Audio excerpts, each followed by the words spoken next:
Chapter 1. The Game of Death. Name, Song Chu. Identity, beloved of the divine. Favorability, exploded as expected of one favored by the divine. Appearance, a visage kissed by the gods. Speed, darling, do not let the divine catch you. Stamina, appears unable to withstand the caress of the divine. Passive skill, caught you, darling. Intelligence, somewhat inscrutable. Combat power, unaware unless struck. Song Chu gazed at the series with an impassive expression before shutting the identity information panel before him.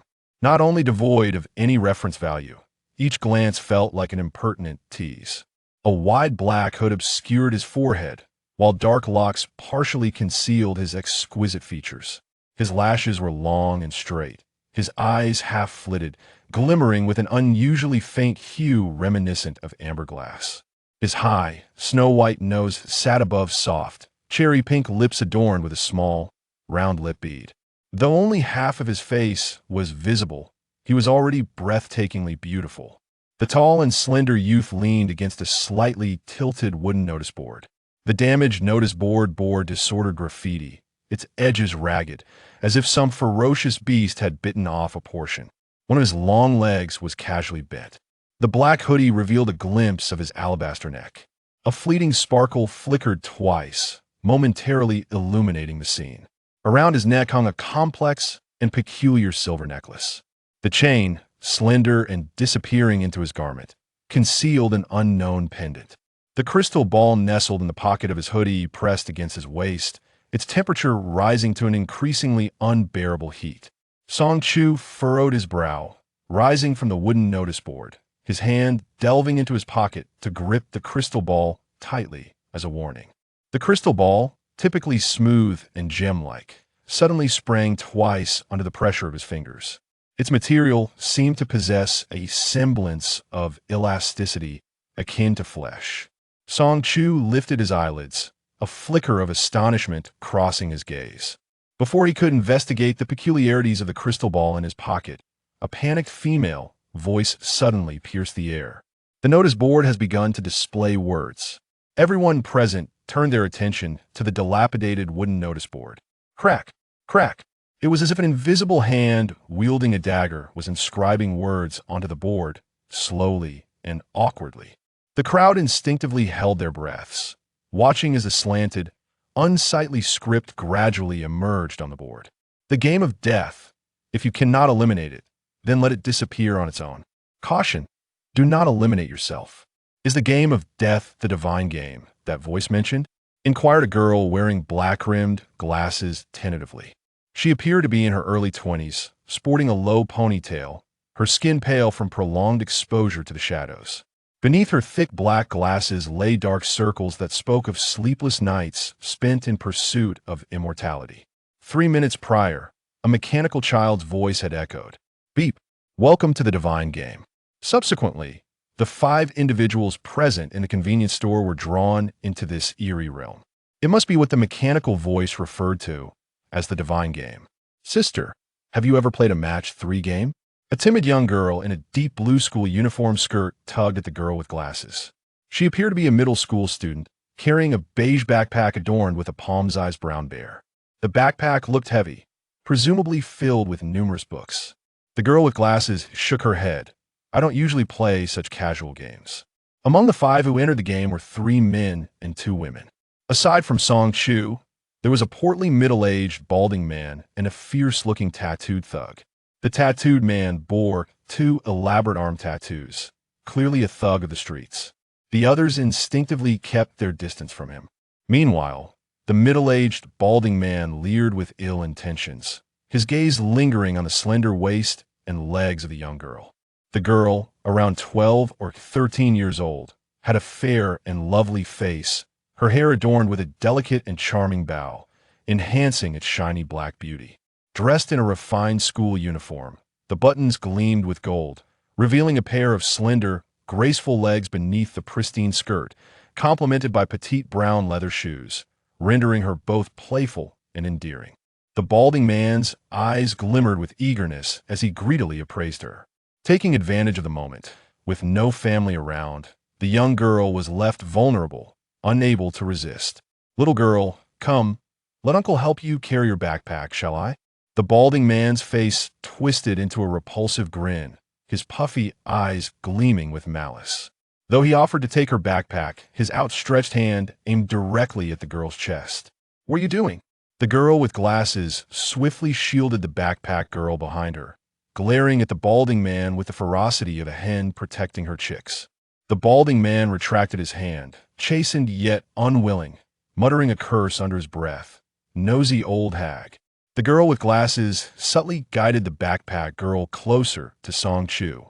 After all, she was a woman. Even though the perverse man seemed both fat and aged, she feared she might struggle to protect the younger girl.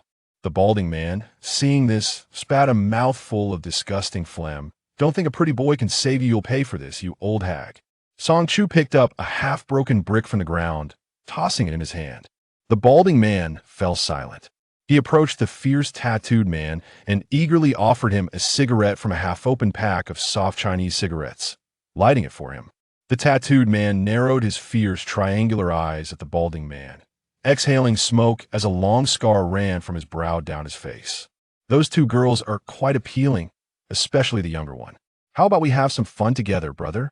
The balding man gestured towards them with his sinister eyes, causing the school uniform girl to pale as she clutched the glasses-wearing girl's hem. The tattooed man stared at the balding man, spitting smoke directly into his face. The burning ember of the cigarette seared the balding man, eliciting a pained cry. In the next moment, the tattooed man struck him with a slap, cursing, "Screw you, fat pig." The balding man's head spun from the blow, his face aflame with pain. His expression contorted with rage, yet he dared not voice his anger. Against the tattooed man, who was several times stronger than him, he could only grit his teeth and concede. ZZZZ. Game loading. Constructing relevant game scenes. The mechanical child's voice echoed once more, resonating above the crowd. Importing game data. Scene construction progress. 12. With a thunderous crash, numerous ice blocks plummeted from the sky. The crowd startled and hurriedly retreated. Scene construction progress. 25, 37, 51. As the mechanical voice recited the loading progress, the ice blocks began to align uniformly, until the progress finally reached 100, at which point the ice blocks formed a dense array. Suspended in the air, the ice blocks resembled a wall, defying gravity in their arrangement. The girl with glasses glanced at the contents frozen within the blocks, her breath catching in shock. Enclosed within the ice were various dismembered human remains, bloodied heads, arms, and legs. When frozen, those remains likely still bled, staining the ice with crimson over time. The blood and flesh darkened, the edges of the wounds taking on a deep brown hue. The tattooed man cursed, "Damn, what the hell is this? So many disgusting corpses." Bang! A deafening crash echoed from the iron door of an ice storage facility nearby. "Sister, what is that? Is something going to come out?" The school uniform girl covered her mouth, trembling as she pointed at the iron door. A massive bird-like claw shape had dented the door. Chapter 2. Death Match 2. The iron door of the cold storage was remarkably thick, measuring at least 10 centimeters by sight. Yet, whatever lay within possessed the terrifying power to deform the door with a single blow. A testament to its formidable strength, bang, bang, bang. With a series of resounding impacts, several unusually large bird claw imprints distinctly appeared on the iron door. In the final strike, a sharp, elongated, gray-brown claw pierced completely through the door, leaving its length, each over 10 centimeters, protruding ominously outside.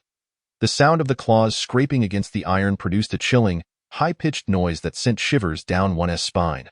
The once unyielding iron door soon bore a long gash, with the bent metal curling up to reveal tiny iron spikes. Under the relentless assault of those claws, the steel-forged door was torn apart as if it were soft, resilient flesh, the razor-sharp talons swiftly carving multiple slashes as the entire door twisted grotesquely. The piercing noise hung ominously in the air like a guillotine poised above the heads of the onlookers. The bald man, stripped of his malicious thoughts, huddled behind a dilapidated blue canister, his body trembling uncontrollably. Scarcely daring to breathe, the tattooed man swallowed hard, gripping a scavenged iron rod tightly, his gaze fixed nervously on the door that swayed precariously. The iron door had been ravaged to a state of utter ruin by the relentless scratching from within. With a thunderous crash, the sharp claws, akin to the world's hardest rebar, forcefully kicked open the iron door, sending a cloud of dust swirling into the AI art. As the dust settled, the true nature of the creature imprisoned in the cold storage was finally revealed. The bespectacled girl let out a terrified scream, desperately covering her mouth, fighting to suppress her trembling form. That a creature, resembling a grotesque cross between a bird and a chicken, stood an imposing 2 meters tall. Its body cloaked in a bizarre yellow fur devoid of feathers. Its massive, fearsome head bore a striking resemblance to both a chicken and a bird. 2 gory lumps of flesh served as its comb and wattles. Perched atop its head and hanging from its neck, while its eyes were an abyssal black, with one gleaming ominously in the sunlight like a large glass orb, motionless and lifeless, T stomped angrily on the iron door, its sharp beak opening and closing as it uttered human words. Humans, hypocritical and revolting humans. Its shrill voice resembled a rooster's crow, excruciatingly grating to the ears. The horrifying creature approached the group, inspecting them with one of its pitch-black eyes. As it drew nearer, it emanated a pungent odor, reminiscent of decaying corpses. Song Chu seized the opportunity to observe the skin and flesh that adorned the creature, as if it were a patchwork of skins stripped from various yellow raccoons and crudely stitched together. The stitching was shoddy, with coarse needlework and tangled threads left unresolved, giving the appearance of a grotesque centipede crawling over the creature's body. The monstrous yellow chicken circled Song Chu twice, as if sniffing for something. Before finally raising its terrifying head, "Divine Chosen," it murmured. Song Chu leaned casually against the signboard, his eyes downcast, maintaining an air of indifference. Even in the face of such a horrifying creature, his gaze remained calm, devoid of any ripple of fear. Ignoring the yellow chicken's inquiry, he idly observed the ice blocks suspended in the air, resembling a wall of ice. Is this a game? He pondered. He recalled that before the 5 of them were drawn into the game, a cracked phone screen had briefly illuminated, displaying a game interface filled with frozen animal shapes of various colors. Clearly, there were no so-called red foxes, yellow birds, blue hippos, or green frogs here. Instead, there were heads, left arms, left legs, and right legs. The tattooed man cursed vehemently. "Damn it, whatever this game is, just let me out." Song Chu glanced up. The tattooed man was threatening the yellow chicken with the iron rod, attempting to intimidate the creature into releasing him. The yellow chicken raised its razor-sharp claws, effortlessly crushing the iron rod in the tattooed man's grasp. The iron shattered into several pieces beneath its talons. The tattooed man's eyes widened in disbelief, recoiling slightly, yet he did not flee. "Beep. Player has questioned the game. Sure. Players, take your positions. Regulator, little yellow bird in position. The puzzle game has commenced. Will you be eliminated?" Tra-la. The mechanical child's voice chirped cheerfully. Song Chu smirked faintly, his lips curling in a sardonic smile. The regulator, little yellow bird, was clearly just a 2-meter-tall creature draped in cat skin. The crystal ball in his pocket flickered with damp, inky text, as if conveying unspoken thoughts. "The treasure smiles. How delightful! So very longed for. It brings joy every day." Once the ink dried, the words vanished as if they had never existed, leaving the crystal ball clear and pristine, devoid of any impurities. Yet, the yellow chicken did not hastily proceed with the game. It meticulously verified each individual's identity, exercising utmost caution. Candidates. Upon confirming the tattooed man's identity, it turned without hesitation to the bespectacled girl and the girl in the school uniform, commencing a new round of identity verification through its sniffing. The horrifically grotesque head loomed before them, sniffing back and forth, while the girl in the school uniform trembled, tears streaming down her cheeks. The bespectacled girl, though equally terrified, fought to remain composed, cradling the younger girl in her arms and covering her eyes with her palm, urging her to remain calm. After confirming their identities as candidates, the yellow chicken proceeded to assess the bald man's identity. Cowering behind the blue canister, he watched in terror as the creature approached him step by step, his legs trembling. Don't come any closer." The yellow chicken lifted the canister, its claws gripping the bald man's collar as it hoisted him up, its elongated beak sniffing him thoroughly. The bald man squirmed in abject fear, his eyes wide with terror. The yellow chicken's sharp, icy claws pressed against his neck, The very same claws that could effortlessly tear through the iron door posed a simple threat to sever his throat. I am a candidate. I am a candidate. Please put me down, the bald man pleaded desperately. The yellow chicken, displeased, flapped its wings, striking the bald man twice. Only the damned heretics would be so eager to conceal their identities. Its black eye emitted a furious glare. Clearly, the bald man's frantic attempts to affirm his identity had backfired, raising further suspicion. Really? I have an identity panel. Look, it says I'm Liu Daong, a candidate. The bald man insisted, frantically pointing at the air in a futile attempt to show the yellow chicken. The creature sneered. Regulators cannot see your identity panels. Song Chu pondered thoughtfully. The regulators could not see? The crystal ball had previously revealed much about the divine game. There were 3 roles responsible for the game: the adjudicator, the regulator, and the rebel. Players were classified into divine chosen, candidates, heretics, and traitors. The divine chosen and heretics were particularly rare, while candidates were numerous. Traitors emerged from the candidates, having been incited by heretics to betray the divine. But since their identities remained as candidates, regulators could not eliminate them. Heretics, however, emitted a distinctive scent of divine abandonment. With careful discernment, regulators could identify them. For every detestable heretic devoured, the divine would bestow greater power, a coveted aspiration for all regulators. Conversely, if regulators allowed heretics to pass through the game, obtaining items, they would face divine punishment. The nature of divine punishment was unknown to any regulator, for none survived to tell the tale after experiencing it. Heretics employed various methods to obscure their identities, sometimes leaving even regulators at a loss. Yet, they too dreaded facing the consequences of divine wrath. Thus, the optimal choice was to eliminate all players. However, at times, regulators found themselves constrained by game rules, unable to unleash a massacre upon the players. This was particularly true for adjudicators, who managed large-scale games with numerous players, where restrictions were even more severe. Consequently, when faced with a game infiltrated by heretics, adjudicators and regulators would hand over control to rebels. Rebels were unbound by rules, focused solely on slaughter. Each was a bloodthirsty lunatic, driven by madness. Slaughtering players not only allowed them to collect vast amounts of items, but also steadily enhanced their power, rendering them incredibly formidable. The sound of dripping echoed ominously. The regulator, Little Yellow Bird, turned toward the source of the sound. Chapter 3. Death Match 3. A stream of yellow liquid trickled down the bald man's pant leg, pooling on the ground into a small puddle that exuded a nauseating stench. The bald man had soiled himself in fear. The yellow chicken's beady black eyes glimmered with disbelief, as if frozen in shock. 3 seconds later, enraged, it hurled the bald man away. With a resounding thud, the bald man was mercilessly slammed against the ice wall, his head split open and bleeding. Disgusting, cowardly human, I shall devour you. It clacked its talons angrily, charging toward the bald man. Don't eat him. He has already soiled himself. Want tea that just leave a bad taste? Song Chu withdrew his gaze from the arranged ice walls and calmly offered his well-intentioned advice. No, just eat. The furious overseer unhesitatingly rejected Song Chu's counsel. Suddenly, its rapid, pattering claws came to a halt. The little yellow bird stepped onto a clump of viscous filth, slowly lowering its head and raising its claw. A thick, yellow phlegm clung to its talon. Old, stale phlegm, just spat out by the bald man. What a coincidence, or rather, how absurd. Deliberately, Song Chu made a noise to distract the overseer, causing it to overlook the disgusting trap on the ground. The little yellow bird's feathers stood on end, utterly repulsed.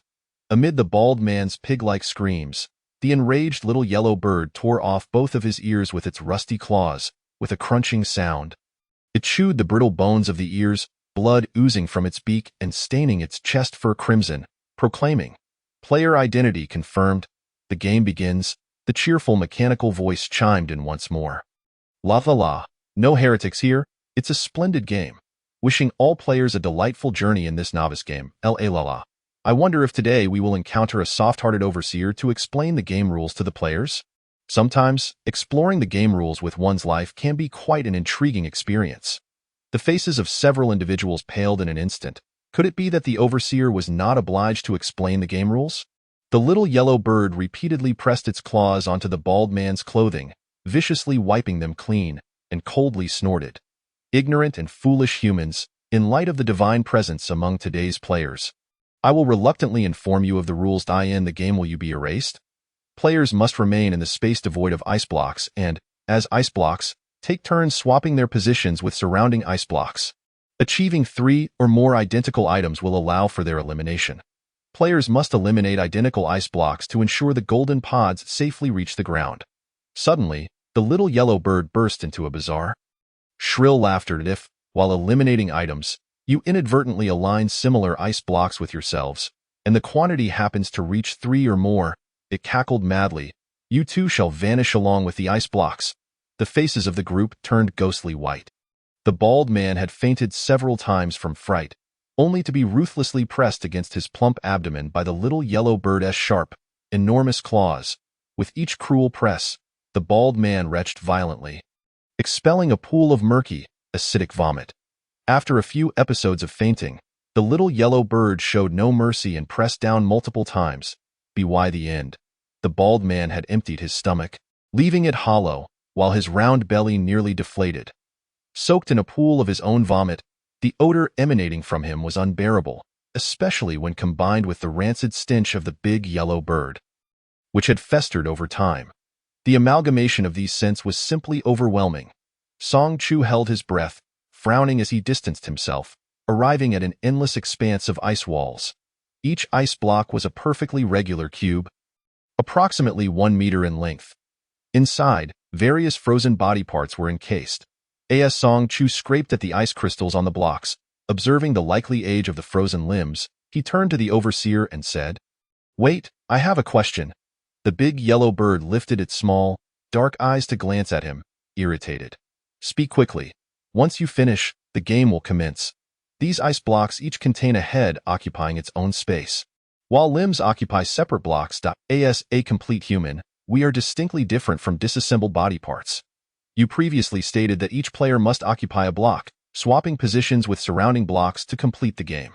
This is unreasonable. A player, with their limbs and head intact, should occupy 5 ice blocks rather than just 1. If one must force 5 body parts into a single block, wouldn't that mean the player has identical parts on all sides? The sharp, piercing voice of the big yellow bird interrupted. Only when they touch does it count. So if I stand both feet on one ice block, and the frozen right leg is beneath, do both my legs count, or just the left? Song Chu countered calmly. The big yellow bird was momentarily at a loss for words, its displeasure palpable as it glared at Song Chu. "Human, are you questioning the overseer?" It seemed to imply, "If you wish to live, stay silent." Daring to embarrass the esteemed overseer could lead to dire consequences. Song Chu remained composed, arms crossed, and with a smile, remarked, "Even with the arrangement of these ice blocks and your game design, there are still errors." The crystal ball in his pocket vibrantly lit up with excitement. "TSK, little dimples. TSK, little lip pearls. TSK, darling. I want to suck you all over."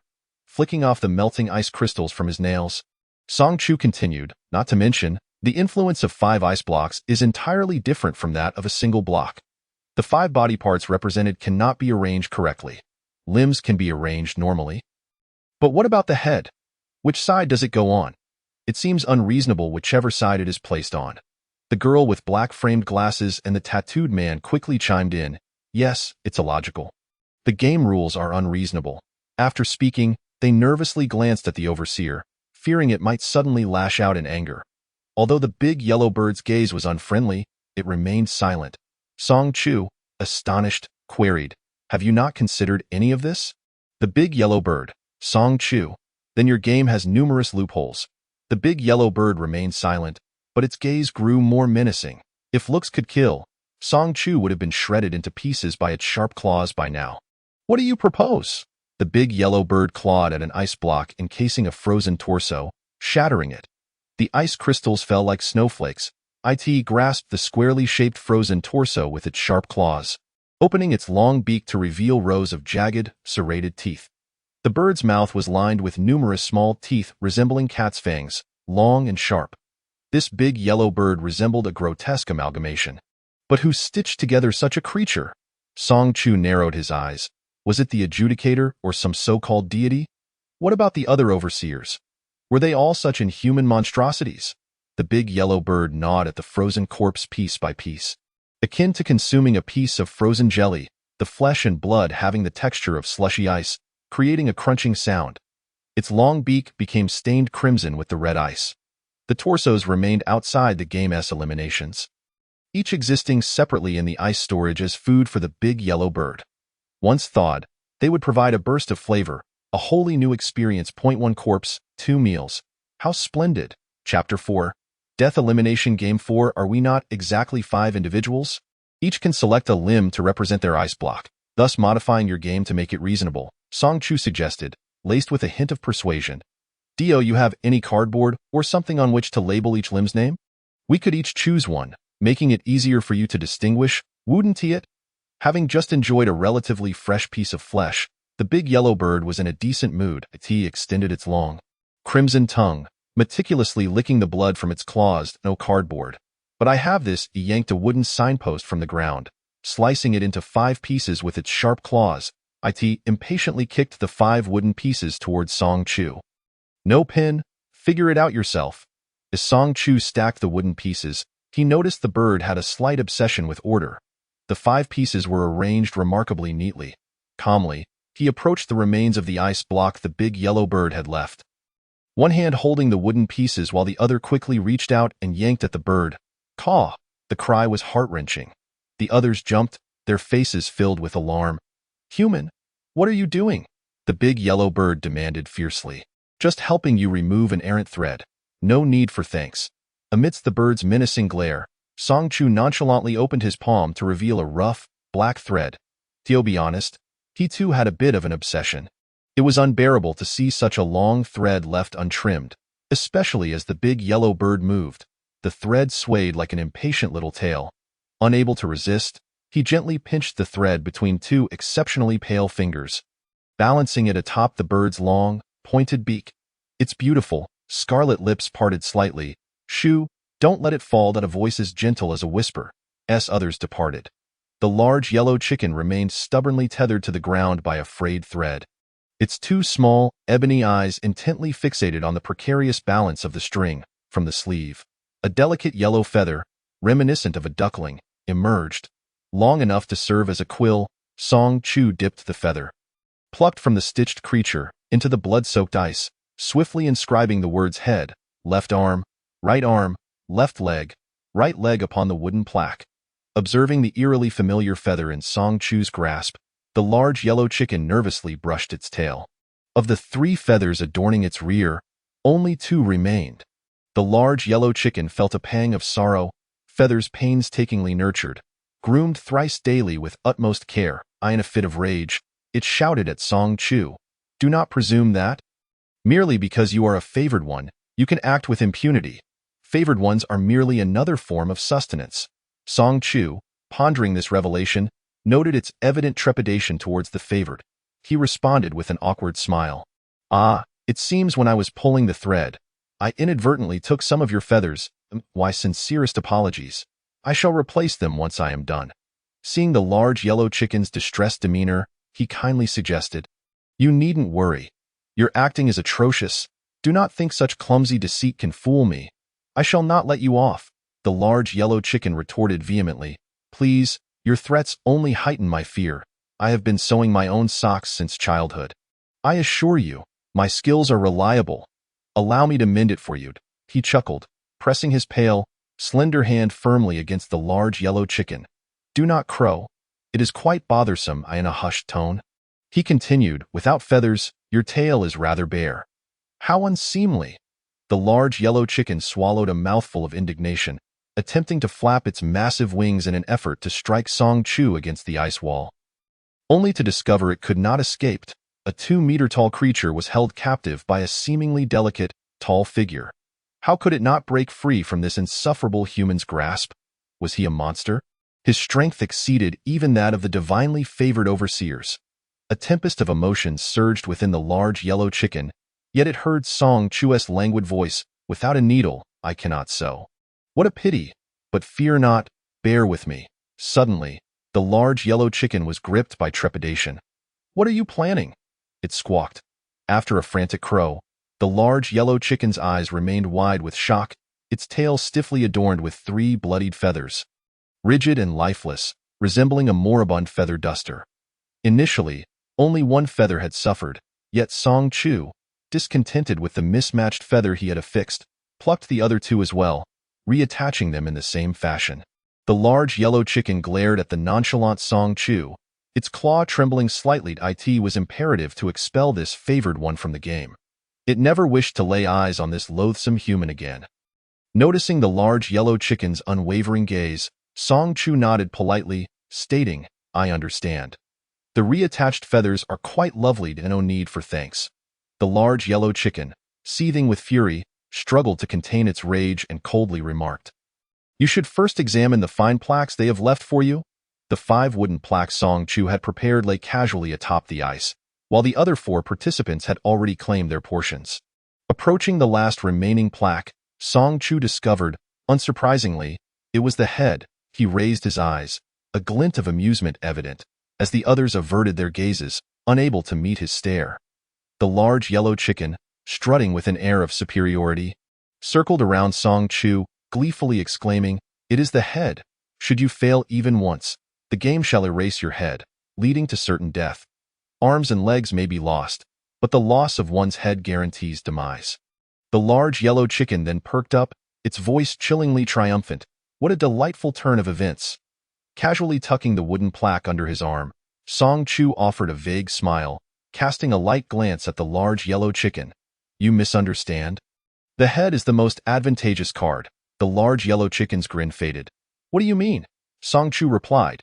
"It means, in an intelligence desert, explanations are futile. Let us commence the game." The large yellow chicken seized the remaining participants roughly, tossing them into the vacant positions atop the ICIT, finally approached Song Chu, its small, dark eyes gleaming with mockery. "Do you think you are so much smarter than I? Had you not meddled?" The left arm, left leg, and right leg would forever remain in their respective positions, eternally distinct ice blocks. "Your unwarranted alterations have rendered your advantage null and void." As Song Chu rapidly memorized the positions of the 4 participants.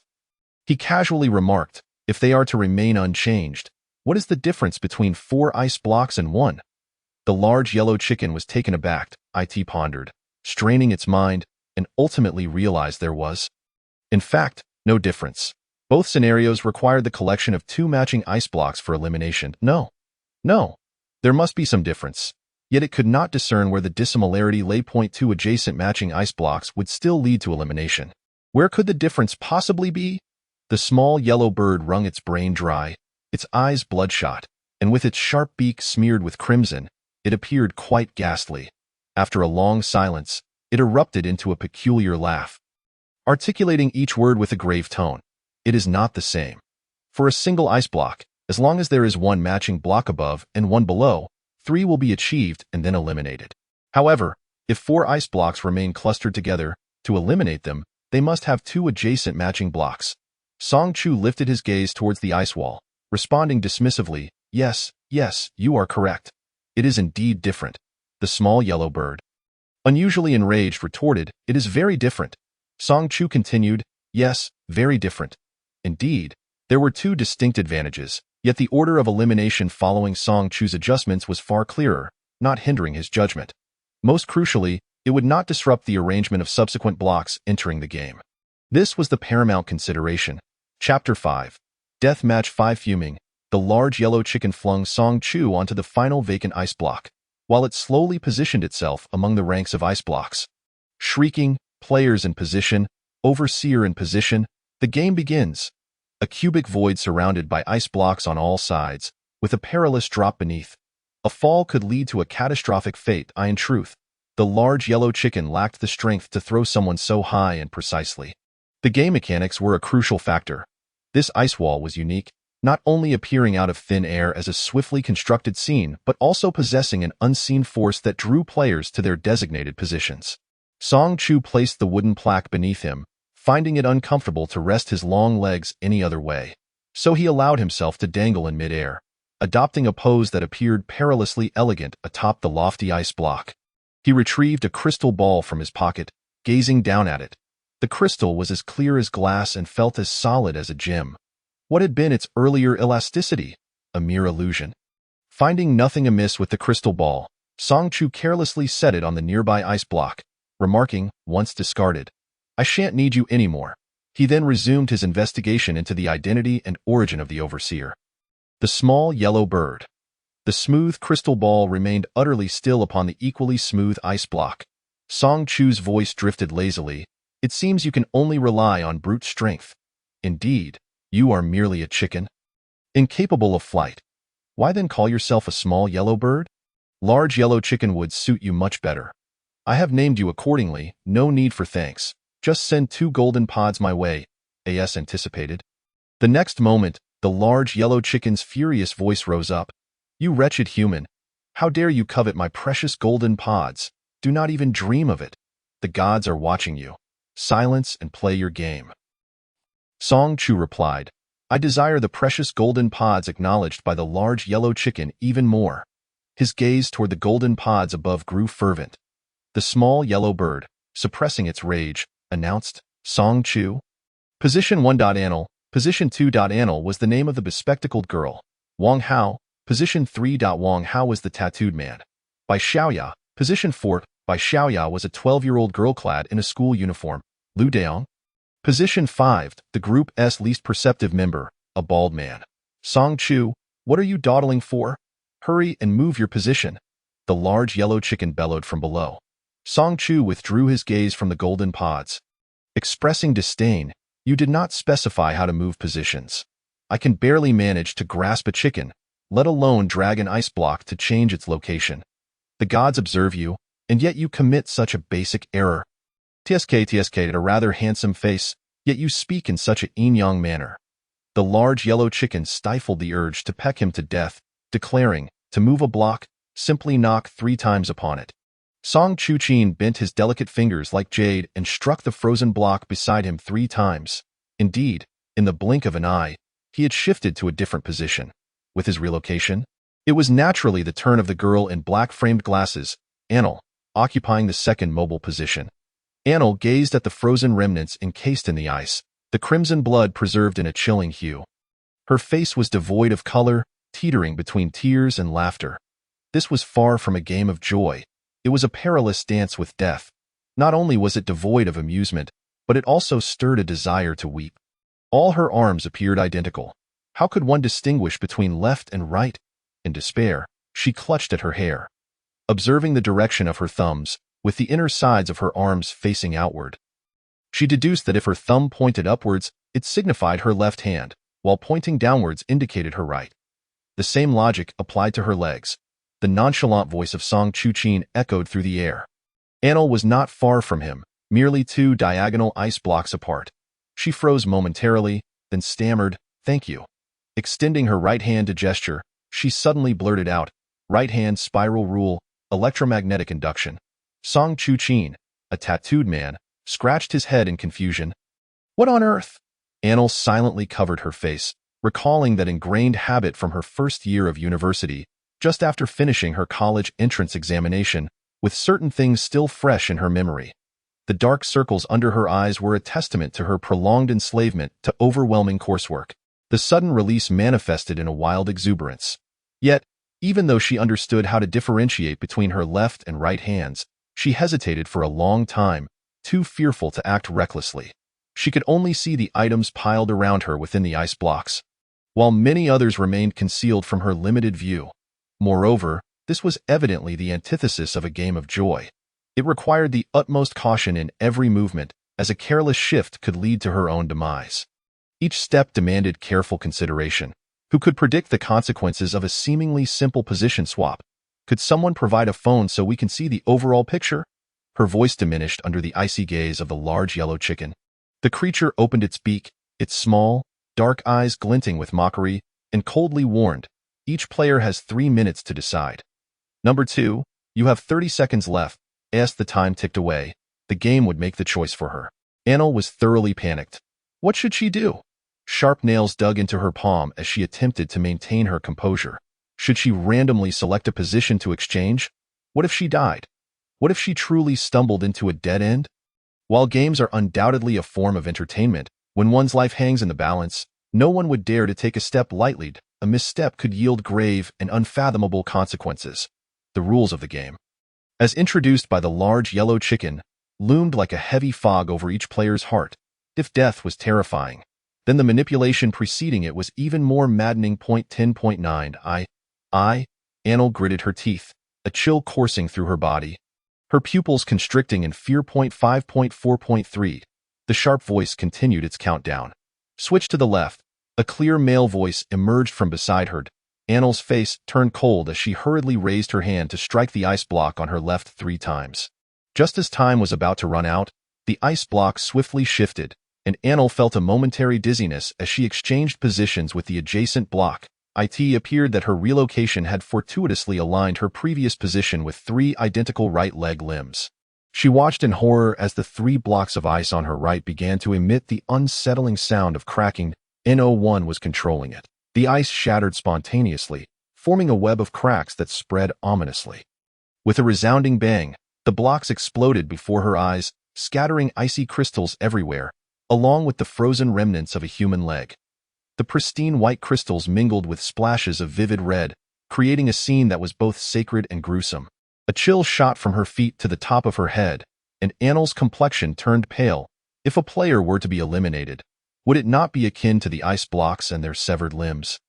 Exploding into a mist of blood, she was paralyzed by fear, her mouth agape, yet no sound escaped. Her throat was dry, rendered mute. Bloodied crystals clung to her eyelashes, blurring her vision in a haze of red. Chapter 6 The Deadly Game of Elimination. Thank you. After a long moment, she finally regained her voice, whispering her gratitude to Song Chu-chin, who was just a block away. With a thunderous crash, the ice block above immediately filled the vacant space. What's inside the block to your right? Song Chu-chin inquired swiftly. Anil glanced over, swallowing hard as she replied. A head, grotesque in its frozen state, with skin turned a sickly blue and features flattened, rendering it unrecognizable. Yet, based on its size, hair length, and stubble, it was evident that it belonged to an adult male, likely the remnant of a previous player who had failed in the game. The mere thought sent shivers down Anil's spine. The game required players to eliminate surrounding ice blocks while ensuring their own survival, thus allowing the golden pod to drop safely. Song Chu-chin glanced at the current position of the golden pod. Located at the topmost layer, second square from the left, to facilitate the quickest route for its descent, each of the 5 players would need to move once, requiring at least 7 rounds. Number 3.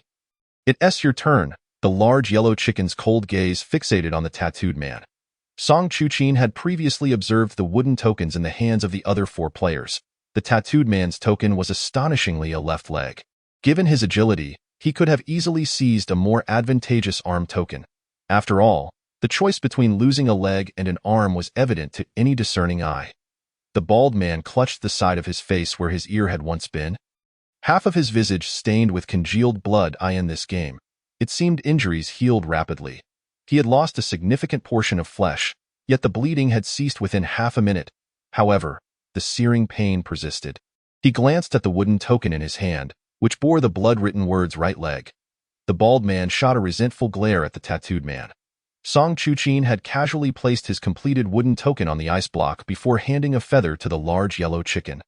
The bald man's murky eyes glimmered with a fierce light, his gaze fixated on the tattooed man as he hastened to the ice block, selecting an arm token among the 5 wooden tokens. Losing an arm would entail the least damage. Even if the game ended in failure, he might still survive. Especially considering how swiftly the game seemed to staunch bleeding, an arm was the best option. An arm was indeed the best option. With this thought, the bald man clutched the arm token tightly, fearful that someone might snatch it away. Observing the bald man's movement, Anil quickly realized that only 1 arm token remained. She seized the last arm token, swiftly tucking it into by Xiaoya's embrace, urging her to step back a few paces, distancing herself from the tattooed man. Anil gestured for by Xiaoya to hide in the direction of Song Chu-chin. For reasons unknown, each time she looked at him, she felt a rare sense of reassurance amid this terrifying game. He navigated the situation with remarkable ease. Anil had yet to select her own token. She swallowed hard, nervously eyeing the remaining 3 wooden tokens before taking the right leg token, glancing anxiously at the tattooed man. His fierce demeanor was intimidating. With his the large yellow chicken impatiently urged the tattooed man to take action. The tattooed man, troubled, gazed at the surrounding ice blocks. He had left school before completing elementary education to work various odd jobs, and through a twist of fate, ended up with Lone Wolf, engaging in intimidating debt collection. With a limited education, even slightly cerebral games posed significant challenges for him. Brother Wong, what kind of frozen parts are encased in the ice blocks around you? Anil bravely inquired. The tattooed man willingly exchanged his more advantageous arm token with her. And Anil, filled with gratitude, wished to assist Brother Wong in analyzing their predicament. To the left, the tattooed man quickly recounted all the visible ice blocks. If you swap positions with the ice block beneath your feet, the 3 blocks above your head will vanish, and the new block above you will be a left leg. Song Chu's voice seemed to carry a touch of magic. Without a moment's thought, the tattooed man instinctively followed his instructions and swapped the position of the ice blocks. The sound of rumbling echoed as the ice blocks exchanged places. The 3 blocks above him aligned similarly and shattered into crystalline fragments, along with the remnants of limbs spilling blood. Once the dust settled, the tattooed man's heart raced, pounding violently. He looked up, his eyes widening in astonishment. Incredible, it truly was a left leg. How could you know that so clearly? Even the arrangement after the ice block swap is crystal clear. In stark contrast to the tattooed man's shock, Song Chu remained remarkably composed. I have a good memory. Once I see something, it's hard for me to forget. Anil suddenly harbored a terrifying suspicion. You Haven team memorized the entire arrangement of the ice wall, have you? Pretty much, Song Chu replied casually while contemplating the position of the golden pod. Anil swallowed hard, eyes wide with disbelief. You've memorized all these ice blocks? Are you even human? She whispered the last part. Song Chu, close enough to hear, responded. I feel the need to clarify the authenticity of my species. I replace body parts with 5 numbers and simply memorize the digits. But numbers are even easier to forget, right? The tattooed man, who had never remembered his home phone number, couldn't comprehend. Not for me. Song Chu replied. Anil gazed at him with envy. Your language skills must be exceptional. You surely never make mistakes reciting classical texts. The Chosen Master of Classical Literature, Song Chu. Chapter 7, Death Match. Regardless of the recitation of classical texts, having a photographic memory among the players made it almost certain to conquer this absurd match. A sense of relief washed over Anil and the others. Xiaoya, don't touch the ice blocks randomly. Just swap the block that Big Brother tells you to. Bai Xiaoya obediently nodded. Okay, sister. Under Song Chu's guidance, Bai Xiaoya tapped 3 times on the ice block to her right. No blocks were eliminated, and the little girl remained unscathed. Soon, it was the bald man's turn. The previous players had all acted according to Song Chu's instructions, yielding steady results. However, the bald man's earlier lewd behavior toward the young girl had earned him the collective disdain of the other players. Not only would they not help him, but if the bald man were to be devoured by the large yellow chicken, the others would only find satisfaction in it. It was the bald man's turn to act. An unusual silence enveloped the group. Apart from the sharp countdown from the large yellow chicken, there was an eerie stillness. The bald man did not humiliate himself by seeking help. Instead, he widened his eyes, straining to observe the surrounding ice blocks, bloodshot veins appearing in his eyes. The more blocks he could see, the better he could calculate. Yet, each ice block was a cubic meter, and he had to ensure he did not fall while observing as many blocks as possible. Clearly, his field of vision was severely limited. Not to mention the difficulty of memorizing the surrounding ice blocks within 3 minutes while making calculations, even identifying what body parts were frozen within the blocks beneath him was nearly impossible. The ice blocks exuded a chilling aura and were slippery. The bald man dared not move recklessly atop them. Seconds ticked by as the large yellow chicken-esque countdown echoed ominously in his ears. Anxiety and fear weighed heavily upon him, beads of sweat forming on his forehead. Were he truly at the end of his rope, he might have chosen a block at random. However, given the current circumstances, that clever kid had memorized the arrangement of all the ice blocks. He could lead the other players out of this twisted game. With a better option at hand, no one was willing to gamble a leg for the sake of pride. Just as he was on the verge of a mental breakdown, Song Chu suddenly called out a reminder. Kid, don't screw me over. The bald man regarded his advice with skepticism, revealing a glimmer of self-awareness regarding his previous despicable actions. Diverting his gaze, Song Chu's expression was laced with derision. Believe it or not, your life holds no value to me. The bald man hesitated for a moment, then gritted his teeth and moved according to Song Chu's guidance. The sound of ice blocks shattering echoed as identical blocks were eliminated, and the golden pod smoothly descended 2 positions. This was a team game. Under Song Chu's leadership, everyone followed his directions to swap positions. After 7 rounds, the golden pod successfully reached the ground via the shortest path. A massive weight lifted from Anil and the others' hearts, almost bringing them to tears of joy. Wonderful! The golden pod has landed. We did it! Does this mean the game is over? Time continued to slip away, yet the large yellow chicken remained unmoving by the ice wall, showing no signs of announcing the end of the game. Wang Hao, the tattooed man, could not contain his frustration and shouted, "Didn't you say that once the golden pod lands, we've cleared the game? Could it be that this monster was deceiving us?" Observing the players in a state of disarray, the large yellow chicken was in high spirits, shaking its claws in a rhythmic manner. Its serrated beak cracked open, revealing a menacing array of sharp teeth. It mockingly taunted, "Chirp chirp, annoying humans, foolish chatterboxes. When did I ever say that clearing a single golden pod would mean you've won the game? You ignorant fools, unable to grasp even the simplest puzzle game.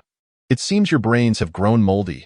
Humiliated thoroughly by a monster, the expressions of the group turned sour. At that moment, Bai Xiaoyak timidly spoke up, "I wonder if anyone has played match 3 games. The levels are endless, without an end in sight.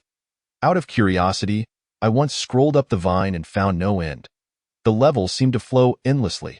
If this elimination game resembles the match 3 we encounter in reality," her delicate voice struck like a hammer upon each heart.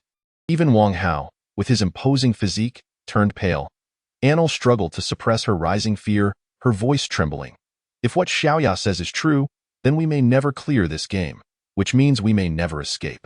Moreover, the subsequent levels would progressively increase in difficulty, becoming ever more challenging. Wang Hao clenched his jaw tightly, the muscles in his arms taut as iron, and he bellowed, "Why don't we fight this monster? It's better than being trapped here for eternity." Lu Daong, who was feeling utterly defeated, cradled his head in despair. "Stop talking. If you want to die, don't drag me into it." He was utterly terrified of the large yellow chicken. What kind of power does the overseer possess that a brute like you could contend with? Without even a metal rod, how can you fight with empty hands? I want to live with that. Lu Daong abruptly fell to his knees on the ice block. The small area of the cubic ice block barely accommodated him. As he curled up, his flesh spilling over the edges, he bowed repeatedly, fervently begging for mercy. "Grandfather Chicken, Grandfather Overseer, please spare me. My family is wealthy, very wealthy, and I can offer you anything." The large yellow chicken looked on indifferently as the terrified Lu Daong banged his head. Producing a loud thud that it cracked its beak open, letting out a sinister laugh. Perhaps the sound of his desperate pleas was too delightful, as it raised its sharp claws and effortlessly shattered an ice block containing its frozen meal, a human torso. The pointed brown claws pierced the frostbitten corpse, tearing flesh from a pile of glistening, fluffy ice crystals to extract the torso within. It began to savor its meal. The crunching of the frozen corpse echoed harmoniously with Lu Daong's tearful pleas. As the large yellow chicken feasted, its small black bean-like eyes fixated on Lu Daong, as if contemplating the flavor of frozen fat. Song Chu, eating what's in the bowl while watching the pod is a good habit. A pungent stench of decay wafted upwards, as the corpses encased in ice had developed telltale signs of decomposition. Despite the chilling effect, their freshness was undeniably questionable, prompting one to ponder just how long these bodies had lain in repose. Song Chu felt a wave of discomfort wash over him, unable to restrain himself from voicing his thoughts. Could you perhaps consume the dead flesh a bit farther away? The stench is unbearable. The large yellow chicken, engrossed in its meal, momentarily halted, lifting its head to glare at Song Chu with an almost ferocious intensity. Suddenly struck by a thought, it brightened, shaking its claws and chirping animatedly. "Chirp, chirp, chirp, I'll suffocate you. If you find it so foul, why not sever your nose?" In that instant, Song Chu perceived a vivid image of a small figure reveling in triumph, or rather, a small chicken basking in its glory. He gazed upwards, politely inquiring, "Is it permissible to attack the overseer?" Chapter 8. The game of death. Song Chu had previously conducted a cursory assessment of the overseer, the little yellow bird's capabilities. Perhaps due to its status as a novice game, its strength and speed fell well within his control. This indicated that if the game posed an insurmountable challenge, he could resort to sheer brute force to prevail. Logically deducing, should he eliminate the current overseer, the game would either refresh or dispatch another overseer, or it might simply declare the player victorious. However, the first game for novices typically presented minimal difficulty, akin to a foolproof mode, thus bearing little danger. Hence, he leaned towards the latter possibility. Indeed, should you succeed, wealth shall be yours. Fail, and you shall meet a grim fate. Both outcomes hold merit, replied the mechanical child's voice with cheerful exuberance. Clearly, Song Chu was not the least bit surprised by this answer, casting a cryptic glance at the large yellow chicken. The chicken fluffed its feathers, every strand standing on end, seething with rage. "I shall inevitably rid myself of you. This loathsome divine favored one. I assisted you in understanding the game rules and even unraveled the threads, and yet you contemplate my demise. Such ingratitude from a mere fowl." Leaning against the ice block, Song Chu feigned sorrow, shaking his head with a chuckle, leisurely remarking, "I truly wish to stew you with mushrooms." Incensed, the large yellow chicken began to hop in place, flapping its wings in a furious display. "If you possess the courage, come down. I shall peck you to death. Detestable human, I shall pierce your body with 100 holes." Song Chu idly tapped the crystal ball, listening as the chicken unleashed its furious threats. The crystal ball rapidly displayed clear text, "I shall offer mushrooms and stew this chicken." He lowered his gaze, catching sight of the word mushroom, a flicker of emotion shimmering in his amber-hued eyes. What mushrooms? An item." The crystal ball instantly feigned death. Gently prodding the inert orb, Song Chu tucked it back into his pocket before turning his attention back to the large yellow chicken. "Do you enjoy standing idly by? Or are you perhaps an integral part of this game level? Might you also be eliminated?" he mused, regarding the chicken with the fondness one might reserve for a charming little creature, a smile gracing his lips as he posed this intriguing question. The large yellow chicken, previously cackling with glee, fell silent. Its small, dark eyes glinted with an icy terror directed at Song Chu. "Divine favored one, I cannot comprehend your words," as he languidly stroked the smooth surface of the crystal ball in his pocket. Song Chu remained unfazed. "Since the game commenced, you have stood steadfastly at the ice wall's horizontal line, adjacent to the frozen limbs, never once shifting your position. What a coincidence it is," he chuckled, retracting his gaze, "that your height aligns perfectly with the two ice blocks, making it hard not to speculate. The encased objects within the ice were limbs and a head, and the large yellow chicken possessed these attributes as well. Should 3 identical items be gathered, they would fall within the realm of elimination. Moreover, whether it be true or false, one could ascertain through trial. Yet, the chicken's grave reaction clearly indicated authenticity. Now, let us discuss how many levels this game encompasses." With his shoulder nearly numbed from the ice, Song Chu shifted to a more comfortable position. As he turned his face, his strikingly beautiful visage stood in stark contrast to the grotesque, bloodied visage of the corpse within the ice. Their proximity uncanny. The splattered frozen blood and deep crimson flesh were captured in his amber eyes, yet not a ripple stirred within. Ugh, how revolting was this person's demise. He nonchalantly redirected his gaze. Donning a smile as he regarded the rigid large yellow chicken, he pondered. If the levels were indeed infinite, perhaps he would ultimately have to cruelly slay some rather unappealing little yellow chicken. Furthermore, judging by the mechanical child's earlier response, the rewards for eliminating the overseer seemed quite generous. 3 levels. Successfully drop 3 golden pods, and you shall clear the game, came the large yellow chicken's cold retort. Its demeanor far from pleasant. "Wonderful, just 3 levels, with Brother Song here. We shall undoubtedly triumph safely." And Lu exhaled in relief, her tension eased. Lu Daong wore an expression of astonished gratitude. Song Chu's gaze drifted from the large yellow chicken, a hint of regret and reluctance glimmering in his eyes. Such a pity regarding the generous rewards. Since we have a method to eliminate that creature, should we not collectively attempt to vanquish it? I hear the rewards are astonishing treasures. Do you not desire them? A soft voice, yet it seemed to hook at the depths of one's greed. Rewards. What rewards? Lu Daong scratched his thinning hair, his eyes betraying a hint of avarice. He was indeed stirred by the prospect. Anlis suddenly frowned, instinctively retorting, "You might just lose your life trying at such a time." Thoughts of rewards were secondary. Ensuring everyone's safe passage through the game was paramount. Song Chu, however, tilted his head in surprise. He had not anticipated that it would be the slight girl resembling a middle school student who uttered these words. Feeling the scrutiny upon her, Bai Xiaoya curled her slender shoulders. Drawing into herself, her form nearly hidden within the ice-blocked, the bloodied, frozen leg obstructed Song Chu's view, preventing him from discerning the girl's expression. All that was visible was her small, pointed chin resting atop her knees. Lu Daong harbored only a fleeting desire for the rewards, yet the presence of the large yellow chicken had nearly sent him into a frenzy. That fleeting thought dissipated entirely under the chicken's menacing glare. Not wetting his pants in fright was his greatest act of bravery. The elimination game required 2 more golden pods to fall, and naturally, the game continued.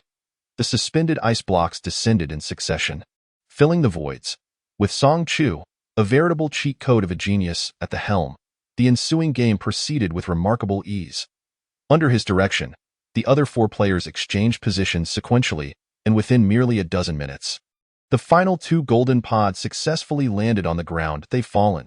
All 3 golden pods have fallen. And Lu exclaimed, barely able to contain her joy as she glanced at the large yellow chicken. Her eyes filled with trepidation, yet more so with anticipation. The game is over. Release us, Lu Daong urged anxiously. Wang Hao, equally tense, fixated his gaze upon the large yellow chicken. The large yellow chicken rolled its small black eyes in exasperation. What are you clamoring about? It's insufferable. This overseer has long wished to be rid of you filthy humans. I hereby declare, the puzzle game will you be eliminated is complete. Detestable humans.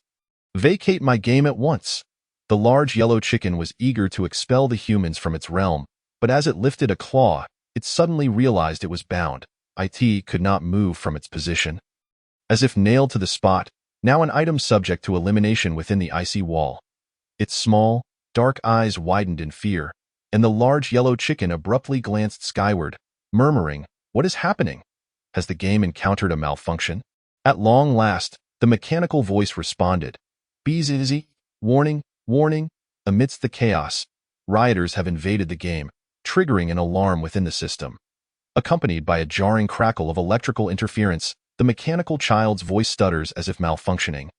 Announcing the updates. The overseer is replaced, and the game rules are amended. The puzzle game you have been eliminated officially commences, with the overseer, the cat torturer, making her entrance. Chapter 9, Death Match 9, the stuttering mechanical child's voice struggles to finish its final sentence before it ceases entirely, resembling a defunct machine. Sharp claws slice through the ice, crashing down with the force of a sudden lightning strike, shattering the oppressive silence. Someone hums a strangely cheerful yet eerie tune, a woman's voice laced with unmistakable delight, penetrating the ears of everyone present, leaving them breathless with anxiety. Meow, meow, meow, where is my little kitty? The soft yet chilling voice whispers intimately near the ear. In the next moment, a heart-wrenching scream of a kitten rends the air, sending shivers down the spine of all who hear it. A few individuals stiffly look up, following the source of the sound. Bai Xiaoya, with her delicate fingers, clutches a kitten tightly by the neck. Its petite legs, ensconced in snow-white knee-high socks, dangle lightly in the air, the small brown shoes tapping against the ice below. In her grasp is a tabby, a common stray cat, adorned with soft brown and yellow fur, flowing patterns reminiscent of gentle ripples, and a round little head, its tiny, furry paws revealing a clean, pale pink hue. Yet this soft and adorable creature is now firmly held in the young girl's grip. The small tabby kitten appears to have just been extracted from a beige, bear-shaped backpack, which lies beside her, its clasp unfastened, and its zipper entangled with a few strands of brownish-yellow fur. In her other hand, Bai Xiaoya grips a bloodied tail, its once fluffy state now matted and limp with crimson. The tip of the tail oozes bright red blood, motionless and lifeless. This is the result of her brutal act of severing it from the little tabby. The cause of that piercing scream. The edges of the wound are jagged, torn flesh mingling with blood, saturating her delicate palm. Holding the tailless kitten, Bai Xiaoya tilts her head, a sweet yet sinister smile gracing her innocent face. A droplet of vivid blood splattering onto her cheek, her expression remaining blissfully unaware of the world's cruelty. Pure in with a mischievous grin, she surveyed the players, her gaze a predatory sweep before she began to indiscriminately select appetizing ingredients. The cat tormentor's eyes fixated on the burly man, her unsettling stare akin to a sharp knife probing the swollen muscles of his physique. With such abundant muscle, a fat-reducing meal shall suffice, she mused gleefully, as if the onlookers were mere dishes in her feast. Her attention then fell upon Song Chu's face, her gaze lingering for a quarter of an hour before reluctantly withdrawing. I find your visage delightful. A feast for the eyes that whets the appetite. I shall preserve your head intact, encased in ice, to serve as a garnish on my decorative platter, she declared, gesturing toward the frozen limbs, reminiscent of their fate, ensuring they were always within her view. The thought of using his own head as a side dish crossed Song Chu's mind, a rather grand serving platter, indeed, he mused. The little deviant wished to turn him into a frozen delicacy. And he too fantasized about twisting her head off and stuffing it within her own belly. The cat tormentor's gaze fixated on the trembling bald man, whose hands clutched his head as he quivered under her scrutiny. His excess flesh undulating like waves, a drool of unbidden hunger trickled from her lips. Such fat must surely taste exquisite. She swallowed hard, blissfully cradling her face. My grand feast. Lu Dayong's complexion turned ashen, collapsing into a heap of despair. Sister, you are the best. Can I have a moment before you devour me? The cat tormentor's gaze shifted to the terrified Annel, suddenly breaking into a smile that could be deemed almost tender. Annel, helplessly clutching her arms, whimpered, I'm about to cry. Just a little longer, round it up, you become a delightful dessert. The burly man represented a healthy meal, while the bald man was a sumptuous feast. Song Chu would be the exquisite garnish. With Annel saved for last as a sweet treat, it must be said, the cat tormentor exhibited a keen sense of arrangement when it came to her ingredients, skillfully pairing health with indulgence. Song Chu expressed his sincere admiration. He then lifted his chin toward the direction of the big yellow chicken. What about that one? How about a grand chicken dish? The ensnared yellow chicken, its small eyes filled with disdain, would have cursed this detestable divine being 1,000 times without hesitation. Yet, in its impatience for the meal, it seemed to overlook the irony of its own predicament. Unaware of the sarcasm in his statement, Song Chu lowered his gaze, his fingertips tracing the warming crystal ball. Don't forget to eat. What about your game rules? Surely the players must be informed. The cat tormentor's smile vanished. At this moment, I'm eager to consume you. Song Chu remained unfazed. First, elucidate the game rules. Only then may you continue to plot. Point 1 must harbor dreams. He never wished to stifle any daydream. The cat tormentor scoffed, her lips curling into a terrifying grin. The rule is this. Congratulations, everyone, you may now use items. She squinted her eyes, clapping her hands. Oh, I almost forgot. You haven't acquired any items yet. How unfortunate. Her tone betrayed no trace of regret. Casting a sideways glance at the cat tormentor, whose grin stretched ear to ear, Song Chu withdrew his gaze. Your laughter is more ghastly than a spectress. Remember to laugh less. The crystal ball chimed. Your little mouth remains as sweet as ever. The cat tormentor swiftly retracted her smile. Chatty humans, soon I shall render you incapable of tears. She extended her palm, conjuring a collection of items from the void before her. They consisted of small, brown wooden hammers with slender handles, reminiscent of those familiar to players of Match 3 games. Each hammer could shatter any ice block, and under the current game parameters, the players themselves could also be deemed ice blocks. The true nature of the small hammer in the cat tormentor's hands, whether it was intended for shattering ice blocks or for directly obliterating players, remained a mystery. Swiftly, Song Chu directed his gaze back to the big yellow chicken. Where are your items? Why not use them? Do you truly wish to become a grand chicken dish, since the cat tormentor possessed items? The former overseer, the big yellow chicken, must surely have even more game tools at its disposal. This was intended to be a novice game. Players participating for the first time had no means of acquiring items.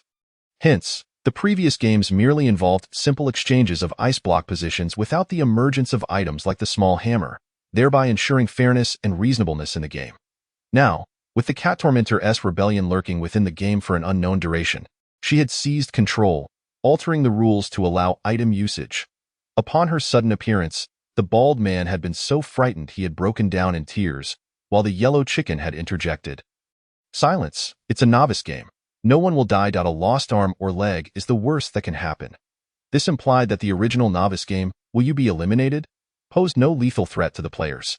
Even if one unfortunate soul connected with two identical ice blocks, the consequence would merely be the loss of an arm or a leg. As for the head card in Song Chu's possession, he had noticed during his memory of the ice block positions that the ice blocks containing heads were the least numerous. The count of heads was a mere third or even less than that of other limbs. Logically, the human body comprises one head, one left arm, one right arm, one left leg, and one right leg. These 5 parts should be equally represented. The scarcity of heads suggested a deliberate reduction in danger, or perhaps they had been consumed. Chapter 11. Deathmatch 11. Although the reasons behind this outcome remained unclear, the head card was undoubtedly the most deceptively perilous yet safest among the 5 cards. The ice blocks containing heads not only numbered the fewest, but were also spaced apart at a considerable distance. It could be said that as long as one refrained from courting death, players could easily avoid them. Yet why was the Cat Tormentor's modified game of "You have been eliminated" acknowledged as a new game? Song Chu recalled that upon being transported into this game, the mechanical voice had solemnly reiterated a certain phrase 3 times. All players must remember the 3 core principles of the game. Fairness is eternal, strength reigns supreme, and rules must not be violated. Song Chu had inquired of the mechanical voice whether players could eliminate the Overseer. The response was, "Succeed, and you will become wealthy. Fail, and you will be left as a corpse." This affirmed the principle of strength prevailing within the game. Provided one possessed sufficient strength, one could disregard the procedural norms and eliminate the Overseer to resolve matters swiftly. While it was true that rules must not be violated, players were still required to eliminate ice blocks to allow the golden pods to fall to the ground. However, should they manage to eliminate the Overseer, the little yellow bird, it was certain to yield numerous game items. At that point, using items to continue playing would significantly reduce both the game's difficulty and danger. Regrettably, with Song Chu's extraordinary memory, engaging in this puzzle game felt akin to cheating. Thus, he saw no necessity in slaying the chicken for items. Despite the temptation of rewards, he briefly wavered before dismissing the thought entirely. For Song Chu harbored doubts. The wealth promised by the mechanical voice likely comprised a collection of items usable only within this game. Once out of this match 3 scenario, they would become utterly worthless. Had it not been for the Cat Tormentor's meddling, the game would have concluded long ago. One point of confusion for Song Chu was why the Cat Tormentor's new game was deemed acceptable. One of the 3 core principles of the game was fairness. An individual with strength surpassing that of the Overseer, the little yellow bird, posed a challenge to the player's fairness. Even if she refrained from outright slaughtering the players and intended to adhere to the game rules to eliminate them gradually, she had altered the rules. The ability to use items, while ostensibly available to both parties, meant that players had no items at their disposal. Thus, the so-called balance of fairness remained tilted. The new game could not possibly adhere to the purported 3 core principles. Given that the game was established, fairness must remain eternal. To achieve balance, it required not just a contest between players and the Cat Tormentor, but also the inclusion of the former Overseer, the little yellow bird, as a counterweight. Only then would there be fairness in the confrontation. Song Chu turned his gaze toward the big yellow chicken, ensnared behind an invisible barrier, urging it to produce its hidden items. The big yellow chicken was not so inept. Being a robust Overseer, it surely had some tricks up its sleeve. The big yellow chicken, filled with indignation, crashed against the wall. The Cat Tormentor had sharpened her knives, targeting the bald man, having already expended 2 small hammers to bring her position level with Lu Daong's. They stood mere ice blocks apart, gazing at each other. One was in a state of terror, while the other was filled with anticipation. "Uncle seems to like me a lot. It's all right because I like you too," she sweetly smiled, uttering her final words. The bald man wept profusely. "Go eat them. Don't eat me. I'm filthy and reeking." Sweat, snot, and tears mingled on his face, forming a uniquely foul liquid. For any ordinary person, it would indeed be unpalatable. The Cat Tormentor retorted, "If you keep screaming, I might just bite off your head." The cat tormenting woman is far from ordinary. She scrutinized the sparse hair on the bald man's head, clapping her hands in delight. So close to being completely bald, there's no need for hot water to scald it. How wonderful! As she spoke, she produced an exchange item, 2 arrows, one red and one green, pointing in opposite directions, affixed side by side like a plastic mold. With a rumble, the only ice block that separated them vanished. Bringing her close to Lu Daong, she kept swallowing hard, wielding a small wooden hammer to strike him, her smile widening with each blow. The big yellow chicken finally ceased its wall-banging, painfully revealing a hidden small pocket in its fur. Pulling down the zipper to extract a few copper-colored coins, IT counted out 4, carefully placing the surplus one back into the small pocket. Song Chu remarked, "What a frugal and resourceful chicken, truly knows how to live." The moment the wooden hammer struck Lu Daong, his body fragmented like falling snowflakes, pixelated cracks sprawling across him, resembling shattered ice. The special effect of the ice breaking illuminated Lu Daong's face with fear. A lively and charming notification sound rang out. Bayou Star Coin Effect activated. A colossal phantom of a copper-colored coin embossed with stars projected onto Lu Daong's chest. The pixelated white cracks instantly halted, then dissipated. The same phantom of the coin appeared on the other 3 players for a few seconds. Song Chu opened the attribute panel, and the last few lines revealed new text. Item effect stacked. Star coin using star coin. During this game, all items will not affect players. During the star coin effect, players cannot be directly impacted by items. After swiftly scanning the text, Song Chu closed the panel, deep in thought. This meant indirect effects still remained. One rule stated, 3 or more identical items arranged in a row will be eliminated by the game. Although she could not directly use the wooden hammer to harm others, the cat-tormenting woman could still employ the similar elimination rule to deal with players. Watching the light of the star coins dissipate in the air, her expression turned feral, her sweet smile nearly faltering. With her head bowed slightly, her neatly trimmed bangs concealed half her face, and a glimmer of sharp cruelty flickered in her pupils beneath the shadow. In a barely audible whisper, she stated, "Disobedient things will be punished." A bright red bomb-shaped item was hurled from her hand. Boom. After the blinding white explosion, the bottom row of ice blocks in the ice wall was entirely obliterated. The tremor from the collapsing ice wall gradually subsided, forcing everyone down a level. Song Chu furrowed her brow. What was she planning? With the protection of the star coin, no elimination items could directly harm the players in this round. Why was she not attempting to eliminate players through the ice blocks, but rather blowing up row after row of them? Pointing at the crystal ball, Song Chu organized her thoughts. There was no doubt the cat-tormenting woman intended to consume the players. Her mouth watering uncontrollably. Though they had completed the big yellow chicken's game, they were now forcibly drawn into the cat-tormenting woman's game. Was this one game or two? If considered one, the overseer had changed, and so had the rules. If two, the rewards from the previous game had yet to be settled. Who would settle the rewards, the overseer of this round or that mechanical child's voice? What exactly was the mechanical child's voice? A game system or customer service? Surely the system would not shamelessly deny the players their rewards. Could customer service provide feedback? The gaming experience was so poor that Song Chu felt compelled to leave a 5-star review in 5 separate entries. Chapter 12. Death. Song Chu quickly glanced at the big yellow chicken. We're about to die. Aren't you going to share some items? After the cat-tormenting woman detonated 2 rows of ice blocks, the big yellow chicken was freed from the ice block effect and could move freely from the ice wall. Yet, it remained a passive observer, indifferent to the cat-tormenting woman's actions. Understandably, the cat-tormenting woman preyed on humans. And in a sense, the big yellow chicken was akin to her. Despite being robbed of its game, it suffered no loss or harm.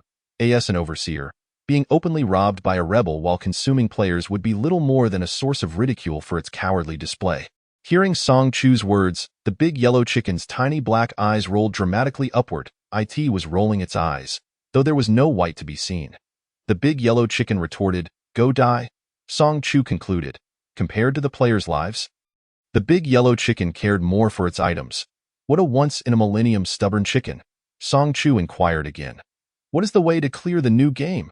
The big yellow chicken replied, How would I know? Since we technically cleared your game, won't there be any rewards? The big yellow chicken rolled its eyes again. That's not my concern. Cowardly and useless. The tattooed man was positioned the lowest. And after the cat-tormenting woman launched 4 bombs, he found himself on the ground. However, the cat-tormenting woman did not immediately descend to feast on her reduced-fat meal. Instead, she continued to throw red bombs shaped like Sichuan peppercorns, seemingly waiting for all players to fall before cooking them in one pot.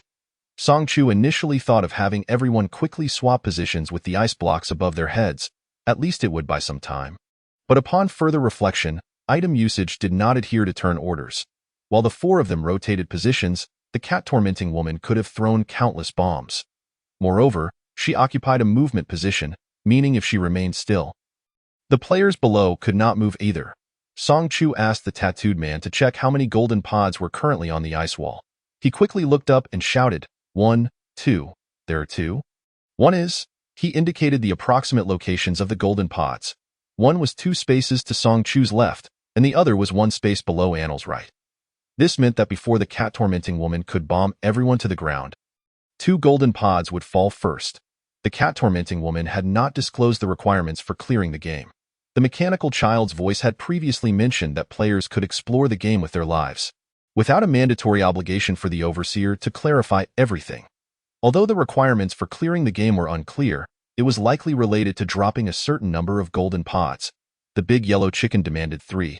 And if the cat-tormenting woman had not altered this, she might require 3 as well, or perhaps more.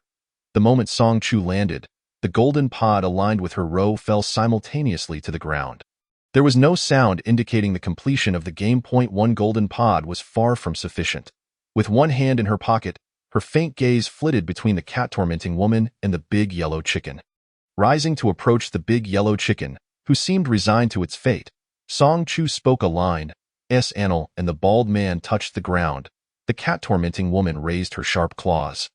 Lunging at the nearest player, the tattooed man desperately swung the wooden sign he held.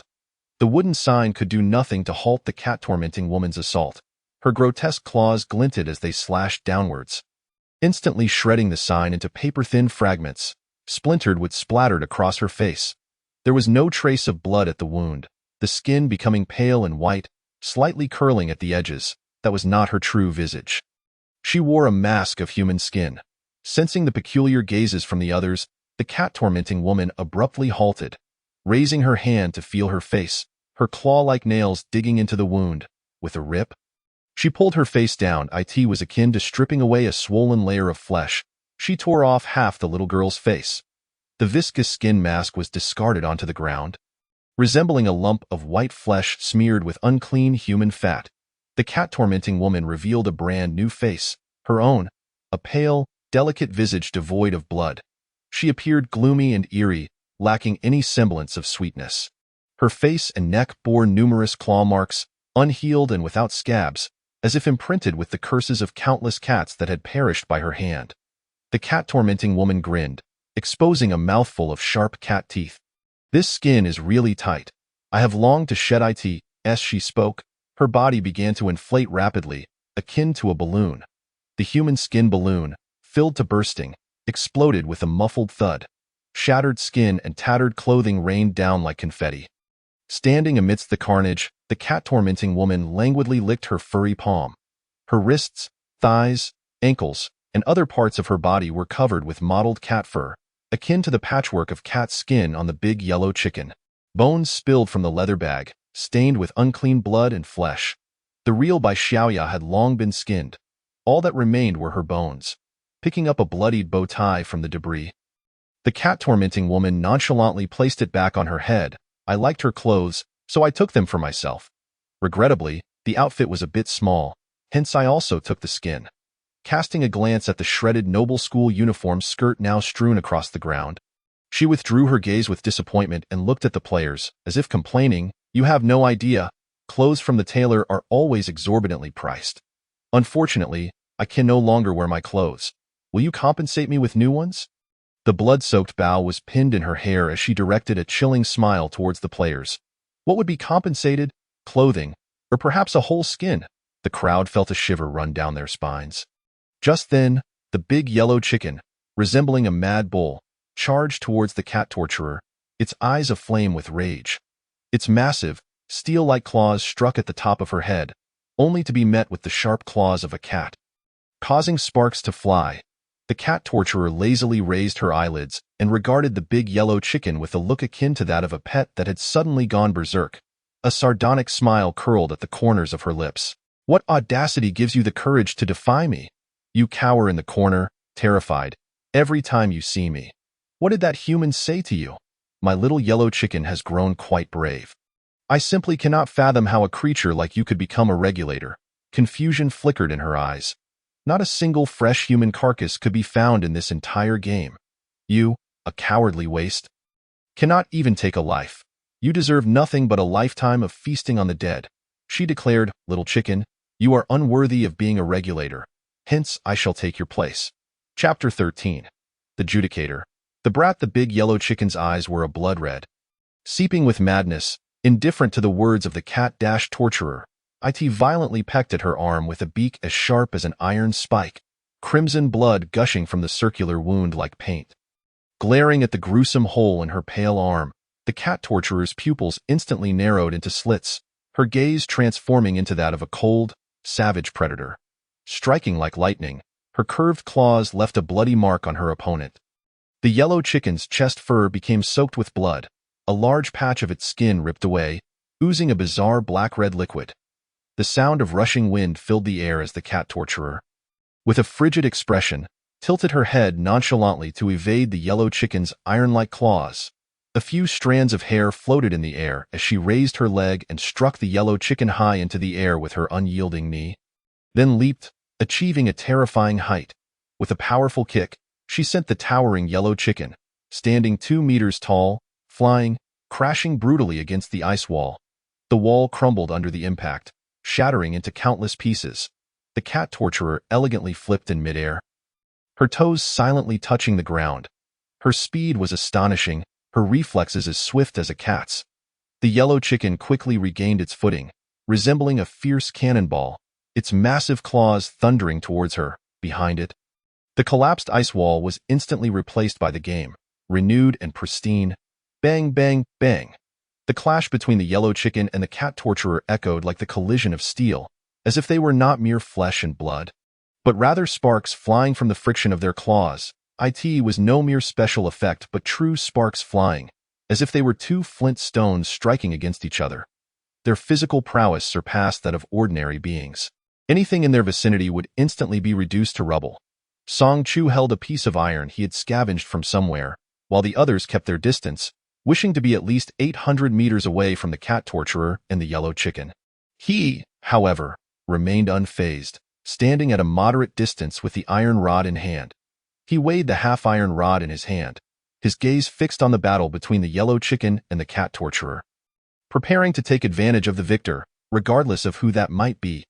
Initially, the yellow chicken found itself at a disadvantage, being pressed hard. Seizing the opportunity, Song Chu struck the cat-torturer with the rod, shattering part of her scapula. The rebel's physique was extraordinary. Despite only having a piece of bone broken, the iron rod in Song Chu's hand had been rendered useless, bent, as if it were made of soft clay. He stared at the twisted rod for a few seconds, ready to attempt to straighten it. Crack! The rusted iron rod lacked resilience and snapped cleanly in two. Song Chu stared at the broken pieces, silent. This rod had originally been wielded by the tattooed man as a weapon, only to be reduced to splinters by the yellow chicken's claw. After much effort, he had managed to find a slightly longer piece, thinking it would serve him well, only for it to break again. The yellow chicken was still calling out to Song Chu, "Come here, let us deal with her together," tossing aside the broken pieces of the iron rod. Song Chu firmly refused, not going. The yellow chicken was enraged, clearly finding this human as detestable as ever. "Aren't you going to help? Are you waiting for her to devour all the players? Pretty brother, come help me. If we team up to kill this disobedient little chicken, I promise I won't eat you afterward, and I'll give you plenty of items. You're a favored one. Having items will make the subsequent games much easier." The cat-torturer's offer was evidently more enticing. Song Chu turned his gaze towards the yellow chicken, silently urging it, "Hurry, state your conditions." The yellow chicken, infuriated, retorted, "You wish, I want to give you any items, if you ate her.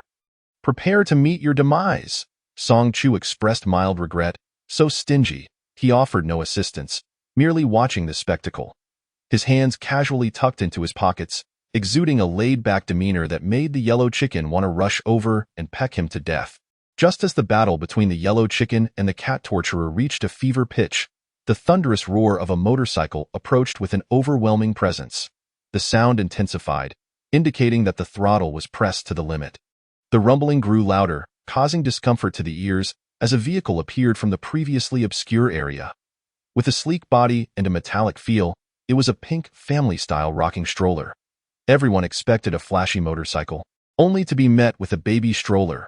The sound of a heavy motorcycle accompanied by a makabaka. Yet, the makabaka still exhibited the prowess of a racing machine, its 4 tiny wheels propelling it with the force of a whirlwind. Rushing into the game amidst swirling dust in a spectacular finale, the baby stroller executed a 180-degree turn, screeching to a halt just 3 meters from Anil and the others, forcing them to swallow a mouthful of sand. What on earth? The driver of the makabaka was a little girl sporting a bib adorned with a little yellow duck pattern, holding a children's spoon. She extended her tiny hand, pompously removing her pink star-shaped sunglasses, and greeted the players. "Hello, you despicable ones." Everyone, including Song Chu, looked up to find 2 lines of glaring golden text above her head, one reading Judicator and the other Brat. The crowd instantly fell into a state of alarm. Hello. After nervously exchanging greetings, Anil and the others quickly gathered around Song Chu. Seeing him crouched there nonchalantly, they followed suit, squatting down as well, especially the tattooed man, whose massive frame made him appear like a mound compared to others. Anil's eyes sparkled with tears and anticipation as she looked at Song Chu, her gaze a beacon of hope. He had bravely provoked the yellow chicken and was still alive. He had shattered half of the cat torturer's scapula with a mere iron rod. He was the savior among them. The brat had already hopped down from her makabaka, approaching the now-stopped yellow chicken and the cat torturer with her spoon. The tattooed man scratched his head in confusion. Why on earth did such a little child suddenly appear? Anil replied, She is the Judicator. What exactly is a Judicator? Have you ever heard of it? Anil asked uncertainly. It should be of the same ilk as the Regulators. Song Chu clarified. Isn't that a level above the Regulators? Isn't she more formidable than that yellow monster? The tattooed man gasped in shock. After a moment of stunned silence, Anil, her expression tense, whispered Songji, you've hit the cat torturer. What if she comes for you? She appeared genuinely concerned. Song Chu shrugged it off. I'm just garnish. She want to eat me. Anil asked, Really? Is it true? Why are you stuttering? Are you scared? Anil's face turned pale. I usually never watch horror films. Receiving such a visual shock, it's hard to recover immediately. But it's okay. I can still talk. Look at him. He has gone mute. She cast a fleeting glance at the bald man, who appeared utterly terrified. He lay sprawled on the ground like a mass of mush, his head shaking incessantly like a relentless rattle, displaying an alarming madness. Chapter 14. The swiftly moving baby carriage. Suddenly, a mischievous child brandishing a spoon appeared, causing the cat-tormenting woman to adopt a wary demeanor, her cat fur standing on end. The child bore an uncanny resemblance to an unweaned human infant. With soft, fine hair tied into 2 adorably perky little tufts by colorful bands. These tufts stood defiantly, their delicate strands flaring out like 2 blooming trumpet flowers, with limited hair to tie back. Many strands remained unruly, secured only by a row of charmingly shaped light-colored hair clips, little yellow ducklings. Paired with her yellow duck bib, she was simply irresistible to all beings with a shred of conscience. Except for the cat-tormenting woman. The child seemed devoid of any threat or aggression, yet the woman regarded her as if facing a ferocious beast, her vertical pupils betraying her concealed trepidation. With one hand clasped tightly behind her back, the cat-tormenting woman grasped something for solace, which momentarily bolstered her courage to face the child, preventing her from fleeing in disarray. The muscular man with tattooed arms had begun to lose all hope. The monstrous chicken was already formidable enough, and now the emergence of a cannibalistic pervert alongside a judge seemed to indicate that this game had no intention of allowing them to escape alive. However, it appeared that the 2 entities might be at odds with each other, perhaps leaving Anil with a glimmer of hope. If the child helped the big yellow chicken expel the cat-tormenting woman from the game, the players might pass through unscathed. Yet, all these Regulators were monstrous creatures, fundamentally akin to one another, with no reason to assist the players. In times of peril, people instinctively lean on what they perceive to be the strongest presence. Anil, in a state of disarray, turned to Song Chu for assistance. Song, brother, should we do something? Remaining here to spectate felt akin to awaiting a torturous execution. Every moment an agonizing ordeal. Song Chu glanced at the helpless Anil, who, like her, was drenched in sweat, and the tall, muscular man was equally tense, his mental state fraying at the seams. When that last thread snapped, it manifested in the form of the bald man, his features distorted. A mere pile of flesh, unable to utter a word at its fine. We have a vehicle. Song Chu, not particularly adept at comforting others, pointed towards the Makabaka. Her carriage is still there. If worst comes to worst, we can steal it and flee. Anil stuttered even more, her face reddening as she managed to utter, That seems to be a baby carriage. Yes, let us hurry, Song Chu replied. Anil and the muscular man felt that Anil sincerely believed that his words were nonsensical. Yet she still politely inquired, Can it run fast? Song Chu, hands in his pockets and gaze unflinching, replied, Like the wind. Perhaps it contained a motorcycle engine, which would explain the deafening roar. Unbeknownst to the child, a shameless player had set their sights on her pink rocking toy. She wrinkled her little nose, detecting an unpleasant odor. Clutching the children's spoon, she leaned in to sniff around, ultimately pinpointing the source of the stench to the cat-tormenting woman. Your smell is absolutely foul. Why don't you brush your teeth after eating humans? It's utterly unhygienic. Even children know to brush after meals, she admonished, her delicate pink face taking on a serious expression. Her round, white cheeks puffing up in indignation. If I catch you eating humans and not brushing your teeth again, I shall hand you over to a perverse dentist, who would be more than happy to smash all your rotten teeth and replace them with a brand new set. The cat-tormenting woman, irritated, gnawed at her crooked claws. The child raised her rounded face, brandishing the spoon as she chastised, Stand properly. Do not gnaw on your nails. The cat-tormenting woman straightened her back, her pallid face clouded with gloom as she relinquished her half-eaten nail. The big yellow chicken, with its dark bean-like eyes, gleefully chirped, Chirp, chirp. Did you brush your teeth today, little bird? The big yellow chicken's smile vanished in an instant, with a thud, after a swirl of black mist. The 2-meter-tall big yellow chicken disappeared, replaced by a diminutive yellow chick. The chick was the size of a child's palm, with a fluffy round head, a tender beak, and slender claws, scurrying about like a plump little ball. It scampered to the child's feet, rubbing its fluffy body against the girl's calf, emitting a soft chirp. Chirp, chirp. Song Chu raised an eyebrow in disbelief. He hadn't anticipated the big yellow chicken's true form to be so adorable. No wonder it was called Little Yellow Bird. Are we going to brush now? Wait a moment. Today's children's meal was so unappetizing. Even my little pickles are gone. I'd rather starve than eat. How has that chef in the judge's restaurant not been eaten yet? I hope the judge replaces that fellow soon. Now, help me finish off this repulsive lunch.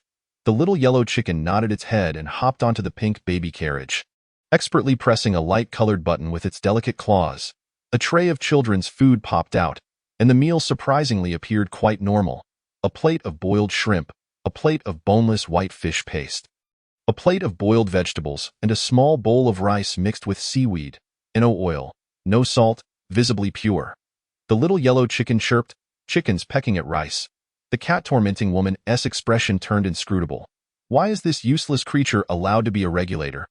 Apparently, it has latched onto the judge's coattails. Her demeanor shifted abruptly, her face darkening as she shot a glare at the pecking little yellow chicken. Recovering her gaze, she smiled respectfully at the child, saying, Dear esteemed judge, I merely wish to venture out for a bite to eat. Surely, that is not a grave transgression. Yes, I have consumed humans and forgotten to brush my teeth. This is indeed a heinous crime. The cat-tormenting woman readily admitted her fault, licking her lips. May I inquire, esteemed judge, can I now enjoy my little snack? She cast a glance at the players. Anil's complexion turned ashen. Are they negotiating? Song Chu replied, No, why not? Because she is beating the dog without looking at its owner. The child looked down at her chubby little legs, white and adorable, clearly not large at all. She was incensed. The spoon in her hand grew to an enormous size, the round plastic handle swelling like a stone pillar. even the cute little bear emblem turning grotesquely large. The stainless steel spoon resembled a massive metal pot. The cat-tormenting woman stiffly turned her head. Her form was enveloped in the shadow of the colossal spoon, as if cast in plaster, rendered immobile, gazing up at the gargantuan utensil as it came crashing down upon her. The ground trembled and shook. When the others regained their footing, they found only a puddle of thick, viscous blood and a shattered, blood-soaked doll where the cat-tormenting woman had once stood. Annel covered her mouth. She's dead? Chapter 15. I have no money, Brother Song Chu. She ran away. When the children's spoon struck the cat-tormenting woman, her body transformed into that doll. It must have been some kind of sacrificial prop. The mischievous child wiggled her little bottom as she climbed into the pink baby carriage. Toot, toot, toot. Settled back in the rocking carriage, she held up the children's spoon like a commander's baton. The 4 black wheels of the baby carriage finally sprang to life.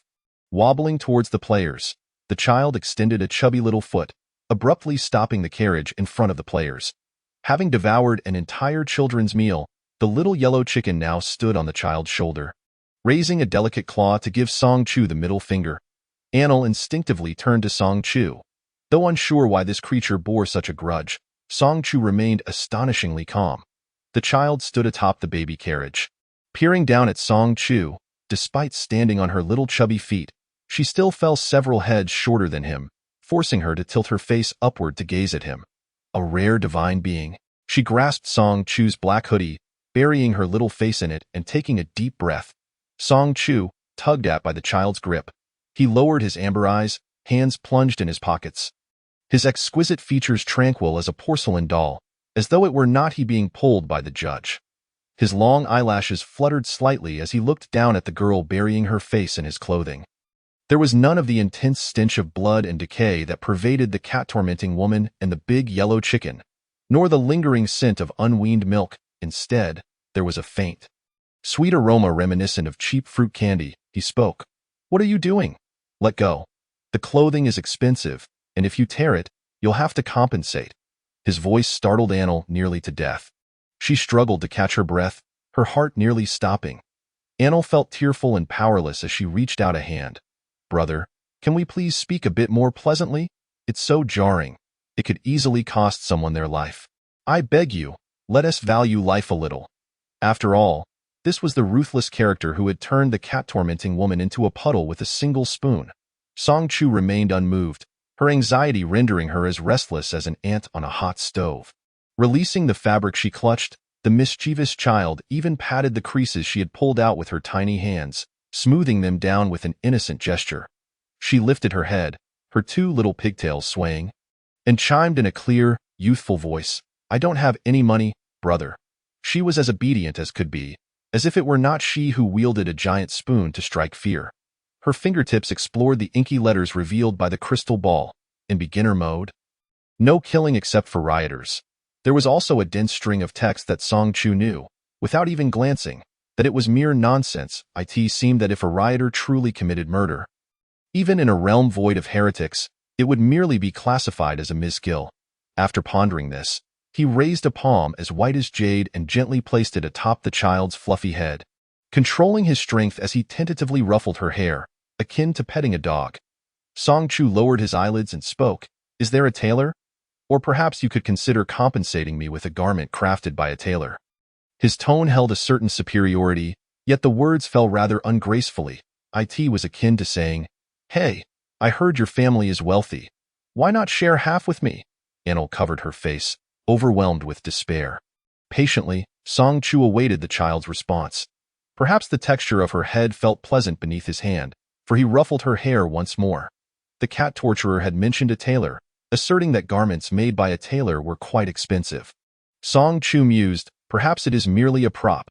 The child inhaled the scent emanating from Song Chu, blinked her eyes, and suddenly laughed. You won't like his clothes.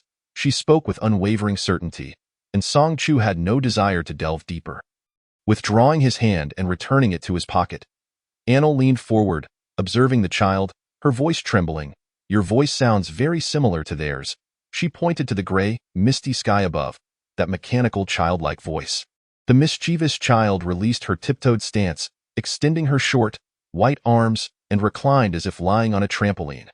She nestled comfortably in the pink rocking car, resting her arms beneath her head, and explained, "That is the will of the divine, as well as the gaze of the divine. Dear players, you may also refer to it as the game system. Whether it be the rules of the game or the rewards after players complete it, all are orchestrated and overseen by the supreme divine will. The overseers act more like, the driving force of the game's narrative, the maintainers of the rules. And that fellow you just encountered, who doesn't brush his teeth, is a rioter, a killing machine designed to eliminate heretics. Every time he appears, he cleans up the game, efficiently and economically, with self-calculated fees, quite handy indeed." She wiggled her little feet and suddenly lowered her voice. "However, the divine will is very busy. It cannot possibly monitor every game at all times.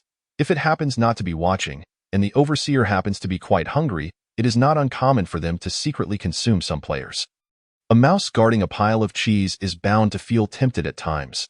Ignoring the player's expressions of terror, she patted her small chest and earnestly said, "The reason you find the voice of the game system so similar to mine is that it has recorded my voice, the unique, sweet tone of the most beloved judge among children, the recipient of the Top 10 Outstanding Children Award in Fairy Tale Town, aiming to provide players with a comforting and immersive sensory experience." She rattled off this lengthy explanation in one breath, then looked at the players with sparkling eyes, clearly seeking praise. Comforting and immersive. Indeed, too comforting. Annel immediately raised her hand and applauded enthusiastically, forcing herself to loudly praise. "Impressive, impressive! Your Excellency the judge is truly remarkable." In an instant, the will to survive suppressed even her stammering. Seeing this, the tattooed man also raised his hand to join in the applause, his large palms clapping louder than 100 people combined. The mischievous child was instantly satisfied, her feet kicking with even more fervor. "Complaints? Can we approach it?" Song Chu suddenly interjected. A profound silence ensued. The child appeared momentarily stunned. Her previously bouncing white feet ceased their movement. Song Chu's long eyelashes cast a small fan-shaped shadow on his lower eyelids, giving him an unexpectedly gentle aura. In the thick silence, he smiled, saying, "It is quite normal for players to seek feedback from the game. Yet, he thought to himself, who doesn't vent their frustrations at customer service when stuck with a shoddy game?" The child stammered. Well, your game has been completed. I must take my leave." Do. The baby rocking car revved to full throttle, its 4 tiny wheels grinding against the ground as it began to speed away, sparks flying from the friction. The bumpy terrain caused the pink Makabaka to sway perilously, seemingly on the verge of toppling at any moment. Yet, it sped away fervently into the uncharted territory. She had fled in her little car. Chapter 16. Triggering the system's lamentation, Song Chu was engulfed in darkness. Pixelated fireworks fizzled and exploded against the black screen, accompanied by a familiar, lively tune, the sound of game completion. This time, the mechanical childlike voice resonated directly within the players' minds with a crisp chime. Ding! Congratulations to players Song Chu, Annel, Wang Hao, and Lu Daong for successfully completing the beginner game. Will you be eliminated? Lucky player Song Chu, you have not been eliminated. Come, raise a glass in celebration. This session had a total of 5 players, with 4 surviving. Detection indicates that player Bai Xiaoya was eliminated by the rioter. Player Bai Xiaoya's identity is undergoing re-examination. Re-examination complete. It has been confirmed that Bai Xiaoya was a backup candidate. How unfortunate, she was mistakenly killed by the rioter. What a lovely young girl, tragically departed from this world. Triggering the system's mourning. Flowers will be offered for 3 seconds. As the words fell, a pale, blinding funeral wreath suddenly sprang forth, occupying the entire screen. The air was thick with an eerie stillness. Dear players, rest assured, in the spirit of fairness and justice, this system guarantees that when you meet your demise, such beautiful funeral flowers will also be bestowed upon you. Song Chu tugged at the corner of his mouth. I don't like wreaths, just plant them on my grave. The mechanical voice fell silent for 3 seconds. Dear player, please do not possess such a strong desire for ownership over the system. Sharing is the path to embracing the beautiful roses. Roses, roses. Song Chu fixed his gaze on the 3 emoji roses emitted by the game system for a full 3 seconds before averting his eyes, muttering a curse under his breath. To hell with you. Dear player, it seems you have just used uncivil language. The sweet voice carried an insidious chuckle. The system has reason to suspect you of blaspheming against the divine will. The recording has been uploaded for analysis. When it uttered this, it did so with an unmistakable air of, prepare for your doom. Ding, ding, ding. The detection report is out, and the result is a heartfelt confession to the divine. The system's voice suddenly soared in pitch, resembling a chicken caught by the neck, brimming with shock and disbelief. How could this be? Why? Where had he confessed to the divine? The childlike voice fell into a long silence, doubting the integrity of its receiver. To hell with you? Song Chu furrowed his brows, impatiently urging, are the completion rewards being settled or not? Hurry up. Despite his complaints, he kicked the dark panel twice with a thud. The system. He has become uncivil again. The system had grown wise. This time, it refrained from humiliating itself. Beginner game. Have you been eliminated? Completion requirements. Successfully eliminate identical ice blocks to make 3 golden pods fall to the ground. Reward settlement in progress. Beginner reward. Fixed 9-square grid. Item space. 3 leaf coins distributed by the little yellow bird. Players, please check your rewards. Song Chu did not scrutinize the details, directly pocketing a small 9-square glass grid and 3 silver coins, before being enveloped in a blinding white light. Accompanied by a faint dizziness, the group reappeared in the 24-hour convenience store, the cold fluorescent lights hanging overhead. Song Chu blinked his light-colored eyes, gradually adjusting to the glaring illumination. Damn it! I'm alive! I didn't die. Ha ha ha ha. The manic laughter of the bald man echoed in his ears. Once out of the game, he had revived from his pitiful state. On the floor, the shattered mobile phone remained in its previous position. Its screen suddenly lit up, the yellow triangular bird bouncing forth, displaying the completion screen of a match 3 game. Ding, ding. Accompanied by the upbeat game sound, 2-star ratings lit up. Why only 2 stars? Perhaps it was because someone had died. Song Chu hung his head, silently staring at the 2 stars for several seconds. Bang! A loud explosion echoed as he crushed the phone beneath his black shoe, sending shards of metal scattering across the floor. What the hell? What are you doing? The bald man was taken aback, instinctively cursing under his breath. Song Chu lifted his head, his cold, icy eyes casting a glance at him, the amber orbs seemingly encased in a layer of frost.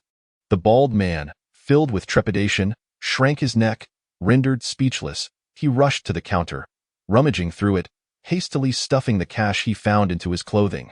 The others regarded his actions with indifference. A black fog enveloped the entire city, and the occurrences of the irrational grew ever more frequent, to the point where some panicked individuals referred to it as the arrival of the apocalypse. Whether it truly was the end of days remained a mystery. But in the current world, danger lurked at every turn, and every possession had become a burden. Brother Song, do you have this? Anil proactively produced her grid and leaf coins. This is my game reward. It seems to be some kind of item. She lowered her head to examine it. Mine is the same. The tattooed man also revealed the item he had obtained. Song Chu observed these 2 utterly guileless individuals, so brazenly displaying their items, and found himself momentarily at a loss for words. He nodded, indicating he had a similar one. The tattooed man scratched his head, utterly perplexed. How do you use this item? Brother Song, Sisterin, you're cultured folks. Can you take a look? I remember it was mentioned during the settlement that this grid is some kind of storage space for items. It should be able to hold things. Anil held the glass grid under the light for a closer inspection. The so-called grid resembled a square glass plate the size of a palm, etched with orderly lines that divided it into 9 equal sections. Check if the identity panel provides any interpretation regarding the item S function, Song Chu suggested, lifting his head. Oh? Anil suddenly realized, quickly placing the grid in front of the opened identity panel, a torrent of information was swiftly unlocked. She read it out loud, word by word. Its not a grid hotpot, nor a grid photo album, but a grid item storage space. Each section can only hold 1 item. Its actually a spatial item, Anil exclaimed, her eyes widening in astonishment. Song Chu distinctly recalled that during the reward settlement, the grid had been noted as a fixed item. Was it a fixed style or a fixed object? He leaned towards the latter. It seemed the grid was a standard reward for completing the beginner game, akin to a starter pack, regardless of whether players participated in the same beginner game. The final reward would invariably include a fixed grid item. The 3 meager silver coins were actually the rewards from the big yellow chicken. Anil was currently unlocking the information of the leaf coins. slowly reading it aloud. Leaf coin. It looks very much like a silver coin, but it is merely an appearance. Although it lacks the functionality of currency, you might be able to use it to play some mini-games within the game. She seemed unable to comprehend, repeating the last sentence twice in confusion. Might be able to use it to play some mini-games. What does that mean? Playing games within a game. Is it nested? This is not hard to understand. Have you ever played large-scale games? Anything goes. Song Chu, with an air of weariness, found a high stool, resting his heavy eyelids. One long leg casually draped over the stool's edge, the other stretched out languidly. The legs were strikingly straight and undeniably beautiful. In an instant, Anil felt as though her eyes were glued to his legs. She could gaze at them for a year. When Song Chu glanced over, she hurriedly averted her gaze, flustered at I don't really play games. I only took care of a QQ pet on the computer when I was little. You know, that penguin. She silently berated herself. Sinful. It was utterly sinful. How could she desecrate her savior's magnificent legs? Speaking of legs, they were indeed worthy of being called legs. They could easily be modeled. No more thoughts. She scolded herself yet again. Song Chu nodded in understanding. What about the pet mall? Have you played there? Besides social interactions, there are many mini-games, swimming competitions, and bean battles during the carnival. To enhance daily activity and extend player engagement, many large-scale games incorporate simple mini-games such as fishing, farming, and doll dressing. Now that game coins were being distributed as items to players, this indicated there would be even larger games to follow. Song Chu narrowed his eyes. Look quickly, the tattooed man's excited voice suddenly rang out. He held a bottle of mineral water, jubilantly exclaiming while raising the grid. I put it in, he eagerly demonstrated to the two. The moment the water bottle made contact with the grid, it vanished, only to reappear in his hand a moment later. Anil and the tattooed man were thrilled by this discovery and began selecting items from the convenience store to place into the grid. Noticing Song Chu had remained inactive throughout, they couldn't help but ask, Brother Song, aren't you taking any food or water? Song Chu lifted his gaze. No need. The tattooed man decided to leave. He had a brother who had saved his life many years ago, leaving behind a wife and daughter. He sent them living expenses and his niece's tuition each month. It was inconvenient for a single man to frequently visit the widow and her child. Fearing unnecessary misunderstandings, so he opted to send money instead and rarely visited, except during holidays. That brother had treated him well. He was his only family. Now, with this cursed black fog rendering the world perilous at every turn, he worried for the safety of his sister-in-law and niece. If something truly happened, he would go to his brother's grave and bow his head, feeling he had failed his promise, trusting others' requests, being loyal to their matters. Now, even the slightest hope compelled him to seek them out. He clasped his hands together towards Song Chu and Anil. Brother Song, sister-in, whether you acknowledge it or not, I believe we are bound by life and death. Thank you for your help in the game. Otherwise, with my brain, I might have really gotten lost in there. Anil quickly returned the gesture. Brother Wong, safe travels. I wish you find your sister-in-law and niece soon. Avoid the entrance where the ancient lamp hangs. Steer clear of it, Song Chu said abruptly, his tone flat. The reason they entered this convenience store was that it was illuminated. While the surrounding residential buildings and streets had lost power, this store stood alone, aglow. Song Chu had just found a plug to charge his phone, discovering that the convenience store had not experienced a blackout. As all surrounding buildings had lost power, only this convenience store remained lit. At its entrance hung a solitary lamp, not modern in design, but rather ancient and quaint, resembling lamps from a millennium ago. With a delicate wooden frame, draped in glass and silk, adorned with painted birds and beasts intertwined with branches, embellished with beaded tassels, it was exceedingly jarring to see such an octagonal lantern hanging at the entrance of a modern convenience store. Making it hard for Song Chu to overlook, he had initially thought the store was hosting a celebration to attract customers. Now, reflecting on it, he found it peculiar. Lanterns are traditionally hung in pairs. When has there ever been a solitary one? Over 3 hours had passed since he entered the convenience store. What kind of lamp could burn for so long without someone refilling the oil? Anil swallowed hard. Brother Song, are you suggesting that lamp is related to our entry into the game? Song Chu replied, just a suspicion. Anil noted, it's better to err on the side of caution. Brother Wong, Remember to thoroughly inspect the area for strange lamps before finding a place to rest. I know. The tattooed man nodded vigorously. Anil felt the hairs on her arms stand on end. I have this unsettling feeling about this store. What if it pulls us back into the game? Let us leave here first. One end was thick with black fog, while the other was illuminated by the cold, stark white light that melted the darkness, as if the street were divided by these two extreme colors. The ancient lamp emitted a cool, clear light, like a mass of moonlit oxygen, dispersing the surrounding black fog and revealing some interwoven paths. The three stood beneath the ancient lamp of the convenience store, waving their goodbyes. May we meet again by fate. The tattooed man flashed a hearty grin. Anil waved her arms vigorously, watching his figure grow smaller until it vanished around the corner. She turned back, brother. What about you? Are you going to find your family? Songchu sat on the steps, remaining silent in response to her question. Where's your home? Do you want to go back and take a look? I can escort you home. Anil shook her head, gazing at the pitch-black sky. Her phone displayed the time as night, yet there were neither stars nor moon in sight, only a suffocating shroud of black fog. I have no home. Then let us head straight to the military garrison. The military at Yuehai Base City should already be arranging for personnel relocation. Just follow the nation's lead and obey orders. Song Chu said, pulling the silver suitcase's handle and walking away. Anil was taken aback for a moment, then hurried to catch up. But I still need to find someone, she said. Song Chu strode purposefully down the well-lit street, his long legs carrying him further with each step. Who are you looking for, and where to? A little girl, to whom I had promised that I would adopt her as soon as I reached adulthood. I had already completed all the necessary procedures, but now the entire base city has descended into chaos, rendering any paperwork utterly meaningless. She is at the Exine Welfare Institute. I am uncertain if she is still there, but I must see for myself. If Moo Moo is still there, she must be waiting for me at the Welfare Institute. Song Chu halted. I will accompany you, he declared. Chapter 18. I found withered greens.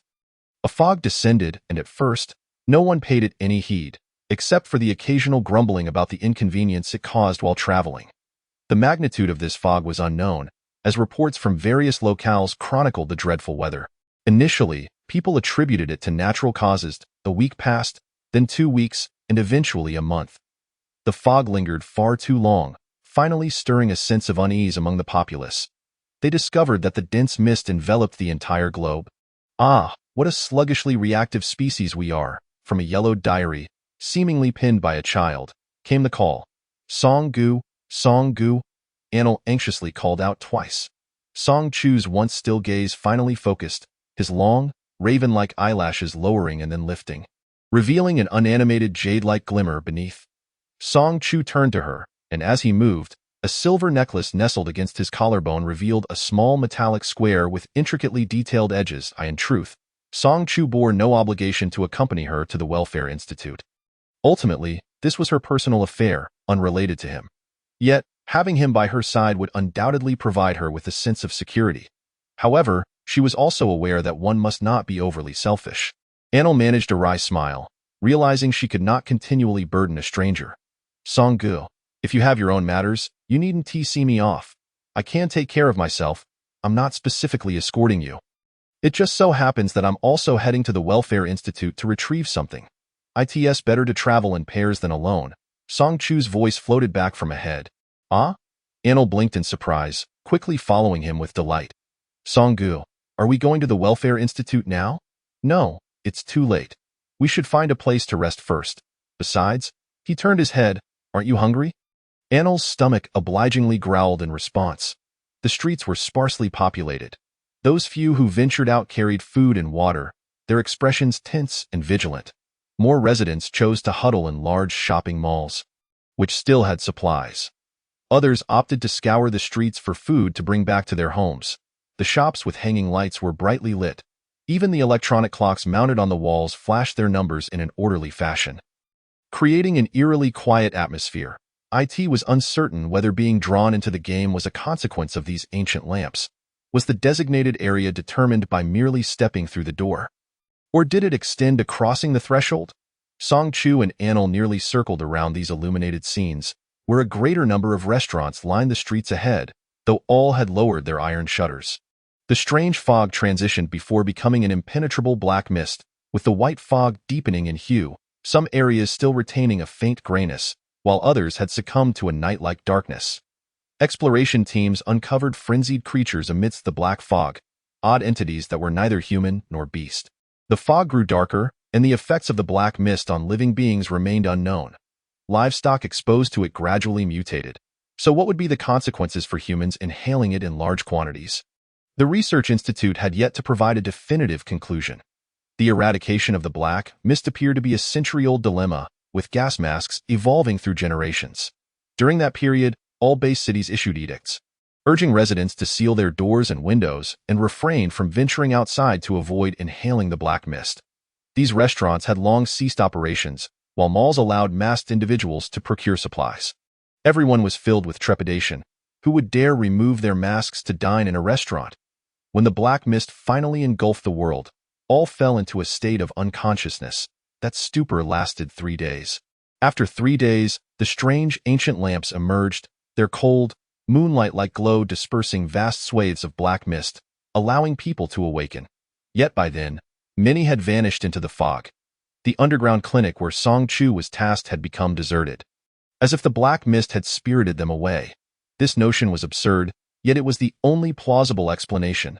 Numerous restaurants had their shutters shattered, locks broken, and their contents pillaged. Power outages signified the cessation of food production, a grim reality. When would the world return to a state of order? No one could provide a definitive time frame. Coupled with the terrifying games and the man-eating monsters within, who would risk returning to factories for work? With lives at stake, who would labor like cattle? Anil had entered 5 restaurants with broken iron shutters, finding nothing but a wilting bunch of greens, the type indiscernible. Restaurants typically stockpiled ingredients, but due to the power outage, the ready-to-eat meats and vegetables had rotted and stank after 3 days. Frozen meats had long thawed, turning sour and foul. Canned goods with longer shelf lives had been thoroughly scavenged. Across the street stood a supermarket, its lights bright and food abundant, looking incredibly tempting. If only it did not have that cold, octagonal lantern hanging at its entrance. While rummaging through the restaurants, Anil noticed at least 10 individuals had entered that supermarket, and none had re-emerged. They were drawn into the game. Song Ji's suspicions were indeed correct. The scenes adorned with ancient lamps were linked to a deadly game. A chill ran down her spine at this realization. Having scoured the pedestrian street, Anil grasped a withering bunch of greens in one hand and a large iron pot in the other. After experiencing 3 days of unconsciousness within the black mist, she felt an unusual surge of strength coursing through her. It seemed her power had subtly increased since emerging from that novice game. However, she was unsure of the extent of her newfound strength. Earlier, she had whimsically attempted to lift a stone block on the roadside. Song Chu witnessed her struggle. He glanced at the heavy marble block and then at her. "You can do it," he encouraged. Anil silently bumped her head against the stone block in her arms, making a couple of thuds. Although she could not lift the block just yet, she had managed to shift it a short distance. Her progress was astonishing. She felt capable of lifting 100 pounds with one hand. Placing the iron pot and the wilting greens on a table beneath a sunshade at a street CAF, Anil resolved to find Song Chu. They had agreed to search different shops and restaurants, planning to reconvene beneath the sunshade. She felt immensely grateful for the instant noodles she had snagged from the convenience store. Averting the immediate threat of starvation, "I found some wilting greens. We can cook them with the instant noodles," she reassured herself, thinking it a healthy meal. Song Chu, hands in pockets, nonchalantly remarked without turning his head. "Not nutritious," Anil retorted. At this point, does nutrition really matter? Taking a deep breath, she bowed slightly. "I'm sorry for troubling you, Song Gu. Please indulge in my instant noodles and wilting greens." Chapter 19. The Golden Pod Emerges. Song Chu replied, "No, you eat them yourself." The greens looked as if they had withered for centuries. Anil pouted. "Are you being picky like a child? Do I need to coax you with praise? What if I cook them and you still refuse to eat? Come on, a bite of the greens will be splendid." Such words felt like an invitation for punishment. A glimmer of wisdom sparkled in her eyes. Song Chu, eyes lowered, scrutinized the lock on the glass door. An electronic lock on a tempered glass door. Such sophisticated equipment in an ordinary underground supermarket seemed perplexing. If the food wasn't meant for sale but rather stockpiled by the owner, that would make sense. This underground supermarket was tucked away in an inconspicuous location, lacking any signage, accessible only by descending a long flight of stairs. The locked iron shutters had been shattered, yet the tempered glass remained unscathed. Traces from bricks lay scattered at the entrance, yet the glass bore no cracks. Song Chu opened his suitcase, retrieving a small metal briefcase. Exquisite yet heavy. "Step back," he instructed. Anil hurriedly stepped behind a tree in the street's flower bed. Ensuring she wouldn't interfere, Song Chu positioned the briefcase against the tempered glass, searching for a point of leverage. The case was made of C9, grade alloy, significantly harder than the glass. The crystal ball in his pocket stirred restlessly. Its warmth impossible to ignore, he drew it out, casting a cool gaze upon it. "What chaos are you causing? Use me to smash it," the crystal ball inscribed. Song Chu scoffed lightly. "You? Aren't you just wishing to shatter yourself?" "No, I'm quite tough," Song Chu thought to himself, feeling somewhat foolish for discussing the matter of hardness with a crystal ball. The crystal ball conjured up an image of a muscular little figure. Its sinewy biceps outlined by a few simple strokes. "My dear, feel free to smash it," while indeed a metal box could break down the door. The violent impact would scatter a plethora of glass shards. Ordinary glass posed little threat, yet tempered glass was far more perilous. Song Chu stepped back a few meters, tossing the crystal ball in his hand before hurling it with force. The sound of air being sliced open echoed. The crystal ball struck, embedding itself into the tempered glass, which instantly shattered into a spiderweb of cracks. With a cacophony, the door splintered into countless fragments. A slender, clean hand brushed aside the myriad shards of glass to retrieve the crystal ball. Song Chu cast a glance before stowing it away in his pocket. Indeed, this was a subterranean supermarket, stocked with an impressive array of goods. The moment the door was shattered, beams of light surged in like tangible cotton, spilling into the darkness and diffusing like mist. Though faint, it was sufficient for visibility. Upon inspecting the dust-covered shelves, Song Chu discovered a flashlight and conveniently found several batteries to pocket. The crystal ball eyed the batteries, inching closer to swallow them whole. Then surveyed the 9-square grid and the leaf coins, consuming those as well. With flashlight in hand, Song Chu ambled through the supermarket. Aside from the largest room stocked with goods, there were two smaller spaces, one serving as a kitchen and the other as a bedroom. The kitchen was fully equipped, complete with gas, thus sparing them the trouble of dismantling furniture to cook. The bedroom contained a small single bed and a sofa. Anlu returned, carrying her iron pot and wilted vegetables.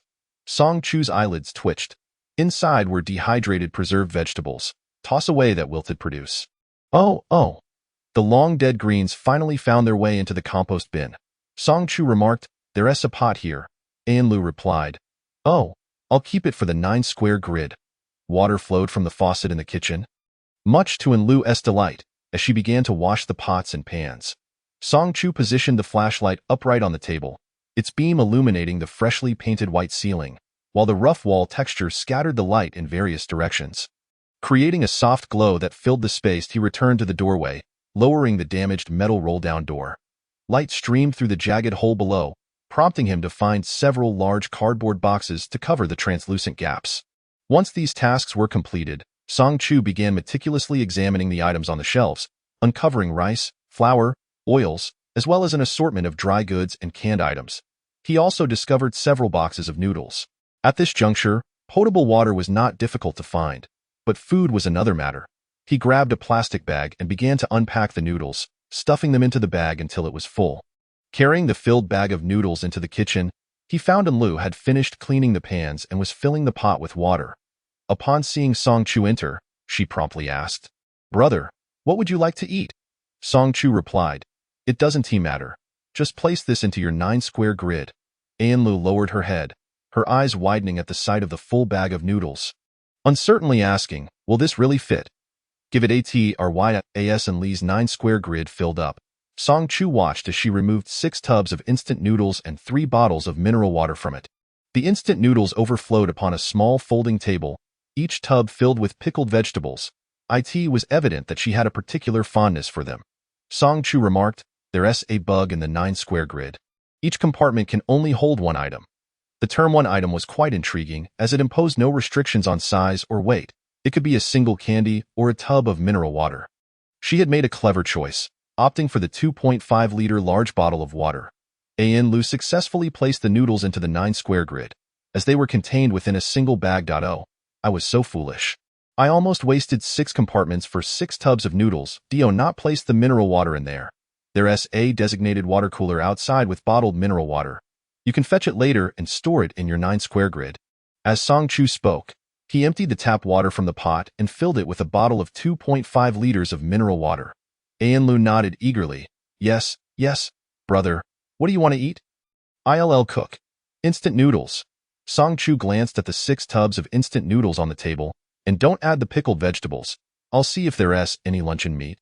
In the steamy kitchen, aromas wafted delightfully as the lightly yellow broth bubbled with small bubbles, topped with a pile of fried eggs and sausage. The eggs were salvaged from the now powerless refrigerator. Unsure of their condition, he took a bowl, cracked one open. It was good, so he poured it into the pot. Another crack, still good. Into the pot it went. He continued until he had cracked a total of 30 eggs. Using 15, deciding to save the rest for breakfast tomorrow, Anla gazed at the heaping fried eggs atop the instant noodles, thinking to herself, what a nutritious bowl of noodles. She solemnly presented the cleaned bowls and utensils to Song Chu.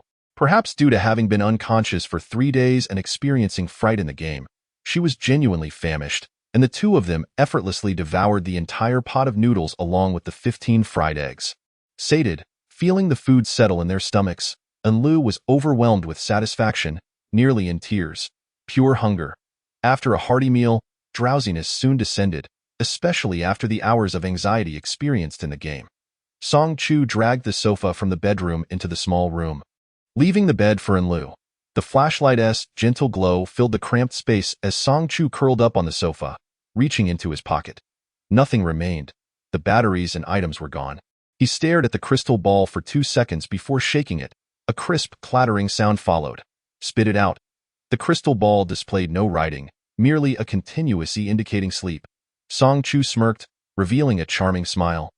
3 minutes later, the dazed crystal ball began to regurgitate items. It produced a pile of goods, including the original 9-square grid, leaf coins, batteries, and a mix of silver coins interspersed with a few gold coins. There were even the coveted golden pods that Song Chu had desired earlier. He silently observed the golden pods for a full minute. Struck gold, he thought. Chapter 20.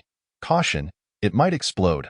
Song Chu grinned at the sight before him, counting the items while his mood soared as he tapped the crystal ball with his fingertips. The crystal ball ceased its stupor and began to awaken.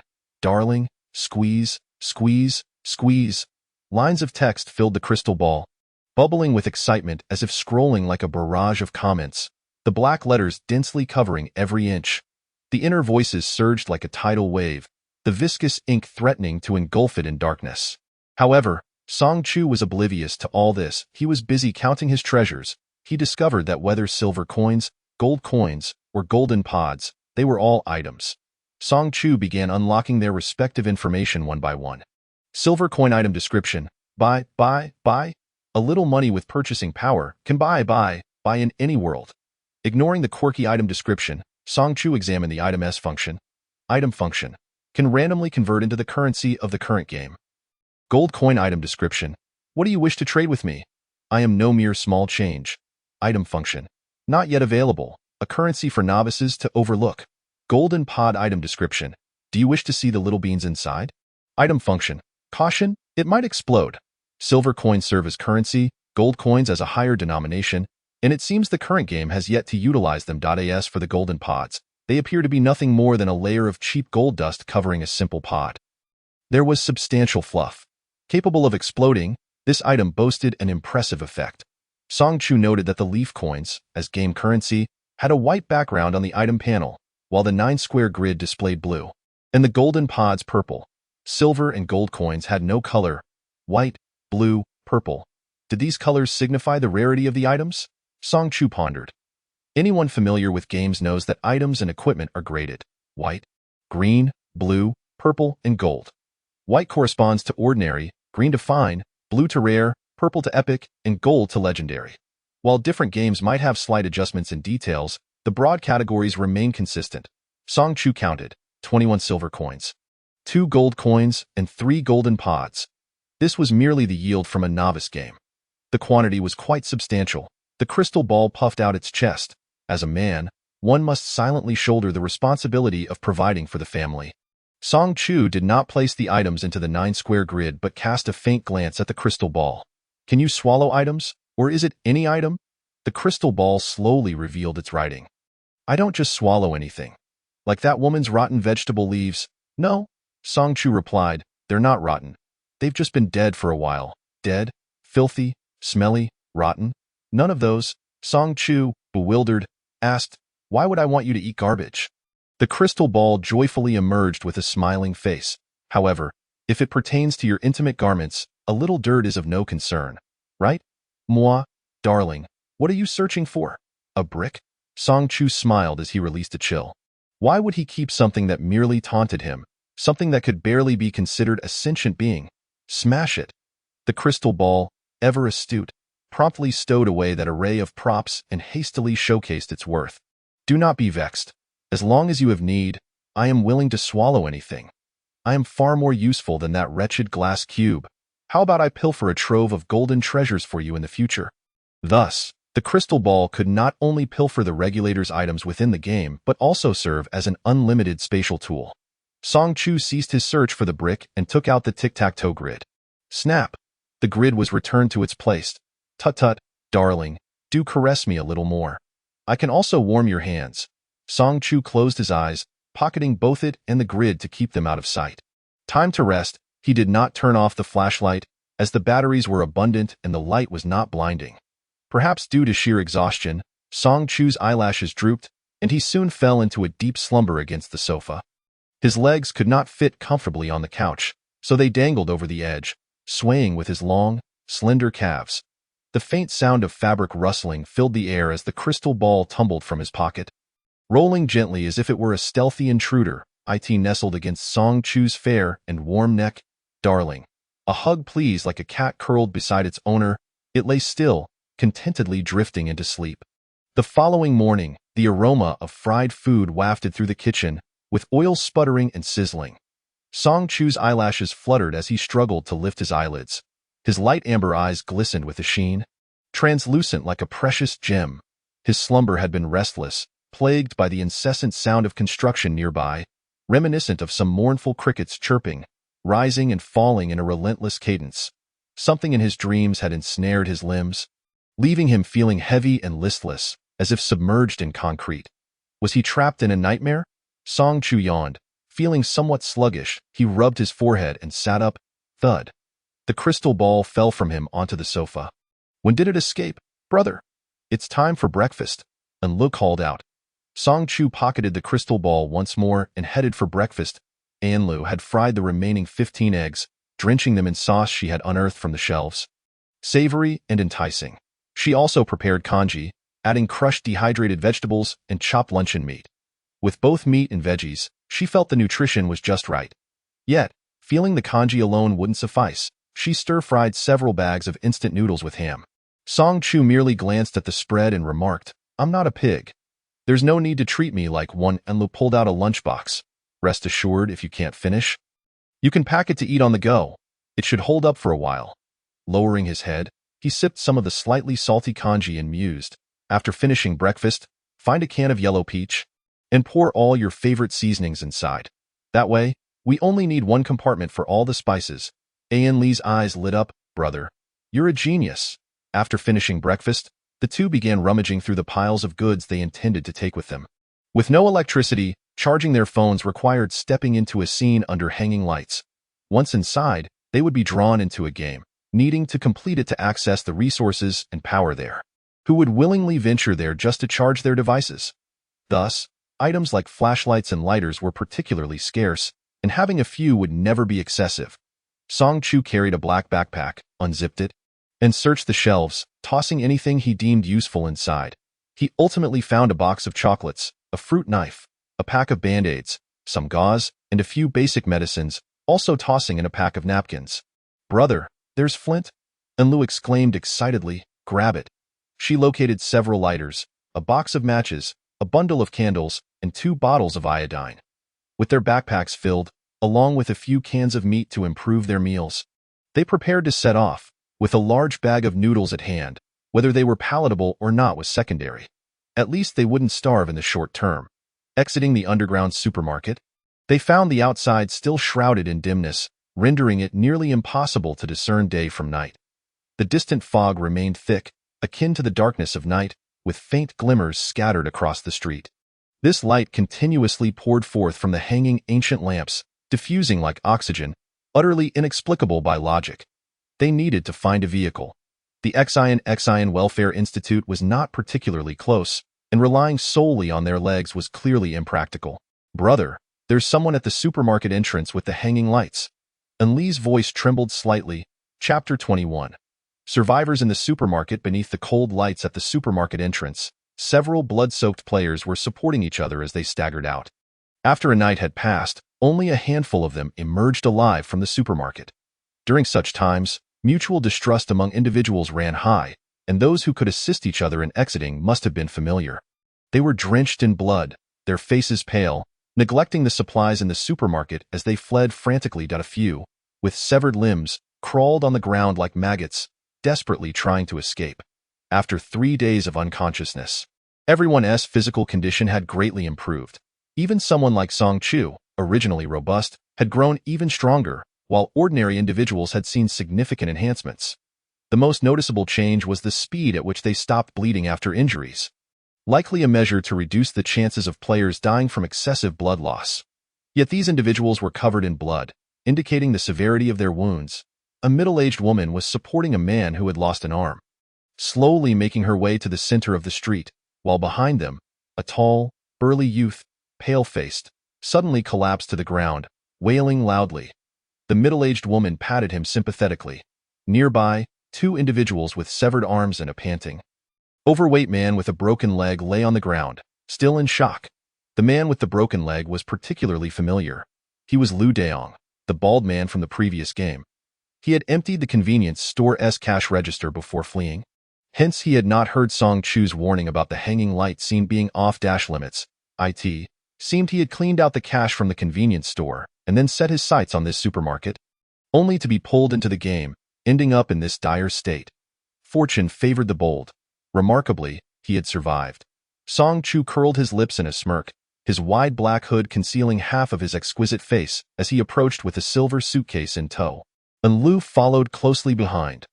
Lu Daong had lost a leg, and a large pool of blood pooled beneath his hefty frame. The gaping wound at the severed leg was immense, making it difficult for even someone with enhanced physicality to staunch the bleeding quickly. Song Chu glanced over and estimated that he would lose half his life but would not die.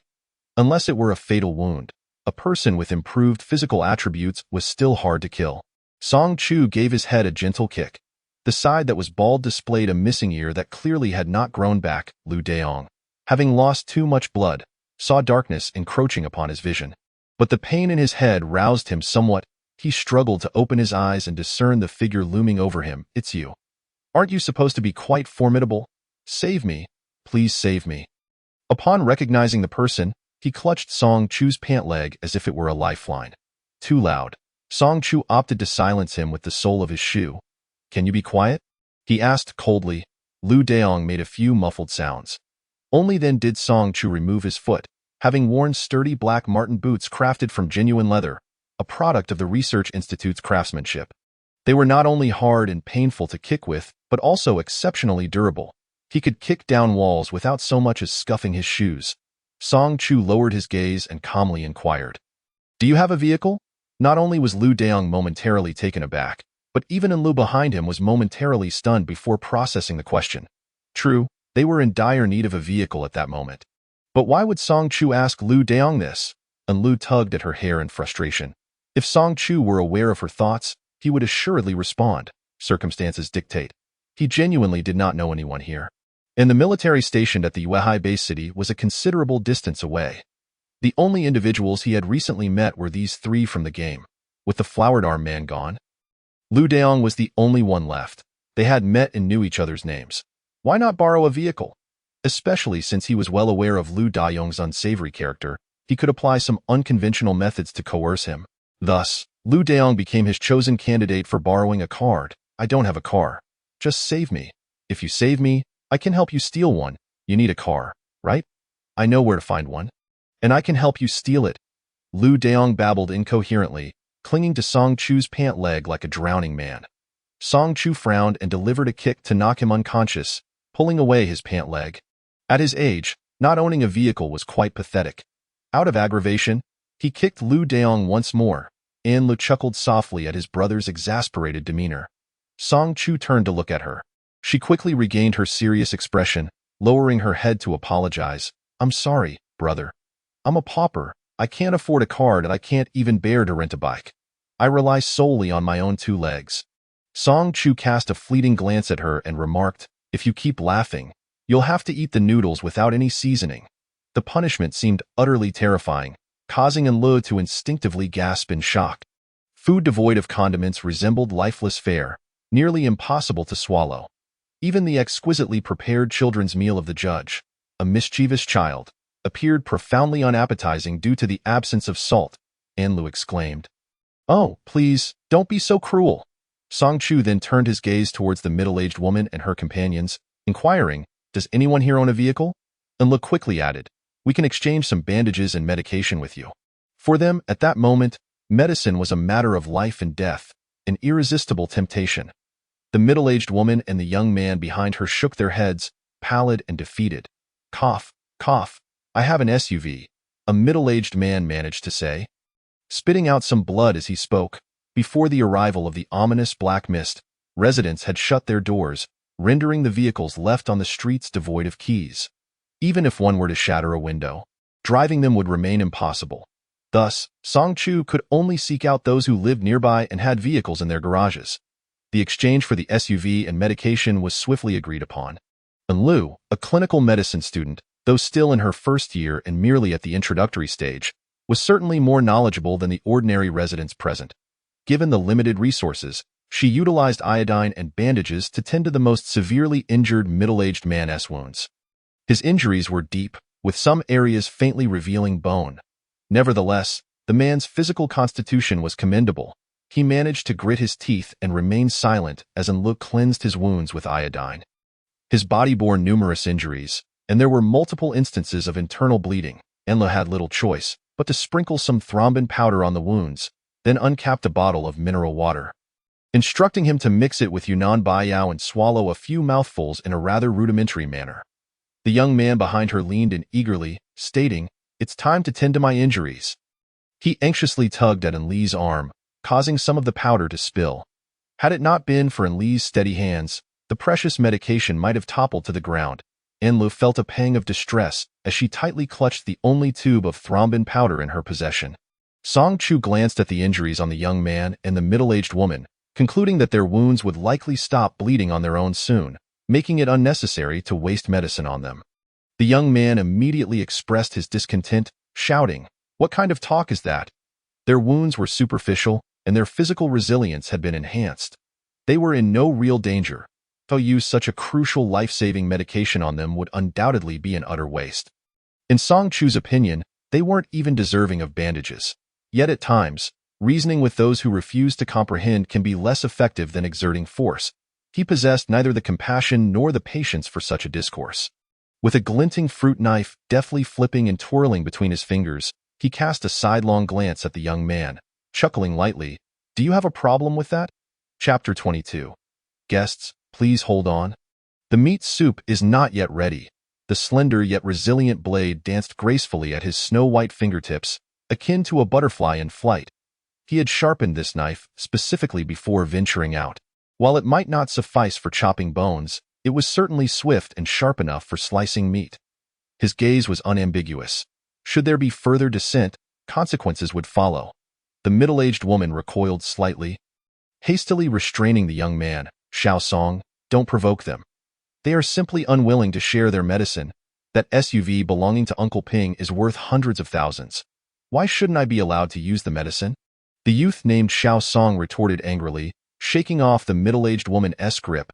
That kid only possesses a knife. I'm not afraid of him. With a scowl, he retrieved a folding knife from his pocket. Enlu swiftly hid behind Song Chu, shouting, "What are you getting so worked up about? You're not the one on the verge of death.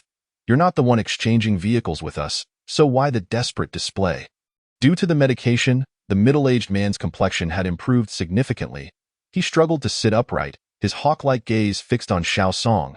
"I'm not anxious about exchanging vehicles. Why are you so agitated on my behalf? Without that girl's medicine, I might well perish. A vehicle is merely a hunk of metal, and I see no loss in the exchange. You needn't argue fairness on my behalf." Xiao Song's expression darkened, tightly gripping his folding knife and pointing it at Song Chu. "Get that woman to give me treatment. Otherwise, I'll stab all of you," he growled fiercely.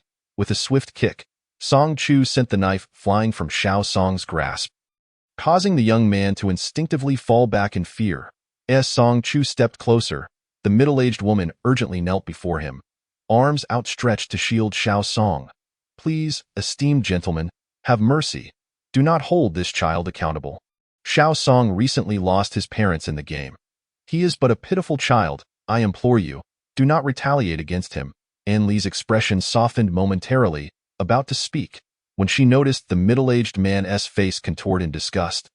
As if he had just swallowed a fly, he pounded the ground in anger, exclaiming, "Don't think I haven't seen. Old Wang's couple were pushed out to that monster by him. Someone who would betray even his own parents is nothing but a beast." Enlu was taken aback by this unexpected revelation, gasping, "What? Xiao Song, did you really do that?" The middle-aged woman looked at the youth in horror. Xiao Song appeared as though he had stepped on a sore spot, scrambling to his feet, trembling as he clutched his fallen folding knife, as if holding the blade granted him immense courage. He pointed accusingly at the middle-aged woman, unleashing a torrent of insults. "Don't think I'm unaware. You two have been up to no good behind the scenes. At your age, you should know better. Jiang Tsuehua, are you helping him because you've been involved with him all along? Disgusting. Even after your husband's death, you shamelessly seek out another older man. How pathetic," he spat. Tears streamed down Jiang Tsuehua's face. She had never imagined that the child she had watched grow up would utter such venomous words towards her. "My son passed away too soon. I treated you like my own son, and this is how you repay me," she choked out, struggling to find her voice. "Such sweet words. If you want to be my mother, why didn't you protect me?" Xiao Song retorted, "I in the game. I was nearly devoured by that monster. Do you even know? You were almost eaten, so you hastily shoved your own parents out." Song Chu's lips curled into a cold smile, his gaze laced with sarcasm. Xiao Song shot back, "Mind your own business, you nosy meddler. What does it have to do with you?" Song Chu's expression turned impatient. Tsk. He took 2 steps closer, twisting the young man's wrist and breaking it with a sharp crack, causing the small knife to tumble to the ground. "Son, how can you be unfilial? Go find your parents and bow to them. Bow deeper." After delivering this admonition, he raised his leg and kicked. Xiao Song was sent flying across the road. Song Chu propelled him from the center of the street to the glass door of the convenience store, covering nearly 10 meters in distance. As the glass door swung open upon impact, it welcomed the young man inside. Bang! The door promptly shut again, leaving Xiao Song pale and frantic as he clawed at the glass, attempting to escape. Yet, it felt as though countless hands were firmly pulling him back. Enveloped in a blinding light, he began to vanish from the waist down, until he was completely engulfed and dragged back into the game. Enlu, who had witnessed the entire scene, stood with her mouth agape, astonished. A certain big shot had kicked him back into the game, as if nothing had happened, casually returning to his original position. Slipping his arm back through the handle of a silver suitcase, he appeared utterly bored. "Are you even human?" Enlu asked, genuinely perplexed. Song Chu replied, "This is so cool," she exclaimed, her face aglow with excitement. Jiang Tsuehua cast a fearful glance at Song Chu. They had just emerged from the game and understood the nightmare it entailed. The prospect of returning was more torturous than death itself. The middle-aged man spoke up, "The SUV is in the underground garage. I'll take you to retrieve it." Jiang Tsuehua hurriedly assisted him. With the middle-aged woman's support, the man could manage to walk, albeit at a painfully slow pace. Leaving a note to wait, Song Chu returned to the underground convenience store, emerging with a small cart for transporting items. "Help him over here." Creak, creak. The diminutive wheels of the small cart, no larger than a palm, emitted a rhythmic sound as Song Chu effortlessly pushed the cart bearing the middle-aged man.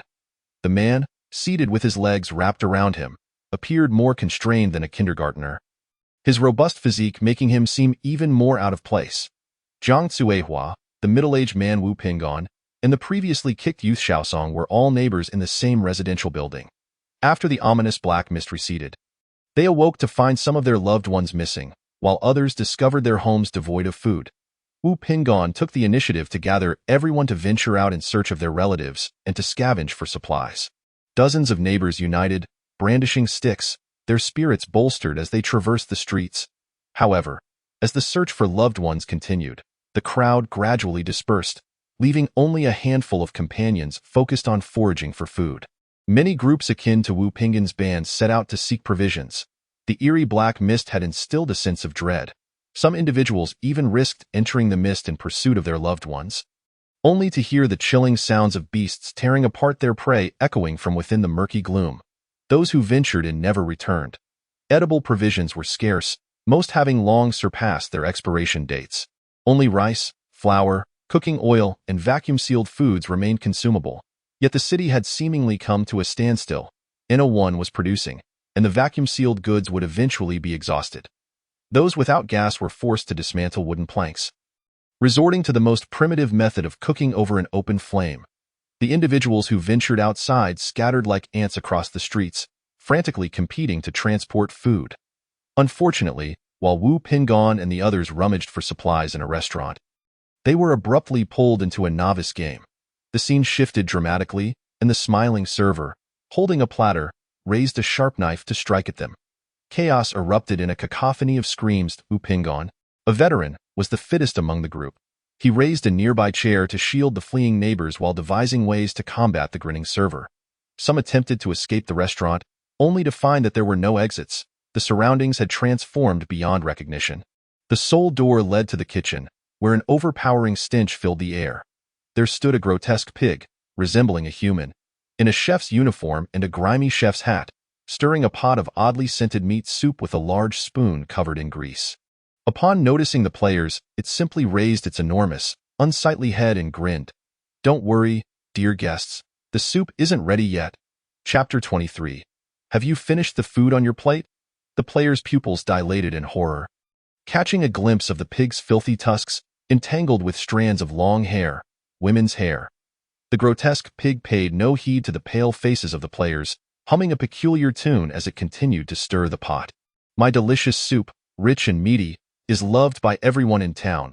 It has a secret recipe that I shall never disclose. What do I simmer the broth with? The bones needn't be picked clean. Just smash them and let the fat flow. What do I simmer the broth with? I shall never tell, but my dear friend, I will let you in on a little secret. Do remember to add some fat from little mice." Despite the pig's large frame humming about the little mice, its gaze remained fixed on the players, its grin laden with implication. It scooped a spoonful of the greasy soup, blew away the impurities formed by the uncleaned blood, and tasted it, squinting its monstrous eyes in pleasure.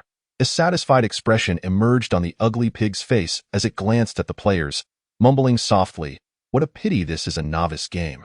The chef cannot personally capture the ingredients." The mechanical voice echoed in the air, "Welcome to Zhu Ji's restaurant. This game is overseen by Zhu Ji, the kindest chef in Fairy Tale Town." The grotesque pig wobbled its hefty girth and performed a comically exaggerated bow towards the players. No one found amusement in the situation. The smiling server, brandishing a knife, stood poised like a perfect mannequin. "Just a little welcome surprise, my dear guests. I hope no one is hurt." The grotesque pig emerged from the kitchen, its dark eyes scanning each player before finally settling on the bleeding Wu Pingon. "Oh dear, one of our beloved guests is injured," it exclaimed dramatically, covering its mouth while its eyes greedily fixated on the flowing blood. Swallowing hard, the grotesque pig grinned widely at all the players. "Rest assured, no chubby chef will personally serve you. We have recruited a batch of lovely new female staff, whom I am certain you will adore." It clapped its hands, and a line of colorful gift boxes fell from the sky. Upon landing, accompanied by the sound of retro game effects, the boxes transformed into beautiful female staff members. A row of uniformed attendants appeared out of thin air, all bearing identical faces, with arched brows, rosy lips, and smiles that were perfectly symmetrical. The only distinctions lay in their hair color and style. Either adorable princess cuts, golden waves, pigtails, or buns. My dear guests, do you like the new staff? The grotesque pig inquired amiably as the players beheld the glinting knives in the hands of the beautiful attendants. Fear gripped them, their legs trembling like noodles. A group of murderers. Who could possibly find them likable? Noting the players' prolonged silence, the female attendants raised their knives in unison. We like them. We like them. Several players hastily replied. The grotesque pig cheerfully proclaimed, Then let us play a game. The players, pale-faced, listened as it announced the game rules. I will place a dish of delicacies on the table. For the next 10 minutes, all players must collaborate to ensure that the dish I have prepared is entirely consumed within that time. Is that all? One player asked hesitantly. Just eat the food within 10 minutes? Will these attendants chase us? Is the food poisoned? What will happen if we can't finish it? The grotesque pig remained silent. Its ugly snout shut tight, smiling enigmatically. Clearly, it had no intention of clarifying the game rules. Although the grotesque pig was the overseer, it did not directly participate in the novice game. The players would only face the row of knife-wielding attendants. The attendants, like machines, maintained a single expression throughout, unable to speak or reveal the game's rules. The divine watched over everything, deeming that the game should be fairer. The mechanical voice chimed cheerily, Ding, ding, ding. Please participate in Chef Zhuji's game. Game title. Have you finished the food on your plate? Game rules. Every 10 minutes, players must consume a dish personally prepared by Chef Zhuji. During this time, 2 female attendants will be allowed to move and will encourage players to finish the food. They not only hold plates but also knives. It seems like there could be fatalities. But players, rest assured, you have legs and can evade or even attack the attendants. With each new dish, an additional female attendant will also become active. All for the better service of our guests, correct? Furthermore, if the food is finished early, the game will pause, and players will enter a rest period until the next dish is served. One last point. If players fail to consume the food on their plate within the allotted time, unfortunate consequences will follow, with double the number of active attendants coming to serve you. Wasting food is not permitted. Otherwise, the attendants will enter a state of fury in the kitchen. The grotesque pig was already preparing the meal. Chopping a rotten rabbit leg infested with flies with a bloodied cleaver, the thuds resounding throughout the room, it tossed the chopped rabbit leg into a filthy plate and sighed in dissatisfaction. Muttering, the system has explained the rules too thoroughly. Surely, players exploring the game with their lives at stake would be far more entertaining. It also saw an opportunity to stockpile frozen meat for the winter. Rumor had it that business at Allah's supermarket was booming. If it weren't for being tied up, it would lend a hand. The plated rabbit leg was passed through a small window from the kitchen to the dining area. A beautiful attendant with a black princess cut picked up the plate of rotten rabbit leg, covered it with a silver dome, and placed the first dish in the center of the dining room table. La la la la, I wish all players a beautiful and unforgettable memory in the upcoming novice game. The game begins now. Chapter 24. Eat it all, eat it all. The cheerful mechanical voice had barely faded when another beautiful attendant with red hair stood beside the black-haired princess cut attendant. Clearly, the two were the only active attendants during the first dish. With a swift motion, both the black-haired and red-haired attendants drew their gleaming knives, smiling as they approached the player's position. Dear guests, the food is getting cold. Please enjoy it promptly. Guests, please enjoy the delicacies swiftly. Everyone, listen to my instructions. One person must devour all the dishes on the table as swiftly as possible, while the rest of us, together with me, will detain those 2 wait staff, Wu Pingyan shouted, striving to restore order amidst the chaos. Eventually, he, accompanied by a few neighbors wielding sticks, managed to thwart the 2 knife-wielding employees. The remaining players encircled the table, and Xiaosong, unable to contain his eagerness, lifted the silver food cover, releasing a pungent stench of rotting food. The rabbit legs were infested with a thick layer of greenish mold. Upon seeing that ghastly hue, he erupted in a tirade. What the hell is this supposed to be? It's rotten. Even a dog wouldn't touch it. The calmest among them was a short-haired girl in her 20s.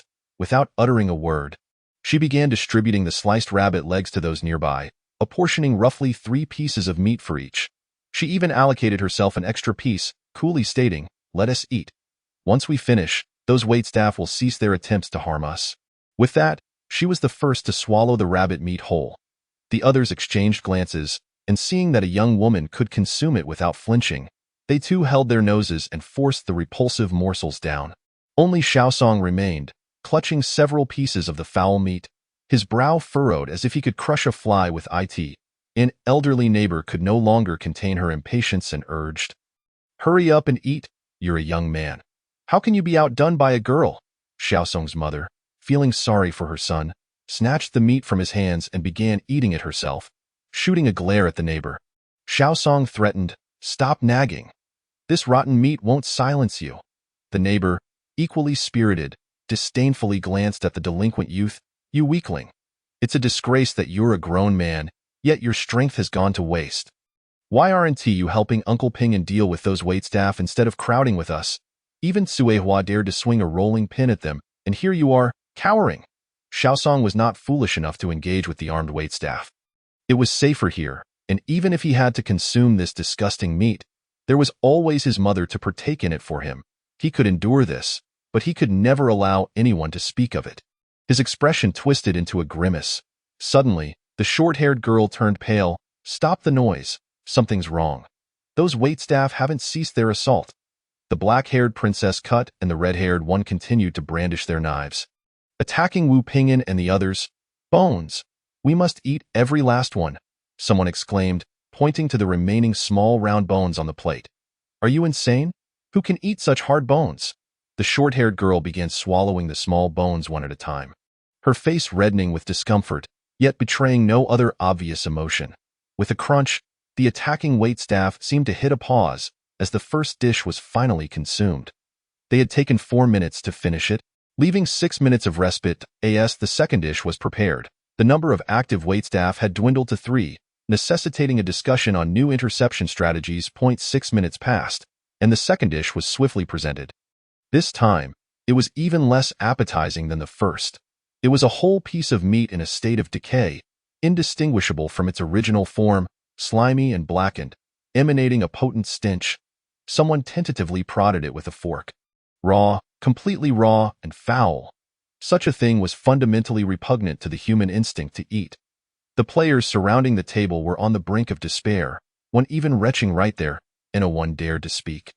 The newly added braided waitstaff, along with the black-haired princess cut and the red-haired one, brandished their gleaming knives, smiling as they advanced towards the players, urging them to consume the dishes on their plates without delay. "You must eat it all." They wielded knives with remarkable strength, easily severing the wooden sticks the players held. The sticks proved utterly ineffective against the waitstaff, forcing the players to resort to grabbing chairs and swinging them wildly, resulting in splintered wood scattered across the restaurant floor. The beautiful waitstaff resembled unyielding machines, tirelessly assaulting the players present. Each slash of the knife left a bloody wound. Over a dozen players found themselves at the mercy of their relentless attacks. Trapped in a confined space, with those cornered becoming mere lambs to the slaughter, more players inevitably bore wounds. Their nerves were stretched taut, akin to sheep in a pen facing a pack of wolves, spiraling into panic. Yet, as long as that plate of rotten meat remained, the waitstaff would not relent. 10 minutes are almost up. The mechanical, cheerful voice chimed in. "If the food is not completely consumed, the number of waitstaff will double, continuing their assault until every last morsel is gone." Currently, there were 3 waitstaff, but once the 10-minute mark was reached, there would be 6 attacking simultaneously. Ultimately, a player covered in knife wounds could no longer withstand the torment. In a frenzy, he lunged towards the table, seizing a piece of rotten meat and shoving it into his mouth without hesitation. The moment he bit into the slimy, decayed flesh, the 3 newly arrived waitstaff and the 3 currently attacking all halted in unison. However, that was merely the beginning of a nightmare. What followed were increasingly grotesque dishes created by the monstrous chef. A bloodied, featherless chicken was presented, still twitching, its cries resembling human screams rather than those of a bird. "Don't misunderstand. This is a mimicry of a chicken, hence the human-like cries," the grotesque chef explained with a grin, snapping the bird's neck with a swift motion. "Take this fresh delicacy to the guests." They can hardly contain their anticipation. Wu Pingyan, with a grave expression, recounted their experiences in this novice game. "In truth, raw meat is far more palatable than that putrid rot. During my time in the army, I consumed raw meat. The only issue is that a whole chicken is rather large. The unfolding scene was beyond his capacity for description. Over a dozen players ravenously tore into the raw meat, devolving into the most savage of primitives, like beasts gnawing at the flesh on their plates. Yet, the vile dishes from the monstrous chef kept coming, and the number of knife-wielding waitstaff inevitably increased. They screamed and fled for their lives, scarcely getting a chance to partake in the food. In their despair, some discovered that hiding beneath the tables could evade the waitstaff's pursuit. They seemed oblivious to those crouched beneath the tablecloths. This was a miraculous discovery, and soon, dozens of players scrambled to conceal themselves under the tables. With 9 tables in the restaurant and 13 players, it was inevitable that some would be crammed under the same round table. Meanwhile, the heads of the waitstaff turned upside down, smiling as they swung their arms, thrusting their sharp knives beneath the tables. All players hiding under the same table were subjected to attack. Each table could only shield a single player. Once the number exceeded that, the protective effect vanished. Song Chu effortlessly pushed a small cart with one hand, lazily revealing the grim truth. Chapter 25. It truly wants to devour you. Jiang Tsuehua nodded in agreement. Exactly, you're absolutely right. Each table can only conceal one person. However, with only 9 tables and 13 players, 4 are destined to perish. This so-called cooperative game had swiftly transformed into one of mutual slaughter. The first to betray another would be the one to survive. Thus, Wu Pingyan's small team ultimately dwindled to just 8 survivors. Anil, perplexed, questioned, "Aren't there 9 tables? Why did one more die?" Because hiding beneath the tables did not conclude the game. The horrifying chef was relentless, continuously cooking his grotesque dishes, and the food on the tables multiplied, as did the waitstaff. They incessantly urged the players to finish their meals. Their legs moved back and forth. Some even crouched down, their heads snaking beneath the tables, fixating on the players, demanding they eat every last morsel. In a fit of terror, one player ventured too far from the tablecloth's cover. In the next instant, countless hands surged forth, dragging him out and stabbing him mercilessly, blood spilling everywhere. The waitstaff's shoes were soon soaked in blood as they continued their relentless patrol, occasionally poking their heads under the tables. Inquiring if the players had finished the food on their plates, we clamped our mouths shut, stifling any sound, unsure of how long it had been when the monstrous chef emerged, wielding a spoon. Why is there still so much food left? These guests are truly insufferable. I have toiled to prepare such a feast for them, yet they refuse to eat. In a fit of rage, the grotesque chef slammed the large iron spoon against the table. Pacing in frustration, such delicious food left uneaten. What do they desire? Do they wish to drink my special meat soup? Humph. My special meat soup is reserved solely for me. It's all mine, and I intend to consume it all. As the furious roar of the monstrous pig reverberated, the entire scene within the restaurant gradually faded into a haze, transforming the surroundings into a chaotic assemblage of pixelated blocks, which crumbled like towering skyscrapers. In an instant, all colors vanished. In the pitch darkness, the cheerful voice of the system echoed forth, first presenting stark, glaring wreaths to the fallen players. With 5 players deceased, 5 pallid wreaths were bestowed, none omitted. Ding ding, congratulations, player, on completing the novice game. Have you consumed all the food on your plate? Let the confetti rain, hooray! Reward calculation in progress. Players have collectively devoured 3 plates of delicacies, earning rewards, 1 novice surprise item, a 9-grid storage tool, and 3 empty plates distributed by Chef Zhu. Please collect your items. Anil pondered. An empty plate. Is it considered an item? Unexpectedly, Wu Pingyan and Jiang Tsuehua exchanged bewildered glances, perplexed by the term item. Song Chu scoffed. You rushed into the supermarket without even grasping the concept of items. You merely courting disaster. Anil was equally astonished.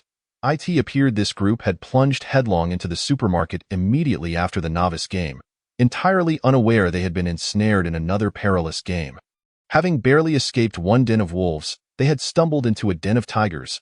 In a wonder, only a few remained, and they were grievously injured.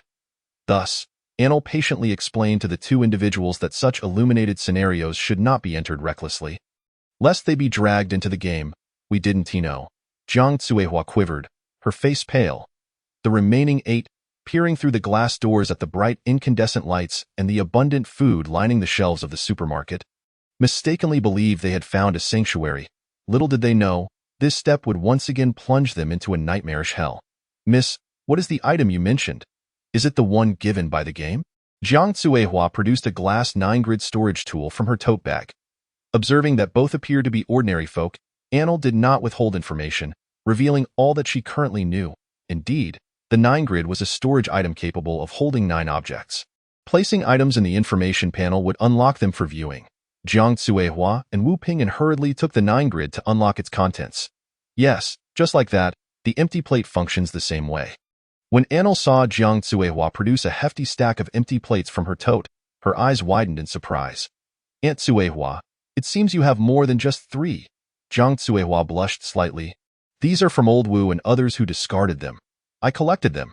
The empty plates were large and heavy, taking up space, and some found them burdensome and discarded them, I thought. Since these plates are quite weighty, I could use a few as makeshift bricks in my bag. Recalling this, Jiang Tsuehua patted her chest nervously. You have no idea. My rolling pin broke, and I used these plates to smash those monsters in the supermarket. To my astonishment, not a single plate shattered. They are remarkably sturdy. She clicked her tongue in admiration. Annel silently gave her a thumbs up. Aunt Tsuehua was indeed formidable. Wu Pingyan had already unlocked an empty plate using the information panel. Squinting to decipher the text. Empty plate. Chef Zhu says I am a fine plate. The townsfolk of Fairy Tale Town knew that Chef Zhu was an impatient individual. If you handed it to him, he would prioritize preparing a dish for you. Jiang Tsuehua exchanged a bewildered glance with Wu Pingyan. Annel racked her brain. That means giving a plate to Chef Zhu allows you to cut in line for him to cook for the player. That should be it. I'm not entirely sure. What do you think, brother? Song Chu replied. Additionally, you receive a dish prepared by that pig. Summing it up, it meant cutting in line to receive a plate of the monstrous pig's unsavory meat. The two recalled the grotesque dishes prepared by the beast, instantly feeling nauseous, especially Aunt Tsuehua, who nearly retched. Annel could not help but voice, Brother Song. Don't you think Aunt Jiang and the others experienced a novice game that seems more challenging than ours? Compared to the monstrous pig, the big yellow chicken appears to have a heart as kind as a fairy tale princess. If it were only that chicken, our game would indeed not be fatal. Song Chu stated objectively. Recalling the sadistic actions of the cat-abusing woman, Annel's complexion paled slightly. The initial game was certainly not that brutal, but the subsequent interruptions were too frequent, akin to 2 colossal Buddhas entering a small temple, capable of inciting a slaughterous rebellion. The characters that could wipe out all players upon their appearance had emerged in the novice game, seizing the regulators game as well, if it weren't for the big yellow chicken possessing the leg of judgment. It felt as though aside from her brother, the remaining few would undoubtedly face peril. Comparing different gaming experiences not only deepened the understanding of the so-called divine games, but also served as an accumulation of gaming experience. Song Chu continued, the reason you believe the monstrous pigs game is more challenging boils down to 2 points. The regulator's desire to attack and the probability of resulting death varies. The big yellow chicken primarily harbors disdain for humans, but lacks a strong desire to kill and consume them, rendering its threat to players seemingly weaker. In contrast, the monstrous pig almost never conceals its malice and persecution towards players. The big yellow chicken actively informed us of the game rules. Even when I plucked its only 3 feathers, it merely berated me without any real action. Song Chu genuinely praised that princess chicken, which verbally threatened to devour him yet refrained from taking any real measures. Annel could not help but interject, brother, it truly does wish to eat you.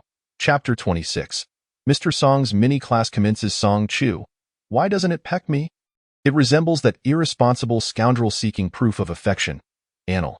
It cannot fly up. Plus, it can't quite match your strength. Nearby, Jiang Tsuehua and Wu Pingyan listened dreamily to their exchange, as if entranced by an otherworldly tale. Struggling to comprehend. What did he just say? He plucked the feathers of those regulators. Did he just claim the regulators are benevolent? No. Which of you is truly the monster? Song Chu rationalized. It couldn't fly up. So it gave up. The little chicken is truly kind-hearted. Annel. Brother, do you expect me to believe that? Song Chu cast a sidelong glance at her. Annel hastily mimicked a kneeling gesture with 2 fingers. Song Chu. Listen well, do not interrupt.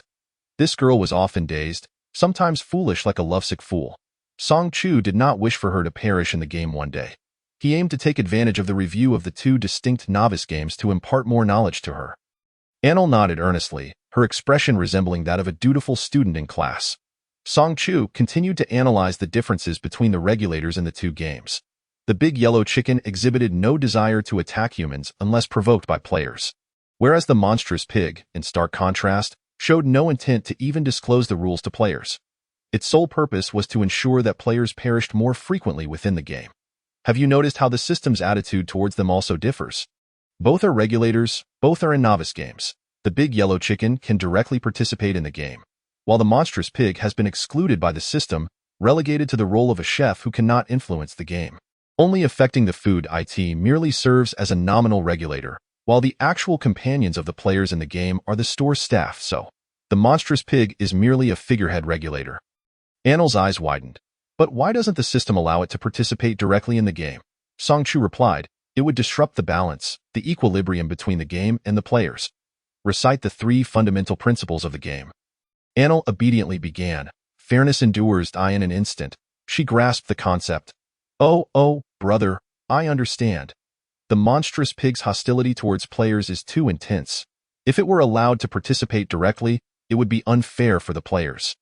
Its strength is overwhelmingly superior, with a strong desire to kill. While this is merely a novice game, if the disparity in power is too great, it becomes evidently unreasonable. Thus, the system, in order to maintain fairness, even prevents it from participating directly in the game. However, Anil furrowed her brow, yet, Ant Jiang and their game remains exceedingly difficult. Due to the game rules, players would focus all their efforts on how to thwart the knife-wielding staff and hastily consume the food on their plates. Moreover, the absence of any indication of a safe zone easily led players to overlook the table entirely. Furthermore, this game seemed to lack any means for all players to clear it. From the very beginning, they were mistaken, Song Chu remarked coldly. Anil was bewildered. Huh? Zhang Cuihua sighed softly. Indeed. If only we had discovered that the space beneath the table could conceal us sooner, we could have avoided eating that repulsive food and safely preserved the lives of the 9 of us. Yet Song Chu shook his head. The table merely represents a fundamental safe haven. Discovering it would at least allow for the survival of 9 players, while failing to find it could result in total annihilation. However, the table is not the correct way to clear the game. Did the rules not inform you from the outset? Players are instructed to consume all delicacies. It is a semantic trap. What it truly entails is to meet the condition of having the food consumed. The repetitive admonition from the rules and the staff, urging players to consume their culinary delights promptly, perpetuates a misconception that only players are permitted to partake in the feast. The true emphasis of the rules has always been on finishing the food and avoiding wastage. Not once do they state that only players are allowed to eat. Wu Pingon mused. But who else can eat for us if not the players? That pig, the staff? Anyone will do. Song Chu, hands tucked into her pockets, wore a nonchalant expression. Anil chimed in, that answer is simply brilliant. She then noticed Wu Shu and Ant Jiang, who were clutching their hearts, looking at the young man as if he were jesting. She silently began reciting the 3 cardinal principles. Fairness must prevail, thus anyone can consume the rotten meat on the plate.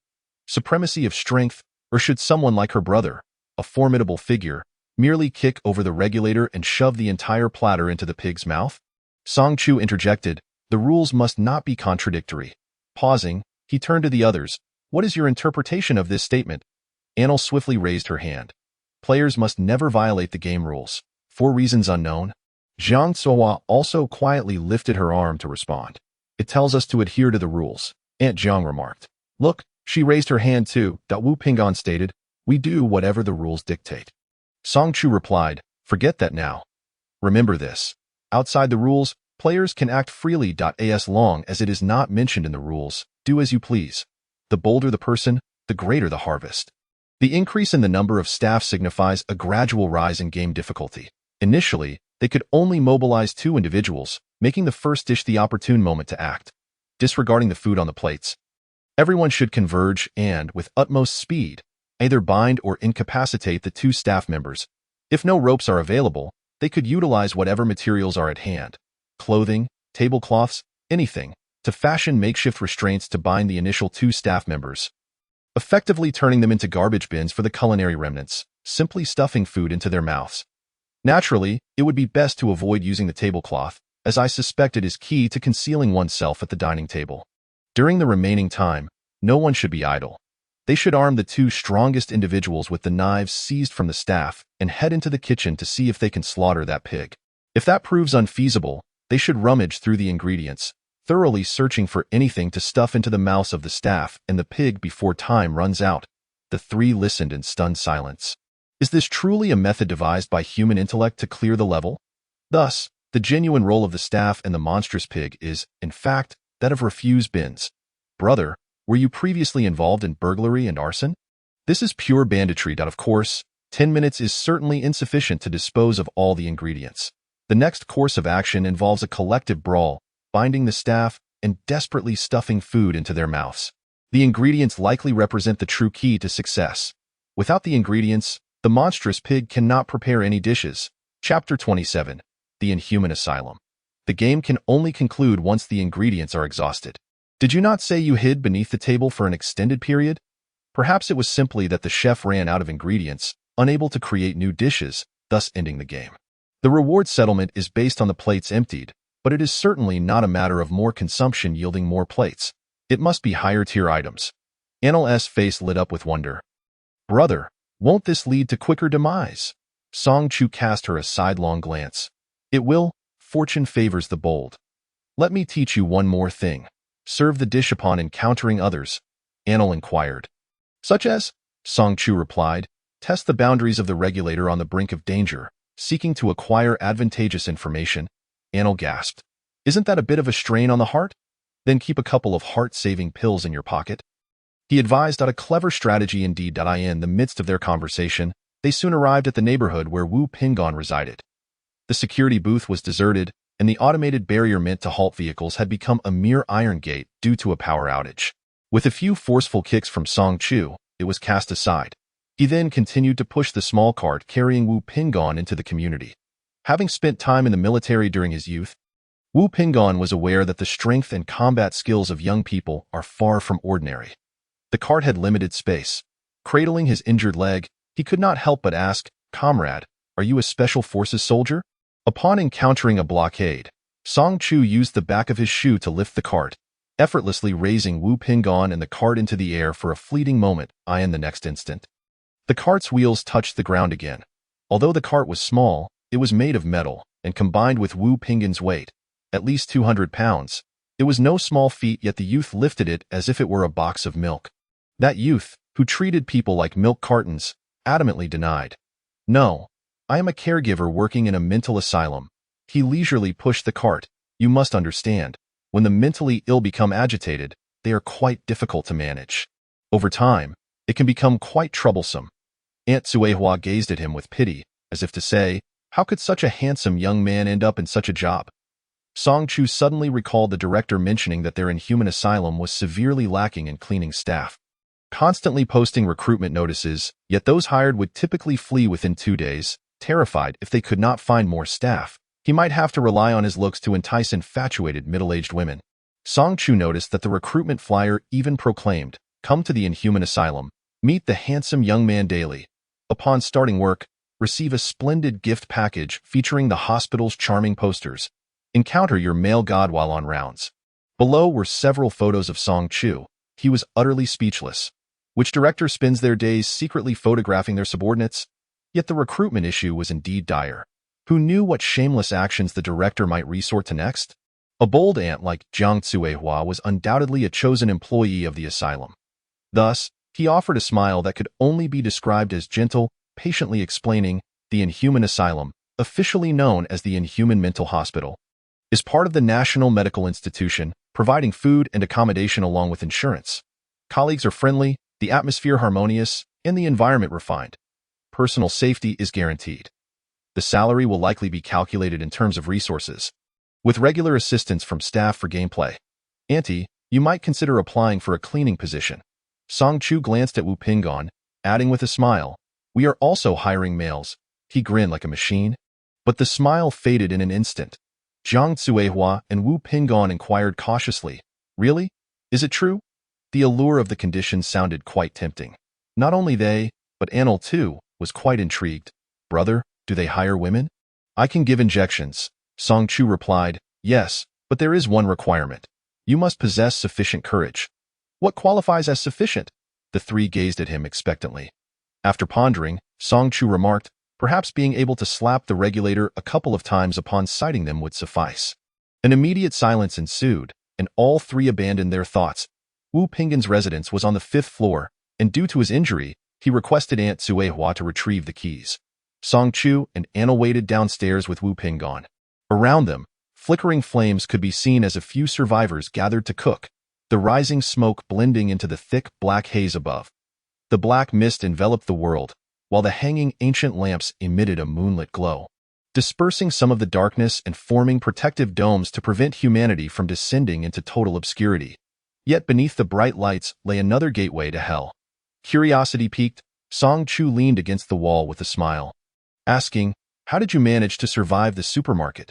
Did you clear the level? Wu Pinggan shivered, seemingly recalling something horrifying, and with a bitter smile, he replied, clear the level. How could that be possible?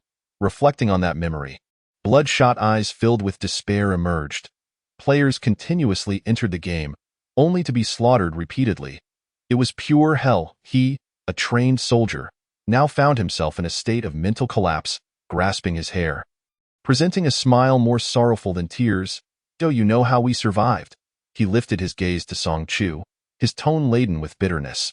That girl with pink hair said we were as weak as ants. So many died in one night that it made her nauseous.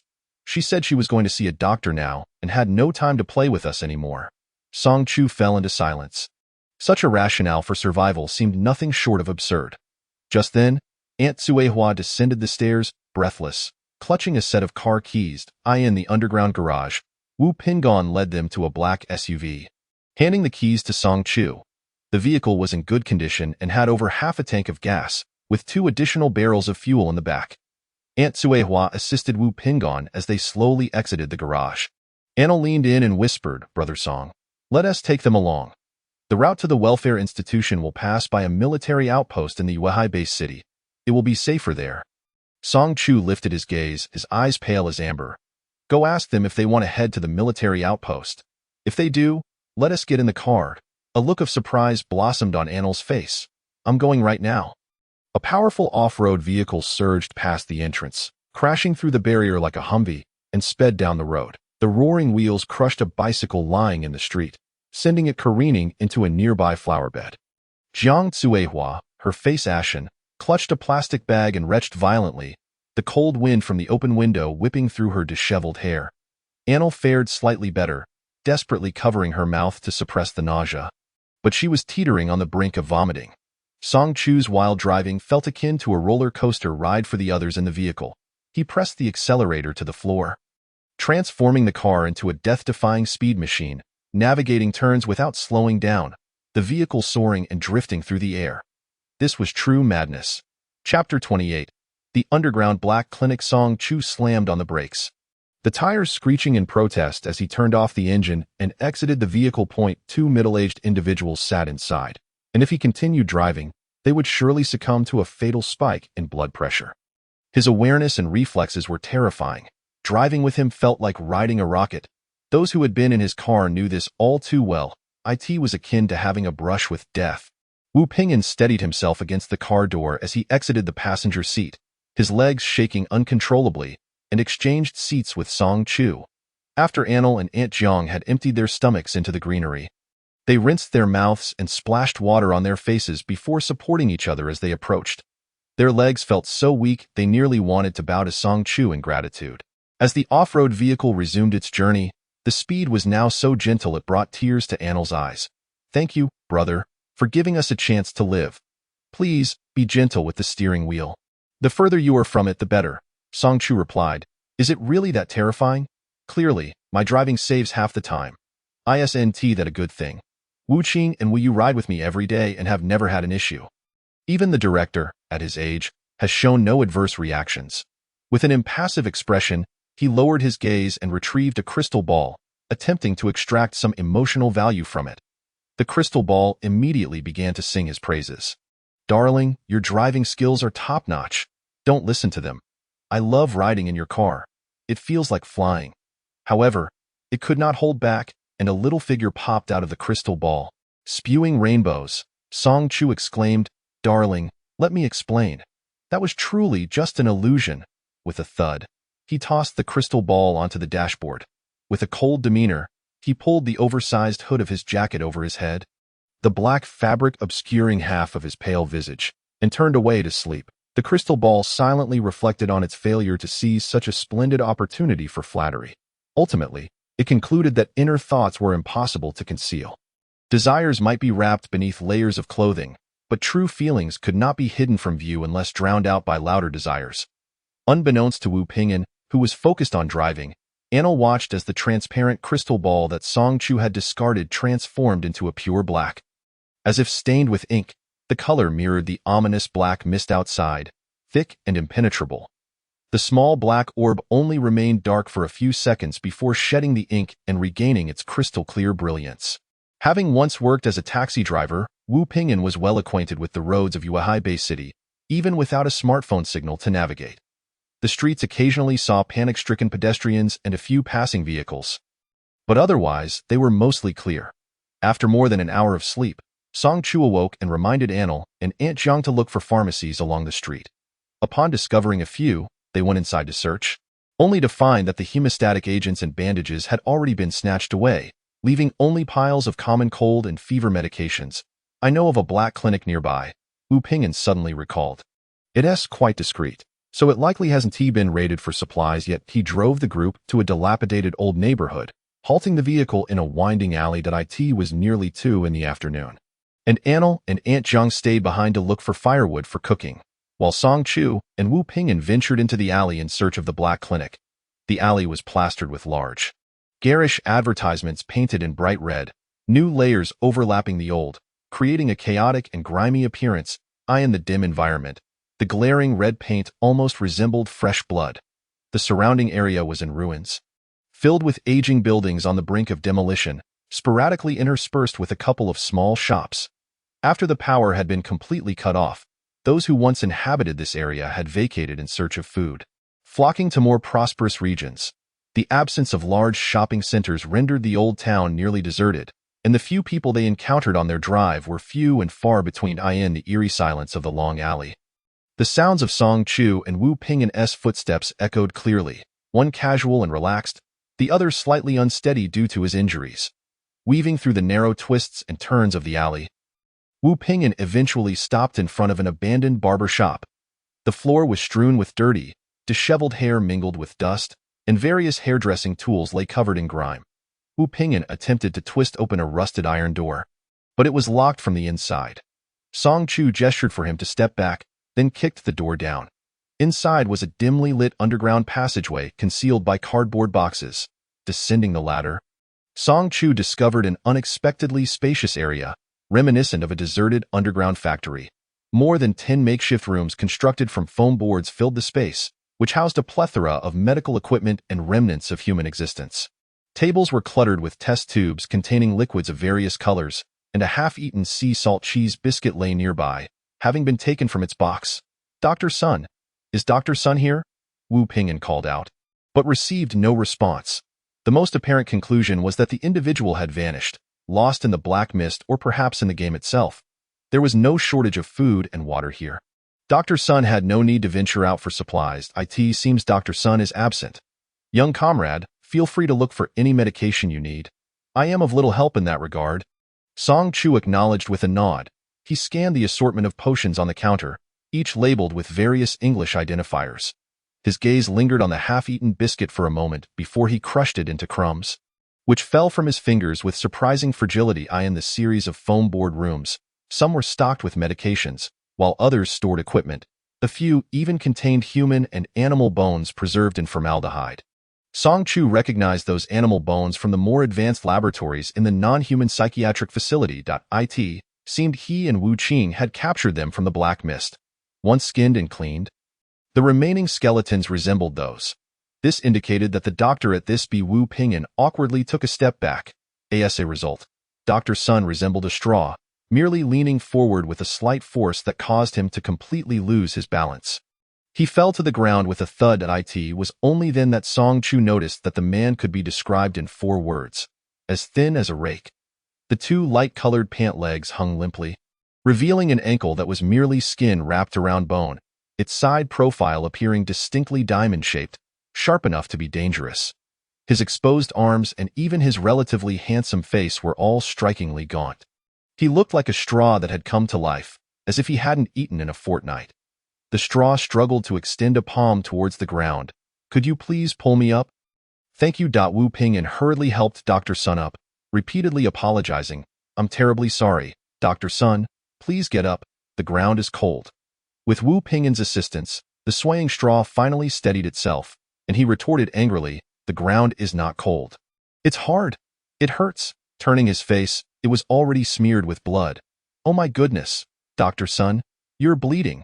After a flurry of commotion, Song Chu led the straw-like figure to the sink, pressing his head under the faucet to wash off the blood. The straw exclaimed, "Ugh!" The blood was washed away, and the straw's disheveled hair was also rinsed, leaving it dripping wet. Before he could catch his breath, a piece of gauze soaked in blood-stopping powder landed with a thud on his injured nose. Song Chu, the giant in action, kicked the man away and extended his hand under the faucet, meticulously cleaning his own hands with antiseptic solution. "How did you know where I was hiding?" the straw questioned, clutching the gauze on his nose with a muffled voice. The young man, with his legs crossed on the swivel chair, looked indifferent as he folded his arms. "How would I know where you were hiding?" The straw was momentarily taken aback. "Then how did you know someone was here?" Song Chu lifted his chin and gestured to the side. "There's half a cookie on your desk. It's very crisp, probably just opened today. Given the high humidity, a cookie left overnight wouldn't remain crisp. Are you a rat? How dare you rummage through someone else's food?" the straw muttered. Song Chu shot him a dispassionate glance. "If you keep talking nonsense, I'll break your 2 straw legs. Pack your things and come with me." The straw had already dug out medical tape, attempting to secure the gauze to his nose. "Where to? And why should I go with you?" "To the non-human psychiatric hospital." "Why else? I see your mind is quite unwell and in urgent need of treatment. If you have insurance, don't forget to bring it along." "The non-human hospital." The straw dropped what he was holding, his expression turning excited. "You're taking me to the non-human hospital?" Song Chu raised an eyebrow in surprise. "You know about the non-human hospital?" "Of course I do."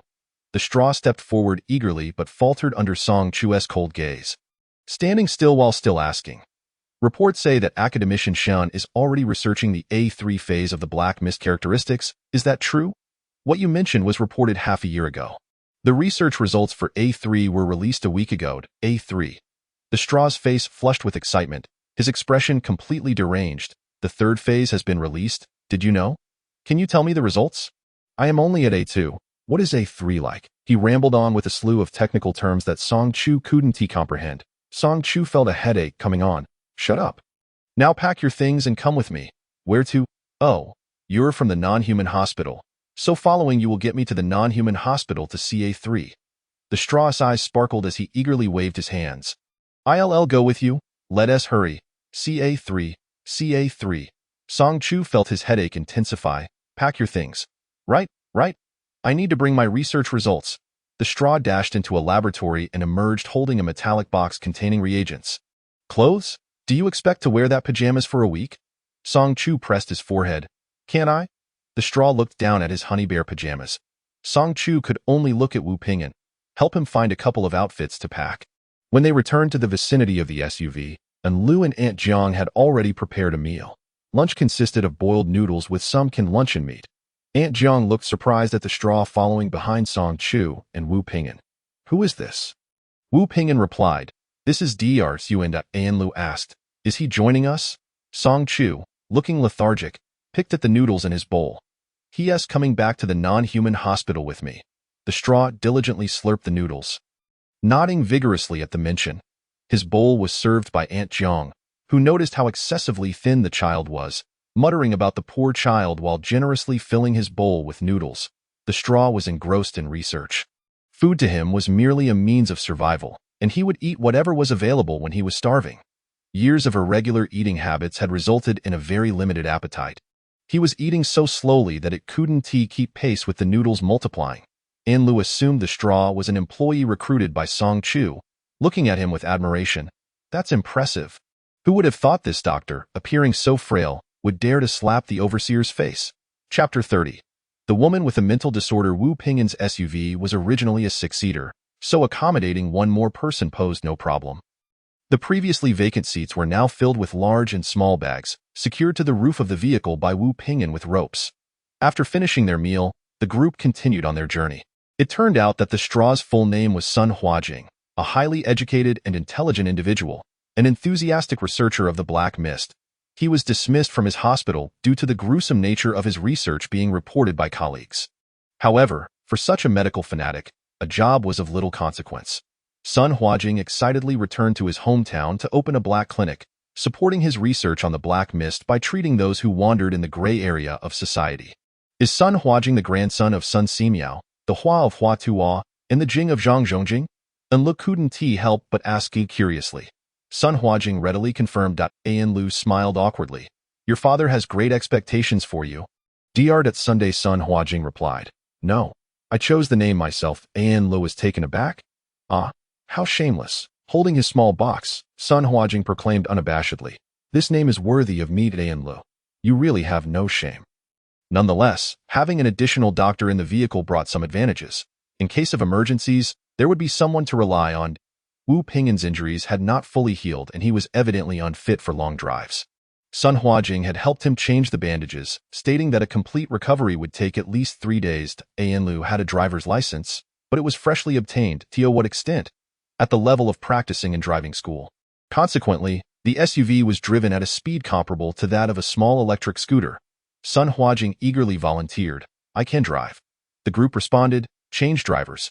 Sun Huajing curiously touched the steering wheel. The group exclaimed. This feels wrong.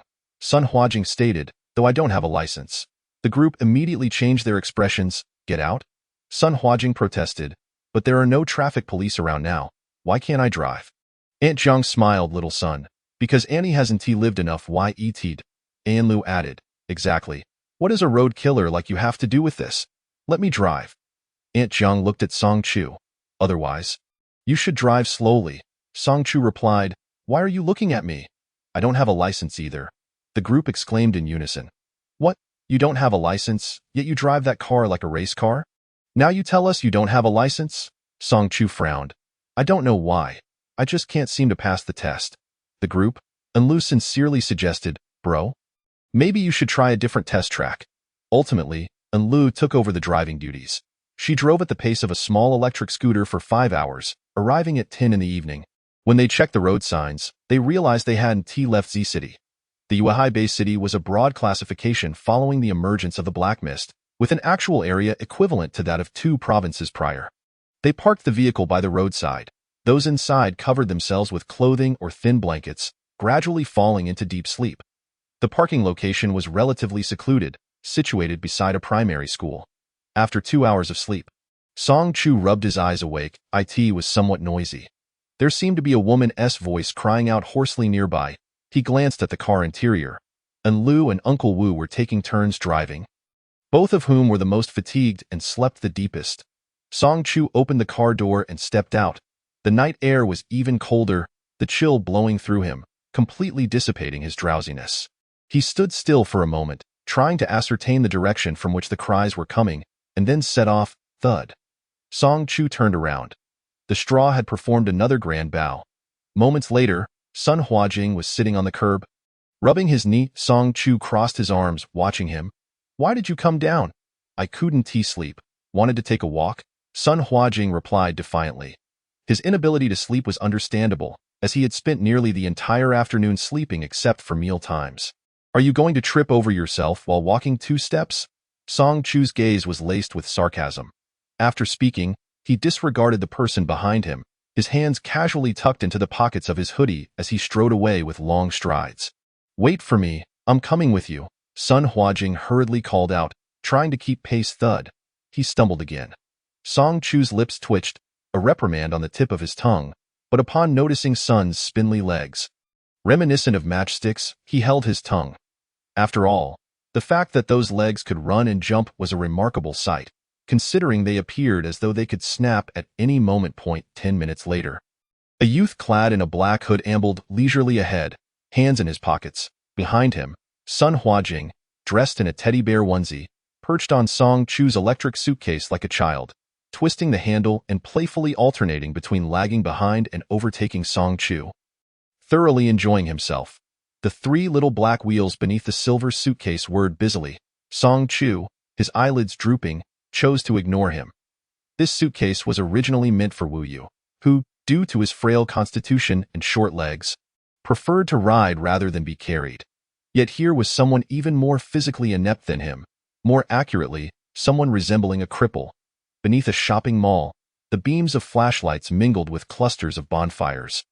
Standing out starkly in the dimness, a glance revealed that over 100 people had gathered in the square, having felled greenery from the flowerbeds to fuel the flames, clustering together in small groups to warm themselves and cook food. The sound of a woman's cries echoed from the square below the mall. The woman, her hair wild and unkempt, ran barefoot in the square, grasping at anyone she saw, pleading, "Have you seen my child? Have you seen my child?" Those she approached either waved her off or impatiently shooed her away. She would then dissolve into tears, her wails piercing and helpless. "Where is my child? Where is my child? Mommy can't find you." A man, irritated by her cries, swung a stick at her, driving her from the square. The woman stood despondently on the street, disheveled, her face streaked with tears, her feet dirty and bloodied from wounds. Each step left behind a blood-stained footprint, yet she seemed impervious to the pain, running about, desperately inquiring of passers-by. She noticed Song Chu and Sun Huajing on the suitcase behind him. "Have you seen my child?" Her filthy hand clutched Song Chu's, her eyes, filled with a glimmer of hope, looking up at him. Only then did Song Chu notice the thick scabs on her earlobes, likely remnants of once glimmering earrings that had been violently torn away. "What does your child look like? Where did you last see her?" Song Chu inquired, recalling that the place where they had parked was near an elementary school. Could the woman's child have been among the students? Seeing that someone was finally responding, the woman excitedly gestured, her voice choked with sobs. "My Yao Yao, she has gone, she has gone." I wrapped her in a pink blanket and placed her in the stroller. Song Chu was taken aback. A baby. During their drive, they hadn't encountered a single child under 12, let alone an infant. The woman continued, "Yes, my baby is 9 months old, but she can't talk or walk yet. I put her in the stroller and rocked her to sleep. Then I fell asleep too." She crumpled to the ground, clutching her head in despair. "But I slept too long. When I woke up and checked my phone, 3 whole days had passed. I can't find my child. I searched everywhere at home, but she has gone. I came out to look for her. I've been searching and searching, but no one has seen my Yao Yao. Where is she? She is so small, she can't walk. How could she go missing?" The woman was clearly losing her grip on reality, taken by the black mist. She was taken. Sun Huajing interjected, unexpectedly. Chapter 31. Heretic? Truth seeker? Song Chu lifted his eyelids, fixing a stare on him. "What have you discovered? Don't you see? All the elderly, children, and the sick have vanished from this world," Sun Huajing remarked, his eyes wide with curiosity. Song Chu's tone grew colder. "What do you mean?" "Anyone deemed incapable of participating in the game by the Black Mist has been taken away," Sun Huajing explained. "You mean the Black Mist has eliminated a segment of humanity?" Song Chu asked.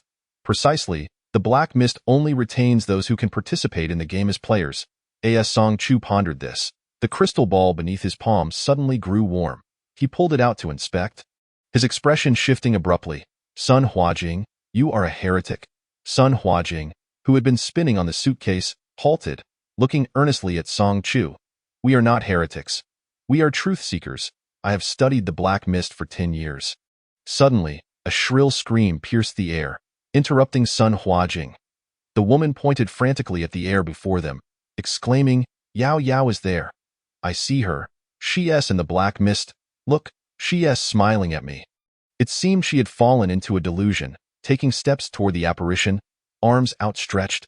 "Baby, Mommy's coming. Mommy misses you so much." With that, she collapsed headfirst onto the road. Song Chu rushed over, helping her to sit on the ground, and shouted at Sun Huajing, "What are you waiting for? Come help, see what is wrong." Sun Huajing tumbled off the suitcase, got up, brushed himself off and hurried over. He pulled his fingers away from the woman's nostrils, then felt for her pulse, releasing her hand. She's dead, no breathing, no pulse. She seemed fine just a moment ago. How could she die so suddenly? Song Chu halted abruptly, recalling the woman's words about waking up after 3 days of black mist to find her child missing. Searching everywhere. This meant she had not participated in the game at all. If Sun Huajing's theory held true, the black mist had been clearing out parts of humanity, akin to a farmer selecting seeds, discarding the shriveled, damaged, or worm-eaten ones to feed to the chickens, leaving only the plump, bright seeds for planting. However, if the remaining seeds failed to germinate, they would be ruthlessly discarded as well, if one could avoid the illuminated areas. They could escape entry into the game. Wouldn't that mean that consistently avoiding the light would allow one to evade the game forever? No, it couldn't be that simple. There had to be other restrictive measures in place. The game wouldn't allow players to hide indefinitely. When Song Chu first regained consciousness, a mechanical voice had echoed repeatedly in his mind. Divine game, path to divinity. Only by becoming a god can one end all of this. Now it seemed that this so-called game was about nurturing gods. The number of gods was likely minuscule, selected from a vast pool of players, much like raising a poisonous insect, ruthlessly killing and devouring until only one king remained. Those deadly games served as layers of filtration. Their aim was to create gods. How could they permit players to hesitate in participating? Her light has extinguished, Sun Huajing remarked. It turned out that if one did not participate in the novice game, their light could only last approximately 32 hours. Unfortunately, I don't know if she was a candidate or a favored one, but she likely leans toward being a candidate. He pulled the ear of his honey bear shirt, retrieving a small notebook and pen from a semicircular pocket, muttering as he jotted down notes. Song Chu narrowed his eyes. Light lasts 32 hours? Sun Huajing returned the notebook to his pocket, zipping it up, and the bear's ear returned to its original state. That light can dispel the black mist, but it isn't free. It must rely on participation in the game to be sustained. However, my current conclusion is that without participating in the novice game, the light can only last for a day and a half, he added. Song Chu cast a glance at an ancient lamp hanging at the entrance of a nearby supermarket. Isn't the light still present? You could say that the scope of the light each person sees is different. For instance, the light in my view only extends to that residential building over there. What about yours? Sun Huajing pointed to another building. Song Chu casually indicated a position even further away than Sun Huajing's. Sun Huajing murmured, that aligns with my expectations. Song Chu didn't catch what he said, as he squatted before the woman's lifeless body. Contemplating how to handle the situation, he glanced at the soil and the greenery. Should he dig a hole to bury her? There were no handy tools. Leave her be? In a few days, there would be an unbearable stench. Cast her into the black mist? Her child was also within it. It could serve as a means of reunion. Sun Huajing gestured towards the black mist and proposed. Ultimately, Song Chu cast the individual into the abyss of darkness. The moment the body hit the ground, a dull thud reverberated, followed by an unsettling cacophony of rustling sounds, reminiscent of insects scuttling and scratching. They congregated around the lifeless form. Song Chu retrieved a box of matches and ignited one. Tossing it into the black mist, the flame pierced through the darkness, illuminating a small area. The body had vanished, dragged away by the entities lurking within the mist. Sun Huajing waved at him from a distance, prompting Song Chu to approach. Look at the entrance to the game. He pointed towards a supermarket adorned with hanging lights. Suddenly, a man rushed towards the supermarket, his face obscured by his hands. He frantically slapped at his body, as if something were viciously tearing at him, bloody wounds appearing in rapid succession. The man clutched the ground as he crawled up the few steps leading to the supermarket, with a loud thud. Two wet, blood-soaked orbs burst from his eye sockets, rolling down the steps and becoming coated in dust. His outstretched hand froze in the moment it pushed against the glass door. Sun Huajing gasped. His light has extinguished. The man's desperate attempt to enter the game underscored the pervasive black mist surrounding him. He was a moment too late. Had he entered the game before the light faded, he might have survived for a few more hours. Just moments ago, several others had entered the game mere minutes ahead of him. Sun Huajing, with his electric suitcase, rushed to the now lifeless man. Observing his demise while offering commentary, Song Chu looked up. His manner of death is quite different from that of the woman. Indeed, I must document this. Currently, it is known that there are two forms of death after the light extinguishes. One encounters someone familiar, and the other. Sun Huajing paused, noticing the terror in Song Chu's expression, as if he had witnessed something profoundly horrifying. Have you noted it down? Once you're done, we must discuss your status as a heretic. Song Chu expressionlessly snatched the notebook from Sun Huajing's hands, bending down to return it to the ludicrous pocket shaped like a bear's ear. Throughout this motion, his pale, cool face bore no trace of emotion. Chapter 32. Allah's supermarket. One. As the young man leaned down, his handsome face abruptly magnified several times, drawing close with cold, emotionless eyes as he tucked the notebook away, then swiftly rose, as if performing the most ordinary of gestures. Sun Huajing quickly patted his own heart, as if he were facing a formidable beast. I am a seeker of truth, and I am recognized as a heretic by the game. Seeker of truth? What truth do you know? Or is this yet another title you've bestowed upon yourself? Song Chu scoffed, lifting an eyebrow in derision. Sun Huajing replied, This time it is not a fabrication, but we all harbor unspeakable secrets. You all? Sun Huajing clasped his hands together in reverence. The truth that cannot be spoken, every chosen seeker of truth is aware of. Song Chu coldly remarked, You're delusional. I am a doctor. I am not insane. Sun Huajing retorted. Neurotic, Song Chu muttered, pocketing his hands as he attempted to walk away. Sun Huajing chased after him with his suitcase, pleading, Where are you going? Don't leave. To sleep in the car. You can't sleep. You have to accompany me in the game. Song Chu halted, turned, and earnestly inquired, Do I appear to resemble your father? Mind your own business, Sun Huajing countered, staring intently at his handsome yet disdainful face for a few seconds before responding earnestly. If you accompany me in the game, I will acknowledge you as my father. Song Chu was truly exasperated with this individual, yet he was not foolish enough to enter the game merely for a title. Especially since his light was still quite substantial, capable of lasting a considerable time. Without uttering a word, Song Chu lifted his leg to walk away. Sun Huajing grasped his clothing, exclaiming, Father! The word rang out, crisp and resonant, drawing the attention of numerous onlookers in the square. A 30-year-old son addressing a man in his 20s as father made for quite an absurd spectacle. Song Chu felt an urge to strike him down. Rubbing his temples, he said, I will give you 3 minutes. Sun Huajing eagerly maneuvered his suitcase across the ground, pulling Song Chu towards the supermarket. All right, father, let us hurry. He even shot a fierce glare at an astonished man nearby. Barking, What are you staring at? Step aside. My father is taking me into the game. Through clenched teeth, Song Chu managed to utter 2 words, Save yourself. 3 minutes later, Song Chu was unable to rid himself of this nuisance. Sun Huajing clung to Song Chu's leg, tears streaming down his face as he sobbed earnestly, If you don't go with me, I will die in the game. Those regulators will light up at the sight of a heretic. Could you not postpone your entry for a few days? There will be plenty of people to accompany you in the non-human facility. You are a heretic. Following you will lead to our slaughter. Do you understand? Sun Huajing shrank back slightly. I know. Dragging you into the game is akin to hauling a headless pig. Do you comprehend? I do. Sun Huajing managed to squeeze out that he was equally troubled. But it cannot be delayed. My light 1T lasts until dawn. Song Chu scrutinized him. Or perhaps you have not participated in the novice game. Sun Huajing urgently insisted. I have. But as a heretic, I must conceal my aura, which comes at a certain cost. His confidence dwindled. The cost was evidently the light. His light diminished more swiftly than that of an ordinary player. Ultimately, Song Chu hoisted both him and his suitcase and flung them into the supermarket. From this moment forth, all your items belong to me. Sun Huajing was unfazed. No problem. Just ensure I have light. He then inquired, Why don't we return and gather Anil and the others? You are quite capable of extending their light duration. Song Chu scoffed, Summon them. With you as a ticking time bomb, who knows if we would be wiped out by the regulators? Do you wish to drag them to their demise?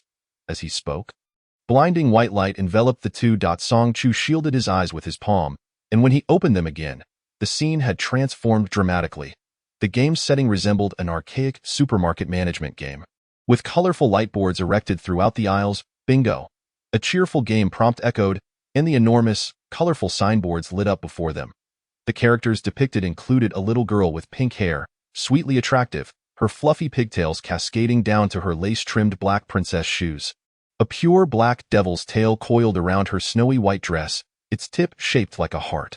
Her sharp teeth hinted at a playful demeanor, and her devil horns were merely too small. Black spikes, akin to a juvenile demon. Wu Ping'an had mentioned that the regulator he encountered in the supermarket was a pink-haired girl. The witch Allah. The shelves within the supermarket were adorned with numerous such colorful signboards, flashing to life as players stepped inside, accompanied by energetic game sound effects. Yay! The players have finally arrived. A familiar child's voice chimed, and the colorful signboards parted to reveal a pathway, the end of the path. A child's cart approached, occupied by a mischievous child. She was not equipped with a bib today and sported a light blue denim overall paired with a little yellow duck t-shirt. Among the players in the supermarket were more than just Song Chu and Sun Huajing. A group of 8 or 9 individuals stood nearby. The mischievous child's cart had been replaced with a new yellow rocking cart. She halted before the players, pouting as she climbed onto the front board, her bare feet standing atop it.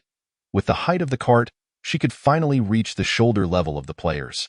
The mischievous child's gaze swept across the players' faces as she counted, 11. That's enough people. Are you all eager to begin? Then let us start the game.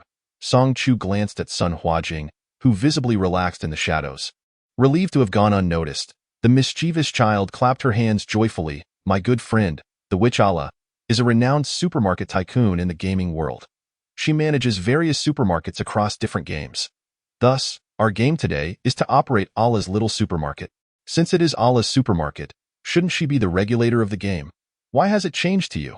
Song Chu questioned. Toot toot toot. The mischievous child's cart came to a halt before Song Chu, and she strained to stand on her toes, inhaling his scent with delight, her face displaying a pout. Don't you want to see me? I really like you. Song Chu replied coldly, I do not wish to. No player desires to witness a game that was originally a regulator being replaced by a judge. A judge. She is a judge. What is a judge? The nearby players erupted in chaotic discussion. Among them, a woman in athletic wear turned pale, 12 judges, 24 regulators, 36 rebels. The judges rank the highest. You are one of the 12 judges. Chapter 33. Allah's Supermarket 2. The mischievous child returned a charming expression. It seems some players have been informed ahead of time. Then, with small hands spread out, she helplessly explained to Song Chu while secretly tiptoeing to inhale the scent from his clothes. Brother does not wish for me to be alone. But there is nothing I can do. What happened to the original overseer? Anla is ill. The mischievous child scrunched her nose in a little expression. She has consumed too many earthlings in the past few days, causing a slight stomach issue, and has gone to the hospital for a checkup. Can overseers fall ill? Sun Huajing could not help but voice his curiosity. Song Chu, unsure of what mischief he was up to, expressionlessly pressed his head back down with a hand. Shut your mouth. Overseers do not fall ill, but they can suffer from indigestion. The mischievous child ground her tiny teeth ominously. Mentioning this seemed to irritate her greatly. Humans, like mindless paramecia, rush into supermarkets at the sight of food. It that the novice game has not taught them sufficient lessons. They rush to their demise without a moment's hesitation. The filtering power of the black mist is inadequate. Leaving behind too many useless beings, she pouted and crossed her arms. Indeed, as Sun Huajing said, the black mist has eliminated a batch of humans unfit for the game. The mischievous child, with a frown, declared, players entering games that do not match their abilities face only death as their outcome. The corpses of the deceased will linger in the game, needing the overseer to handle them. Anla runs a supermarket, not a butcher shop. She can only deal with it herself. The eagerness of those useless fish rushing to their deaths was enough to make Anla feel nauseated. She summoned several waves of rioters to clear the scene, but ended up making the rioters vomit multiple times. These words left the nearby players in horror. How many players' corpses must there be for overseers and rioters such as these monsters to be sickened? When the mischievous child pressed closer to Song Chu, he pushed her away with a single finger against her forehead, asking, How many have died? She, dissatisfied, hugged his finger and took a couple of inhales, as if Song Chu were a human catnip. After a moment's thought, she extended her tiny finger and held up 3. In just 1 month, this number has been consumed in the Haijiti city. She tilted her small head and replied with a grin. You damn devils. A buzz-cut youth could not help but curse, only to be met with a sharp slap from a woman in sportswear, who scolded him to be quiet. The mischievous child glanced at him, too engrossed in inhaling Song Chu's scent to pay him any mind. Clinging to Song Chu's finger, she wiggled her little bottom and boasted, "Anla asked me to help her manage the store. But I refused. I never consume filthy creatures like humans. I only came because of the handsome brother I saw. The crystal ball. Humph, Song Chu. Why?" The mischievous child rubbed her soft little face against Song Chu's finger. "With you here, there will surely be no problem." Flattery from a being like the judger made Song Chu uneasy. He attempted to withdraw his finger, but the mischievous child pressed her little face against it again. He calmly inquired, "Judgers do not eat humans? Indeed, why would the noble stomach of a judger consume the lowly refuse of candidates? We only feast upon the eliminated divine favored and the lurking heretics." Having successfully made it onto the judger's menu, both Song Chu and Sun Huajing remained unfazed. Song Chu's eyelids did not even flicker. "You are quite picky," looking at the child who clung to his finger. He felt she could snap at any moment and bite off her own finger. "Let go," and no more inhaling. "Are we still playing the game? What about the rules?" Reluctantly, the mischievous child released her grip, then announced to everyone, "The rules of the game are simple. Players cooperate to run a supermarket, and if the revenue reaches 1,000 within 7 days, we pass. If the revenue falls below 1,000, we will be dismissed from the supermarket." "What punishment will follow a dismissal?" a curly-haired ant inquired. The mischievous child waved her small hand nonchalantly. "How could there be a punishment? I'm so cute. At most, you won't receive your salary, and then I will just kick you out of the supermarket." Instantly, everyone breathed a sigh of relief, their faces lighting up with the joy of realizing they would not die if they failed the game. However, Song Chu suddenly frowned, glaring at the mischievous child with an indescribable fury. "You mean you won't pay?" In that instant, the mischievous child felt as though she had heard the sound of her favorability with the handsome brother plummeting. What if she would no longer be allowed to inhale in the future? She visibly began to panic. The mischievous child opened her mouth. "I have no money." After saying this, she dejectedly lowered her head. Song Chu. Anla's supermarket is surrounded by striped wooden walls, with no windows in sight.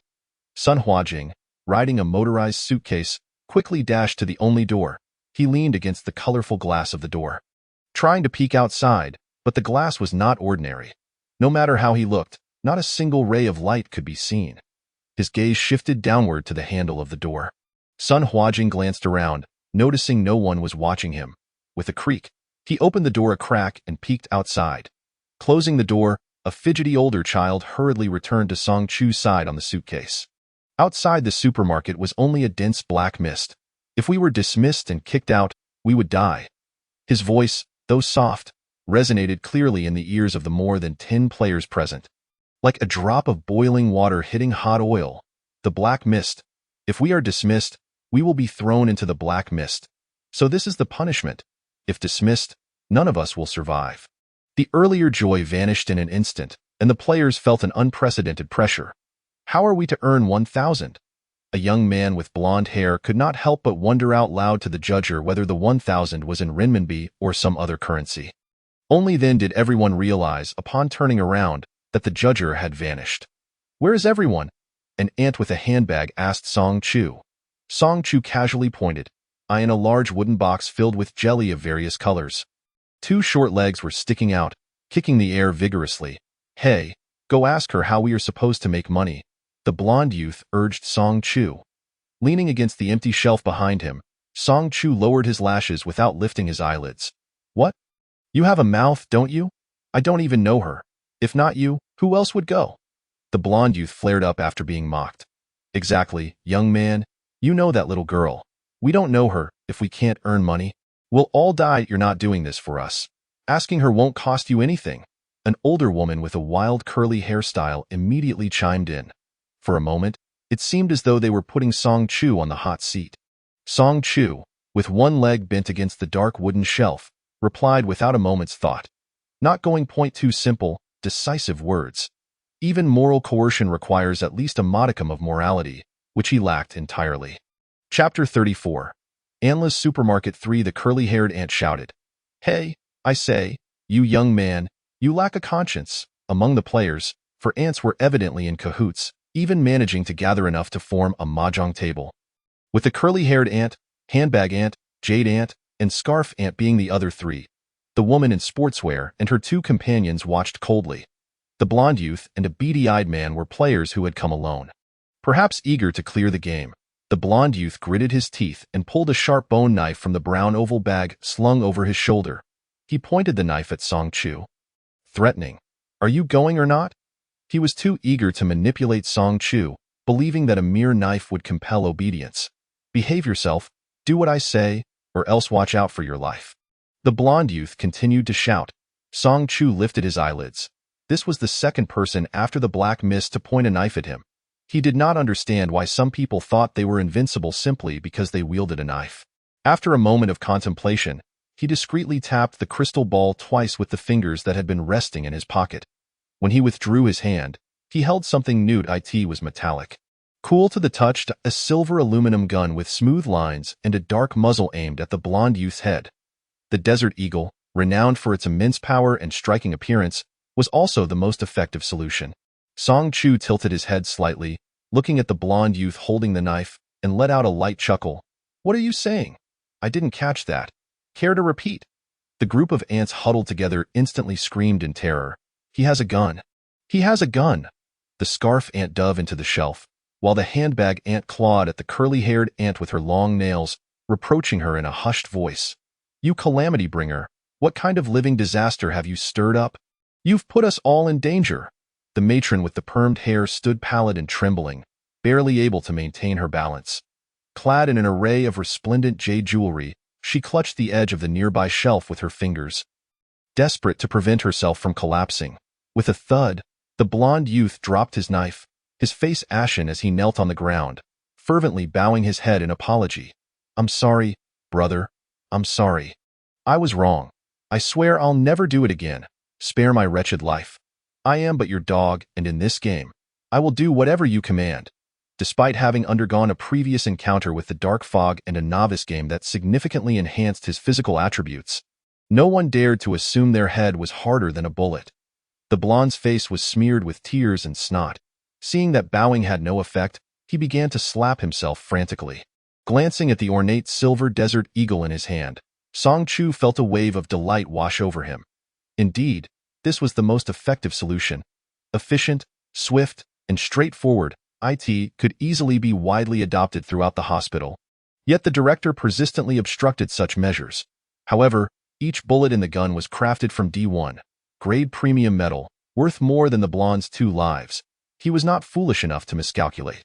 Song Chu surveyed the other players present, each face reflecting sheer terror. Surely, there were no lingering doubts now.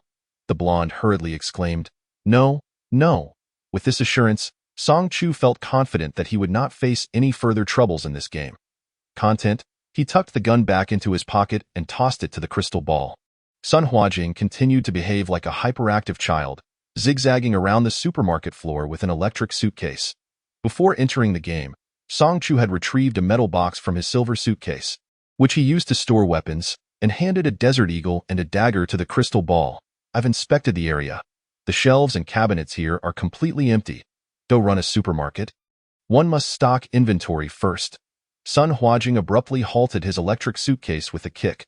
Suddenly, a series of thuds echoed from the warm, wooden floor, as if heavy objects had been dropped. The front door was flung open with force, revealing a woman dressed as a store clerk, flanked by various boxes of goods. Her white shirt was covered by a thin red employee vest, and her features were sharp and gaunt, with pallid skin and dark, cold eyes. Her hair was styled in a simple bun, and she wore a red and white baseball cap emblazoned with the word market. She stormed into the supermarket and slammed an item onto the silver-gray counter, her piercing gaze sweeping over the players. "Today is splendid. It appears no one is late. Everyone has come to fill out the sign-in sheet." There was no response from the players, nor did anyone step forward voluntarily. The woman scoffed coldly. "Time is of the essence. If you continue to dawdle and the customers arrive before the goods are properly arranged, prepare to be dismissed."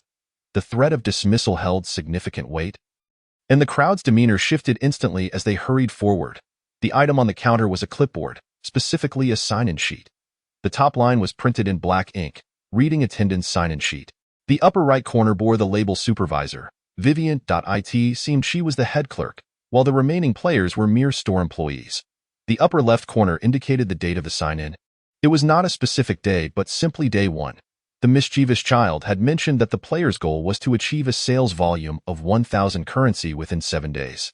The players were evidently still unaware of what this 1,000 currency unit entailed, nor whether the pricing of goods was determined by the players or the game itself. These 2 points would directly influence the difficulty of this game. The players lined up, receiving the black pin from Vivian to fill in their names on the form. The players ahead dutifully wrote their real names. When it was Sun Huajing's turn, he boldly scribbled a capital H. Vivian shot him a glance but said nothing. It appeared there was no explicit requirement for players to provide their real information, as the so-called sign-in names were merely aliases. Contemplating this, Song Chu took the pen and scrawled 3 hasty characters. Employee No. 11 Name, Song Fatsai. There were a total of 11 players, and Song Chu was the last to fill out the form. Vivian meticulously reviewed the completed forms, ensuring no players had missed signing in. Once satisfied, she pulled out a stamp from the drawer beneath the counter and stamped it onto the first form. The stamp bore the image of a cartoonish pink-haired head. It seemed that this supermarket's branding and stamps were all themed around this character. Song Chu noticed that even Vivian's vest had the same pink-haired logo on the upper right corner, as if the pink-haired head was the supermarket's emblem. Vivian affixed the stamped attendance sheet to the wall and, with her dark gaze fixed on the players, issued her orders. Bring in the boxes from outside and fill the shelves and cabinets. Welcome players to the game. Running Allah's small supermarket. The familiar mechanical voice finally chimed in as the game set into motion. The residents of Fairy Tale Town know that Allah is the most successful supermarket tycoon. Running a supermarket well is no simple feat. Allah has recruited you as new employees. If the players can reach a sales volume of 1,000 fairy tale coins within 7 days, Allah will share her secrets to running a successful store with you. Chapter 35 Allah's supermarket for the currency unit of 1,000 coins had finally been revealed. It was not the currency of any nation on earth, but rather an unheard-of fairy tale coin.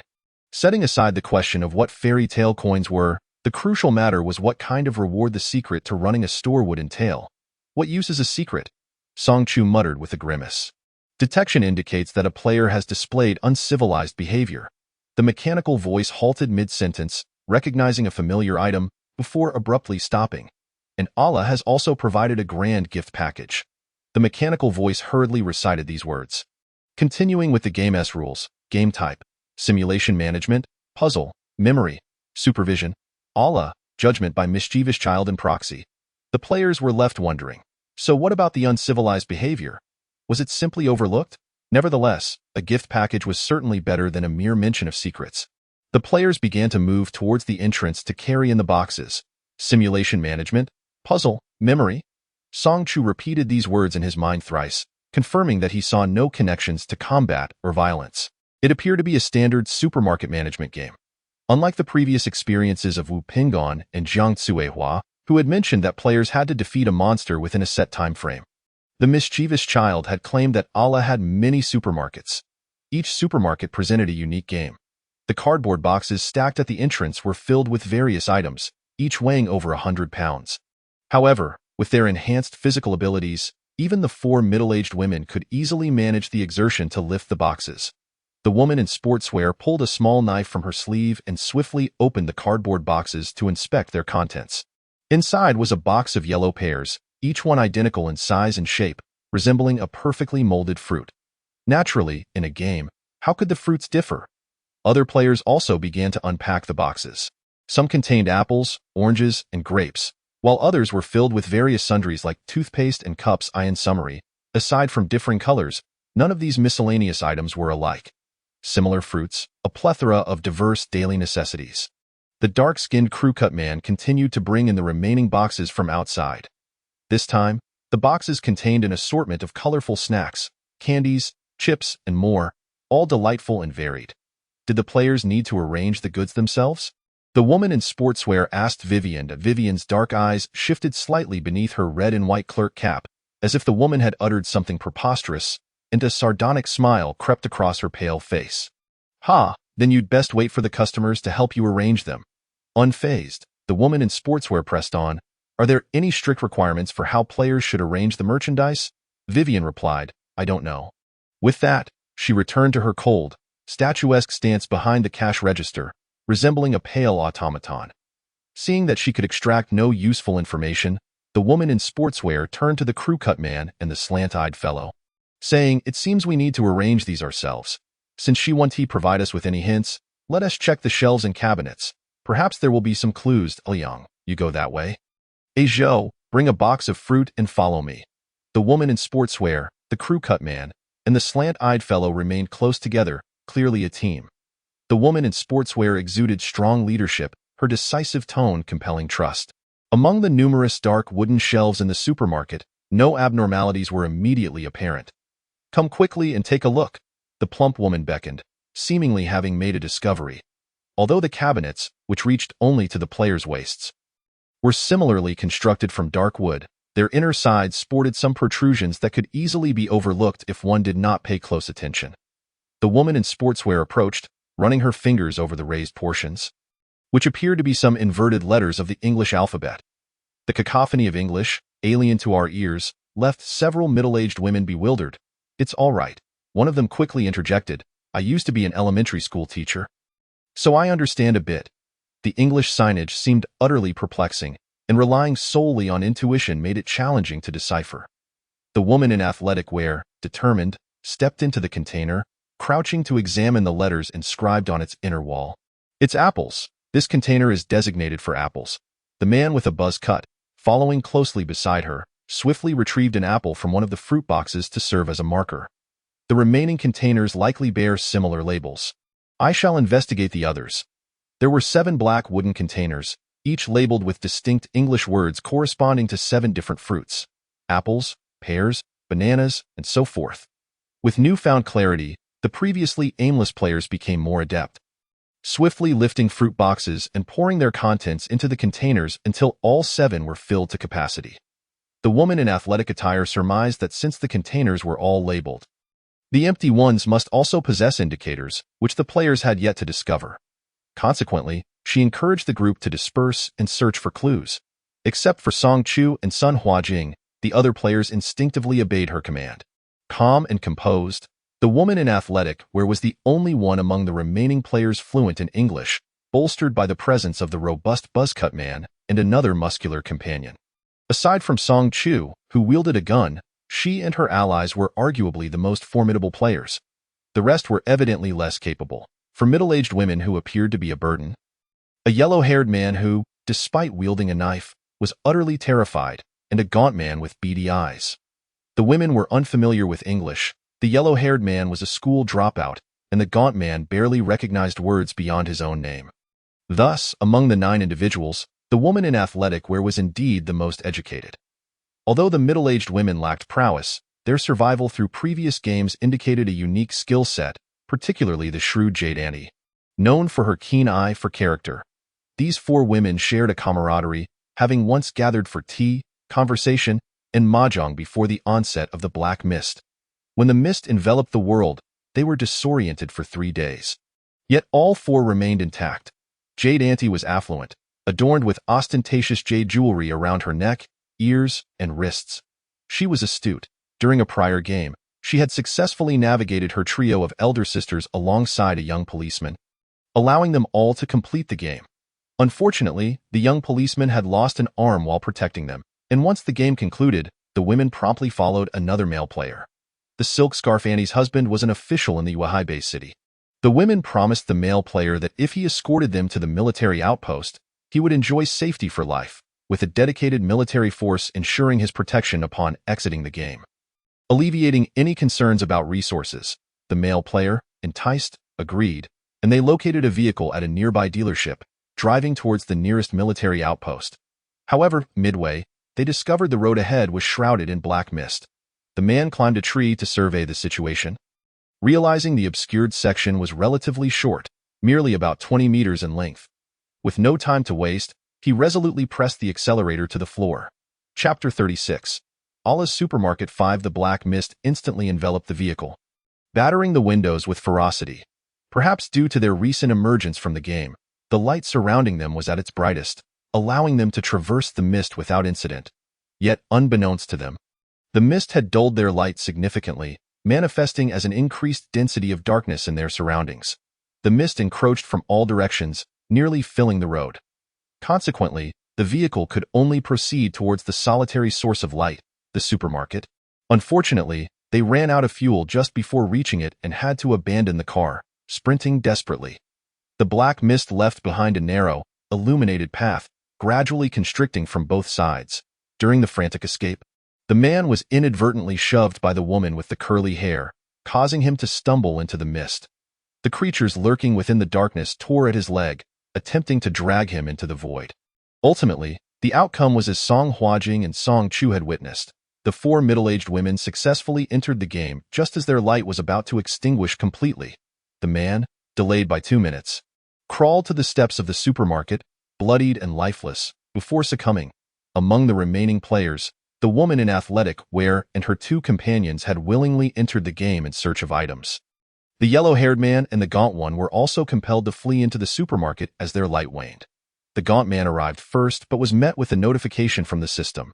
Insufficient player count to initiate the game. Please gather a minimum of 10 players to commence. He waited a full day before the requisite number of players finally assembled. Strangely, during his wait, he felt no hunger at all. Jade Ante, aware of the game's inherent dangers, recognized that to survive and successfully clear the game, one must identify and cling to a powerful ally. Undoubtedly, the striking young man, despite his foul demeanor and impatience, possessed unparalleled strength among all the players.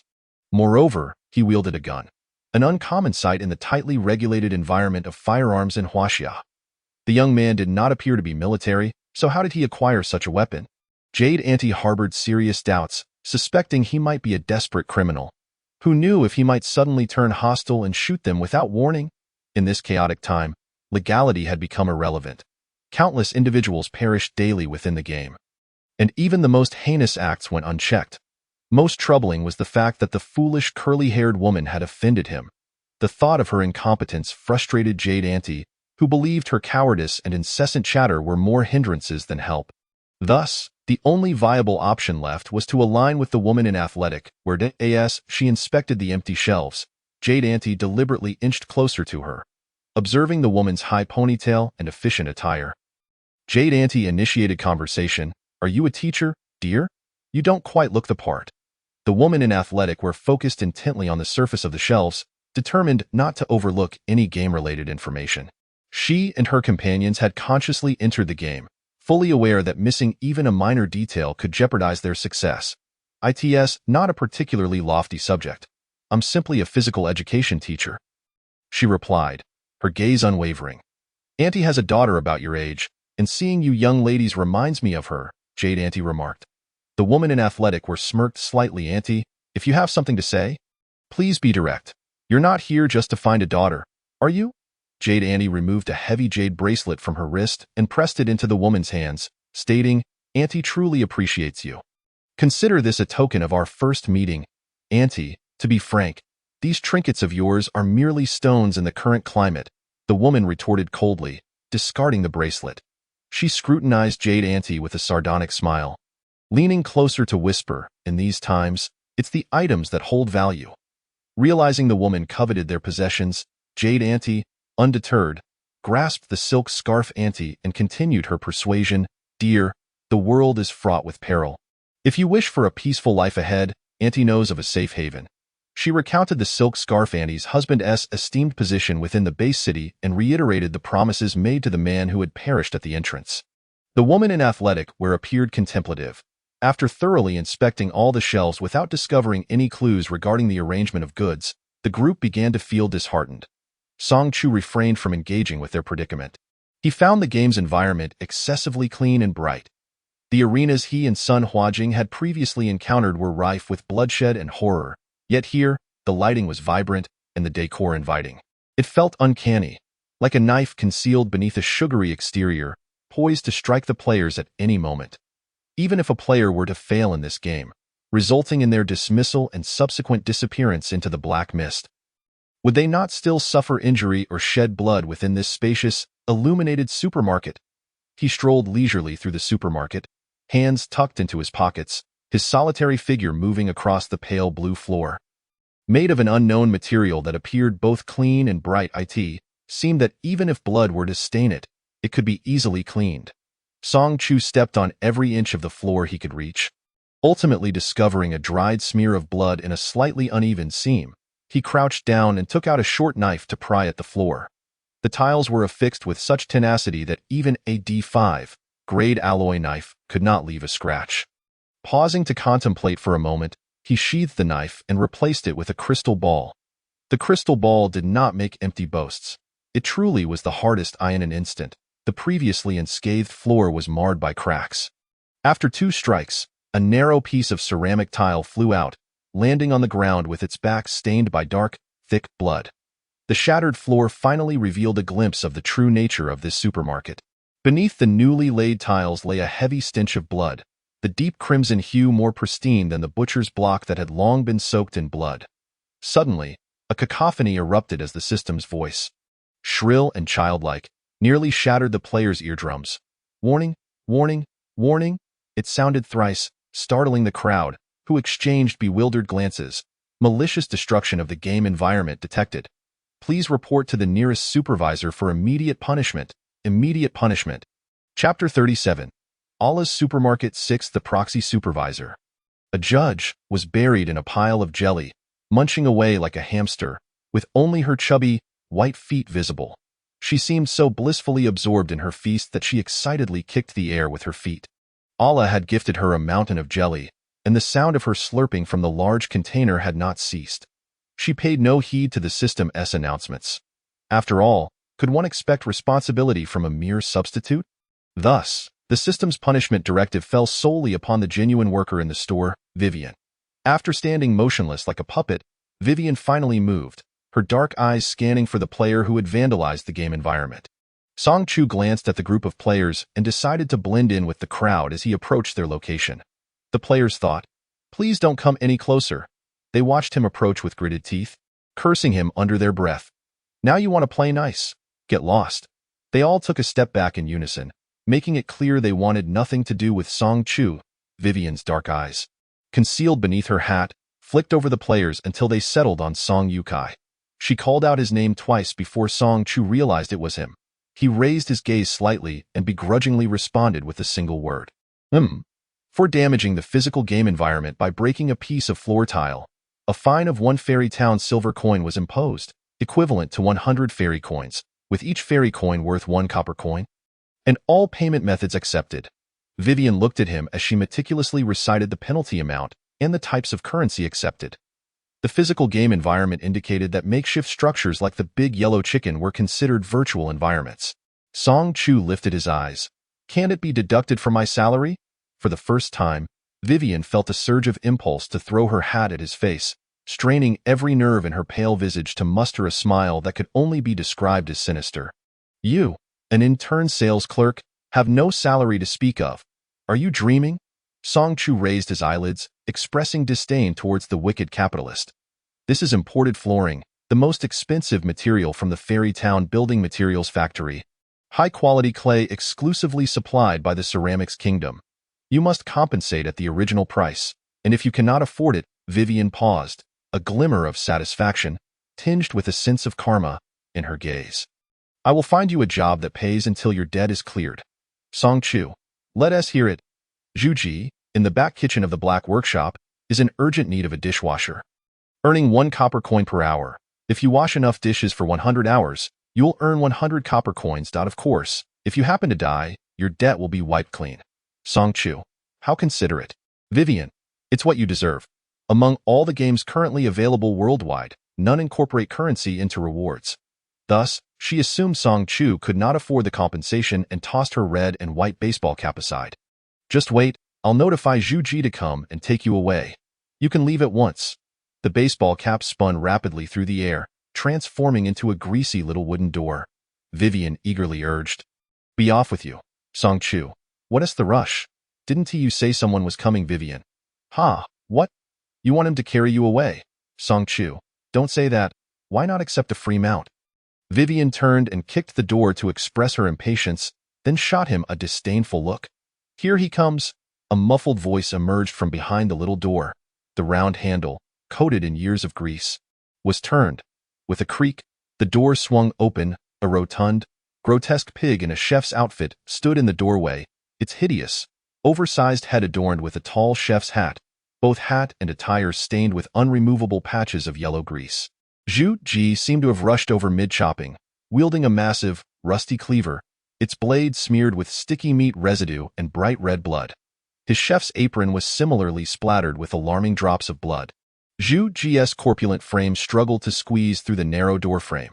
His towering presence within the brightly lit supermarket exuded a formidable aura, while the harsh white light starkly illuminated his coarse, bristly hair. The old lady and others shrank back in fear, peering from behind the shelves. Good heavens, what kind of monster is this?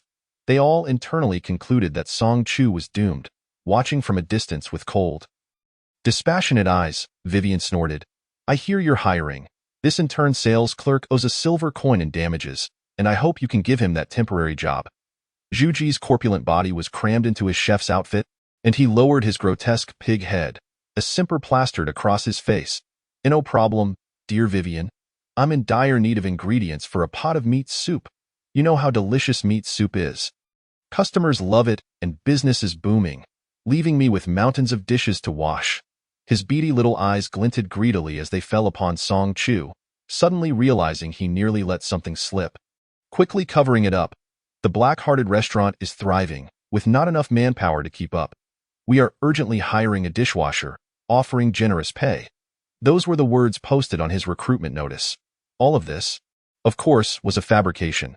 He never sold the secret meat soup nor needed a dishwasher. He was desperately in need of the soup base and ingredients for cooking, hence the job advertisement in Fairy Town. Zhu Ji's eyes eagerly glued to Song Chu's fair skin, his words of praise tumbling out in disarray. Young people are great. Young people have tender meat, right? I mean, their bodies are fresh and they work hard. Unlike those old folks who are near death, tough meat, lazy workers, and unappetizing. Vivian, however, couldn't care less whether Zhu Ji intended to stew Song Chu or prepare a dish. She crossed her arms, mockingly urging him to leave. Let us go. Song Chu, what about my game? Vivian thought he finally understood fear and mocked his naivety. With 11 players, we can still meet the minimum requirement without you, ensuring the game proceeds normally. As for you, you will return to continue your internship once your debt is cleared. The sooner you leave, the sooner you come back. She even made a wave gesture as if to dismiss him. Zhu Ji extended his greasy hand to grab Song Chu, who stepped back to evade, simultaneously pulling Vivian forward. Thus, the monstrous pig's large hand clutched Vivian's icy neck. When did I say I wouldn't compensate? Shaking off Zhu Ji's oil-slicked hand, Vivian's ashen face darkened. Do you even have the money to compensate? Clanged out, a silver coin was tossed into Song Chu's hand, gleaming brightly. Where did you get that silver coin? She immediately questioned. Tossing the coin into the air casually, Song Chu replied in a tone that invited a smack. A divine blessing. Are you jealous? Vivian's hand shot out like the wind, catching the silver coin from the air, inspecting it for any signs of forgery, her gaze fixed skeptically on Song Chu. Song Chu clicked his tongue. If you don't believe me, ask the system that a few days ago, I expressed my sincere confession to the deity. Surely the divine being wouldn't leave me without a token of appreciation. A display of apples reached up to his thighs, and he languidly sat back against it, his amber-hued eyes glinting with mischief, adopting an even more irritating tone. Though the deity cannot grant me a card to spend at will, they provided me with a pile of money to spend freely. Chapter 38. Allah's Supermarket 7 is the deity your father. Does he give you money to spend as you please? Zhu Ji, standing behind Vivian, couldn't he help but retort angrily. Is grandpa that amazing? A gasp emanated from nearby. Song Chukai suddenly remembered that he had a 30-year-old eldest son. Upon witnessing his father's plight, the dutiful son wasted no time, riding his small suitcase to tug at the judge's leg. As an outlier, such audacity could be deemed a courageous act of filial piety, albeit one fraught with peril. He pondered that the mischievous child had a fondness for Song Chu. Perhaps he could borrow some money from the judge in a moment of desperation. The child's tiny feet were extracted from a pile of jelly.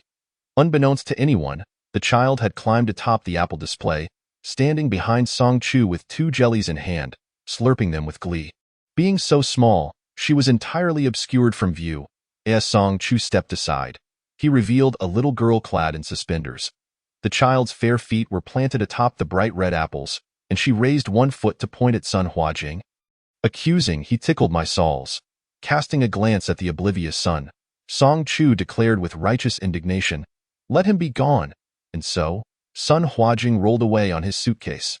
Zhu Ji, seeing the child so animated, approached eagerly to kiss her tiny feet, but the child retaliated by hurling an apple, sending the monstrous pig flying. She looked at Wei Wei and asked, "What does this pig want? Is he trying to nibble my feet?"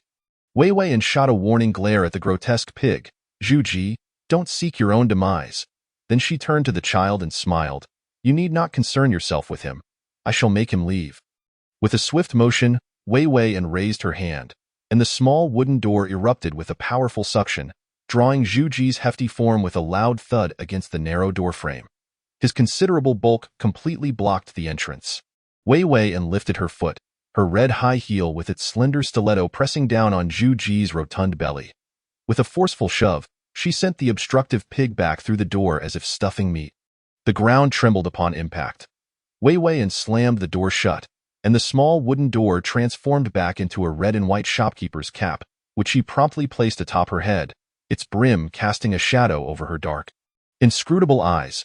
She then respectfully bent to address the child. "My lady, I must inform you that player number 11, Song Yukai, possesses enigmatic silver coins, and to date, there has been no precedent for such coins being awarded in the novice games or the trials of intellect."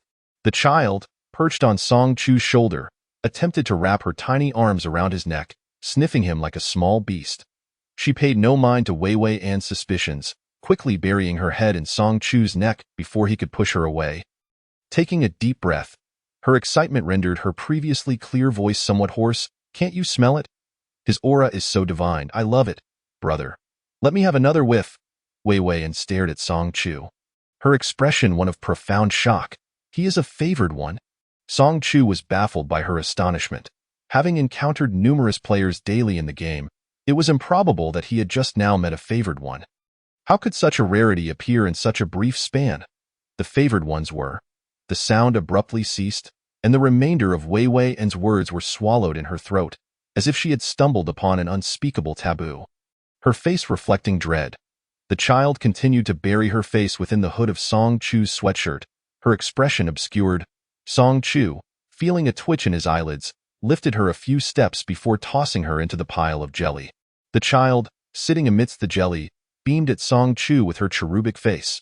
The judge's formidable power posed great danger, and Song Chu could not fathom why the child clung to him. Suddenly, Song Chu extended his finger to pinch the little girl's chubby cheek. She paused momentarily, then obediently leaned in to allow him to pinch her, as he slid his finger down to scratch her chin. The sensation was soft and plush, prompting him to playfully scratch a few more times. "Do you wish to devour me?" he inquired unexpectedly. The little girl, caught in a moment of bliss with her eyes squinted shut, instinctively shook her head before her mind could catch up. Song Chu retracted his finger, his expression unreadable, his voice cool as he responded with a non-committal HM, and left the jelly-laden center of the supermarket. Realizing she had been ensnared in conversation, the child silently turned and dove back into the jelly pile.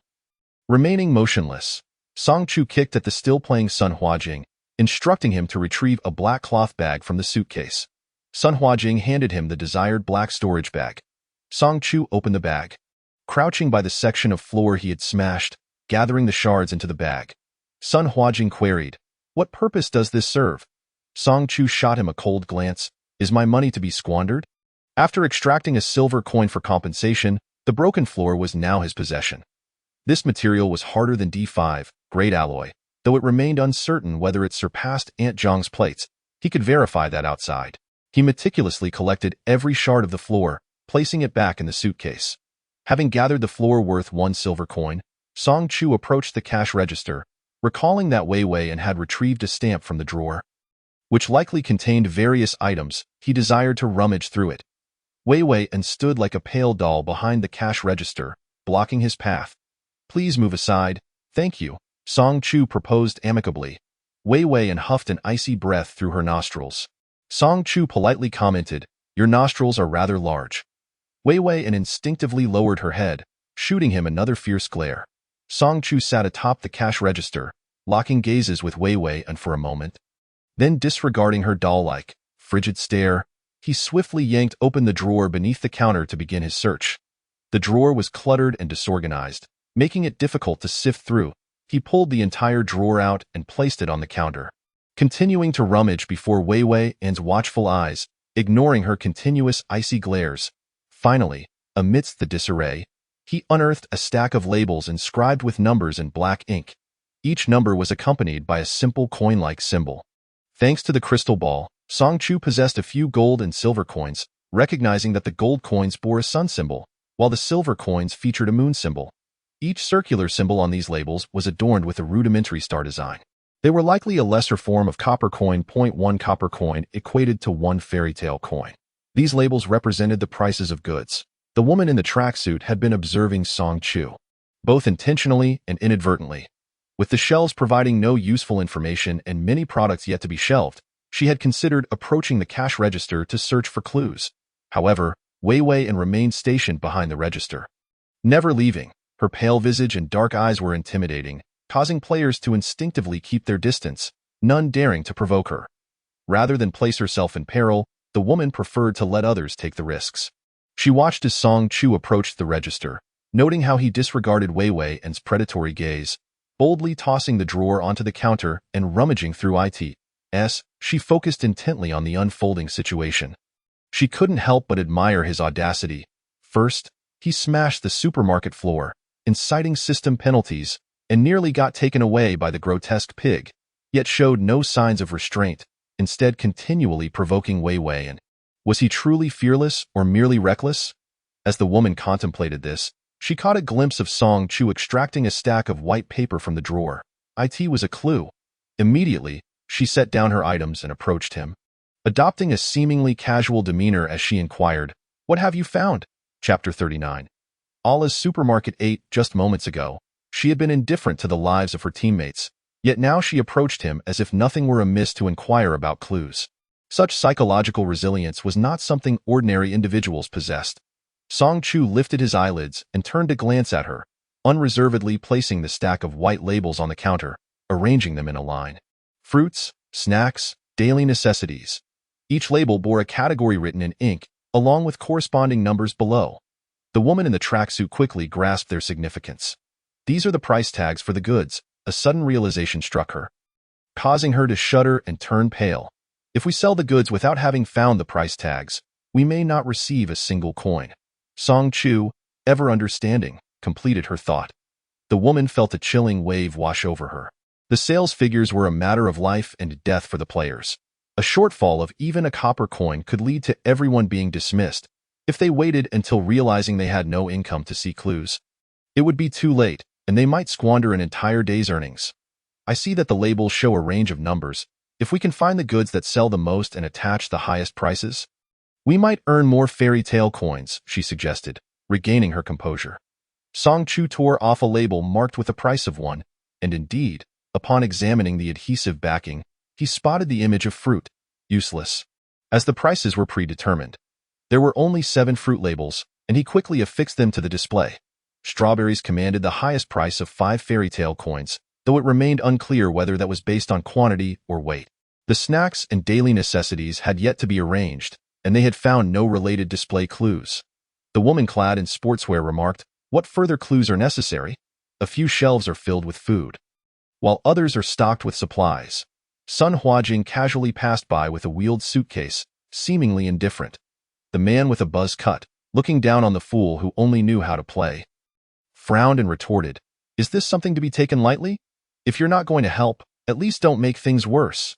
Song Chu glanced at the boxes piled in the aisle and said, "Let us arrange them as he suggested." With that, he took the remaining price tags and headed to the cash register to seek out Vivian. The buzzcut man turned to the woman in sportswear and said, "Li Jie." The woman in sportswear replied, "Follow his instructions, Zhou. Gather the others and start arranging the products, beginning with the snacks. If there are similar items, group them together." Reluctantly, the buzzcut man nodded. Understood. He, along with his companion A Liang, called upon the elderly women, the blonde, and the bespectacled man, and, adhering to the sportswear woman's directives, the group commenced their arrangement. Several bags of differently flavored chips were placed together. These are all beverages. I believe they should be positioned on the top shelf, as is customary in supermarkets, commented a woman with a handbag. All right, you start arranging them, urged a woman with a scarf. Make sure to double-check once a shelf is filled, and promptly adjust any oversights. The crowd busily worked, and the woman with permed hair glanced at the idle Sun Huajing, unable to contain her complaints. We're working ourselves to the bone. Our hands are sore, while some merely slack off. The jade-clad woman quickly covered her mouth. Stop talking nonsense. Are you trying to get us in trouble? The handbag lady added. Your words have already caused so much trouble. Haven't you learned your lesson? Sooner or later, it will be the death of us. The woman with permed hair recalled that Sun Huajing and Song Chu had come together, causing her face to pale slightly. With a larger group, the work proceeded efficiently, and soon several shelves were filled with snacks, and they began to arrange the assorted daily necessities. While snacks varied in flavor, the daily necessities were far more chaotic. With some items represented only once, such as a fly swatter or a shoe brush. Ultimately, they had to group related items together, densely populating 5 large shelves. Song Chu was still engaged in banter with Vivian. Both snacks and daily necessities bore small tags the size of a fingertip, forming a dense pile, with no hints on the reverse side, leaving them at a loss, regardless of what Song Chu conveyed to her. She only responded with a dismissive huff. The woman in sportswear repeated the issue, receiving the same unimpressed sound in return. Vivian is exceptionally good at huffing, the sportswear woman remarked. It wasn't until every item was placed on the shelves that Vivian finally reacted, coldly snatching the remaining tags from Song Chu's hand. Like a wind-up robot, she approached the shelves, causing players to instinctively avoid her presence.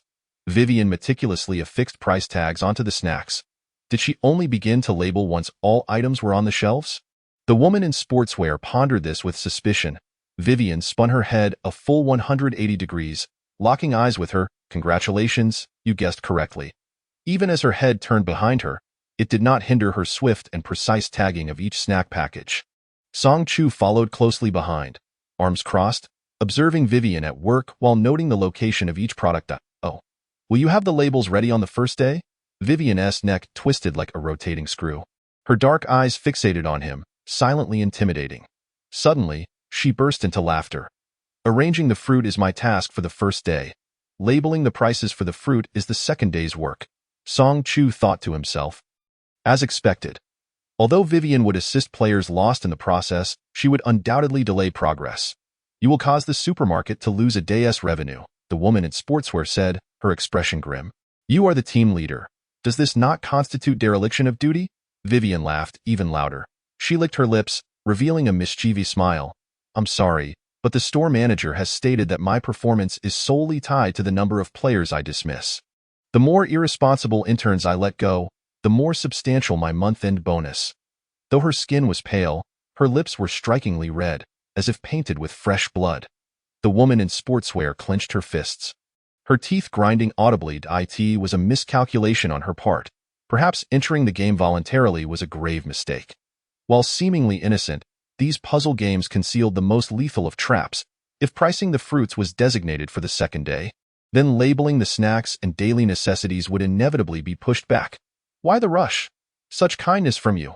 Song Chu raised his hand, gripping Vivian's neck, twisting her head to question her.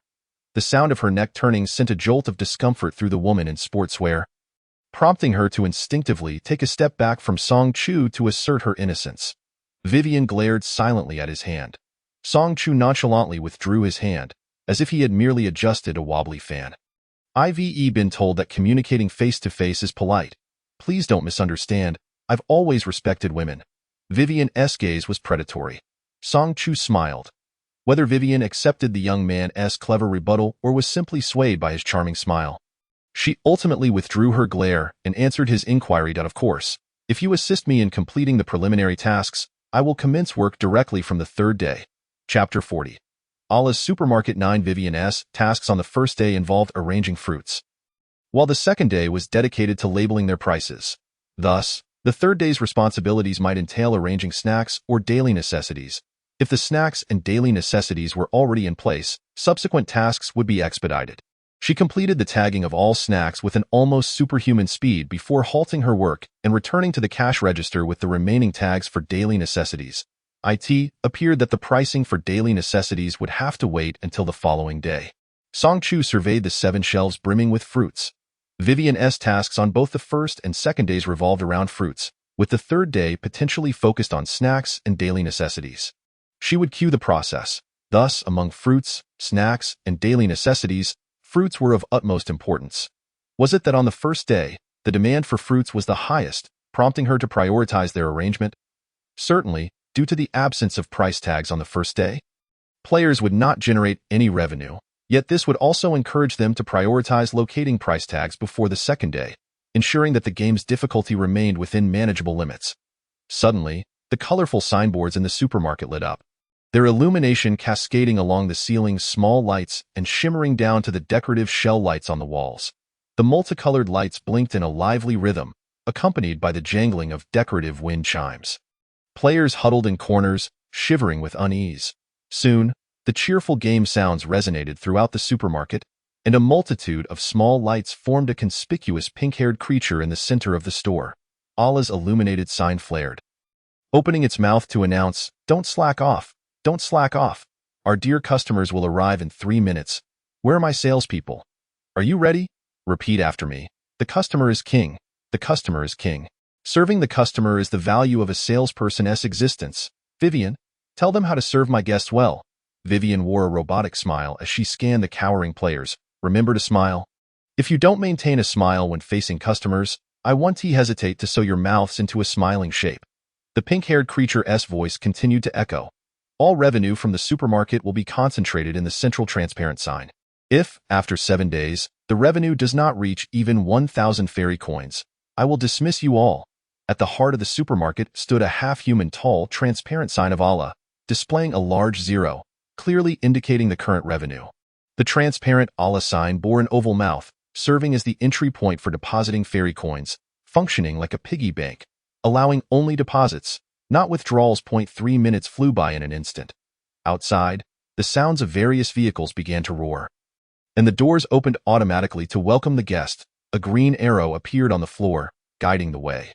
The shimmering green arrow slithered through the various shelves, resembling a parallel, winding snake, finally disappearing behind a wall where a door identical to the entrance had mysteriously appeared. Boom, boom, boom. The floor trembled violently. Vivian bent down, smiling as she welcomed the newcomers. Yet, those who approached might not even be considered human.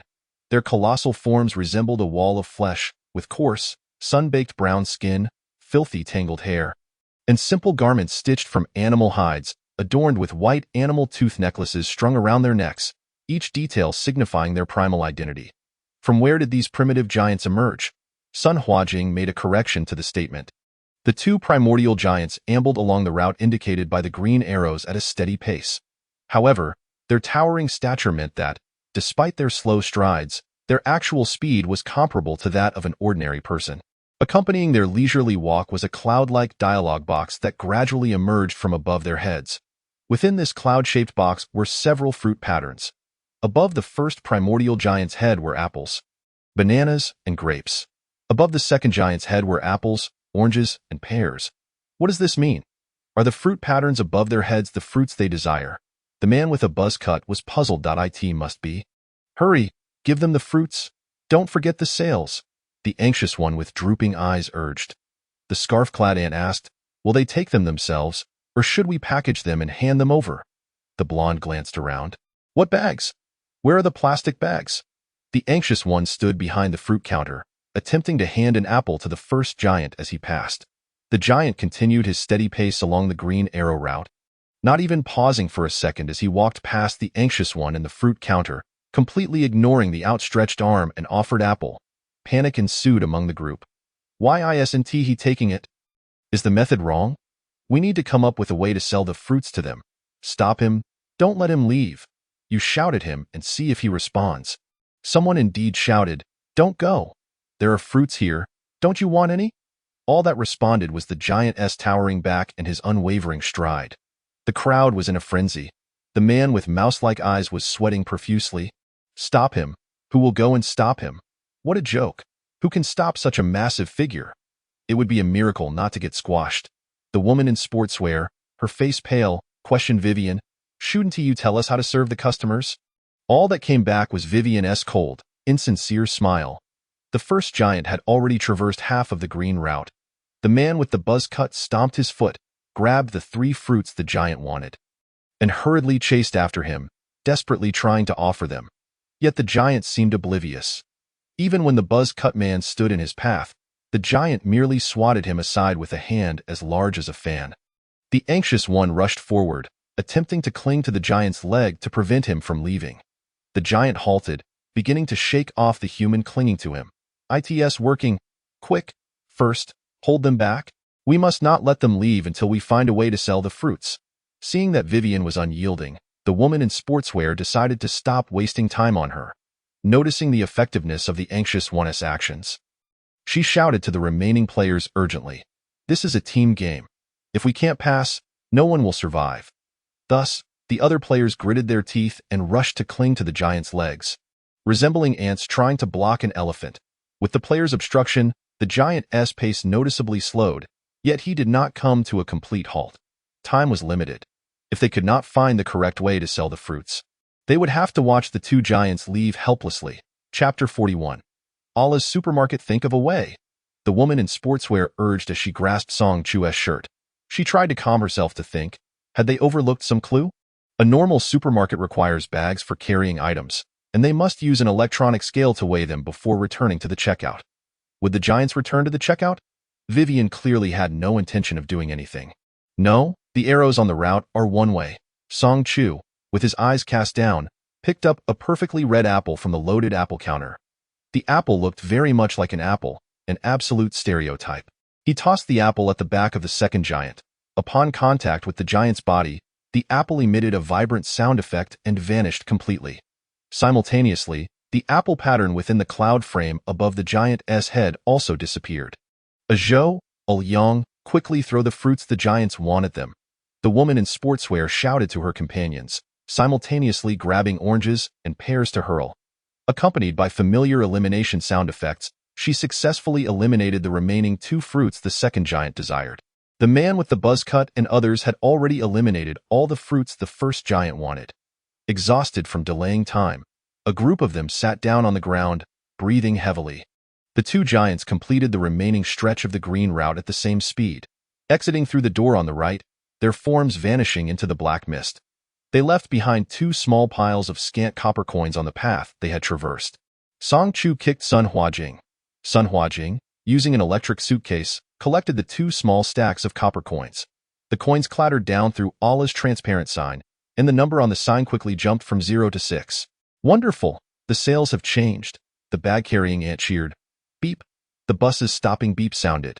The crowd's expressions shifted. Stopping meant customers were arriving. Song Chu glanced at the group on the floor. "Don't rest. The first 2 giants were just for players to figure things out. There will be more giants coming next." The crowd hurriedly got to their feet. The woman in sportswear adopted a serious expression. "The giants will walk at a fixed speed along a fixed route from the left door to the right door of the supermarket, ultimately leaving the premises. We must throw the fruits to them before they depart. The simplest and most effective method is for 1 or 2 people to be responsible for each fruit counter. There are 7 fruit counters in the supermarket: apples, pears, oranges, bananas, grapes, pineapples, and strawberries, with prices of 1, 1, 1, 1, 2, 2, and 5 respectively. Apples appear frequently. I believe it's necessary to have 2 more people behind the apple counter."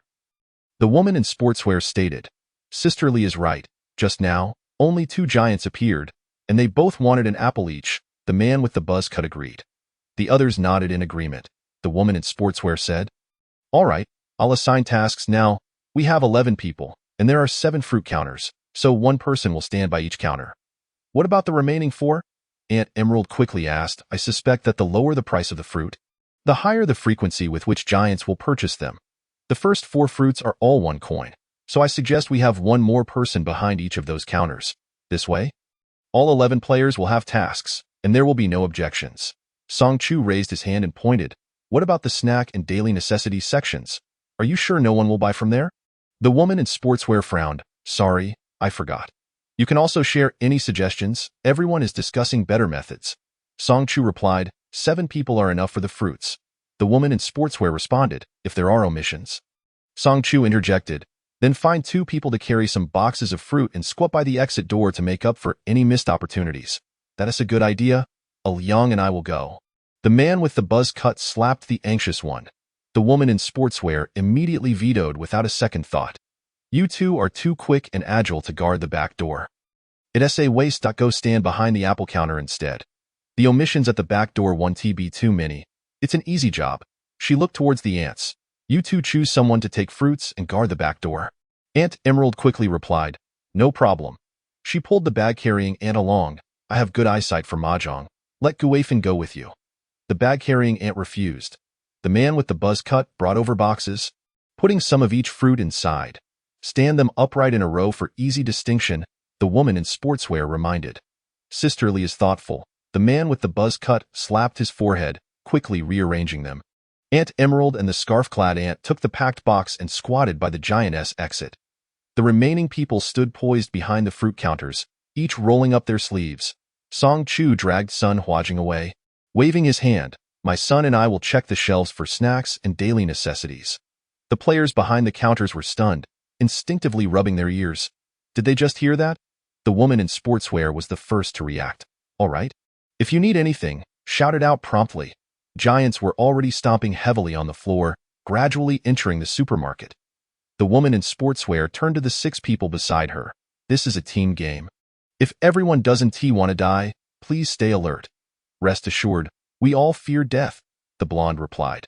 The 7 of them tightly gripped the fruits in their hands, waiting to throw them as the giants approached. Song Chu and Sun Huajing vanished into the towering shelves. Sun Huajing rubbed his hands eagerly. What should we do? Song Chu glanced at the surrounding shelves piled high with snacks and daily necessities and replied nonchalantly, You? Just rest, No one will buy these on the first day. He raised his eyes toward the direction of the troublesome child, then lowered his head to warn Sun Huajing, stay away from her. Once he finished speaking, he abruptly turned away, leaving without a hint of his destination. Sun Huajing could only idly gaze at the piles of snacks on the shelves, which only made him increasingly hungry. Song Chu strolled in front of the shelves laden with daily necessities, occasionally lifting the items underneath to take a glance. The snacks were somewhat comforting, as there were a few duplicates due to the variety of flavors. However, the shelves at the back, brimming with an array of daily goods, presented a different story, resembling a disassembled package with an overwhelming assortment that made it nearly impossible to find an identical item. In stark contrast, the fruits in the containers looked as if they had been molded from the same template, exceedingly similar yet remarkably diverse. An hour passed, and Song Chu had thoroughly examined all the shelves of daily necessities. During this time, he cast a fleeting glance at the clock mounted on the wall by the entrance. The clock, shaped like Allah's pink head, exuded an odd but endearing charm. Strangely, however, it possessed only a single heart-shaped arrow as its hand. Song Chu recalled that while everyone was placing the goods, that hand had remained motionless, resting at the 12 o'clock position. He had presumed the clock was faulty and paid it no further mind. Yet, as he unconsciously glanced at it again while rummaging through the shelves, he noticed the hand had shifted to around the 9 o'clock mark. Leaving the shelves behind, Song Chu navigated through the sparse crowd of giants in the supermarket and approached the cash register. He glanced at the vigilant Vivian, who was keeping a watchful eye on him. Is there a stool? He inquired, at that moment. The woman in athletic wear and her companions had already endured 3 waves of a massive and bustling crowd. After the rush subsided, the number of giants dwindled dramatically, leaving only a few slowly moving figures. They finally seized the opportunity to dispatch a few individuals to collect the copper coins left behind on the floor. A considerable amount of copper coins was poured into the gaping mouth of a transparent display board, causing the numbers on it to soar rapidly. 183. The crew cut man exclaimed excitedly, Our revenue has reached 183 fairy coins. With 7 days to accumulate 1,000 fairy coins, this meant they only needed to average 143 coins per day to meet their target. The group displayed expressions of joy. The woman in athletic wear suppressed her excitement, saying, There are still a few giants left. Let us not be complacent. The blonde, looking pleased, added, Once we tally the copper coins from these last giants, We might even surpass 200 today. After collecting the last few Giants coins and tossing them into the display board, the revenue joyfully leapt past 200, reaching 203. Meanwhile, the entrance door had been shut once more. Does this mean no more customers will come today? The bag-carrying ant questioned. The woman in athletic wear remained cautious. Not certain. Everyone stay near the fruit section. I'll ask Vivian if I can glean any information. As she approached the cash register, she spotted Song Chu perched on the counter, his long legs crossed. Holding a large clock shaped like Allah's head, his alabaster fingers delicately toying with it. Nearby, Vivian's gaze could almost pierce him with hostility. After a moment of silence, the woman in athletic wear steeled herself to approach the youth who had undoubtedly drawn Vivian's ire. What have you done to provoke her? She couldn't help but ask. It was perplexing how all the players feared the game's monsters, yet someone could unwittingly attract trouble, as his elegant fingers grazed the pink heart-shaped hand. The youth lifted his gaze to her, his amber eyes momentarily appearing innocent. Innocent, my foot. It must be an illusion. She thought that I asked her if she had a stool, and she rolled her eyes at me. When I jokingly asked if I could use her head as a stool, she transformed into this, Song Chu casually stated, his long fingers gripping the edge of the clock, diverting his gaze. The woman in athletic wear felt a shiver run down her spine. So you actually treated her head like a stool? She managed to stammer out. No, he replied. I merely requested her assistance, but she refused. I couldn't go against her wishes. Song Chu raised an eyebrow, exuding an air of politeness, while implying that Vivian's behavior was the true breach of etiquette. The woman in athletic wear felt a sudden prickling discomfort. She turned stiffly, only to find Vivian's expression was one of barely contained rage. Because she was too close to Song Chu, Vivian shot her a fierce glare, making a cutting gesture across her neck. It seemed she had inadvertently become a target of her animosity. The woman in athletic wear discreetly took a couple of steps back, maintaining a friendly distance from Song Chu, a distance that would not provoke Vivian further. Song Chu continued to examine the pink-haired clock, flipping it over several times. He even attempted to pry at the two rapidly rising pink pigtails of the plastic clock. However, Vivian's voice rang out like thunder. Damaged goods, you'll have to pay. Immediately, he halted his actions. Vivian assumed he was deterred, and her smirk had yet to form when he casually asked, How much? Wrap it up, I want it all, darling. The crystal ball chimed. Vivian's smile vanished. You annoying divine favor.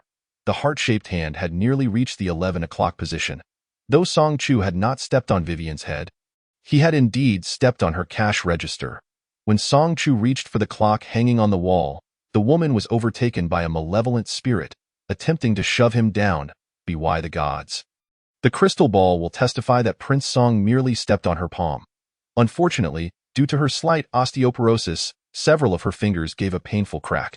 The crystal ball would also testify that the kind-hearted Prince Song quickly lifted his foot to step on Vivian's other hand. Unfortunate, the same osteoporosis.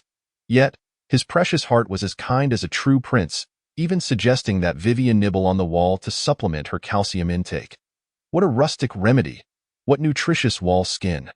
Why should she glare at his darling? Now, Vivian's face was a ghastly shade, coldly spitting out two words. Not for sale. The crystal ball nestled beneath a thin layer of fabric, seeking warmth against Song Chu's abdomen. He lowered his gaze, probing into his pocket with fingers that had grown cold. The crystal ball radiated warmth, drawing closer to warm his fingers. Do you want it? We can take it with us. Fingers resting atop the crystal ball tapped twice. The crystal ball responded, not a prop. The attractive fingers tapped twice more, evidently indicating disinterest. Song Chu fixated on the hand of the pink-haired clock, which was now moving at an imperceptibly slow pace towards the 12 o'clock position. 3 minutes later, the heart-shaped hand finally quivered and settled at 12 o'clock. In that instant, as if a power outage had occurred, all the colorful lights and illuminated signs in the supermarket extinguished. The supermarket plunged into darkness, and Vivian's chilling voice echoed through the void. Congratulations to all the trainee salespeople for successfully completing your first day of work. Song Chu and the woman in athletic were closest to Vivian, able to see the letters on her cap glowing faintly in the dark. The woman in athletic instantly heightened her vigilance, her right hand moving towards the hidden blade in her sleeve. Vivian paid no mind to her subtle movements, her voice monotonous and devoid of emotion. Sleep well tonight. Tomorrow's work awaits you. Remember to practice smiling in your dreams, as the store manager has instructed me to supervise your work attitudes. The needles and threads I ordered for tomorrow will arrive. If I see any customers without a smile, I will assist you. Those hiding behind the shelves trembled in unison. Song Chu sat on the counter, seemingly pulling a flashlight from thin air. The cold white beam illuminated Vivian's face, pale as death, with crimson lips, rendering her more terrifying than a ghost. Song Chu observed her ghastly visage without flinching, questioning her. How do you intend to sleep? On the floor? Vivian's dark eyes fixed on the bright light of the flashlight, her eyelids unblinking, displaying no discomfort. Suit yourself, she replied, her voice as red as blood. Oh, then I can sleep on the counter, Song Chu responded. In that moment, the woman in athletic wear seemed to glean a clear message from her gaze. Why don't you go sleep in hell? Do not leave things unsaid, the jade-haired matron chuckled awkwardly. It's nothing. Really, just a slight fear of the dark. Instantly, the blonde burst into laughter. At your age, how can you be more timid than a chicken? The sharp-eyed one approached the woman in sportswear and whispered something. Song Chu aimed his flashlight at the pink-haired alarm clock, its heart-shaped hand frozen immovably at the 12 o'clock mark. It remained still while players arranged their goods. And even during the lights-out break, it did not budge. What, then, did its prior movement signify? Did it specifically indicate the time for welcoming guests? In the darkness, time seemed to stretch unbearably. Within mere minutes, some could no longer contain their impatience. Were they truly to wait idly through the night? If there was no danger, what was the harm in such a long wait? Yet they had not come to this game merely to sleep. Should they not rise and seek out clues? Easier said than done, as the surroundings were enveloped in darkness. How could they search? Vivian, standing like a wooden post, erupted into a fit of giggles, sending shivers down the spines of the matronly figures. Fear not, you won't be resting for long. According to the time in your world, it will be approximately 30 minutes. After that, you may resume your tasks. Her tone was laden with meaning. The group huddled behind the container trembled in anticipation. Vivian relished the moment, successfully instilling fear in the players, feeling a sense of satisfaction. Finally, this was the response she sought from them. All of it was the fault of that divine favored one. Vivian had repeatedly been thwarted by him but had, at last, found her joy in tormenting the blondes and their companions. As she turned, her dark pupils shimmered in the shadows, narrowing imperceptibly for a fleeting moment. She pointed toward the empty cash register, her mind racing. Damn it! Where has he gone now? The significance of the word again was profound. You ask me? The woman in sportswear shook her head. It's too dark. I have no idea when he left. Song Chu had not gone anywhere. He had been busy peeling the wallpaper. An idea suddenly struck him. If the floor had been newly laid and bore ancient bloodstains, perhaps the walls were also freshly painted, concealing a hidden world beneath. Damaging the floor would incur costs, but scraping the walls might cost even more. Thus, the act of peeling wallpaper carried the risk of bankruptcy. Yet he had no other choice. The supermarket yielded no clues. On the first day, the only customers were giants, purchasing only fruit. The heaps of snacks and daily necessities were evidently not mere decorations. How would they endure the next 6 days? They could not simply bide their time blindly, waiting for the game to force them into a hasty solution. Quick thinking was not guaranteed, but trouble was a certainty. Therefore, clues for the upcoming days had to be found in advance to prepare, lest they be caught off guard. With no other recourse, Song Chu decided to take the risk of peeling wallpaper. Hoping that Allah's choice of materials for the walls would not be exorbitant, if he truly went bankrupt, he would resort to robbing the signage. If he went bankrupt, the supermarket would not see any profits either. He had convinced himself to prepare for the possibility of robbing the supermarket, and as he pressed the flashlight against the wall and drew out his dagger, he found a layer of pristine wooden wallpaper. Not a renovation but a visual deception of the game's setting. The anxiety of bankruptcy dissipated in an instant. How could wallpaper be more expensive than the floor? He scoffed. He peeled away a section of the warm wooden wallpaper, revealing the dilapidated wall beneath. The wall bore patches of black and white, black from dried blood, and white from yellowed putty. The stench of blood assailed him. Last, beneath the wallpaper, Song Chu spotted half of a colorful advertisement. Raising his brow slightly as he waved his dagger, with a slash and a tear, The small decorative lights and various ornaments that hung on the wall cascaded to the ground. When Vivian rushed over to witness the scene, her expression was no longer one of shocked. It was as if the sky itself had fallen. Chapter 44. Allah's Supermarket 13. Vivian trembled, her lips quivering as she implored, "Stop tearing it down." Song Chu had only revealed one wall, and remnants of colorful advertisements clung to the old surface, which he began to peel away, one by one. The first was a green advertisement in the lower right corner. A cartoonish giant was depicted, nest-like hair, a beastly tooth necklace, and a leopard print skirt. Song Chu immediately recognized it as one of the giants they had encountered that day. Customer Survey Report 1. Customer Type: Valley Giant. Rating: the Valley Giants reside in a distant small valley, mining for generations and bringing their ore to the market to sell. The giants are quite wealthy. There are no fruits in the valley, but if the Valley Giants do not consume fruit for an extended period, they develop a condition called fruit deficiency disease. Indeed, this is what the manager, Allah, told the leader of the Valley Giants. Since then, the Valley Giants have come to the supermarket periodically to purchase fruit. Song Chu paused as he read this. Fruit deficiency disease. He thought the giants were not just deficient in fruit. They were simply foolish. At the bottom of the green advertisement, there was a line of small print stating, "The Valley Giants are the most favored customers by the sales staff." Bar none, he placed the read advertisements at the bottom and continued to the second one. Customer Survey Report 2. Customer Type: white-collar men and women. Rating: honestly, I don't want to give them a single one. There is a group of obnoxious white-collar workers who come to the supermarket after work with their leash dogs. Those creatures on leashes are truly annoying. They not only cry and scream but also frantically chew on the supermarket's merchandise. Consequently, the manager replaced all the shelves in the supermarket with expensive deepwood shelves. Alas, while the shelves are no longer at risk of being chewed, the products remain vulnerable to damage, which must be promptly prevented. The cartoonish figures depicted were bespectacled men and women in work attire, each holding a dog leash, with the end of the leash perfectly matching a torn corner of the advertisement. Song Chu glanced at the exposed wall and found no missing fragment. He continued to scrutinize the smaller print. Note: if you truly despise those dog kids, there is a solution. On the third shelf of the second row, there will be 3 bottles of fresh milk. 1 bottle of fresh milk can prevent a dog kid from chewing on things.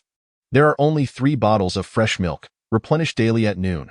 Customer Survey Report 3. Customer: the eccentric old woman. Danger level. Upon reading this, Song Chu flipped back to glance at the first 2 surveys, confirming that the first 2 were rated, while only the third was marked for danger.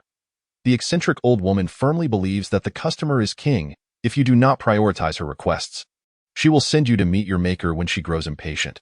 Rating: you must provide her with the goods she desires as quickly as possible, or lives will be at stake. When the progress bar above the eccentric old woman's head turns red, she will enter a state of rage, targeting the nearest sales staff first. Over the years, far too many sales staff have met their demise at the hands of the eccentric old woman. The manager recruits a new batch of sales staff every week, yet few survive the 7-day probation period. The eccentric old woman has taught me one thing: the older a person gets, the more painful their strikes become. Small print note: if you wish to know how to make the eccentric old woman cease her attacks, it is simple. Only upon the death of a sales staff member, or when one provides her with the goods she desires, will she release her dangerous state and stop her assault. The first 3 surveys were the most intact, while the remaining ones were too damaged, with only a few legible words. 1 appeared to be obscured by blood, with only a fragment of small print remaining at the bottom. Keep an eye on them. Another was simply no more. I am going to fight the gym giant. Song Chu pondered. Who should he keep an eye on? What was the gym giant? Why must they fight the gym giant? Another customer? He turned to Vivian. Are these the only ones? What about the wall over there? Is there nothing below? Vivian was busy attempting to reapply the torn wallpaper, meticulously restoring the fallen decorations. Atia's words. Her hand holding the small lights trembled. No. What you have is all there is. She snapped at Song Chu through gritted teeth. Song Chu flipped through the survey sheets once more, skeptical, his gaze drifting toward the untouched wallpaper. Vivian insisted. I told you there's nothing. Clenching a string of decorative lights in her hand, she inhaled sharply. These are the manager's favorite decorations. Song Chu replied. Oh, if they aren't your favorites, there's no need to fret. Vivian retorted. When the manager returns, he will surely kill you. Yet he hasn't returned yet, Song Chu said. gathering the colorful surveys and heading to the cash register for a rest, leaving a beleaguered Vivian to struggle with reapplying the wallpaper and reattaching the fallen lights. The 30 minutes of rest slipped away in the blink of an eye. With a pop, the supermarket's extinguished lights and signage flickered back to life. The life-sized promotional stand of Allah sparkled brightly, and from within the hospital came the urgent call. Everyone up, up! Hurry to earn money for me! Hurry to earn money for me! The grotesque visage of the capitalist is laid bare for all to see. The elderly women sit on the ground, their legs weary and aching, straining to maintain an upright posture as they cling to the edges of the cargo containers. Suddenly, Song Chu, with a beaming smile, remarks, "Do not forget to smile, everyone." The crowd, as if doused with a bucket of cold water, each struggles to muster a smile more hideous than a frown. Thud, thud. 2 cardboard boxes plummet from the doorway, one large and one small, landing with a resounding crash on the floor. Being closest, Song Chu approaches to investigate. The smaller box contains sewing supplies ordered by Wei Weiyan, while the larger one holds an assortment of 7 types of fruit, likely intended for restocking. Song Chu gives a gentle kick to the box and instructs the group, "Someone take these boxes away and replenish the stock." A man with a buzz cut steps forward to remove the large box. Song Chu glances at the small box left behind, filled with colorful spools of thread and long, thick needles glinting coldly, along with a tiny thimble nestled in the corner. An entire sewing kit, perfectly complete. He casts a glance at the trash bin beneath the checkout counter. Without hesitation, he dumps the box, needles and all, into the bin. Chapter 45. Allah's Supermarket. 14 Wei Weiyan, having abandoned her half-hung string of colorful lights, prepares to collect her ordered delivery. After circling the entrance without finding a single thread, she immediately suspects Song Chu, confronting the young man seated cross-legged at the checkout with fierce indignation. "Where are my sewing supplies? Have you hidden them? You ask me?" Song Chu raises an eyebrow.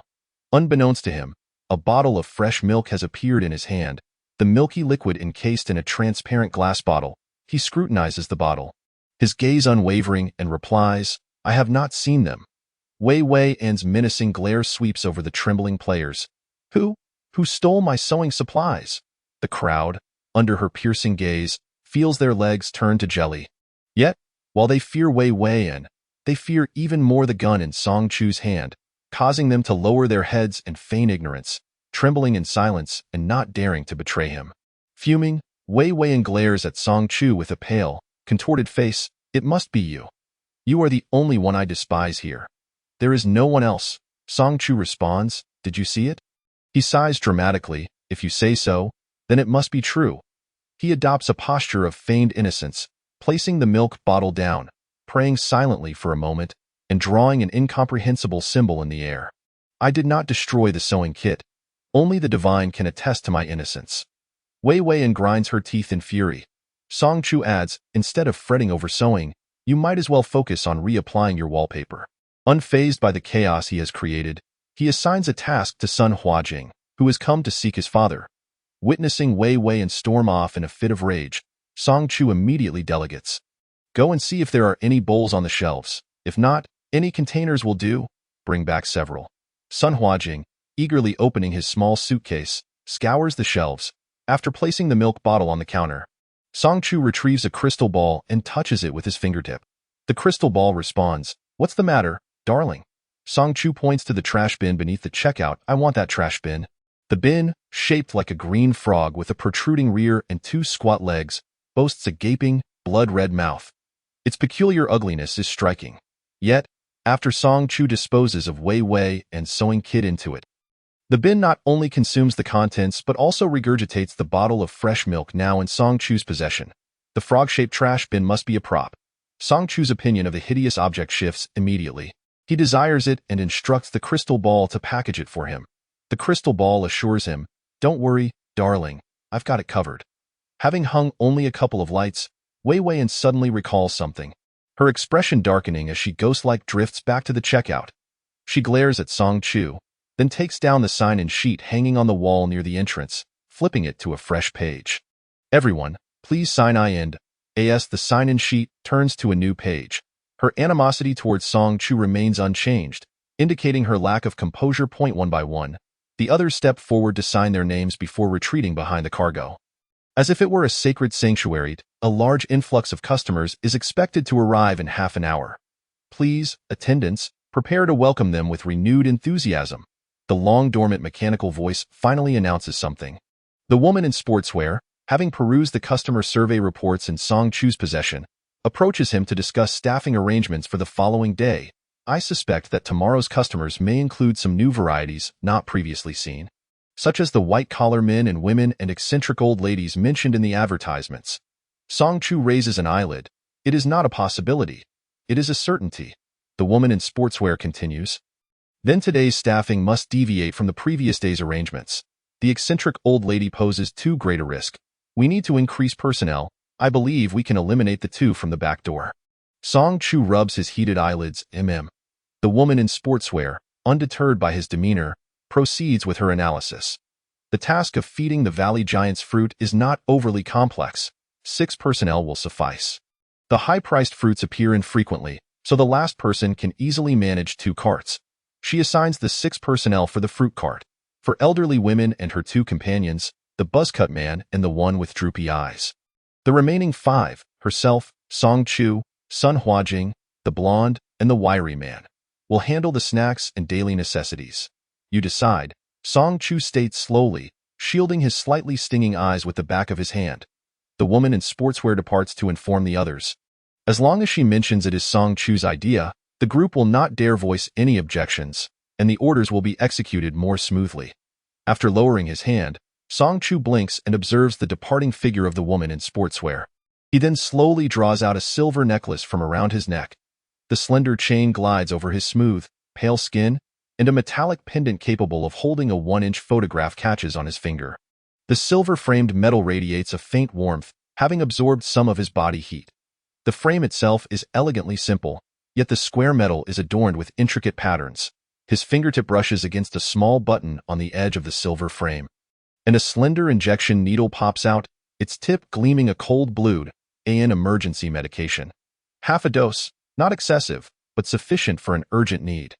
The young man holds the metal pendant, nonchalantly lowering his lashes as he deftly inserts the fine needle into the translucent vein at the side of his neck. The cool liquid silently merges with his bloodstream. Song Chu wipes his neck with his hand. The injection site heals so swiftly that not a single drop of blood is shed.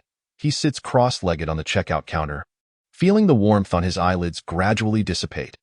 Unfortunately, he cannot see the stubbornly lingering traces of vibrant peach hue at the corners of his eyes, enhancing their allure and depth.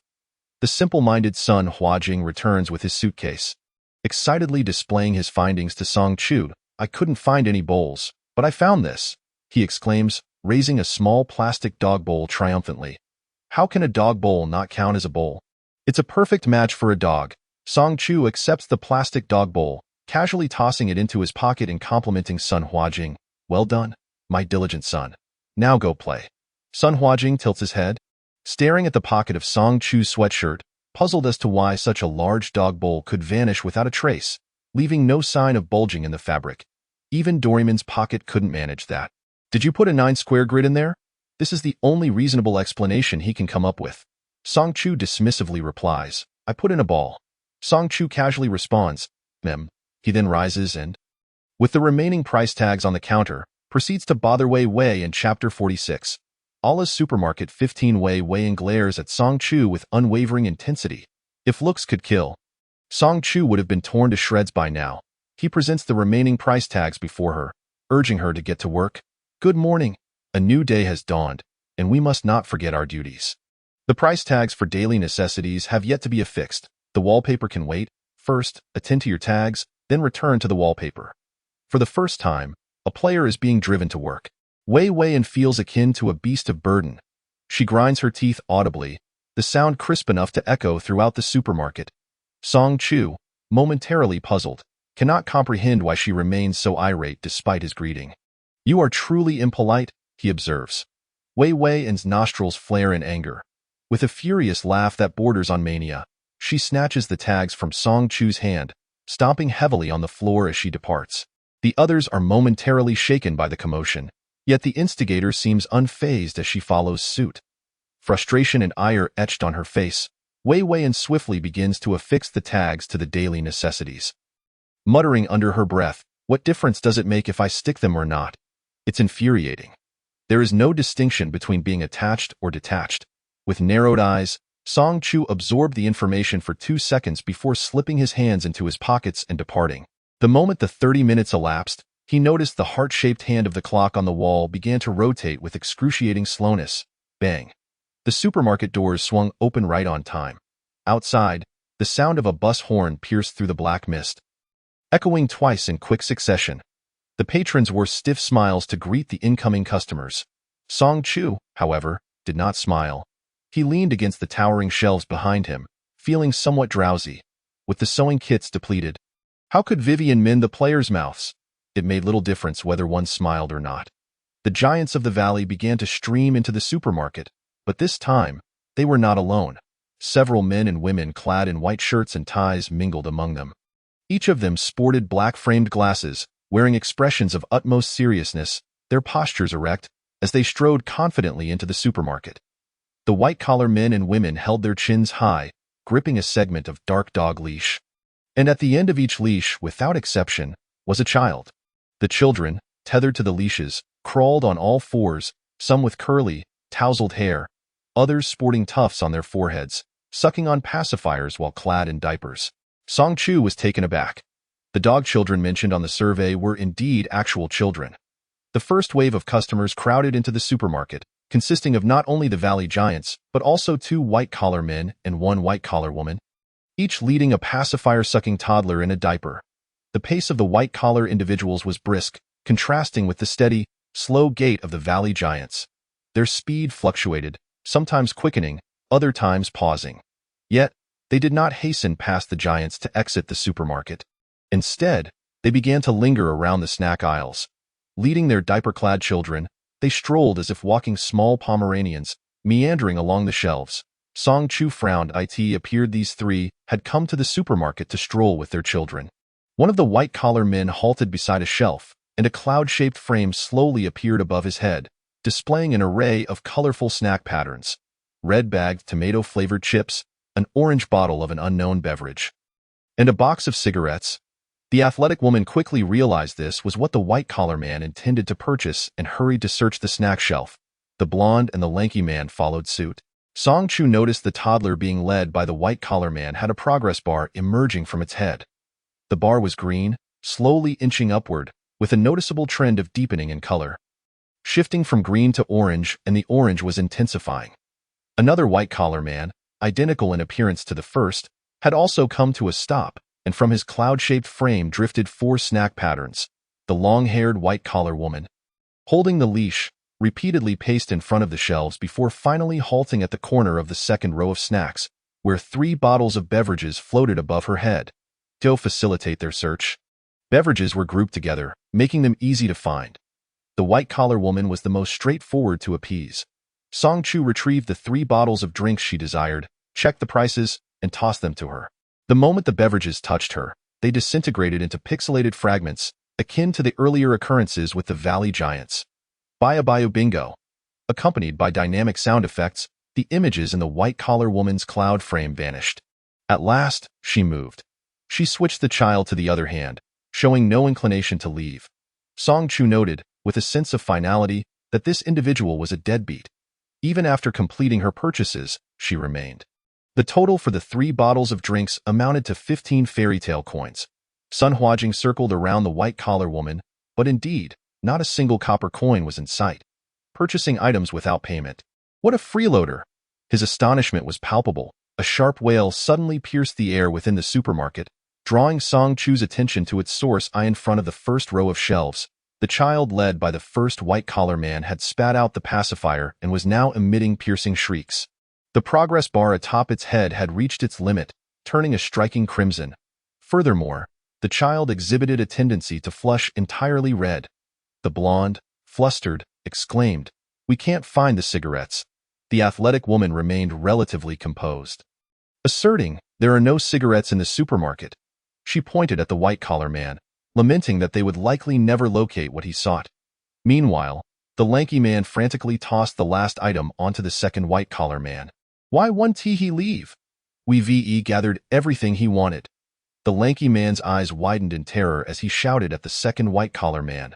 The athletic woman, noticing his increasingly grim expression, turned to Song Chu. Is the white-collar woman in the same predicament? Song Chu nodded. What should we do? These children's progress bars are turning red. The blonde's voice trembled in fear. The child led by the first white-collar man had now completely turned crimson, its gaze menacing, sharp canine teeth sprouting from its mouth, resembling a diminutive beast as it shrieked and charged toward the shelves. Its claws scraped against the shelves, emitting a jarring sound as it attacked ferociously, gnawing at the shelves like a dog with a bone. The sturdy wooden shelves, seemingly fixed in place within the game, trembled momentarily under the violent impact, yet remained steadfast. The force of Song Chu's kick reverberated painfully, and the crimson child, upon colliding with the shelves, nearly transformed into a red-skinned pancake before plummeting to the ground. The pancake, with a resounding thud, reverted to the form of a plump child, dazedly spinning in circles, its eyes swirling with black and white.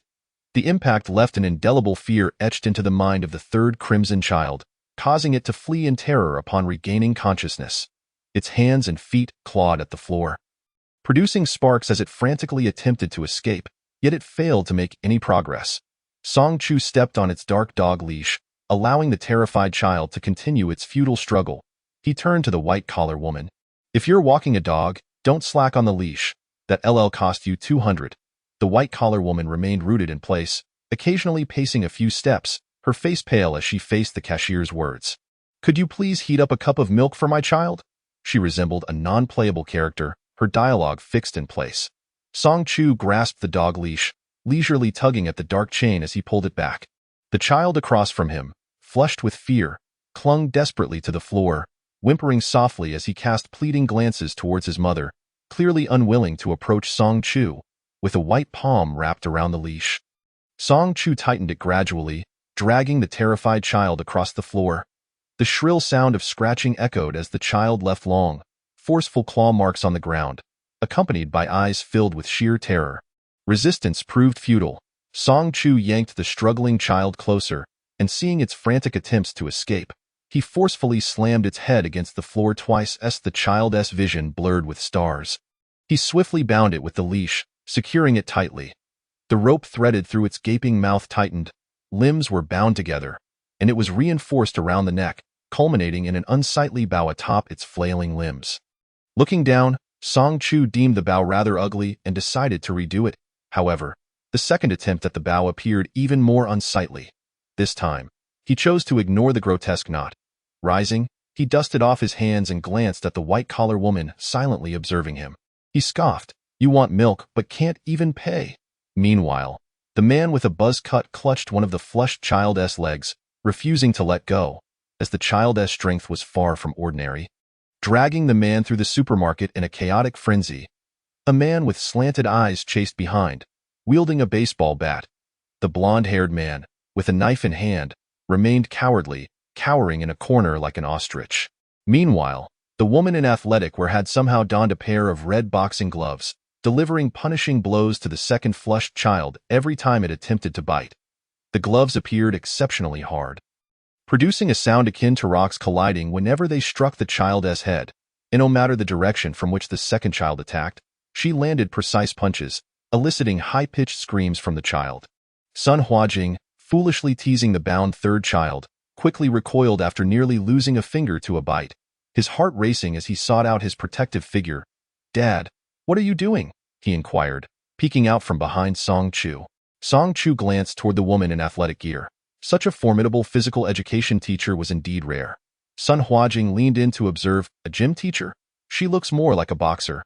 Her punching technique and reflexes were reminiscent of a professional fighter. Song Chu's gaze lingered on the woman's gloves. They appeared quite unique. Were they props? Sun Huajing's eyes widened in surprise. Weapon props are quite precious. Players nowadays can hardly acquire many items. How could she obtain weapons so swiftly? Yet, judging by the hardness of her gloves, it seemed plausible they were indeed special items. Song Chu lowered his gaze. The crystal ball quickly revealed a series of dark inscriptions. Beginner Enchantment Stone. A specific energy crystal for certain weapons, capable of being embedded into suitable weapons, elevating their quality by one level. The crystal shatters once its energy is depleted, that it seemed it wasn't necessarily a prop after all. Retrieving his gaze, Song Chu pulled a plastic dog bowl from his pocket and tossed it onto the ground, then opened a bottle of fresh milk given by the Ugly Frog trash can. The glass bottle of milk filled the dog bowl to the brim. In an instant, the frenzy of the three flushed children ceased simultaneously. Except for the third child, who remained bound, the first and second children halted their attacks, racing towards the bowl as if propelled by joy. The first child continued dragging the buzzcut man behind him, much like an ox pulling a plow. The man felt his back becoming numb from the friction. The second child, unencumbered, lunged toward the bowl filled with milk. Not every situation adheres to the principle of order. The second flush child was kicked away by Song Chu. The first child, benefiting from the delay, joyfully buried its head in the bowl, licking the milk eagerly, utterly oblivious to the buzzcut man trailing behind. The second child, ignorant of the world's harshness, stubbornly rose and charged toward the milk-filled bowl once more.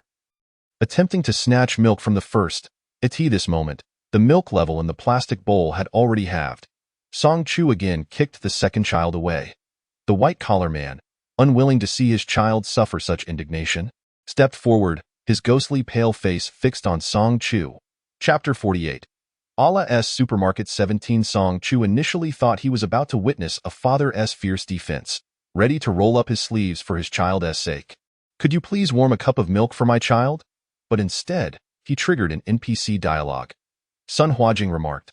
Song Chu lazily lifted his eyelids. It's not even cold enough for him, let alone warm.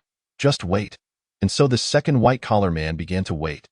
The second child, having endured 2 kicks, finally learned to behave, whimpering as it crawled to its father's side, tugging at his suit pants and crying loudly.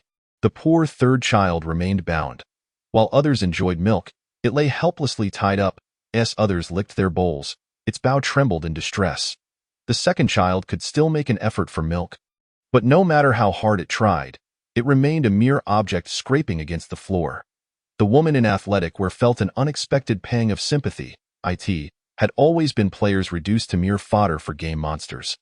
Who could have predicted that one day, the tables would turn, and the vulnerable would become the ruthless beasts?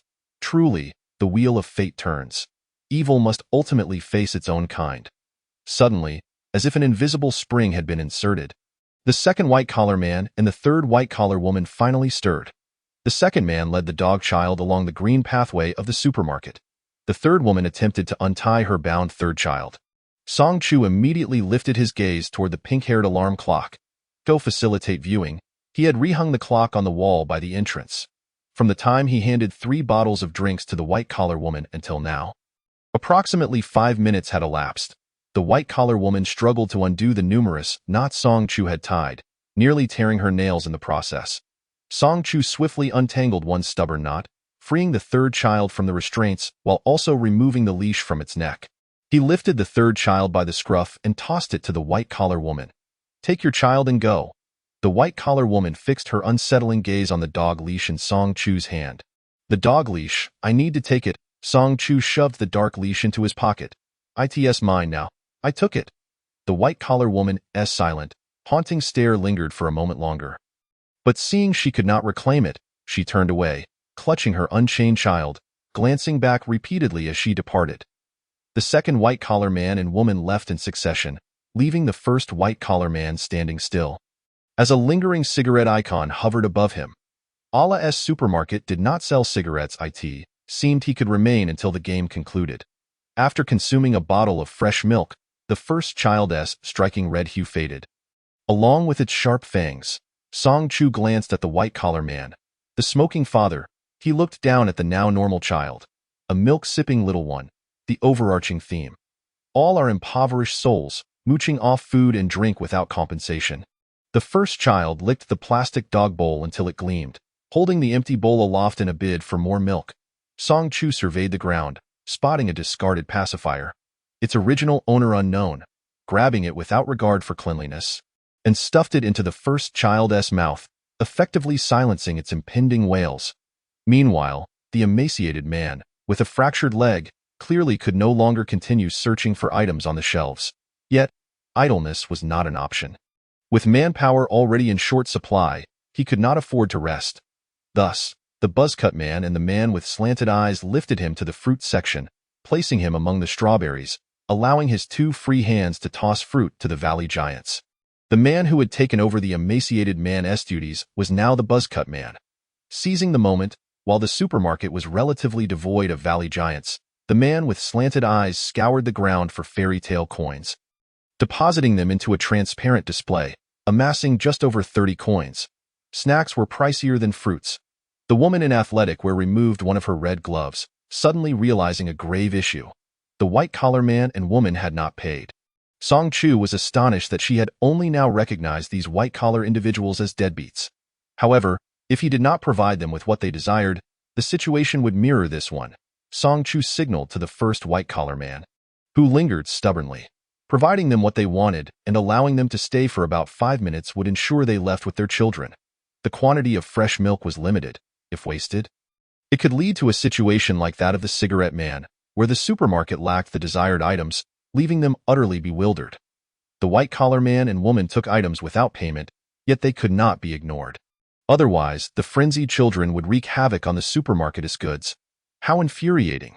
The woman in athletic wear struck the shelf beside her, causing the snacks atop it to tremble.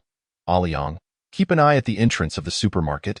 If there are many white-collar workers, we should be prepared to react accordingly. I'll go, Song Chu replied, taking the dog leash he had snatched back to the cashier. He cast a glance outside through the open door. The few customers trickling in were all giants from the valley. Song Chu withdrew his gaze, fastening the dark leash he had pilfered to the grotesque frog-shaped trash bin. He pulled out an empty glass bottle that had contained fresh milk and tossed it into the frog bin, intending to engage in a bit of recycling. The trash bin swallowed the empty milk bottle and, after a while, expelled a small, torn piece of paper.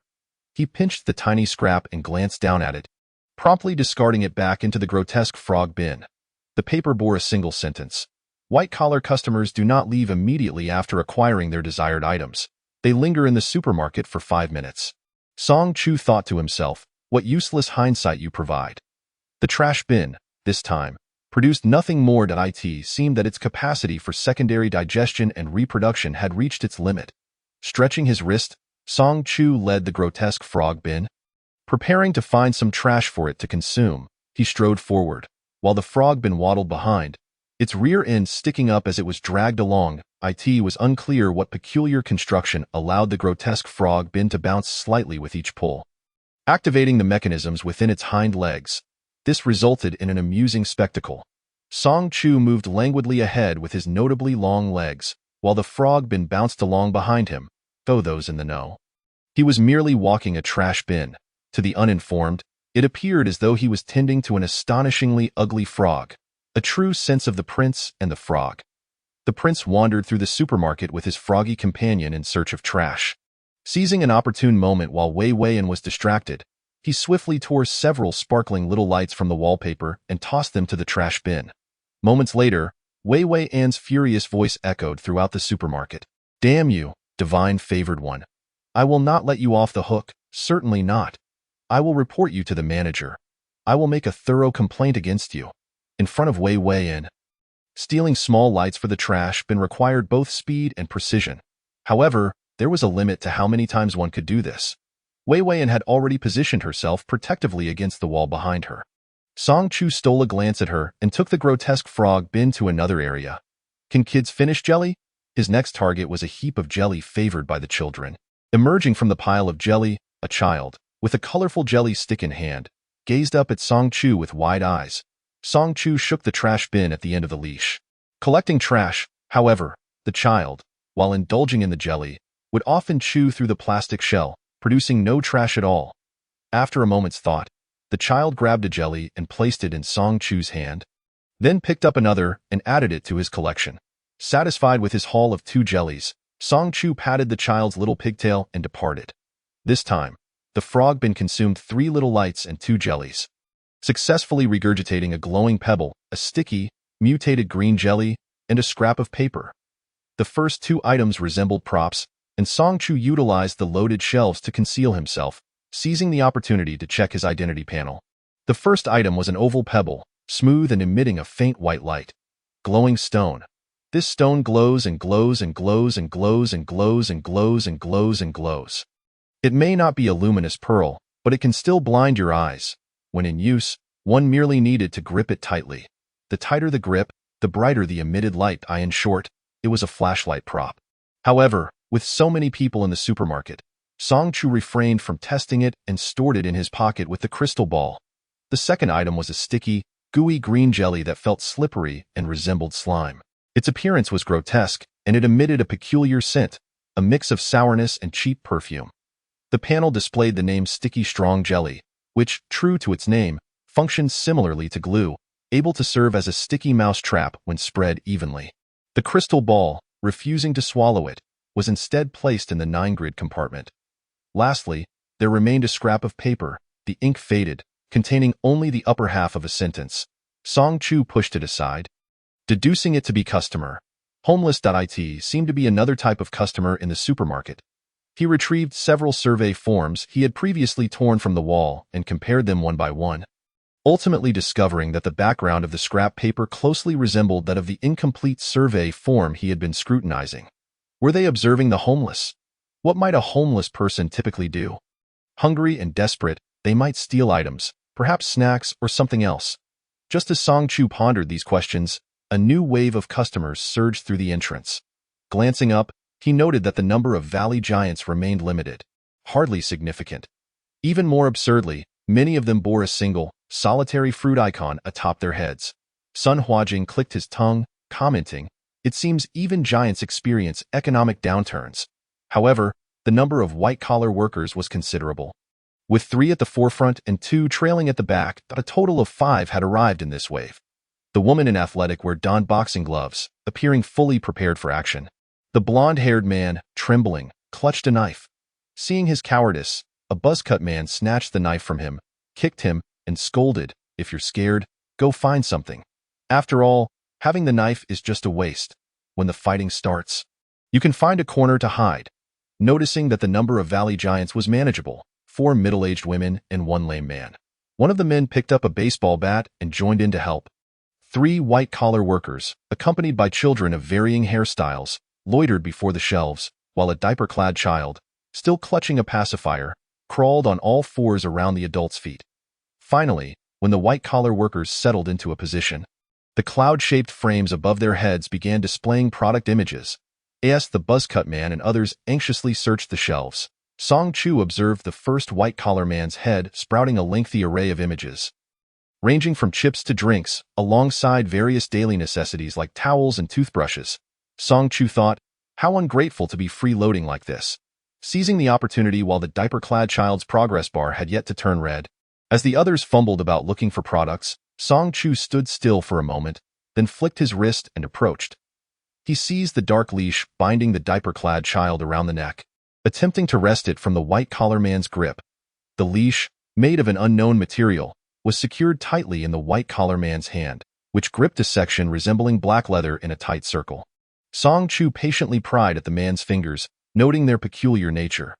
They appeared devoid of flesh, pale and hard, resembling burnt porcelain, cold to the touch, lacking any warmth of life. Crack, crack. Song Chu snapped 2 of the white-collar man's fingers in succession. The stark white, rigid bones twisted at an unnatural angle. Were he a living person, he would have fainted from the pain. Yet the white-collar man remained silent, a serene smile plastered across his ghostly visage. The curvature of his lips rigid as if his entire face were crafted from ceramic. The crystal ball in Song Chu's pocket radiated an unsettling warmth, seemingly agitated. Song Chu paid it no mind, continuing to pry at the third-fingered eye. In truth, the crystal ball was not merely agitated. It was on the verge of exploding with fury. "How dare you touch his filthy hands, darling? Your hands are only meant to touch me. You shall not lay hands on this garbage. No, no, no, my dear. I'm feeling jealous. I will crush all those irritating pests." The twisted bones of the fingers seemed to inquire, "What nonsense are you spouting? Is this what you call touching? Do you have any sense at all?" The crystal ball replied, "I don't care." Outside the supermarket, a thick, nearly tangible black fog surged, boiling as if alive, with invisible hands pounding violently against the supermarket's doors and windows. A bone-chilling cold seeped into the supermarket, toppling the customers still queuing at the entrance. The doors, windows, and even the entire supermarket trembled violently, the air momentarily freezing, causing everyone, including Wei Wei and other game monsters, to bow under the pressure. He felt as though an unseen behemoth sought to crush the supermarket, with countless colored lights flickering ominously, emitting unsettling electric crackles, while the floor and walls creaked under the weight. The shelves shaking rapidly, the sound of tapping fraying everyone's nerves. What is happening? Is it an earthquake? Can a game really have earthquakes? Is the supermarket about to collapse? They anxiously gripped the shelves nearby. The opaque glass shattered under the unbearable strain, exploding into shards that scattered across the floor. Song Chu abruptly raised his head. Trash. Without hesitation, he released the half-broken fingers, leading the grotesque frog bin to gather the trash. The black fog, which had been building up, abruptly halted. Above the supermarket, the massive hand formed from the viscous black fog paused mid-air, as if deep in thought. The players within the supermarket were left in a state of bewilderment, their gazes filled with uncertainty. Had the earthquake ceased? Song Chu paid no heed to the sudden anomaly. With nimble hands, he swiftly overturned several cumbersome valley giants sprawled on the ground, attempting to clumsily rise. Folding a few investigation forms into makeshift brooms, he efficiently swept the shards of glass scattered on the floor into the trash bin. Then, he impatiently fixed his gaze on the bin. The bin made a raspy sound. Song Chu, spit out the props. Chapter 50. Allah's Supermarket 19. It seemed the glass shards were indeed quite sharp. After a prolonged digestion, the bin finally ejected a delicate glass vial. The vial was sealed with a pristine cork and adorned with a charming ribbon tied in a bow, containing a bundle of colorful rolled-up slips of paper. Song Chu. It certainly resembles a prop. Without pausing to examine it further, he hastily tucked it into his pocket. Turning around, he was confronted by Vivian, who had come rushing in, intent on reattaching the broken glass. Where's the glass? Did you eat it? Unable to find any shards, she immediately turned to Song Chu for answers. Song Chu, you must have eaten the glass. What does it have to do with me? I didn't break it. Go find whoever did. With the trash bin in tow, he casually returned to the vicinity of the shelves. Vivian was left standing at the drafty entrance, where the door had lost its glass, cold air rushing in, mercilessly slapping her face. If Vivian could handle the black mist, would she be scouring the floor for glass shards? She clutched her employee cap, nearly blown away by the wind, praying for the manager to return at least for the 10,000th time. Peering around the supermarket, she noticed that the walls, bricks, and even the roof had been reduced to rubble, leaving only a thin layer of pixelated blocks sustaining the structure. If the manager didn't return soon, the supermarket would surely collapse. Upon returning, Song Chu observed that the white-collar man, whose finger had been broken halfway, had switched to another leash. Song Chu silently regarded the white-collar man, who averted his gaze and tightened his grip on the leash. The progress bar above the head of the diaper-clad child had nearly turned crimson. Without wasting another moment, Song Chu swiftly grabbed the nearly frantic diaper child, using the leash to bind its hands and feet into a tight knot. He then lifted the bound child, akin to a neatly wrapped gift, placing it into the father's arms. Clearly, the length of the rope no longer allowed the child to crawl on the floor. Having dealt with the first, Song Chu prepared to replicate his actions with the second. Observing this, the sportswear-clad women and others hastily attempted to emulate Song Chu's method, aiming to tie up the remaining diaper children and toss them into their parents' arms. Unfortunately, even without the frenzied state, and in their innocuous state with pacifiers, these monstrous infants possess strength far beyond their control. The crew-cut man was flung aside during the binding process. The man with a ponytail was struck on the head by a kicking child, as if struck by a heavy hammer, causing him to momentarily black out. The sportswear woman managed to stun one diaper child with her special boxing gloves and quickly bound its hands and feet while it was still disoriented. Aliong, are you alive? Brother, wake up. The crew-cut man rushed over to shake his fallen comrade, resorting to pinching and slapping when he failed to rouse him. After enduring 3 solid slaps, the man with the ponytail awakened, groggy and disoriented. Can you not slap me? Are you taking the opportunity to settle old scores? Of course not. The crew-cut man chuckled, helping him to his feet. The first 3 white-collar individuals were at the front, while the last 2 at the back still had a distance to go. Song Chu began to bind the fourth diaper child. The sportswear woman, fierce and taciturn, unleashed a flurry of punches upon the fifth diaper child's head. After a dozen blows, the fifth child finally appeared dazed. Sun Huajing and Huang Mao were frantically rummaging through the shelves for their desired items. The first three diaper children had completely turned crimson, spitting out their pacifiers, their skin flushed and baring sharp teeth, their hair standing on end in an adorable yet furious display. However, securely bound, they could not bite anything other than their own parents. The frenzied diaper children were not so deranged as to turn against their kin. The white-collar man and woman smiled in unison, as if triggered by an NPC script. "Could you please warm a cup of milk for my child?" Song Chu: "Sure, but first, payment." The white-collar man and woman: "As habitual freeloaders, we have never paid a dime." The five white-collar individuals, looking as if they were copied and pasted, smiled in unison, their expressions unchanged. "Could you please warm a cup of milk for my child?" Naturally, without money, there would be no free milk. They continued to linger around, knowing that once they found all they needed, they would leave in 5 minutes. With approximately half a minute remaining before the first white-collar individual would depart, Song Chu took action. He lifted the tightly bound first diaper child from the man's arms. The moment the white-collar individuals loosened their grip on the leashes, it provided Song Chu with a rare opportunity to snatch the leash. With deft fingers, he skillfully untangled the black knot, managing to free the leash just 2 seconds before the 5-minute mark. He placed the now normal diaper child back into the white-collar man's embrace, signaling him to leave. Then, he hurried to untangle the second leash. In this manner, Song, the master of time management, successfully dismantled 5 dark, mysterious leashes. As he turned with the leashes in hand, he discovered that none of the 5 white-collar individuals had left. They were all staring at him, children in their arms, as if paying homage. Having lost their leashes, the white-collar man and woman were reluctant to depart. Bound by the rules, they could not directly confront the player. So they resorted to hoping their glares could kill. If successful, would it be their turn next? Vivian was the first to object. Song Chu tied the 5 leashes together into a knot and stowed them away in his pocket. Glancing up at the stubbornly lingering white-collar individuals, he tugged on the lasso around his wrist, brandishing the ugly frog trash bin before them. "Are you leaving or not?" The white-collar man and woman remained silent. Their eyes fixed on him, satisfied. Song Chu nodded. "Then stay a while longer. There's no rush." The items in the supermarket were not meant to be taken apart casually, and with so many NPCs milling about, the system could hardly keep track. Anything he could snatch from them would be considered trash. With the ugly frog trash bin at his disposal, everything he deemed rubbish appeared particularly appealing.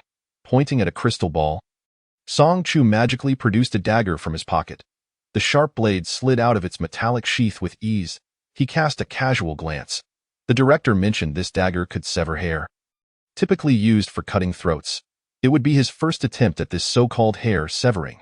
He approached the long-haired white-collar woman, seizing a handful of her icy, dark tresses, and with a swift stroke of the dagger, severed a substantial chunk as if cutting chives.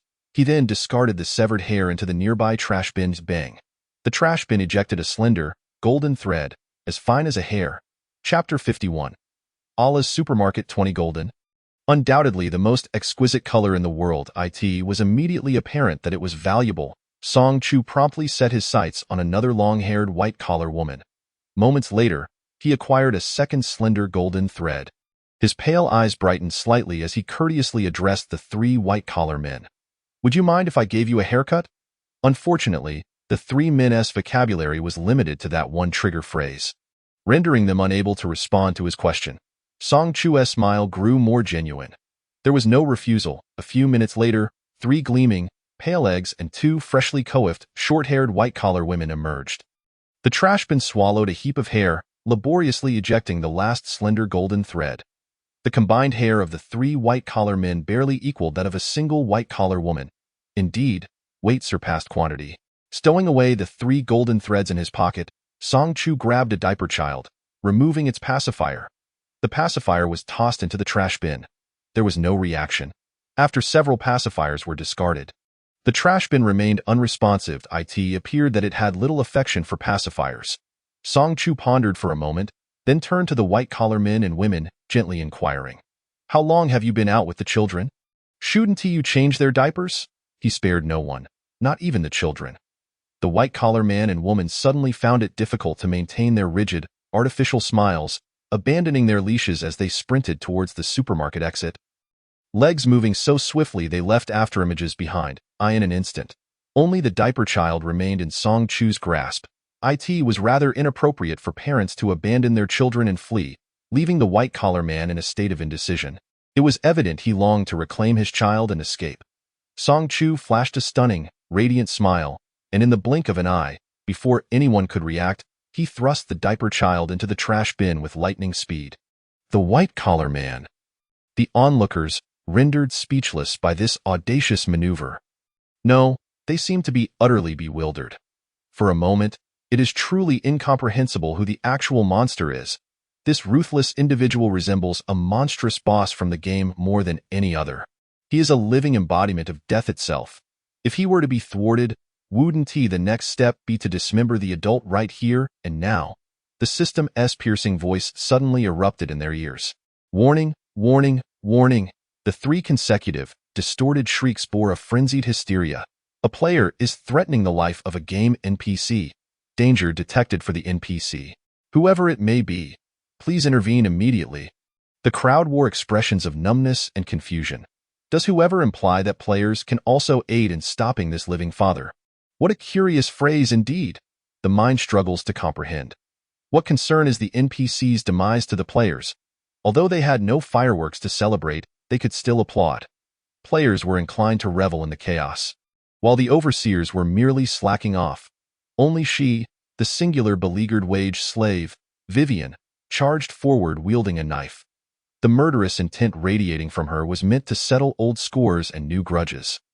Aiming to plunge her blade into Song Chu without hesitation, in the blink of an eye, Sun Huajing exclaimed, "What on earth just rushed over?" A moment later, he gasped, "Holy cow! That thing is going to stab my father." Sun Huajing was left aghast. "Father, run!" The living father clicked his tongue. She gritted her teeth and charged towards the crimson boxing gloves, exerting every ounce of her strength to strike at the gem giant. The woman's gloves were no ordinary equipment. She had entered this novice game alongside her younger brother and cousin, the time. The other players were mostly mere amateurs, unaccustomed to wielding even a knife, let alone taking a life, which left them utterly terrified in the face of the overseers as they entered the game. The novice game they participated in was a competitive combat type. A brutish, fearsome fighter with a face full of excess flesh threw punches at varying frequencies in the arena, allowing players the option to evade or counterattack. To clear the level, one had to defeat the fighter at least once. The so-called arena was actually a steel cage, confining both the overseers and players within. The area available for movement inside the cage was limited, and in the frantic effort to dodge, several players inevitably found themselves struck by the fighter. Those with minor injuries suffered dislocated bones, while others had their bones shattered outright. Players who fell to the ground would temporarily escape the fighter's range of attack. However, if they were too severely injured to evade the fighter's trajectory, they would be crushed into mere pulp. Given that this was a novice game, there were numerous restrictions placed on the fighter. Through exploration, the woman in sportswear discovered that the fighter's attacks and their patterns were predictable. Much like the game's boss, the timing of skill releases, their attack ranges, and cooldown periods were all fixed. Being a boxing coach herself, she was intimately familiar with the arena. After discerning the fighter's attack patterns, and with the assistance of her 2 brothers, she successfully knocked the fighter to the ground once, leading the remaining survivors to clear the game. By then, the arena had been thoroughly stained red with blood, and the ground was littered with bone fragments and flesh, resembling a bloody inferno. Only a handful of players survived. Ultimately, it was the woman in sportswear who defeated the fighter, earning a modicum of respect from the fighter, resulting in her reward being distinct from that of the other players. In addition to a spatial item in the form of a grid, she also received a piece of a basic enchantment stone. The fighter's gloves were adorned with many such crystals. Having read the item description of the enchantment stone, she understood that it was a specialized energy crystal intended for weapons. Embedding it into a suitable weapon would enhance its quality. The sheer force behind the fighter's punches was terrifying enough. And this was with the power already reduced in the novice game. She could assure anyone that an unrestrained punch from the fighter could easily turn a person into a bloody mess. The potency of the enchantment stone was thus self-evident in terms of weaponry. Firearms possessed the greatest power, followed by bladed melee weapons. The regulations on firearms in Huaxia were exceedingly strict prior to the arrival of the Black Mist. The woman in sportswear had merely been an ordinary boxing coach. Although she was indeed stronger than the average person, firearms were only obtainable through illicit channels outside of the military. She had attempted to embed the crystal into any weapon with a blade, but to no avail. Not even a baseball bat sufficed, yet the boxing gloves did. Perhaps this had something to do with the origin of the crystals being linked to the fighter. Nevertheless, as a boxing coach, embedding the crystal into the gloves felt remarkably intuitive. Although the gloves felt soft, upon striking an object, they transformed as if forged from steel. The woman in sportswear had once worn the gloves and struck a steel plate, bending it effortlessly. Her fists were harder than diamonds. Without holding back, she shouted, summoning all her strength to coalesce in her fist. The force of her punch whipped up a roaring wind, and her red-gloved fist crashed down upon the gem giant's body. At the moment of impact, an even greater force surged back from beneath her hand, instantly propelling her away with tremendous recoil.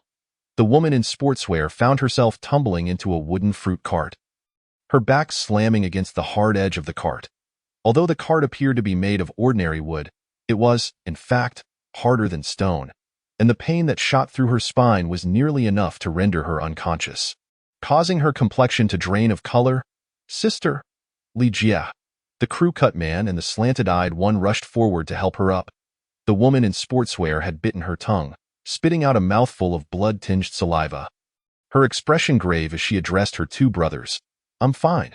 The gem giant will double the force of any blow it receives and send it back to the player. A Zhou, a Liang, be careful. Upon seeing their sister injured, the crew-cut man and the slanted-eyed one were ignited with fighting spirit.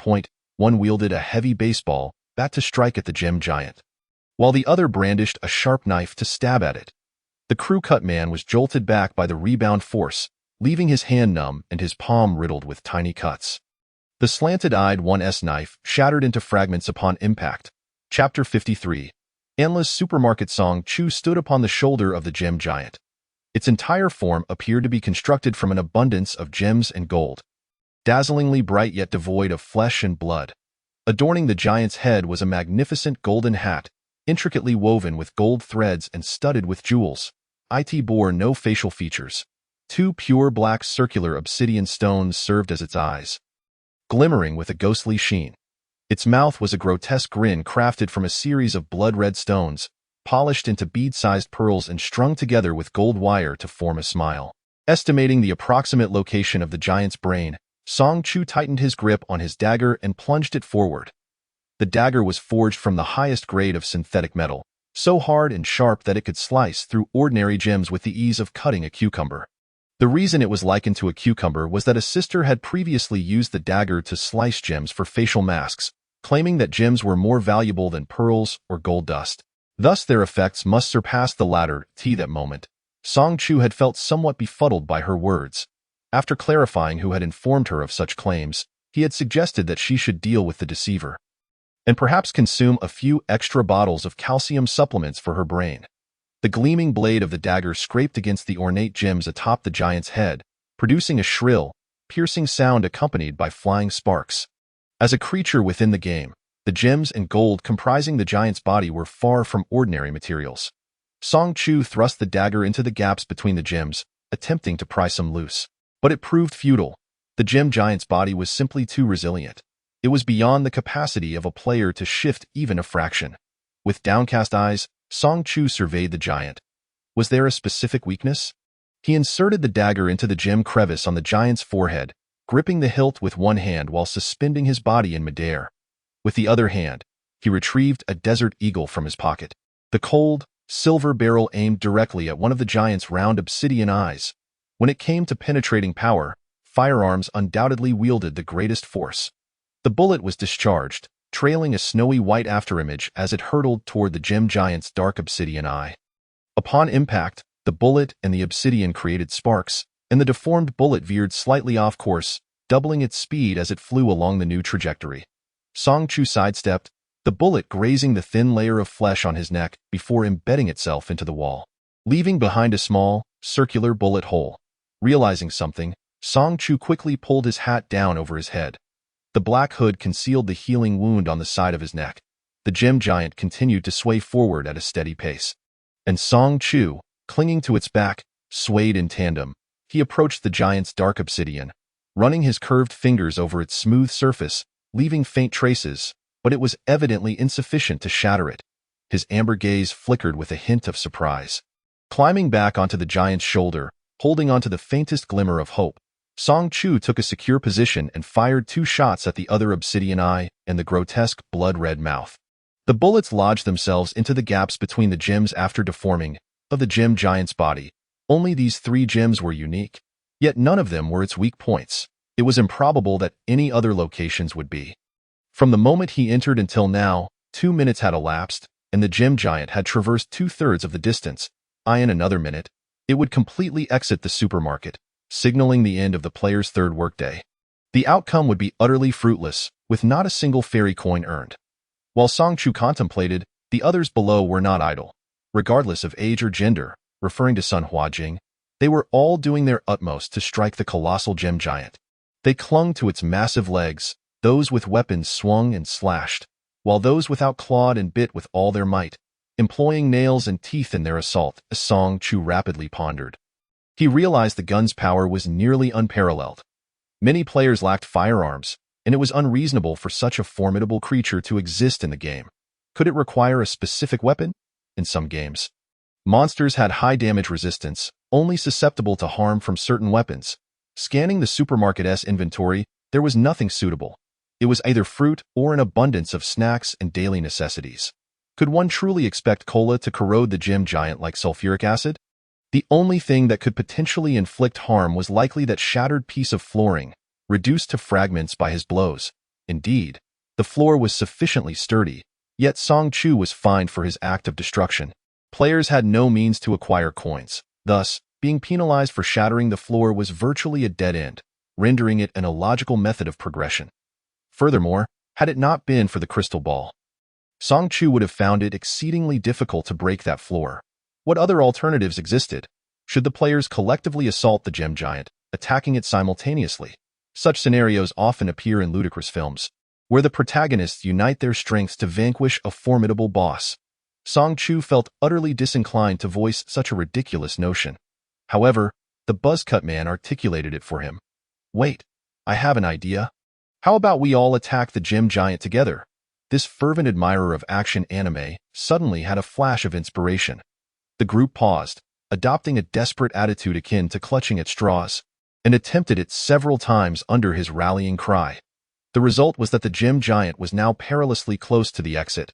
The crowd frantically clawed and gnawed at the giant. The behemoth was nearing the door, on the verge of escaping the supermarket. Song Chu produced the crystal ball and posed a question of dire consequence. Is it hard, or are you hard?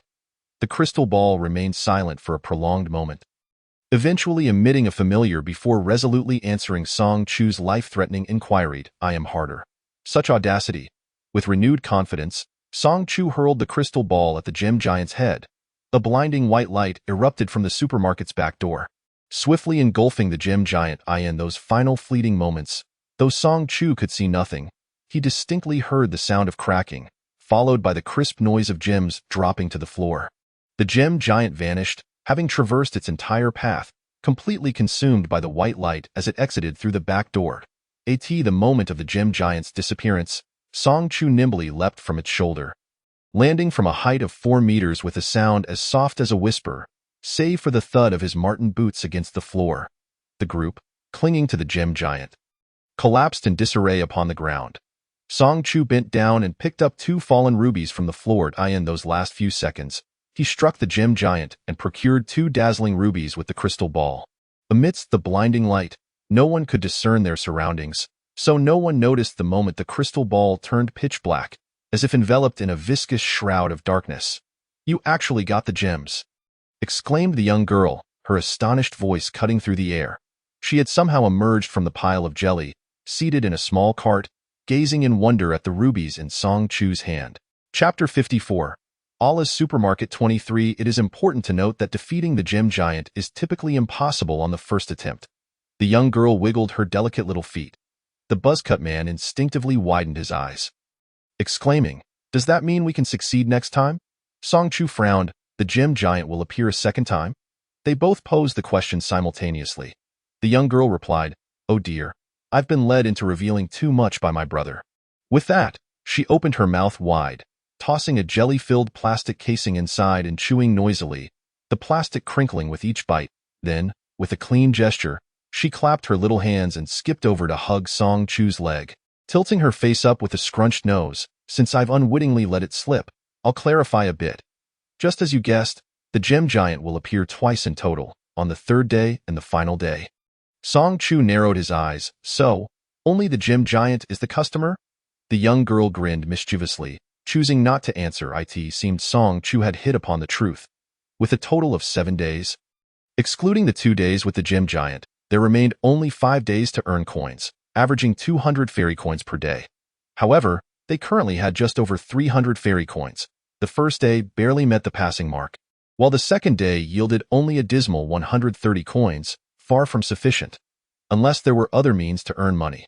Song Chu opened his hands to show the 2 rubies to the young girl. "What about these? What use are they?" She reached out her tiny hand, snatching the rubies from him and inspecting them briefly. "Though there are only 2. Something is better than nothing. 2 is 2, and I 1T shortchange you." She waved her finger, and a translucent signboard bearing Allah's image materialized before her. The young girl tossed the rubies into the signboard's gaping mouth, grinning. "Both gems and gold coins can be exchanged for fairy coins at a 1-to-1 ratio." As she spoke, the signboard's numbers flickered twice, and the count of fairy coins increased by a meager 2. Song Chu glanced down at her, smiling softly. 1 gold coin for 1 copper coin?" Although it seemed rather unreasonable. This was, after all, Allah's Supermarket. The young girl innocently pointed her finger. Song Chu chose to ignore her. The 3 bottles of fresh milk on the shelf were replenished daily and should not be wasted. However, on the third day, with only the gym giant present and no office worker, the milk had no purpose today. He cast a glance at the office worker lingering in the supermarket due to his cigarette. Accompanied by his diaper-clad infant, milk should not go to waste, so he decided to utilize it regardless. Song Chu retrieved the 3 bottles of updated milk from the shelf, opening one to pour into the plastic dog bowl before the diaper-clad child. The infant excitedly buried its head in the milk, lapping it up with fervor. Had it possessed a tail, it would have wagged faster than a fan. Song Chu opened the second bottle and poured it directly into the ugly frog-shaped trash bin. After waiting a few minutes, nothing occurred. The trash bin consumed the milk without any reaction. Song Chu raised an eyebrow. What? Did it not like dairy products? He kicked the trash bin and opened the third bottle of milk. Being picky is not a good habit. You should really change that. He poured the last bottle of milk into the thoroughly licked plastic bowl. Having consumed 2 bottles of fresh milk in one day, the diaper-clad child seemed ready to immediately recognize Song Chu as its father. Song Chu refrained from discarding the empty glass bottles into the trash, as he suspected they were crucial for replenishing the milk. He returned the 3 empty glass milk bottles to their original place on the shelf. Looking up at the wall clock, he noticed the heart-shaped hand moved swiftly, quicker than ever. Nearing the 12 o'clock mark in almost 5 minutes, a small, pale hand tugged at his clothing.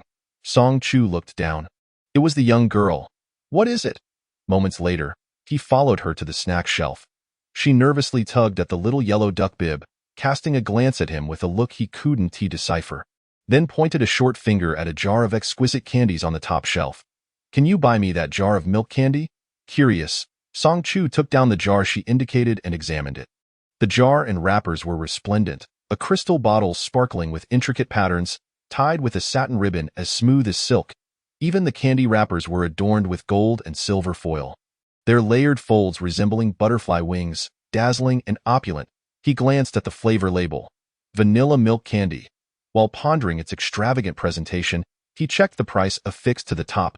Clang! He unceremoniously tossed the candy back onto the shelf.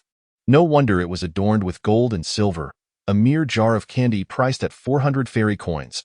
Song Chu could hardly contain his laughter and frustration, one hand unconsciously clutching the crystal ball in his pocket. A cold scoff escaping his lips, he leaned down, his light gaze fixated on the minuscule item. "Doi appear to you like someone who possesses 400 fairy coins?" The young girl took a small step back, her soft fingers instinctively tangling into knots. Song Chu was perplexed as to how he had given her the impression that he looked like a sucker. 399 fairy coins. In other words, 399 copper coins, equivalent to 3.99 silver coins. The crystal ball, while sucking on his fingers, took the opportunity to chime in with a mocking remark. "What a money-sucking little thing. Ignore her. Darling, you only need to support me. I don't require any spending." The one in front looked as if they were about to cry, while the one in his pocket continued to stir up trouble. Song Chu pinched the bridge of his nose. "I have no money. If you want to eat, buy it yourself." He must have been out of his mind to consider purchasing a jar of candy for 400 fairy coins. The young girl's large eyes glistened with innocent tears. "You do have some," Song Chu reiterated. "Buy it yourself. I just want you to buy it for me." She sniffed, her nose reddening. Song Chu took a step back. "If you give me money, I wouldn't mind buying it for you." "I have no money. Not even the judge has money. But I really don't." The mischievous child tilted her head back, her small hands clutching the hem of Song Chu's garment. Unconsciously, tears welled up, pooling in her eyes, sparkling under the light like drops of a cold serum emerging from a syringe. A sharp pang of pain pierced Song Chu's heart, prompting him to frown as he pried her fingers apart. Intending to turn away, the child stood silently, watching his retreating figure. A haze of moisture clouded her vision. "You promised me," she whispered. "Next time we meet, you will buy me that jar of candy. Please, brother, I only remember your scent." Torrential tears streamed down her face, her tiny silhouette standing forlornly in the interplay of light and shadow, resembling a solitary spirit weeping in silence. "You promised me. You promised me. You promised me." The silent wails filled her small frame. "So, it wasn't you." A chill swept beneath her eyelids, reminiscent of the island breeze on an autumn night, brushing against the dampness in the air. A pair of cold, beautiful fingers wiped away the tears cascading down her cheeks, the alabaster knuckles gradually coming into focus. Hope ignited in the child's eyes, shining brighter than the fireflies and stars of a summer night. As Song Chu knelt down, wiping her tears away, he attempted to negotiate with her. "Let's choose something more affordable." Chapter 55. Allah's Supermarket 24 Child, Brother Song Chu, what candy isn't sweet? In the end, aren't they all the same? "I think that star-shaped candy looks delightful. How about that?" She pointed towards a jar of small star-shaped confections. "A jar of star candy costs merely 10 fairy coins, a reasonable price." The child moistened her dry lips and declared, "I want that one." Song Chu replied, "Very well, 2 jars of star candy." He attempted to tip the scales of negotiation in favor of quantity over price. The cost of 2 jars of star candy was still less than a fraction of the extravagant vanilla toffees, which were adorned with gold and silver embellishments. The child's gaze faltered momentarily, her small hands tugging at Song Chu's clothing like a puppy, as she sniffed to blend the essence of the person before her with her memories. Thinking she was merely being endearing, Song Chu gently pushed her fluffy little head away, exclaiming, "What is so special about that candy?" His tone betrayed an exasperation he was unaware of. P.S. Some people, in their ignorance, once pointed to the most expensive candy on the shelf. Even the wrappers were crafted from gold and silver, a crystal ball for currency. Minutes later, the break time ended, and the lights in the supermarket dimmed. Song Chu walked ahead, hands in pockets, while behind him, a little girl with 2 small pigtails clutched a jar of candy wrapped in gold and silver paper, trailing after him like a shadow. He couldn't help but glance at the dazzling packaging of the candy, which made his teeth ache. He pondered how few pieces could possibly fit inside, considering the star candies were more abundant. "Without counting," the child answered, 37 pieces. She cradled the crystal candy jar protectively, stating earnestly, "Brother took 2 pieces, so there are 35 left." Just 2 minutes prior, Song Chu had taken that jar of eye-catching vanilla toffees from the shelf. Gesturing for the crystal ball to dispense the payment, "Crystal ball, are you really buying this for the little one? Song Chu, can you make her stop crying?" The crystal ball silently dispensed 4 shiny silver coins, each embossed with a crescent moon design. "I am the adjudicator, and in this game, purchases receive a 20% discount." The child wiped her tears and quickly interjected. Song Chu hesitated. "Aren't you good friends with Allah? Couldn't she grant you a 10% discount?" A 20% discount felt insufficient. A 10% discount would convey sincerity. The child paused, wiping her tears. When we purchase items, the payment goes to the game. Allah has no authority over that. However, if players buy from the supermarket, if you wish, the change provided by the game can be included in the revenue, she explained hastily. Song Chu glanced at the transparent sign in the center of the supermarket. Pocketing the 80 copper coins given as change. I refuse. There must be a distinction between public and private. His money is his own child. Of course, that's fine. With lowered eyes, Song Chu deftly untied the smooth satin ribbon. Withdrawing 2 glimmering toffees from the crystal candy jar, he then handed the remaining candy along with the jar to the child. The child held the jar with both hands, looking up at Song Chu with a hopeful expression. "Won't you take some more candy, brother?" Song Chu replied. No need. He wasn't particularly fond of candy. Taking 2 pieces was merely to appease the crystal ball. He extended his fingers into his pocket, rolling the 2 candies and tapping them against the crystal ball. Tossing the treats to it, the warm crystal ball nudged Song Chu's fingers, eagerly swallowing the 2 candies. The fleeting jealousy of sharing treasure dissipated, replaced by delight. He hasn't forgotten me even while spending on others. He loves me. Look, token of affection too, the child, cradling the candy without eating it, cherished it as if it were a precious treasure, following Song Chu with her sparkling eyes like a devoted little tail. Song Chu could hardly bear to see the jar of candy. Why buy it if you want to eat it? Can it generate wealth? The child paused, summoning her courage, and delicately peeled away the gold and silver wrapper from a piece of candy, slowly placing the snow-white morsel into her mouth. The longed-for sweetness enveloped her senses, and in that moment, she felt an overwhelming urge to burst into tears of joy. Yes, truly back. It's really back. A cool, jade-like finger flicked her forehead.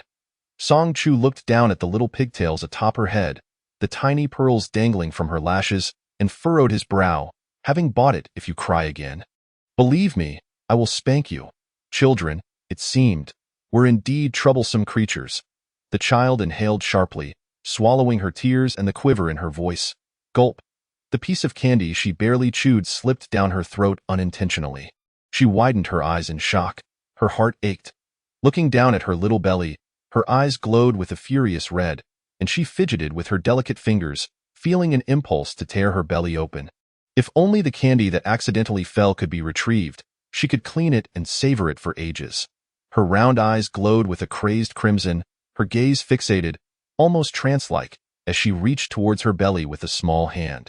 With a rustle, her hands filled with the luxurious candy wrappers. The blood-red hue in her eyes gradually faded as she lifted her head, gazing at the overflowing candy in her hands, hurriedly cradling it. Fearful it might spill, Song Chu tugged at her pigtails, suddenly noticing her dazed expression as she extended her hand. He swiftly grabbed a handful of candy from the open jar and stuffed it into her hands. "What are you dawdling for? Hurry and finish so you can return to your jelly pile." He cast a pained glance at the lavish candy jar. "Hide it well, don't let me see it." "My teeth hurt." He nudged her back towards the jelly pile, using his flashlight to search for new clues within the supermarket. Currently, the only customers who could earn fairy coins were the Valley Giants. Relying solely on them was insufficient. With the break over, the 4th day was approaching. Time was of the essence. Song Chu navigated through the supermarket, utilizing the flashlight to inspect the arrangement of the aisles. The second row still housed 3 empty milk bottles. Clearly, fresh milk had yet to be restocked. Snack shelves were normal, daily necessities were in order, and the fruit stand was intact. The floor, walls, and even the decorations above, restored by Vivian, showed no abnormalities. Returning to the checkout counter, Song Chu retrieved the sign-in sheet hanging on the wall. It still bore signatures from the 3rd day. With a snap, all the colorful lights in the supermarket illuminated simultaneously. The heart-shaped pointer reset to 12 o'clock, and fresh milk was replenished on the shelves. The 4th day had arrived. Chapter 56. Allah's Supermarket 25. Vivian dashed forward, snatching the sign-in sheet from Song Chu's hands. Her icy gaze sweeping over the players with hostility. "Congratulations, the game has surpassed half its duration, and not a single one has perished." The last words were nearly ground out through clenched teeth, her expression betraying a blatant desire for the players to meet their demise. With a swift motion, Song Chu snatched the sign-in sheet from Vivian's grasp, signing it with a pseudonym before tossing it back onto the checkout counter for others to use. As he passed Vivian, Noticing her displeasure, he kindly suggested, "If you can't wait, you might as well be the first." Feeling his choice of words was lacking, he added, "The first body." A harsh grinding sound emanated from Vivian, as if she were on the verge of shattering her teeth. Casting a glance over Song Chu's shoulder, sneering, "We shall see on the new day." The first customer to arrive was a strikingly unique figure. With fluffy silver hair, a worn knitted sweater, a battered plastic shopping basket, and a wooden cane that clattered against the floor, she stepped in. "Good luck on your opening day, you peculiar old lady." The investigation form indicated she was a high-risk individual with an unknown combat capability, rated 5 stars for danger. Impatiently, the players braced themselves as the first character capable of attacking or even killing them had arrived.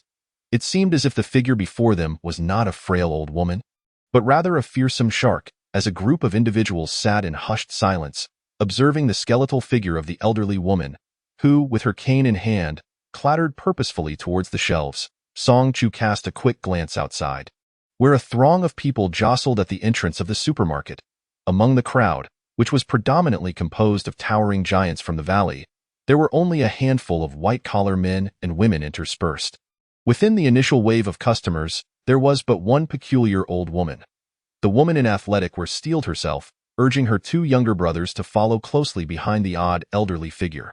They had to observe what items appeared above her head and identify them with utmost swiftness, for they could not afford to delay until she went mad. Soon, the numerous valley giants formed a queue, filling the supermarket to such an extent that it appeared exceedingly cramped. The few white-collar individuals had already begun to loiter by the snack aisle. If by chance one of the frenzied diapers caused a catastrophe on the shelves, especially if it happened to be an item desired by the eccentric old woman, the situation would surely prove fatal. Without hesitation, Song Chu moved forward, adeptly grasping a diaper and beginning to secure its limbs. The strange old woman had halted before a shelf brimming with daily necessities, her toothless mouth twisted into a mass of wrinkled flesh, while a blue fly swatter floated above her head.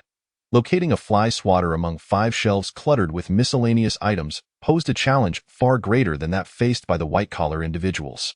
Each shelf was packed to the brim, containing at least 1,000 assorted items. As Song Chu dealt with the diaper, the woman in athletic wear, alongside a man with a buzz cut and a slanted gaze, rummaged through one shelf each, while Huang Mao and son Huajing worked diligently to sift through the remaining 2 shelves of daily necessities. Who could recall the approximate location of the fly swatter amidst such chaotic clutter? There were simply too many items, and continuing this search was not a viable strategy. The buzzcut man, frantic and impatient, caught a glimpse of the gangly fellow who had already dislodged the items from the shelf, sending a multitude of daily necessities cascading to the floor directly around their ankles. What sort of searching method is this? He couldn't help but exclaim. Strangely enough, this haphazard approach proved somewhat effective, as the scattered items were indeed easier to locate. Thus, the others joined in, hastily dumping the piled items onto the floor, rapidly clearing the shelves, and then crouching down to sift through the scattered debris. The progress bar above the peculiar old woman crawled at a sluggish pace. If the diaper's frenzy lasted roughly a minute, then the time before the old woman lashed out was nearing 2 minutes. Song Chu swiftly processed the diapers within a minute. The situation with the strange old woman was most urgent. There was no time to seek the snacks desired by the white-collar individuals. The diapers were bundled first, ensuring that even in a fit of rage, there would be no repercussions. Song Chu glanced at the remaining half of the progress bar above the odd old woman, then at the image of the blue fly swatter within the cloud frame, and could not help but press his brow. No wonder, the system's description of the game type included a tag for memory. Apparently, there was indeed a bizarre item-finding segment. It became clear why, on the first day, all goods had to be meticulously arranged by the players. Regardless of how slowly the players moved, neither Vivian, the supervising bear, nor even the system had urged them to hurry. The ample time provided on the first day was intended to alleviate the difficulty of this item-finding segment. Had the players taken care to organize the items by color, size, or even similar usage, the pressure of searching would have been significantly reduced. However, the crux of the matter was that no one could have foreseen such an item-finding segment. Song Chu had a decent memory, but he could not possibly recall the exact placement of thousands of items across multiple shelves. The blue fly swatter. Song Chu pinched his brow, attempting to summon his memory. A blue fly swatter. He had perused the daily necessities shelf during his leisure time, yet it seemed there had been no fly swatter among them. The handle of a fly swatter was long and should have been relatively conspicuous. He ought to have retained at least some impression of it. His rapidly firing neurons caused Song Chu's mind to become a heated blur, and for a moment, his vision was obscured. There were not many colored items, with over 100 being blue, yet none bore any resemblance to a fly swatter across the 5 shelves. Had he misremembered or overlooked it? Under normal circumstances, it might be feasible to remember the placement of tens of thousands of items. Yet, due to the black mist, he had been delayed 3 days in returning to the non-human hospital, and the emergency medication had only been partially effective, prioritizing bodily functions and leaving his mind in a fog over the past 2 days. Items should not be placed along the Green Arrow route. Should they be crushed by passing valley giants, there would be no place to search for them. Song Chu furrowed his brow and kicked aside a comb that had been placed along the green route. Damn it! Almost forgot about this. The buzzcut man, pale-faced, hastily scrambled on the ground to recover the scattered items along the Green Arrow route. Song Chu grabbed Huang Mao by the collar and tossed him aside, deftly extracting a dozen blue items from the clutter. None of them were fly swatters. He then proceeded to search the shelf managed by Sun Huajing. The dutiful son was busy clearing space for his father. Pointing at a collection of blue items he had unearthed, I found some blue daily necessities, all piled here. To facilitate the search, he had grouped items of deep blue, light blue, and sky blue together. Time trickled away. Each second felt as if a guillotine loomed overhead as they knelt on the floor, desperately rummaging through the debris with trembling hands. The frail old woman at the end of the shelf, with scarcely an ounce of flesh on her bones, appeared utterly at ease, her murky eyes scanning the perspiring players, while her cane struck the floor with a resounding thud, like a death knell. Thud, thud, thud. With each strike, it felt as though a second slipped away, and with her hurried rhythm, the players' expressions grew increasingly frantic, their hearts seemingly subjected to boiling oil. Huang Mao was the first to crack, his eyes reddened with blood. He pointed in despair at the women behind the counter, shouting, "I can't find it. The damned fly swatter is nowhere to be found. What are you idiots doing selling fruit, if you don't want to die? Come help find it. This won't do." At that moment, the valley giants were numerous. If they did not seize the opportunity to earn more fairy tale coins, the gap would only widen. The woman in athletic wear unhesitatingly interrupted his tirade. Huang Mao yelled, "What good is earning coins? If we can't find the items, we're going to die. No, if we can't find what she wants, the eccentric old woman will only kill one person, but if we fail to earn enough fairy tale coins, all of us will perish." The expression on the woman's face was disturbingly calm, bordering on a numb cruelty. "Then who do you suggest we let her kill?" Huang Mao shouted, his eyes gleaming with a peculiar light.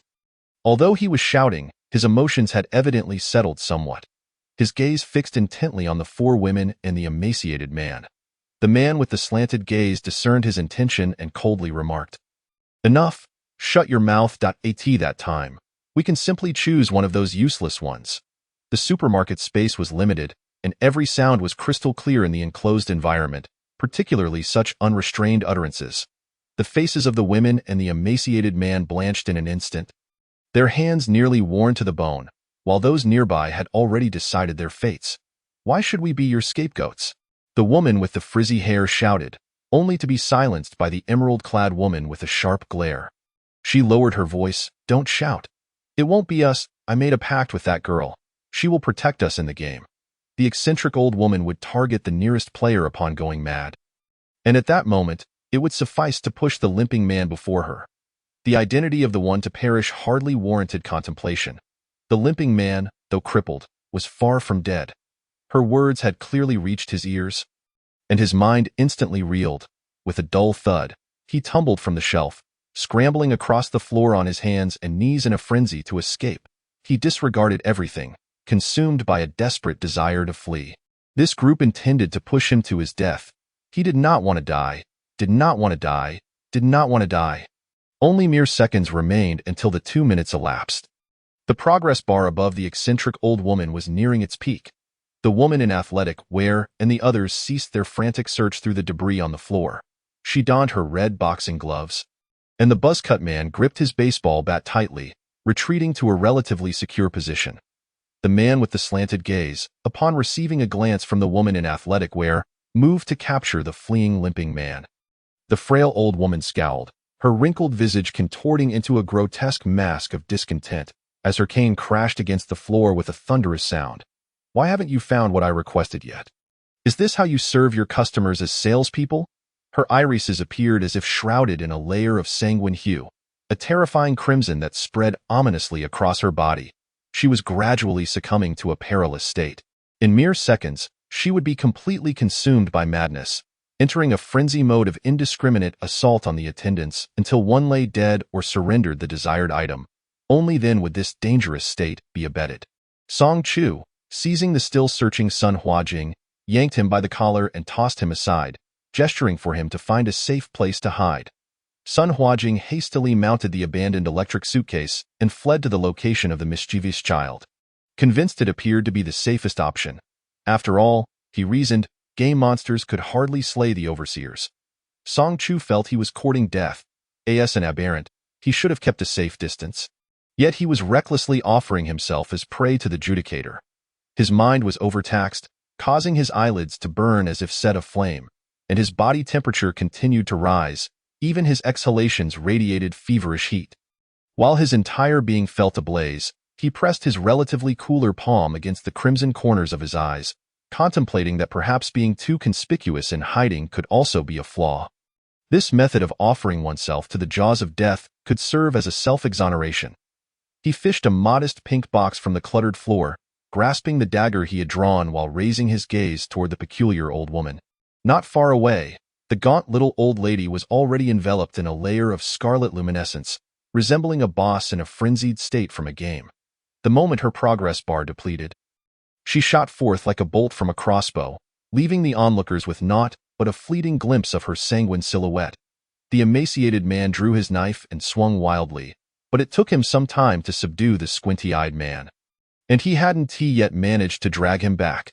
The first attendant targeted by the eccentric old woman was the blonde-haired youth. Her speed was astonishing. Although the youth turned to flee, she had already raised her cane to in an instant.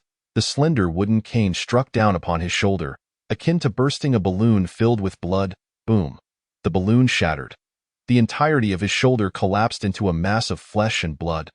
Splattering the floor with crimson, he barely emitted a scream before the old woman's cane loomed menacingly once more.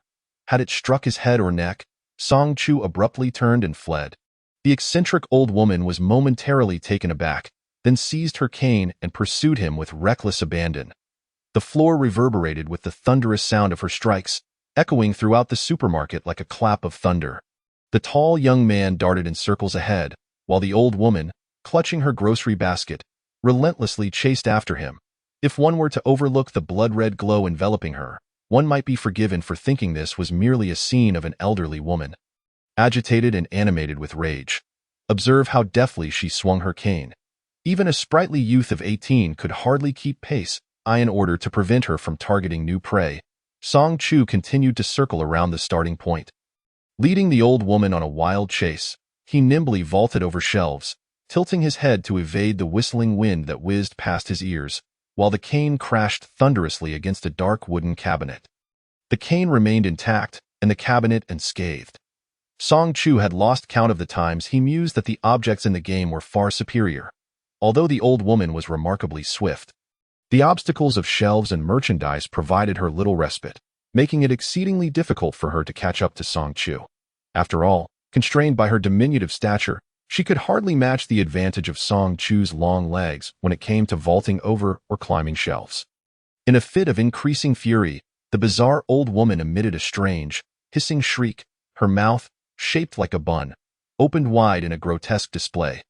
Though devoid of teeth, a long, serpentine tongue shot forth from her mouth with alarming speed.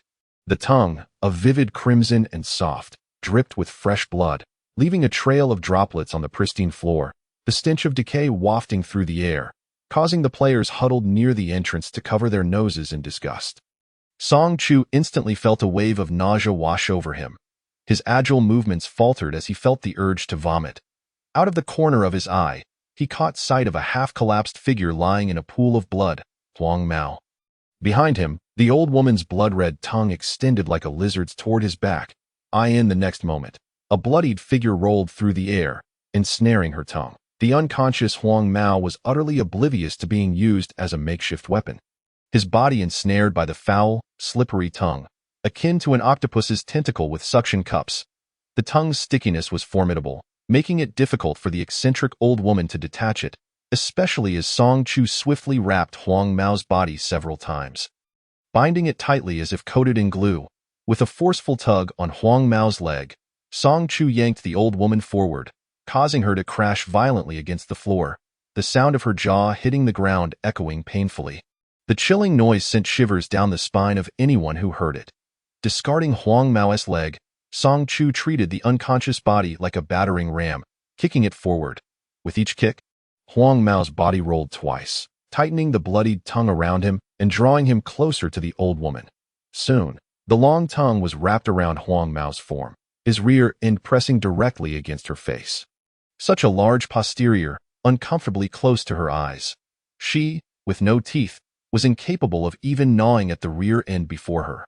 The sweet, metallic scent of the player's blood wafted into the old woman's nostrils, tantalizing her, causing drool to flow from her tongue, moistening Huang Mao's backside with saliva that clung to his pants. The scene was oddly picturesque.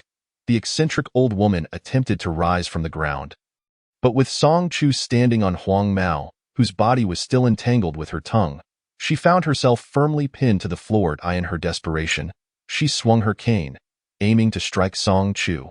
He lifted his other foot, pressing down on her cane, rendering her completely immobilized, like a great spider stuck to the floor. In truth, she need not have descended to such a state.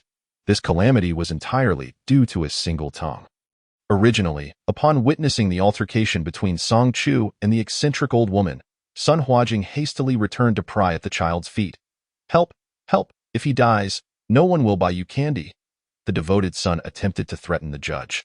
The child's slender fingers turned red from the pressure, a fleeting glimmer of concern flashing in her eyes. She was well aware. When she uttered those words, it seemed more like a self-reminder.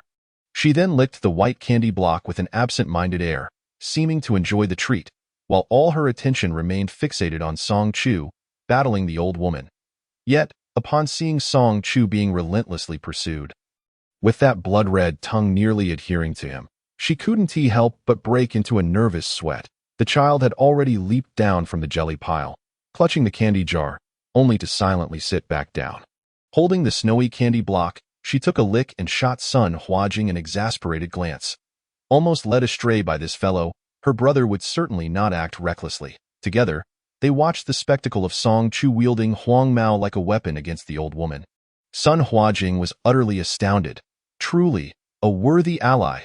Calm in the face of danger, resourceful in his approach. What a masterstroke! The child cast a sidelong glance at him, though the eccentric old woman was temporarily subdued. The foul stench of her tongue compelled Song Chu to pinch his nose tightly, his expression darkening.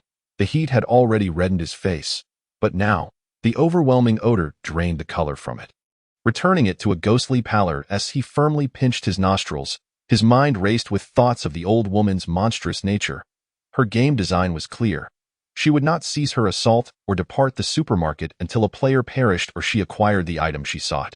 This fixed attack pattern resembled an unbreakable rule, akin to a predetermined law of cause and effect, excluding all uncertainties and leaving only a direct, brutally simplistic relationship, since the players had yet to find what she desired and she had not yet claimed a victim. She would remain impervious to any retaliation, no matter how formidable the opponent. Song Chu pondered this as he retrieved a gun and a crystal ball from his pocket. He swiftly chambered a round and pulled the trigger. The gunshot reverberated as the bullet lodged into the old woman's temple, leaving only a circular indentation, failing to penetrate even the first layer of her skull. Bending down, he brushed away the metallic bullet with an impassive expression, then swung the crystal ball, smashing it against the old woman's head. With each thud, the old woman's hardened skull caved in, blood and flesh scattering across the floor in a violent display. Despite the gruesome scene, he blinked not once. The horrific tableau rendered the supermarket nearly silent, as if even breathing had ceased. 5 stars, high risk, monster? Had it all gone awry? Here lies an individual mercilessly battering a five-star monster until its head is bloodied and broken. Could it be that this formidable figure is indeed the genuine five-star? For he appears poised to send the eccentric old woman to meet her maker. Their hearts soar alongside the splattered flesh and blood that dances through the air. The scene is grotesquely bloody. The youth stands as a tireless machine, devoid of any emotion in his eyes, yet wielding an almost frenzied strength as he relentlessly smashes the creature's skull, the resounding crunch of shattered bones echoing throughout the supermarket. It is impossible to ascertain how many blows he has delivered. After striking until his right hand briefly lost strength for half a minute, he finally ceased his assault. The slender fingers gripping the crystal ball were stained a vivid red, as if he had crushed countless roses, the juice dripping profusely onto his fingertips. Gazing at the eccentric old woman, whose head was on the verge of disintegration, Song Chu loosened his grip on the crystal ball. His eyes fixed upon her in a trance. In the brief moments he paused his onslaught, he witnessed the old woman's shattered skull miraculously restore itself, her wounds healing at an astonishing rate. In less than 2 minutes, she would be entirely whole again. Song Chu slowly rose to his feet. Indeed, as long as neither of the first two causes had been fulfilled, the eccentric old woman, as the effect, remained invincible. Players attacked by her had no hope of retaliation. Setting aside the old woman's terrifying attack and defense capabilities, her ability to recover from any injury, even one that reduced her skull to mere fragments, in such a short span was staggering. Even the enigmatic judge would find it exceedingly difficult to completely eliminate her within the confines of the game's established rules. However, Song Chu speculated that the circumstances surrounding the old woman's situation did not stem from rules being unbreakable. An ordinary game monster would not invoke the 3 cardinal principles. It must be a lesser setting that is indeed unbreakable, just as her attack setting dictates that she targets the nearest foe. As it is an attack rather than a kill, she can change her target by knocking the blonde-haired player further away. Given the right conditions, she could exploit this flaw in her settings to incapacitate players one by one, ultimately selecting a hapless victim from the carnage to slay. Once Song Chu validated his hypothesis, he lost interest in lingering with the eccentric old woman any longer. He tossed a palm-sized powder box into the old woman's woven basket and, still clutching the bloodied crystal ball, made his way to a nearby trash can, retrieving a bottle of mineral water from the grid to leisurely wash the blood from his palms. The onlookers in the supermarket. After mercilessly smashing a creature, he now exhibited signs of obsessive cleanliness by stepping aside to wash his hands. Should one commend such fastidiousness? The diluted crimson liquid trickled down his elongated fingers, its hue gradually fading. After finishing 1 bottle of mineral water, he discarded it into the trash can and retrieved a second, seemingly intent on washing his hands at least 4 or 5 times. Sun Huajing hurried over to assist him in pouring water. The clear stream cascaded down, as Song Chu, with his eyes cast down, scrubbed his hands multiple times, even washing the crystal ball beneath the water for 3 or 4 rounds, leaving no trace of blood. Not even a hint of a stain beneath his nails. Having used all the water he carried, Song Chu began searching for paper, as he needed to dry his hands. Sun Huajing inquired, "Is it really necessary to dry them?" Song Chu lifted his eyelids. "It is." Ultimately, Sun Huajing retrieved a roll of medical gauze from the grid, reluctantly allowing him to dry his hands, and then polished the crystal ball with the same meticulous care. Sun Huajing watched in trepidation. "It's clean. I attest, it's truly, exceptionally clean. Didn't you already wash it with alcohol? I assure you, no bacteria could survive on your hands." He vividly recalled the eccentric old woman striking Song Chu's calf twice in the same spot with her cane. The sound suggested no bones were broken, but the flesh was likely in a state of bloody ruin. Song Chu was still engrossed in the contest between his bloodied hands and the crystal ball, utterly disregarding the injury on his leg. Such a lack of prioritization. Sun Huajing's instinct as a doctor compelled him to attend to the injury first. Before Song Chu could react, he found Sun Huajing kneeling to pull up his pant leg. "Let us set aside your cleanliness for a moment. Let me see how your injury is faring. I'll stitch it up for you." Sun Huajing's voice abruptly halted. He beheld the injury, which was autonomously healing. Chapter 60. The supermarket of Allah 29 on the pristine, lustrous segment of calf, akin to finely carved ivory. The horrific wound that Sun Huajing had envisioned was non-existent. Instead, only a small patch of faint bruising remained. As for the bruise, it was no larger than 2 fingers pressed together, and it continued to shrink and fade. Song Chu looked down, while Sun Huajing looked up, and the two shared an unusually silent gaze. Sun Huajing slowly widened his mouth. "You are." Song Chu lowered his pant leg. "Shut your mouth." Sun Huajing complied. The next moment, Sun Huajing exclaimed, "Oh my, that island." Song Chu interjected, "Shut your mouth." Thus, Sun Huajing fell silent once more. Yet, he found it increasingly difficult to restrain himself, and for the third time, he felt compelled to speak. Song Chu kicked him away, covering the injury that was nearly invisible, and shot him a cold glance. "If you wish to say something, keep it to yourself until we return." Sun Huajing felt a pang of frustration, wishing he could leave the game immediately. The eccentric old woman had somehow torn her tongue from the blonde-haired player. Her blood-red, elongated tongue still adorned with shreds of fabric. The blonde-haired player stirred from unconsciousness. His eyes opened to this horrifying spectacle, causing him to faint once more, his head striking the floor. The red glow emanating from the eccentric old woman gradually faded, and she retracted her lizard-like, blood-red, foul-smelling tongue back into her mouth, her lips still contorted in a bun-like shape, as if a large mass of tongue had been swallowed whole. She slung the plastic basket containing the powder box over her shoulder and, leaning on her cane, ambled toward the rear exit. At this moment, several scattered valley giants remained in the supermarket, and the woman in athletic attire was unwilling to miss any opportunity to earn fairy tale currency. Having already returned to the fruit section while Song Chu escorted the eccentric old woman. With the threat posed by the eccentric old woman now alleviated, the narrow-eyed woman cautiously began collecting coins from the ground. The buzz-cut man gazed at Song Chu in confusion. Wasn't he the eccentric old woman after a blue fly swatter? Why did she leave after you tossed her a powder box? The pink paper box was merely the size of a man's palm and clearly could not accommodate the lengthy handle of a fly swatter. Song Chu cast him a glance and calmly replied with a few words before peering out the door for any incoming customers. "It's a folding fly swatter. The handle of the blue fly swatter is foldable, and it's contained within that pink box." The item graphic displayed above the eccentric old woman's head had easily misled players. The game's clues regarding the item's color and size were mere red herrings.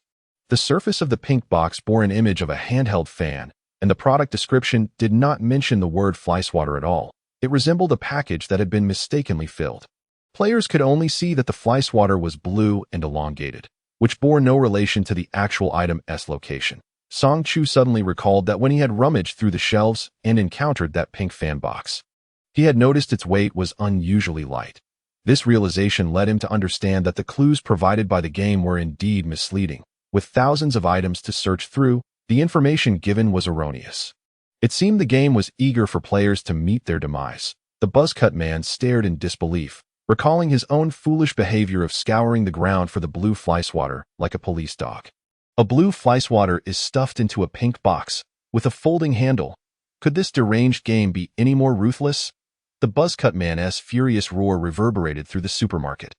The woman in athletic wear's expression shifted, and she hastily admonished, "Zhou, be quiet." But it was evidently too late. A cheerful, mechanical child's voice rang through the supermarket. "Oh dear, it seems you are quite dissatisfied with the game." Beep. Detecting player Feng Zhou has engaged in abusive behavior towards the game. The initial penalty is a 3-hour mute. The penalty is now in effect. As the system's sound faded almost instantaneously, a striking red cross appeared on the face of the buzzcut man, resembling a bandage affixed to his mouth. His lips seemed to be glued shut by an invisible adhesive, and he desperately attempted to pry them apart with his fingers, emitting muffled sounds of distress. Yet, no matter how forcefully he tried to peel his lips apart, they remained steadfastly sealed under the glaring red cross, as if tightly stitched together. What a pity. The game is typically lenient with players making their first mistake. You mustn't persist in your wrongdoing.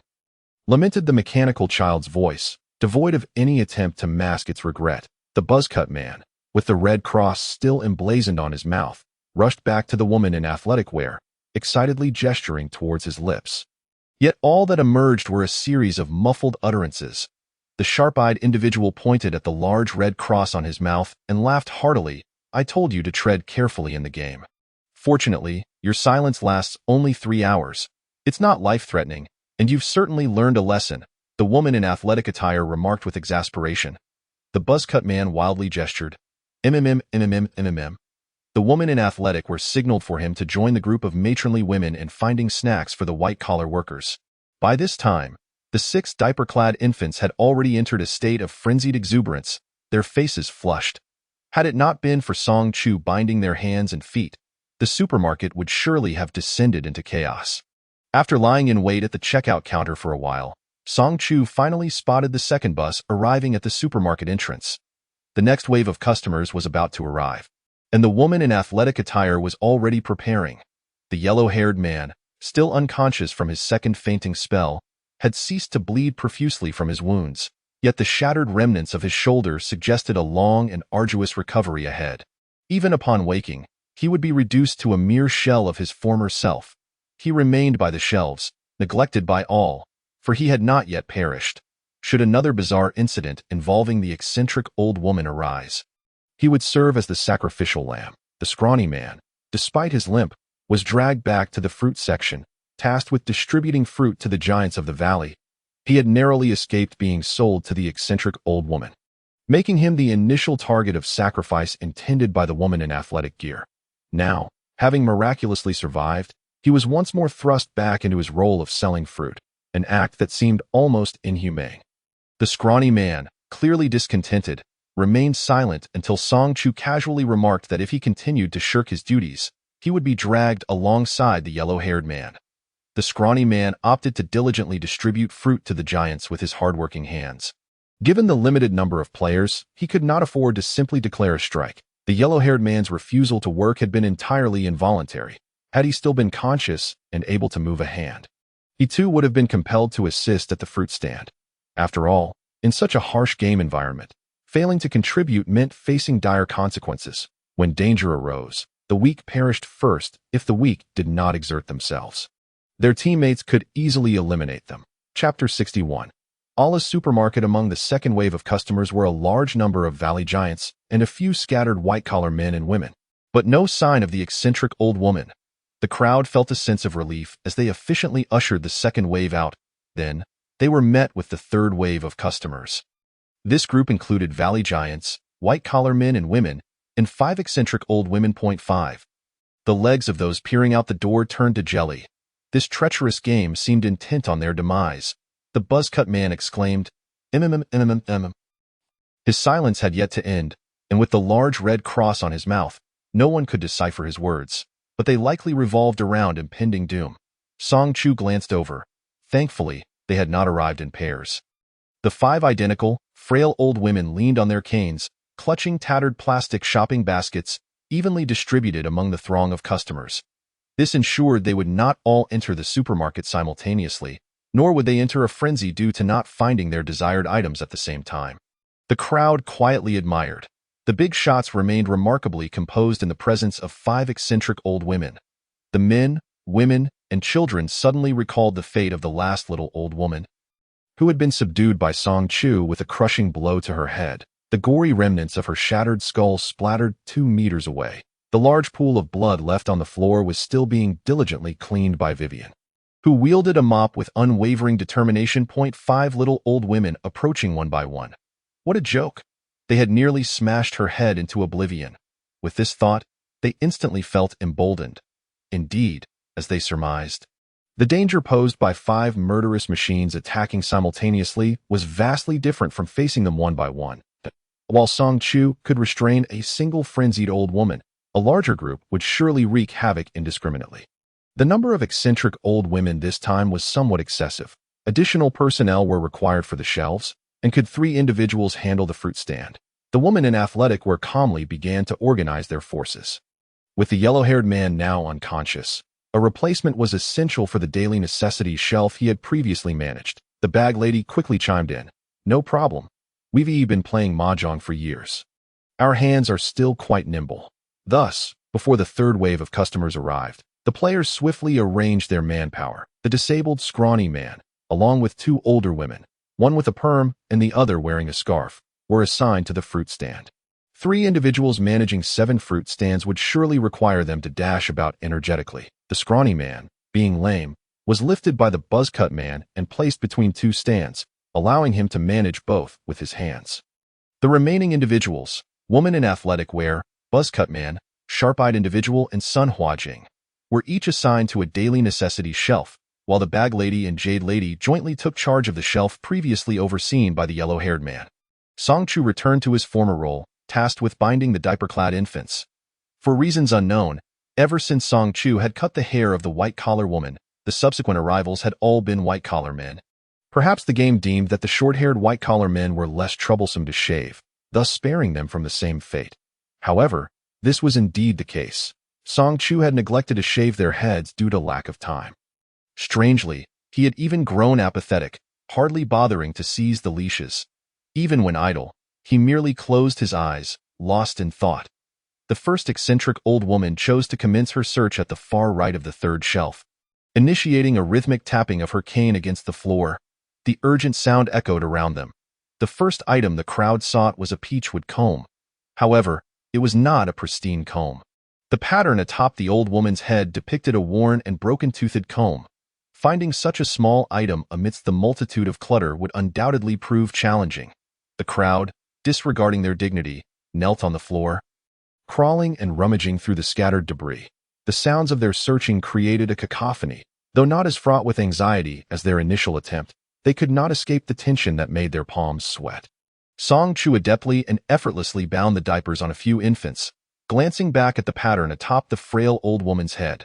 The crescent-shaped peachwood comb bore signs of wear, with two of its teeth missing. The methods employed by the crowd in their search were quite entertaining. Some felt their way around blindly, while others flailed about recklessly. Some rummaged haphazardly, others experienced sudden inspiration, and some conducted meticulous carpet searches. Leaning against the shelf, Song Chu observed with keen interest for a while before stepping toward the pile of debris managed by the sharp-eyed individual, bending down to casually retrieve an antiquated vanity box. The wooden box, lacquered and aged, was adorned with faded yellow floral patterns, and its tarnished latch was thickly encrusted with verdigris. With a knife, Song Chu pried open the rusted brass latch, producing a satisfying snap as it broke. Lifting the lid of the lacquered box revealed the broken-toothed peachwood comb, along with a pair of pearl earrings, a tuft of hair bound with red thread, and a blurred brass mirror embedded in the box's interior. The crowd watched in astonishment as Song Chu extracted the broken-toothed peachwood comb and tossed it into the old woman's shopping basket before snapping the box shut and placing it back on the empty shelf. The busy individuals scurrying about seemed chaotic, yet they were oblivious to their own confusion. They toiled to find the item, yet without any clear direction, they sweated profusely in their frantic efforts. The result was a stark contrast to the effortless manner in which Song Chu had retrieved the comb. The crowd felt as if they were desperately searching for a needle in a haystack. Although busy, their efforts bore no fruit. Upon obtaining the comb, the pattern atop the first eccentric old woman's head, along with the progress bar, vanished. She left the supermarket, clutching her plastic basket. Seizing the moment before the arrival of the second eccentric old woman, the crowd hurriedly memorized the debris strewn across the floor. Every bit of memory counted. Who knew when the next old woman might require something that could prove to be a lifesaver? The second eccentric old woman sought a piece of clothing. A drab knitted sweater adorned with a bow at the front, at last. The clothing provided the crowd with a semblance of direction, prompting them to tear open delivery bags and various cardboard boxes scattered across the floor. At long last, amidst several gray garments, a sweater adorned with a bow was unearthed. With approximately 20 seconds remaining on the progress bar, Sun Huajing hastily thrust the clothing into the peculiar old woman's basket. The third eccentric old woman requested an umbrella. As Song Chu rummaged through the snack aisle for the bread and biscuits requested by the white-collar man, he casually gestured towards the location of the crew-cut man. I distinctly remember that there was an umbrella on that shelf. Consequently, everyone hurriedly surged towards the clutter surrounding the crew-cut man, as if their eyes had sharpened with the multitude of hands at work. Before long, they successfully retrieved the umbrella desired by the odd old woman from the chaotic floor. After bidding farewell to the third customer, they were soon confronted by the fourth. However, it seemed that Song Chu had a general recollection of the locations of these items, allowing the group to effortlessly locate the required possessions for the strange old woman. Once the final valley giant exited the supermarket, the door slammed shut with a resounding bang, signifying the absence of customers on the fourth day. The crowd hurriedly collected the fairy coins that the valley giant had left scattered along the path. Handful after handful of copper coins were deposited into Allah's gaping maw, the numbers on the signboard leaping in response. Until the final copper coin fell, bringing the digits to a complete halt. Everyone instinctively held their breath. Chapter 62. Allah's Supermarket 31,600.600 fairy coins. This meant they had earned over 260 fairy coins that day. How splendid! Initially, I had feared they would not manage to accumulate 1,000 fairy coins in time. On the 7th day, the gem giant would arrive, and it seemed unlikely they would earn a single coin. Calculating the time left, they had only the 5th and 6th days to collect the necessary 400 fairy coins to clear the level. The turmoil within the group was finally somewhat assuaged. The heart-shaped pointer once again came to a standstill at 12 o'clock, and the lights in the supermarket extinguished collectively. Seizing the 30-minute break of night, the group had no choice but to reorganize the shelves. Previously, in their quest to locate items, they had carelessly knocked all the clutter to the floor, resulting in a chaotic mess. The woman in sportswear retrieved a mobile phone from her backpack, activated the flashlight, and adjusted its angle to illuminate the shelves for the others. The phone had been taken from a mobile store. Although she could not unlock it, it sufficed as a flashlight. During this time, they returned smaller items to the shelves, while larger ones remained on the floor, ensuring they did not obstruct the path marked by the green arrow. They also took a moment to inspect the boxed items one by one to ascertain their contents. Song Chu wandered in front of the snack shelf with the flashlight in hand. Since he had securely bound all the paper diapers of the little ones that had appeared today, the 3 bottles of fresh milk that had updated on the 4th day remained untouched on the snack shelf. Adhering to the principle of waste not, want not, Song Chu opened a bottle and poured it into a plastic dog bowl, feeding it to the white-collar father and son duo within the supermarket.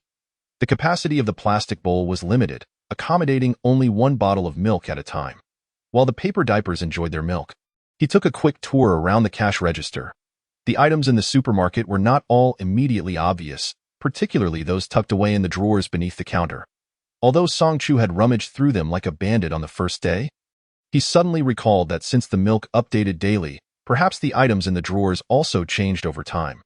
With Vivian absent from the cash register, the large stains of blood and the yellowish residue left by the blonde man were glaringly visible on the floor.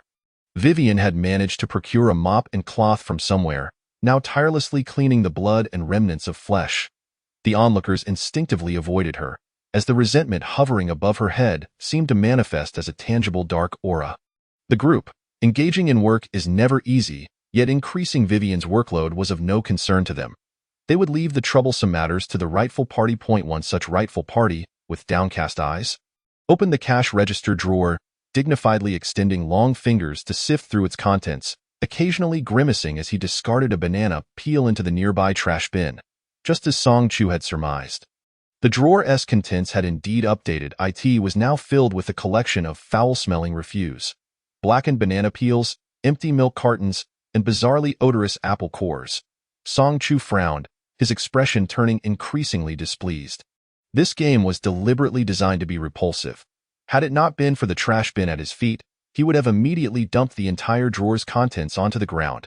After disposing of all the refuse, he finally discovered a yellow label affixed to the bottom of the drawer, inscribed with hasty black handwriting. "The Valley Giants are our best friends. Only they will pay for their purchases." Song Chu mused. No wonder Vivian was so reluctant to stick the price tags. It made no difference whether they were affixed or not. This was the underlying meaning.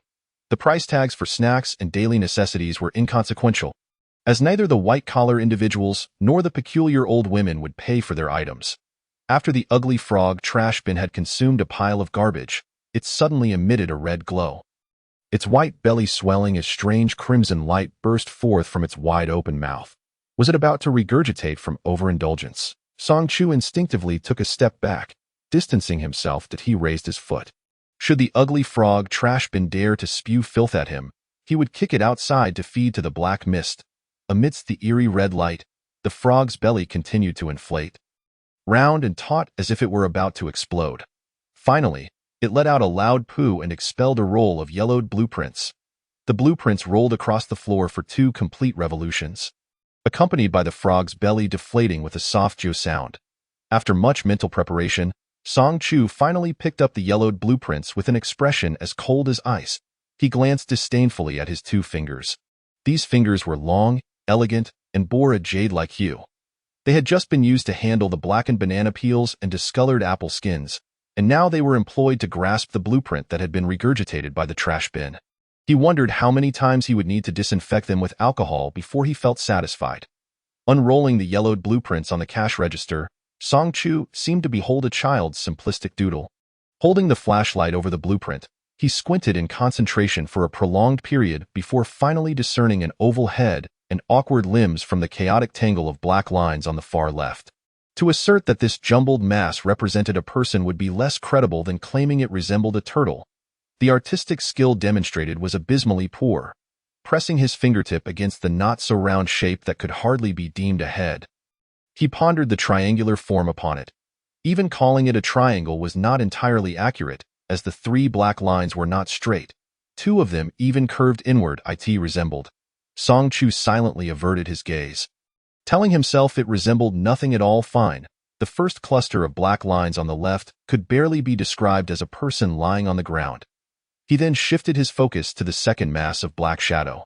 Compared to the first, the second shadow featured several additional black lines. The subsequent clusters of shadows were similarly depicted, each resembling a turtle, with awkward limbs, and the only distinguishing feature from the first was a slightly more chaotic collection of black lines on what could generously be referred to as a head. Using these variables to extrapolate, it appeared as if a person gradually grew a mess of hair atop their head. Song Chu, expressionless, tapped his knuckles on the counter, pondering whether this abysmal illustration was intended to be a hair transplant guide. What kind of establishment would produce a promotional image for hair transplants that looked like this? They might as well prepare for closure. While maintaining his stoic demeanor, he noticed that between each cluster of black shadows were three oval-shaped flat stones. It was evident that the artist had endeavored to depict the appearance of that object, but their limited skill resulted in three oddly shaped stones. Song Chu gazed at those peculiar flat stones for an extended time. Breadsticks? Eating bread to grow hair? Nonsense. Chapter 63. Allah's Supermarket 32 Eating bread to grow hair. Yes, this was the only conclusion Song Chu could draw after scrutinizing the grotesque illustration for a considerable time. The person lying on the ground would grow additional lines atop their head for every three oddly shaped pieces of bread they consumed. For now, he could only ascertain this information. Rubbing his eyelids, feeling the strain from staring at the unsightly image, he rose to refill the plastic dog bowl with milk. The 30-minute break passed swiftly. The group continued to organize the shelves while memorizing the items, and the supermarket lights flickered back on, along with the small decorative lights on the walls. Vivian paused her blood-soaked mop, surveyed her surroundings, and made her way towards the cash register. The floors in the supermarket were made of water-absorbent material, which could rapidly soak up blood when newly installed, leaving deep red stains. Over time, it had absorbed who knows how much blood, and beneath the surface lay a gruesome collection of blood and flesh, revealing a sight of deep crimson when pried open. The water-absorbent material, having been soaked in blood for an extended period, naturally became indistinguishable from an ordinary floor. Thus, Vivian had no choice but to carry a bucket and drag a mop to clean up the mess. It was unclear from where she had conjured the bucket and mop, especially considering that the bucket still contained water. Blood, akin to ink, easily saturates surfaces with its deep crimson hue, necessitating multiple rinses during the cleanup. With the considerable pool of blood that Song Chu had created, Vivian felt a strong urge to hurl the mop at his face. The blood of players was sweet and palatable, easily consumed by the supermarket. However, the blood of game monsters was invariably foul and repugnant. Vivian could hardly fathom what grotesque shape the detestable divine favored one had reduced the strange old woman to, given the copious amount of blood spilled. 3 people had not bled as profusely. Dipping her blood-stained fingers, Vivian removed the sign-in sheet, leaving an imprint of her bloodied fingertip on the pristine white paper, infused with palpable resentment as it slapped down on the cashier's counter. While those who were still alive had yet to sign in, during the player's signing period, she emanated an icy aura, casting countless glances of disdain at Song Chu, who, with his head bowed, gazed at the hasty sketches in his hands without lifting his gaze. Sun Huajing, upon completing his signature, leaned in to take a look, commenting, "Father, is this your drawing? It possesses such taste." "No," Song Chu replied, "I thought so. It looks like a dung beetle scratching around." The filial son quickly amended his statement, uttering the truth. Song Chu pointed at the first hastily drawn black line and asked, "What does it resemble to you?" Without hesitation, Sun Huajing replied, "Doesn't it look like a turtle?" "Aside from a turtle. What else?" Sun Huajing ventured at a tortoise. "A soft-shelled turtle." Song Chu probed further. "Don't you think it resembles a person?" Sun Huajing mused, "It truly is quite an effort for a person to take on the form of a turtle." Song Chu shot him a blank stare. Sun Huajing attempted to sound more serious, gesturing at the three turtle-like creatures on the paper. "Father, look, this is a little turtle. This is the turtle father. And this is the turtle mother. A complete family, all neatly arranged." Song Chu smacked the paper into his face. "Take a closer look and see if you can still discern a turtle." Sun Huajing cradled the paper as if it were a sacred decree and squatted down to study it. The remaining individuals capable of movement subsequently signed their names, and the emaciated man was hoisted over by the crew-cut fellow to sign as well. The only one left was the unconscious yellow-haired man. Even if he were dragged over, he would be incapable of signing his name. The sharp-eyed one glanced toward the woman in athletic wear and inquired, "Sisterly, what shall we do about that fellow?" He gestured toward the yellow-haired man's position. The woman in athletic wear posed the question to Vivian, who, upon hearing it, revealed a slight, sinister smile on her pale face, elongating her tone. "He won't be signing in. Will he?" Her expression indicated that no good would come of it. Indeed, her next flippant remark was, "The salesperson who fails to sign in shall be dismissed." For players, dismissal equated to death. The sharp-eyed one cast a sympathetic glance at the yellow-haired man and said to the woman in athletic wear, "In this game, fainting equates to death. Sisterly, there is no choice but to abandon him." Before the game commenced, they were all ordinary people. Yet, within the game, they had to learn to be indifferent and to observe, shedding the useless empathy that came with being human. The woman in athletic wear frowned, stating, "He is of no use to us now. Aliang, you go and see if you can wake him. He can only serve his remaining purpose if he dies at the hands of that strange old woman." The nearby elderly women and the emaciated man shuddered at her words. The woman in athletic wear was too composed, too detached. Soon, the sharp crack of a slap echoed through the silence.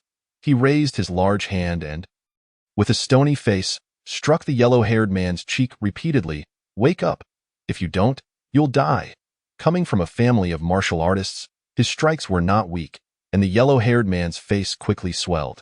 Yet, no matter how he slapped the man lying on the ground, there was no response. The yellow-haired man lay still as a corpse. With no other option, the sharp-eyed one had to relent. Vivian wore a triumphant, sinister grin. After all, the number of deceased players constituted her achievements. In high spirits, she hummed, "No sign-in, no sign-in. What shall we do? Only death awaits, does it not? Hee hee. Who says so?" A scornful voice interjected nearby. Vivian cast a menacing glare in that direction. Song Chu, with his hands in his pockets, sauntered past her, remarking, "You sound worse than a ghost." The onlookers witnessed Vivian's mounting frustration and her contorted, pale visage. Then they observed as Song Chu dragged the unconscious yellow-haired man to the cashier's counter like a lifeless dog. Casually pointing at someone, check his signature, and use his hand to sign. The designated sharp-eyed one looked astonished. "Can we really sign for him?" Vivian ground her teeth. "No, we can't." Song Chu, growing impatient, said, "Hold his hand. Just don't touch the pin directly. It won't count as signing for him." Vivian fell silent. The woman in athletic wear rummaged through the previous day's sign-in sheet and retrieved the yellow-haired man's name. The crew-cut man and the sharp-eyed one, upon seeing this, immediately hoisted him up and signed on his behalf. "What do the check marks and crosses on the sign-in sheet signify?" The woman in athletic wear suddenly changed her expression, gripping the sign-in sheet tightly as she interrogated Vivian. Everyone turned to look at the sign-in sheet in her hands. On the next day's sign-in, several names had been crossed out. On the fourth day, several names bore checkmarks. Notably, Song Chu had 2 red checkmarks beside his name. "Is this related to the strange old woman?" Song Chu withdrew his gaze and inquired. The woman in athletic wear asked, "What do you mean?" "The number of checkmarks corresponds to the number of strange old women. The peculiar old woman only appeared on the 4th day, and the red checkmarks on the sign-in sheet appeared on the same day. The timing aligns.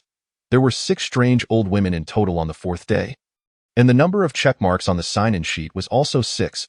The woman in athletic wear remained calm, stating, I found one of the peculiar items the strange old woman wanted, hence the checkmark beside my name. Others have done similarly.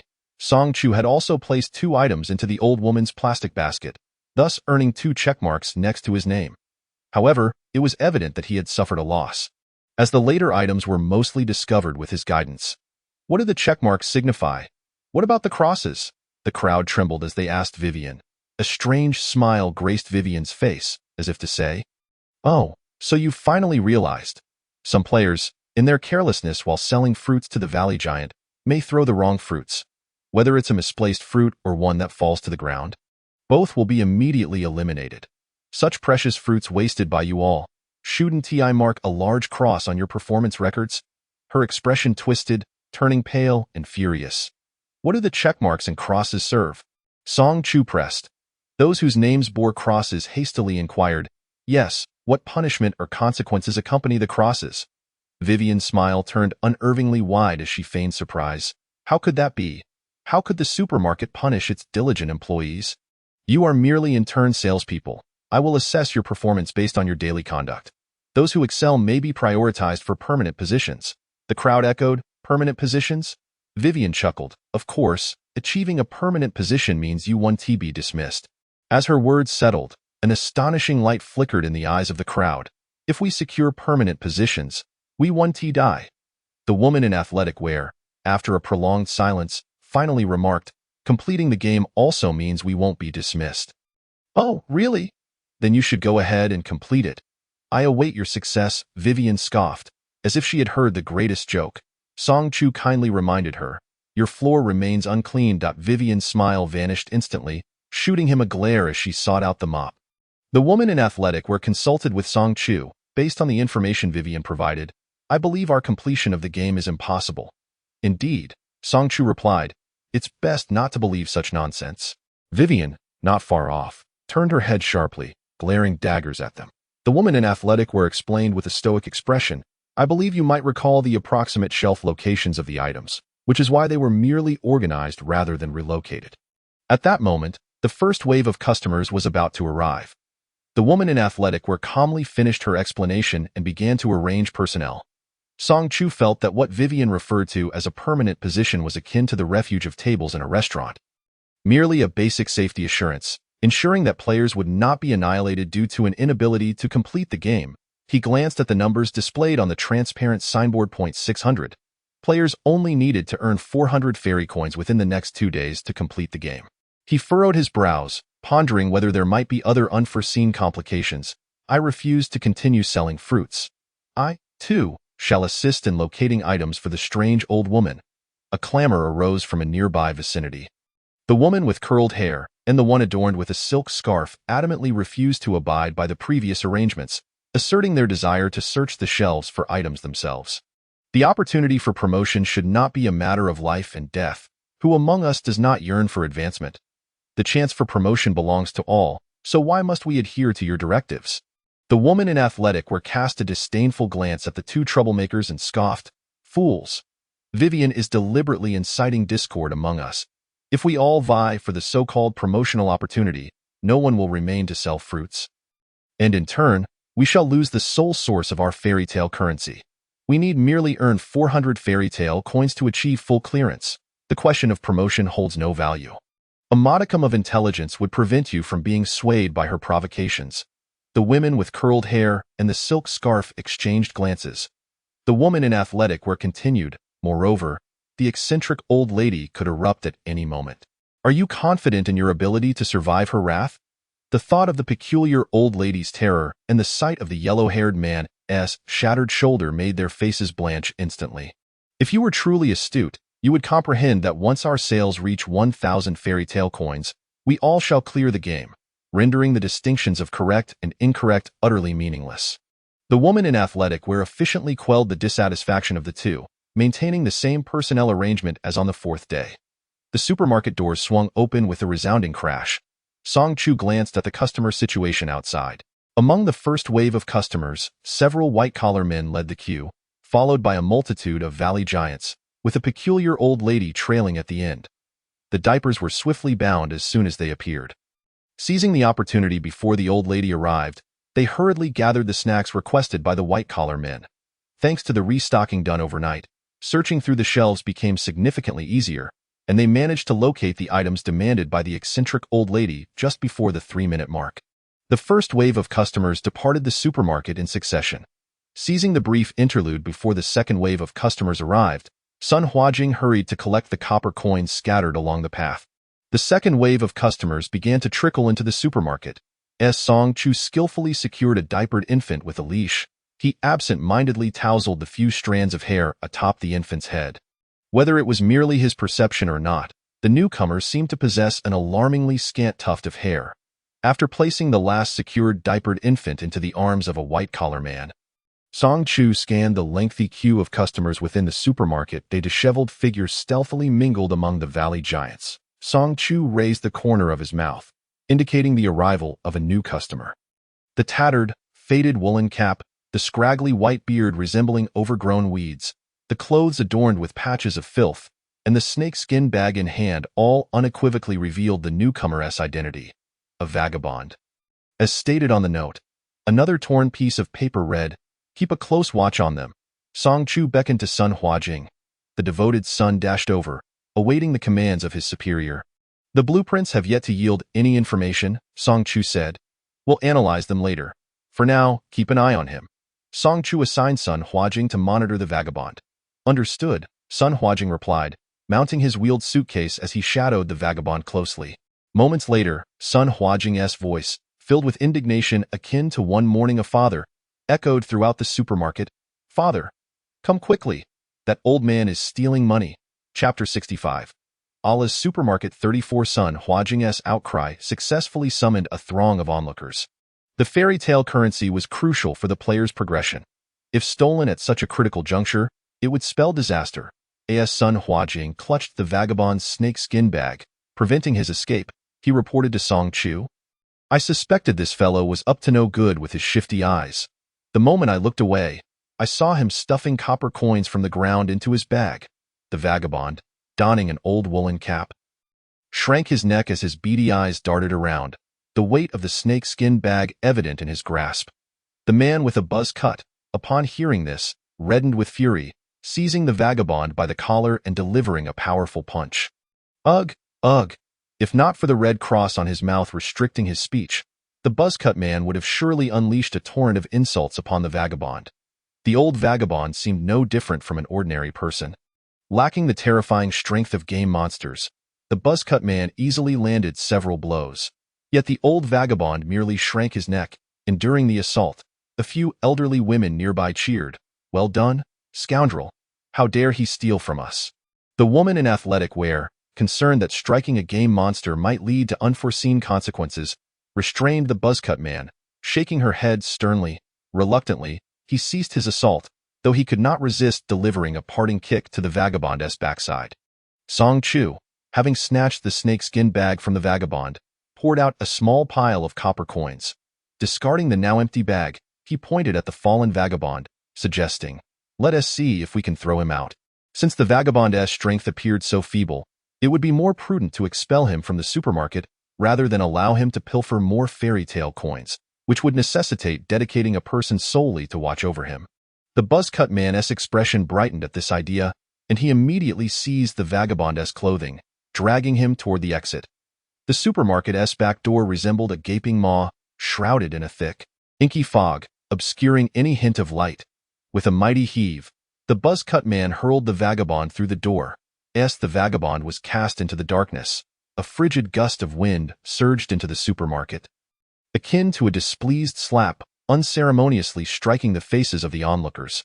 The chill sent shivers down their spines, raising goosebumps over their skin, just as they instinctively tightened their clothing against the cold. A sharp, clear sound pierced through the air. Peep. They turned towards the source of the sound.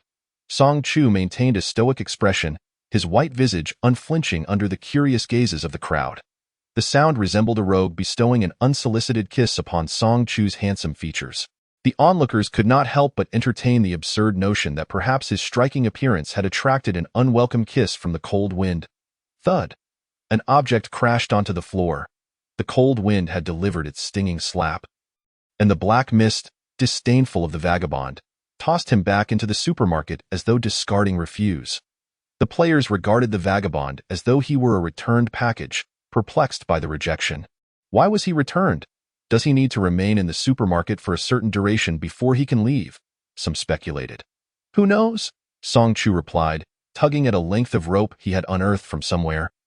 Testing its resilience, he cannot linger here indefinitely. He will pilfer the fairy tale coins from the ground, and we cannot afford to waste a person to keep watch over him. The woman in athletic wear furrowed her brow. Contemplating, Song Chu was already directing the buzzcut man to lift the old vagabond, then retrieve the vagabond's snakeskin bag, swiftly ensnaring him within it. He methodically tightened the bag's opening with the rope in his hand. Is this the solution? The snakeskin bag containing the vagabond was carelessly discarded upon the floor. The old man struggled for a considerable time, ultimately managing to stand, albeit clumsily. Thus, the onlookers beheld a bulging snakeskin bag bouncing and flopping about the supermarket. How amusing, akin to that ugly frog trash can, they remarked, their eyes washing over the wriggling bag before returning to their tasks. After attending to 2 waves of customers, they deposited the collected copper coins into the Allah sign, watching the numbers joyfully leap. 813. Upon seeing the digits on the sign, the players within the supermarket erupted in jubilant cheers, exclaiming, "We earned 213 fairy tale coins. With less than 200 coins remaining, we shall clear the game and escape this cursed ordeal." As the crowd erupted in celebration, Song Chu remained impassive, motioning for someone to dispose of the now exhausted snakeskin bag lying on the floor. It was nearly time to discard it. The heart-shaped pointer would soon reach the 12 o'clock position, signaling the evening's rest period. The buzzcut man and another man hoisted the snakeskin bag towards the door. Before the sound of the heavy object hitting the ground could resonate, the pale green snakeskin bag, resembling an irregularly shaped ball, was kicked back at high speed, sending both the buzzcut man and his companion sprawling several meters away. Ugh! Both men were struck, their vision darkening, as stars danced before their eyes. The crowd stood in stunned silence. As the 5th day approached its end, why had the vagabond not been expelled? Surely, the vagabond 1T refused to leave indefinitely? Someone fretted. The crowd instinctively glanced in a certain direction, akin to a deadbeat lingering in a supermarket. A cigarette-smoking white-collar man. Song Chu rubbed his drowsy eyelids and approached, picking up the snakeskin bag from the ground and tossing it out with an efficient motion, decisively shutting the door behind him. Bang! In the next moment, a cold gust of wind surged into the supermarket from the opposite side. The snakeskin bag was hurled back through the front door, bouncing twice on the freshly cleaned floor that Vivian had just mopped, before sliding a short distance away. The crowd, still propping the door with his foot, Song Chu. He couldn't help but rub his brow with his fingertips, wondering how they could be so adaptable. Meanwhile, the cold wind seized the opportunity to plant a playful kiss on the other side of Song Chu's face. It remained quite resounding. Failing to dispose of the item, he was instead teased. Song Chu. His expression appeared even more displeased. Sun Huajing. Otherwise, father, why not make a sacrifice and consult with that unknown deity outside, persuading it to take this rubbish away? Surely, a homeless man wouldn't be fed, yet beauty could not be disregarded. Song Chu cast him a cold glance, allowing him to ponder. Engaging in such disgraceful acts for personal gain was truly beneath him. Song Chu kicked the bothersome snakeskin bag aside and proceeded to the shelf to fetch fresh milk for the diaper-clad infant. The snakeskin bag, representing the homeless man, squirmed a couple of times, struggling in vain before leaning against the wall, feigning death. Chapter 66. Allah's Supermarket 35. The heart-shaped pointer quivered momentarily before stilling, as the supermarket transitioned into its familiar closing routine. Song Chu opened the 3rd bottle of milk, pouring it into a plastic dog bowl, while casting a gentle gaze at the diapered infant, who was eagerly licking the milk with its tiny tongue. He absent-mindedly adjusted the tuft of hair sprouting from its forehead. The hair indeed appeared to be improving. He glanced at Sun Huajing, who was standing nearby like a pillar. "Show me the blueprint." Sun Huajing pulled out the blueprint. Under the stark, cold light of the flashlight, the two debated for half an hour whether the diapered infant resembled the black lines on the blueprint. As their break concluded, Sun Huajing finally discerned the truth. Those 4 web feet could likely be the infant's limbs. The irregularly shaped circle represented its head. The two bent triangular lines were probably the pacifier it held in its mouth. Sun Huajing marveled. A master of abstract art, with the dawn of a new day? Players gradually finished signing in, taking their positions to welcome the arrival of customers. Perhaps the number 813 on the sign provided them with great encouragement, leading them to believe that the goal of earning 1,000 fairy tale coins was within reach, and that victory was imminent. Thus, even after encountering the peculiar old lady, the white-collar couple, the homeless man, and the valley giant on the 6th day, their enthusiasm and the joy on their faces remained unshaken. It wasn't until they bid farewell to the first wave of customers that the crew-cut man and the slanted-eyed fellow began collecting the copper coins along the route, watching the number leap to 900 before it abruptly froze. The crew-cut man, undeterred by the inauspicious turn of events, continued to toss a handful of copper coins into the slot one by one. The number on the sign remained as motionless as if it were lifeless. The slanted-eyed fellow hastily called for the woman in sportswear, and soon everyone gathered around. What was happening? The number on the sign had ceased to change. We clearly deposited money. Why isn't it counting? Is the machine broken? The atmosphere erupted into chaos, panic, and fear, overwhelming the crowd. They were scared, they were terrified, and they raised their voices to interrogate Vivian. Vivian, unable to suppress her laughter, wore an increasingly ghastly expression. Observing the crowd that seemed on the verge of being frightened into submission, she softened her tone, speaking gently. How can that be? The sign possesses the power of Lord Allah. It will never break. The Valley Giant is our best friend. Only they will buy things and pay, won't they? The woman in sportswear retorted. What does that have to do with the number on the sign not moving? Vivian continued. Good friends can only help you earn 900 fairy tale coins. That's the limit. The rest, of course, must be earned by your own hands. After finishing her statement, she joyfully returned to the cash register. Resuming her role as a doll-like figure, a broad smile adorning her face, her dark eyes fixated on the players' expressions of panic, as if savoring some exquisite indulgence. I don't want to die. Becoming a full-time employee. Yes, as long as we become full-time cashiers, we won't have to die. Yes, we need to become full-time employees. Several women, pale as paper, frantically rushed to the daily necessities shelf, searching for items that the peculiar old lady desired. The woman in sportswear took her two younger brothers along. Even the emaciated man with a limp tumbled from the fruit stand, scrambling to join the others at the daily necessities shelf. Simultaneously, as if to validate Vivian's words, 5 or 6 peculiar old ladies began to enter the supermarket one after another, providing the players with opportunities to earn their marks. The shelves quickly descended into chaos. Filled with screams, shouts, and scuffles, the woman in sportswear brandished a knife, threateningly snatching an item from the hands of the silk scarf lady and handing it to the crew-cut man, instructing him to place it into the peculiar old lady's basket. In their desperate attempt to add to their tally, they scoured the ground for items, clutching them tightly, intent on rushing to deposit them into the peculiar old lady's basket. The woman in sportswear and her two brothers rummaged through the scattered goods while keeping a watchful eye on the peculiar old ladies. The moment anyone found something, they would resort to force to seize it. Armed with knives and baseball bats and possessing combat training, they easily overpowered the elderly women and the emaciated man. The scene erupted into tears, screams, and frantic fighting amidst the utter turmoil, while a father and son nearby seemed to exist in a bubble. Untouched by the sun, Huajing craned his neck to catch a glimpse, scratching and biting in a manner that could only be described as terrifying. With his rather frail frame, he recalled how easily his legs could have been broken in the past. He decisively shook his head, haunted by residual fears. Song Chu's gaze was cast downwards, the creases of his double eyelids stretched, the redness around his eyes fading to a mere whisper of color, while the skin at the corners of his eyes was reddened from repeated rubbing, exuding a strikingly poignant beauty. He perched on the edge of a fruit stand, one long leg bent, retrieving a vividly red apple from within. Sun Huajing was perplexed by his actions as he wiped the apple twice before taking a bite. The anticipated crisp sound did not materialize. Instead, the apple shattered into countless tiny pixelated fragments, dispersing into the air.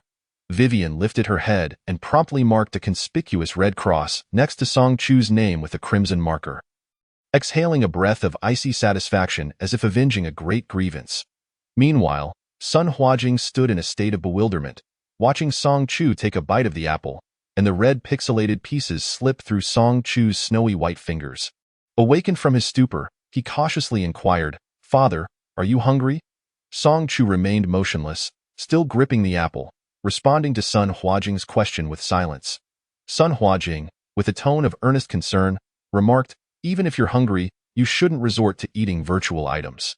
Song Chu refused to acknowledge his current foolishness, casting Sun Huajing a sidelong glance filled with disdain, withdrawing his hand to rest in his pocket, feigning indifference. His pale eyes were cold and thin, reminiscent of sunlight glimmering upon melting thin ice, chilly yet revealing a faint golden hue.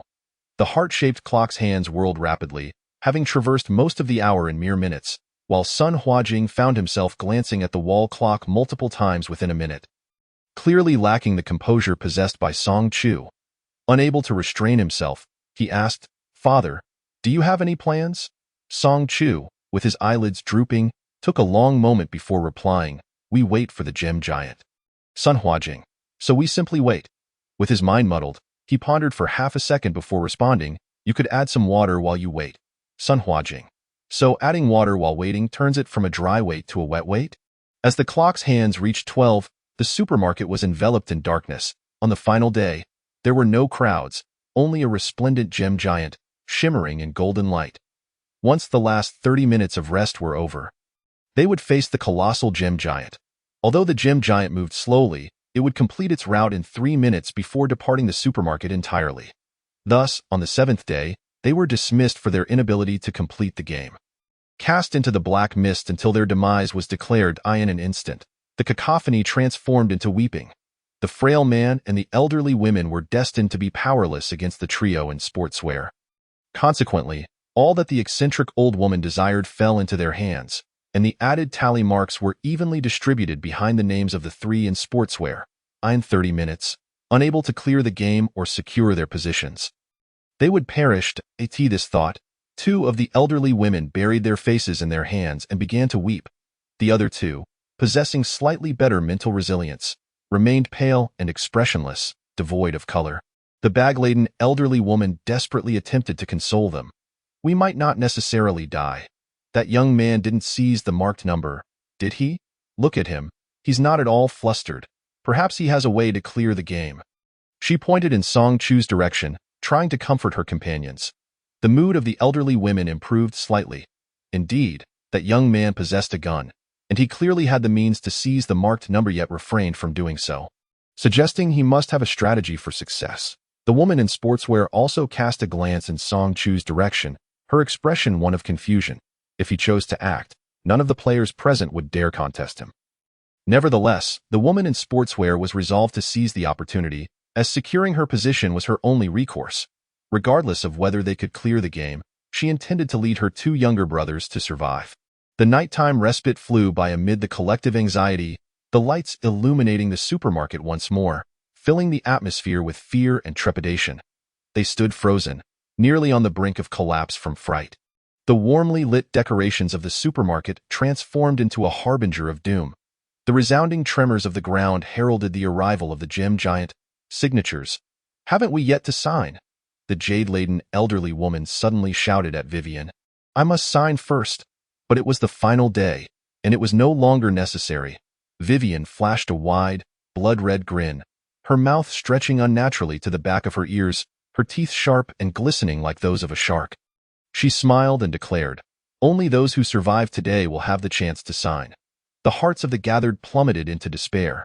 The gates swung open with a resounding crash, the vibrations of the floor drawing near as the gem giant staggered into the supermarket.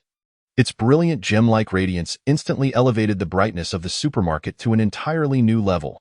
Song Chu rubbed his eyes, momentarily blinded. It's here. The gem giant has arrived.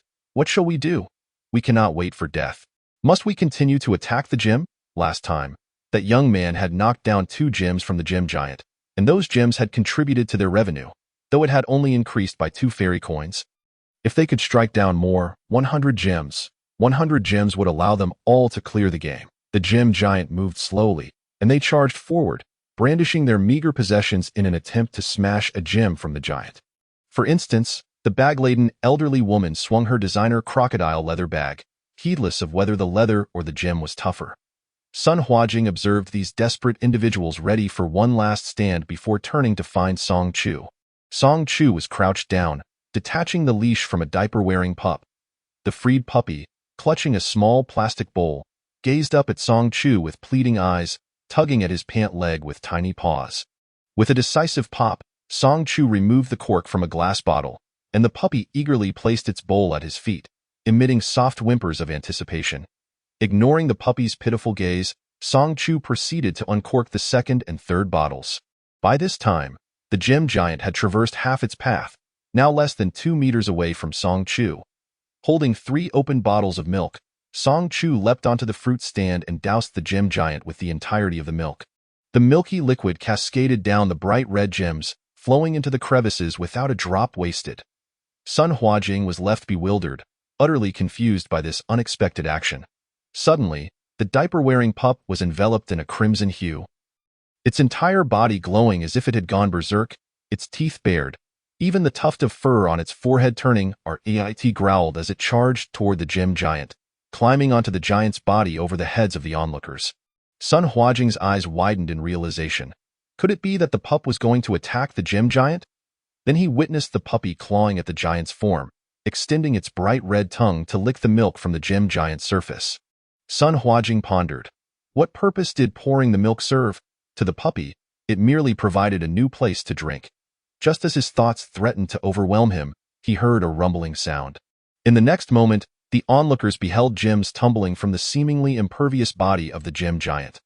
Under the puppy's licking, the gem giant appeared to disintegrate like a melted toy, large chunks of gold and gems collapsing from its form. In a matter of moments, the enormous gem giant had crumbled, accompanied by a deep, resonant roar, transforming into a heap of glimmering gold coins and gems upon the floor. The crowd hurriedly retreated as the giant collapsed. Fearing they might be buried beneath the avalanche of riches, stunned, they stood before a veritable mountain of gold coins and gems. The man with a buzz cut rubbed his eyes in disbelief. What just happened? His silence had finally ended, and with the red cross on his mouth vanished, he could speak normally once more. The gem giant had been defeated just like that? The slanted-eyed man, equally perplexed, pointed at Song Chu and exclaimed. He poured a bottle of milk, and those strange little creatures started licking the gem giant, and then it disintegrated? Does the puppy have sulfuric acid in its mouth? Just one lick and the gem giant collapses. This is incredible. We won't have to die. The 4 elderly women embraced each other, overwhelmed with joy and tears. Bingo! Congratulations to all players for defeating the gem giant. A cheerful voice resonated throughout the supermarket, accompanied by the flickering of colorful lights. Chapter 68, The Detestable Gnome. Song Chu extracted a mischievous child buried amidst a pile of jelly, gesturing for her to collect the gemstones. The child, being hoisted by the scruff of her neck, clutched a jar of candy, chirping delightfully as she savored the colorful jelly on her hands. Upon spotting Song Chu, she tossed aside the half-eaten jelly and sweetly called out brother in her innocent voice. Song Chu gently set her down on the floor, and the child gazed at the dazzling heap of gold coins and gemstones in the center of the supermarket, momentarily stunned, murmuring softly, "Is the game coming to an end so soon?" Before the child could gather the treasure, a figure lunged ahead of her, diving headfirst into the radiant pile of gold coins, laughing maniacally. "Ha ha ha! I adore gemstones. My beloved gems, come back with me to my cave." The figure was none other than a vagrant. Ecstatically, he tossed a handful of gemstones into the air, allowing the large stones to rain down upon him, crashing onto his face, yet he remained blissfully oblivious. Eyes shut, indulging in the moment. Sun Huajing gaped in disbelief. Goodness! Now this is true madness. The old vagrant planted a fervent kiss on a ruby he held. Simultaneously, the words vagrant above his head rapidly morphed into gnome. The gnome, the very creature from fairy tales? It snatched a nearby snake skin bag and began stuffing gemstones into it. The supermarket's alarms blared to life, flashing bright red lights like an alert. The detestable gnome is here to steal my gemstones. The detestable gnome is here to steal my gemstones. Drive him away. Drive him away, Vivian, having rushed over at some point, seized the gnome's hand that was shoving gems into the bag. Any gemstones that fell in the supermarket belonged solely to it, as per the rules governing the gemstone giant's demise. The gnome faced her for a few seconds, haughtily snorting a breath of disdain. More skillful than Vivian in its arrogance, with Allah absent from the supermarket, do you think you can stop the great gnome? As he spoke, the old man's form swiftly shrank, his once normal nose swelling exaggeratedly. Resembling a white-haired version of a witch, clad in a patchy green robe enveloping his diminutive frame, he easily shook off Vivian's grip, wearing an expression akin to that of a tyrant, relishing his moment of power while Allah was preoccupied. The gnome boldly prepared to cart away all the gemstones. That moment, a long leg emerged from the side. Bang! The gnome's small body was sent flying. Song Chu, rubbing his tired eyes, retracted his leg. Despite being in a state of diminished intelligence, it did not hinder his ability to strike. After all, his physical prowess remained intact. The infuriated gnome scrambled to its feet, ready to leap at Song Chu's knees. Impertinent human, do you wish to be slain by the illustrious gnome? The mischievous child, clinging to Song Chu's leg, peeked out, licking her candy and casting the gnome a scornful glare that conveyed a clear message. You're asking for trouble.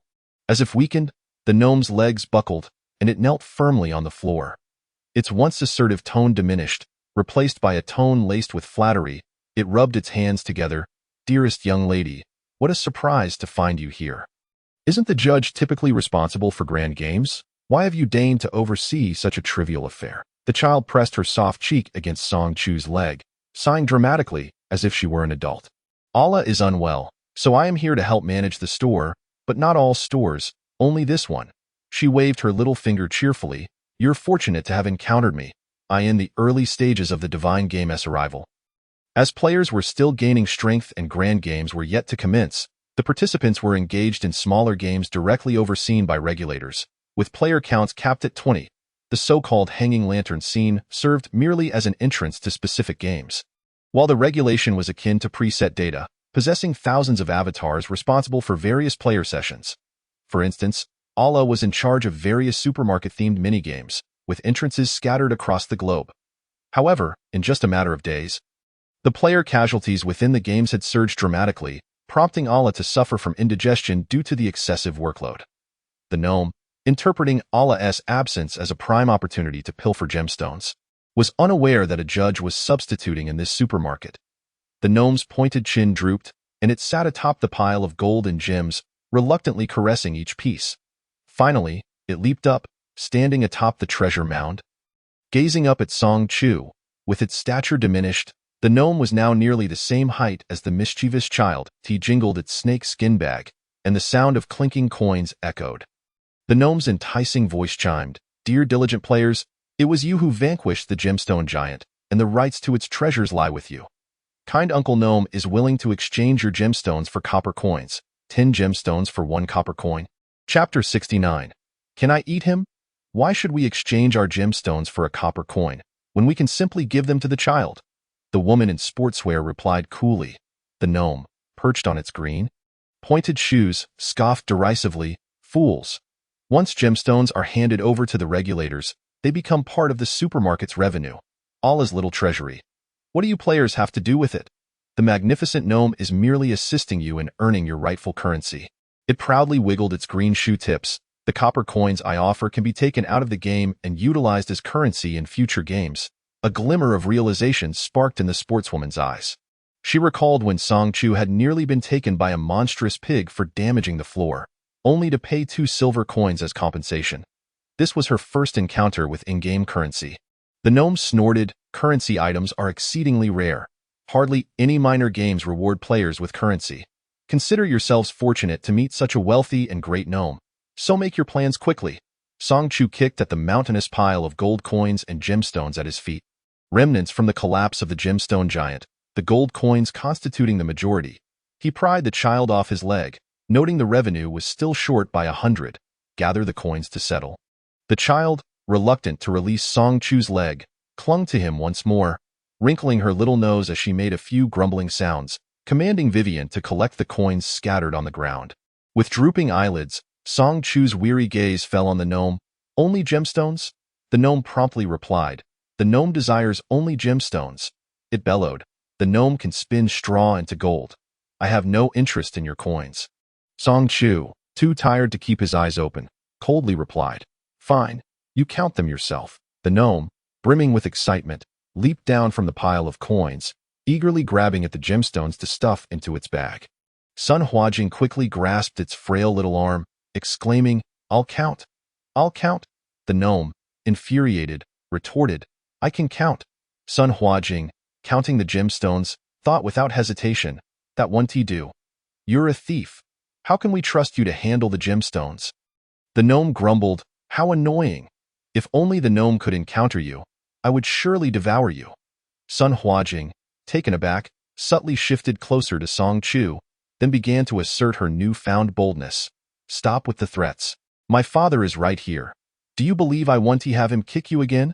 The gnome, still nursing the memory of being kicked moments ago, huffed in annoyance, then, in a display of mock bravado, clutched its bag and shuffled away, signaling its ability to evade consequences. The group assisted in counting the gemstones, and once tallied, the gnome began to stuff them into its bag. Vivian soon deposited 100 gold coins into the Allah stand, causing the numbers on the sign to leap to 1,000. However, even after taking 100 coins, there remained a glimmering heap on the floor.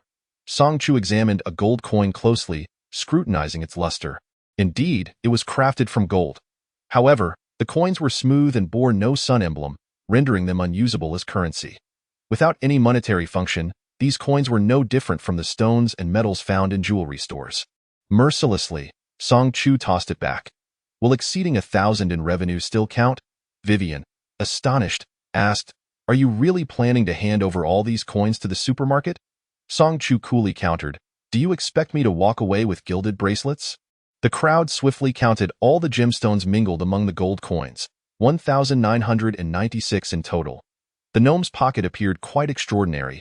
Despite being filled with numerous gems, it retained its original flat shape.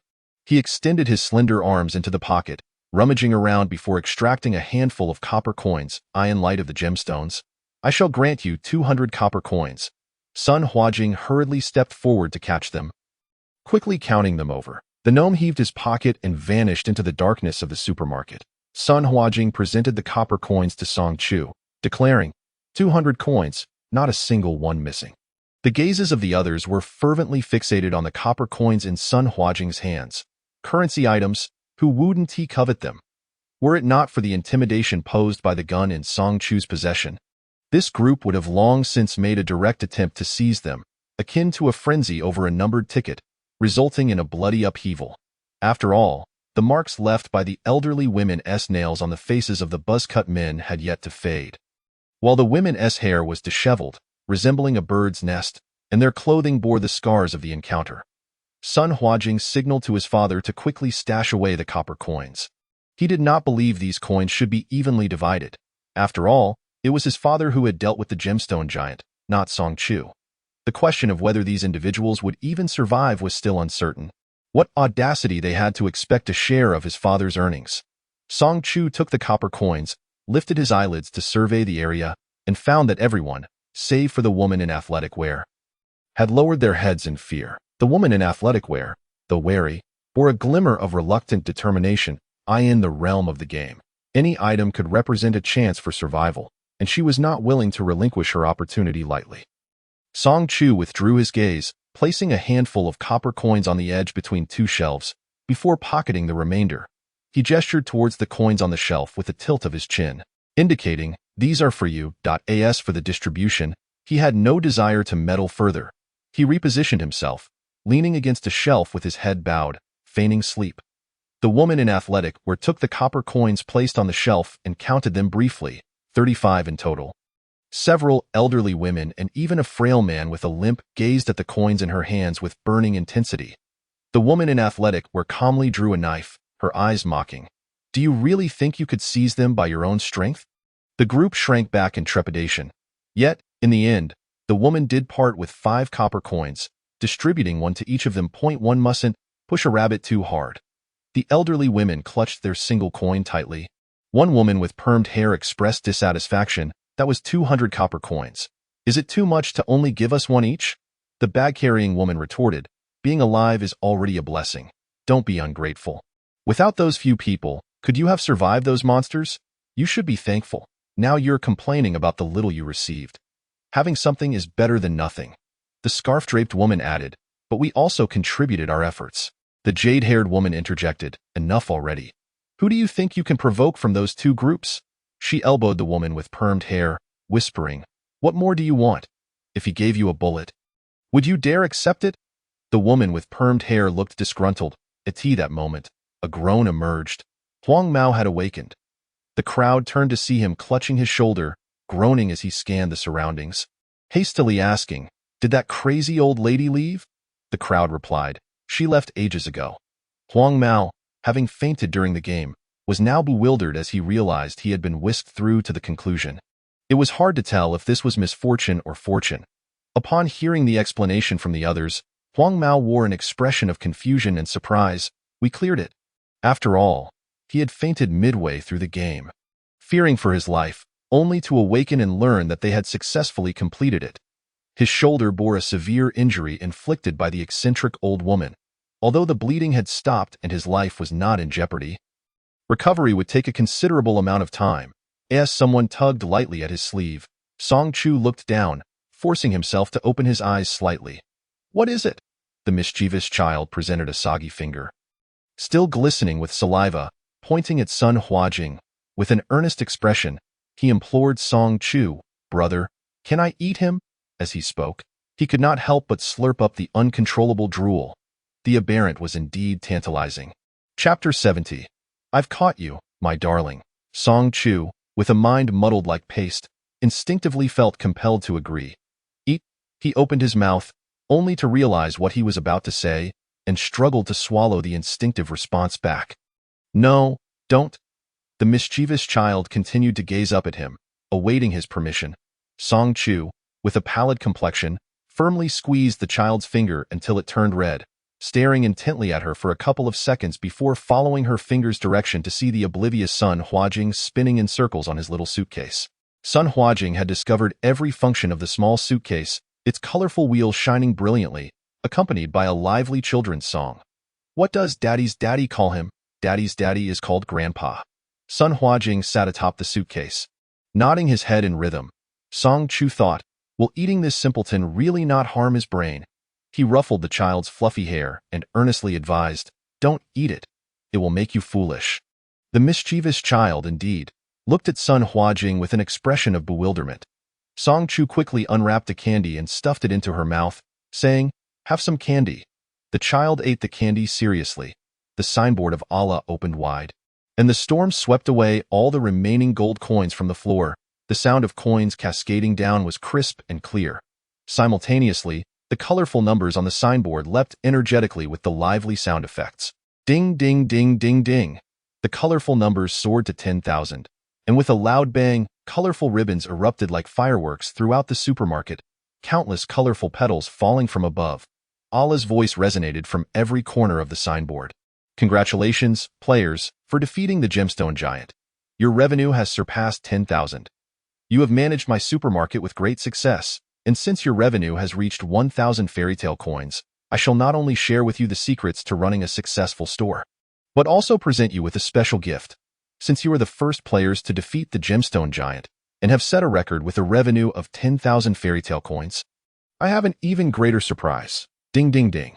All surviving players will receive an employee certificate symbolizing their transition to regular status, issued by the Allah Chain Supermarket, stamped with the official supermarket seal Domai. To have all survived is indeed a rare sight. Congratulations on obtaining your first form of identification. You are no longer the unregistered citizens of Fairy Tale Town. Now, my provisional employees, I look forward to seeing you in the next game. As the voice of the pink-haired, big-headed character faded, the game system's voice resonated within each player's mind. Congratulations, players, for successfully clearing the game of managing Allah's small supermarket. Clearance requirements. Revenue of 1,000 fairy tale coins has been achieved. Exciting reward settlement moment. Basic reward.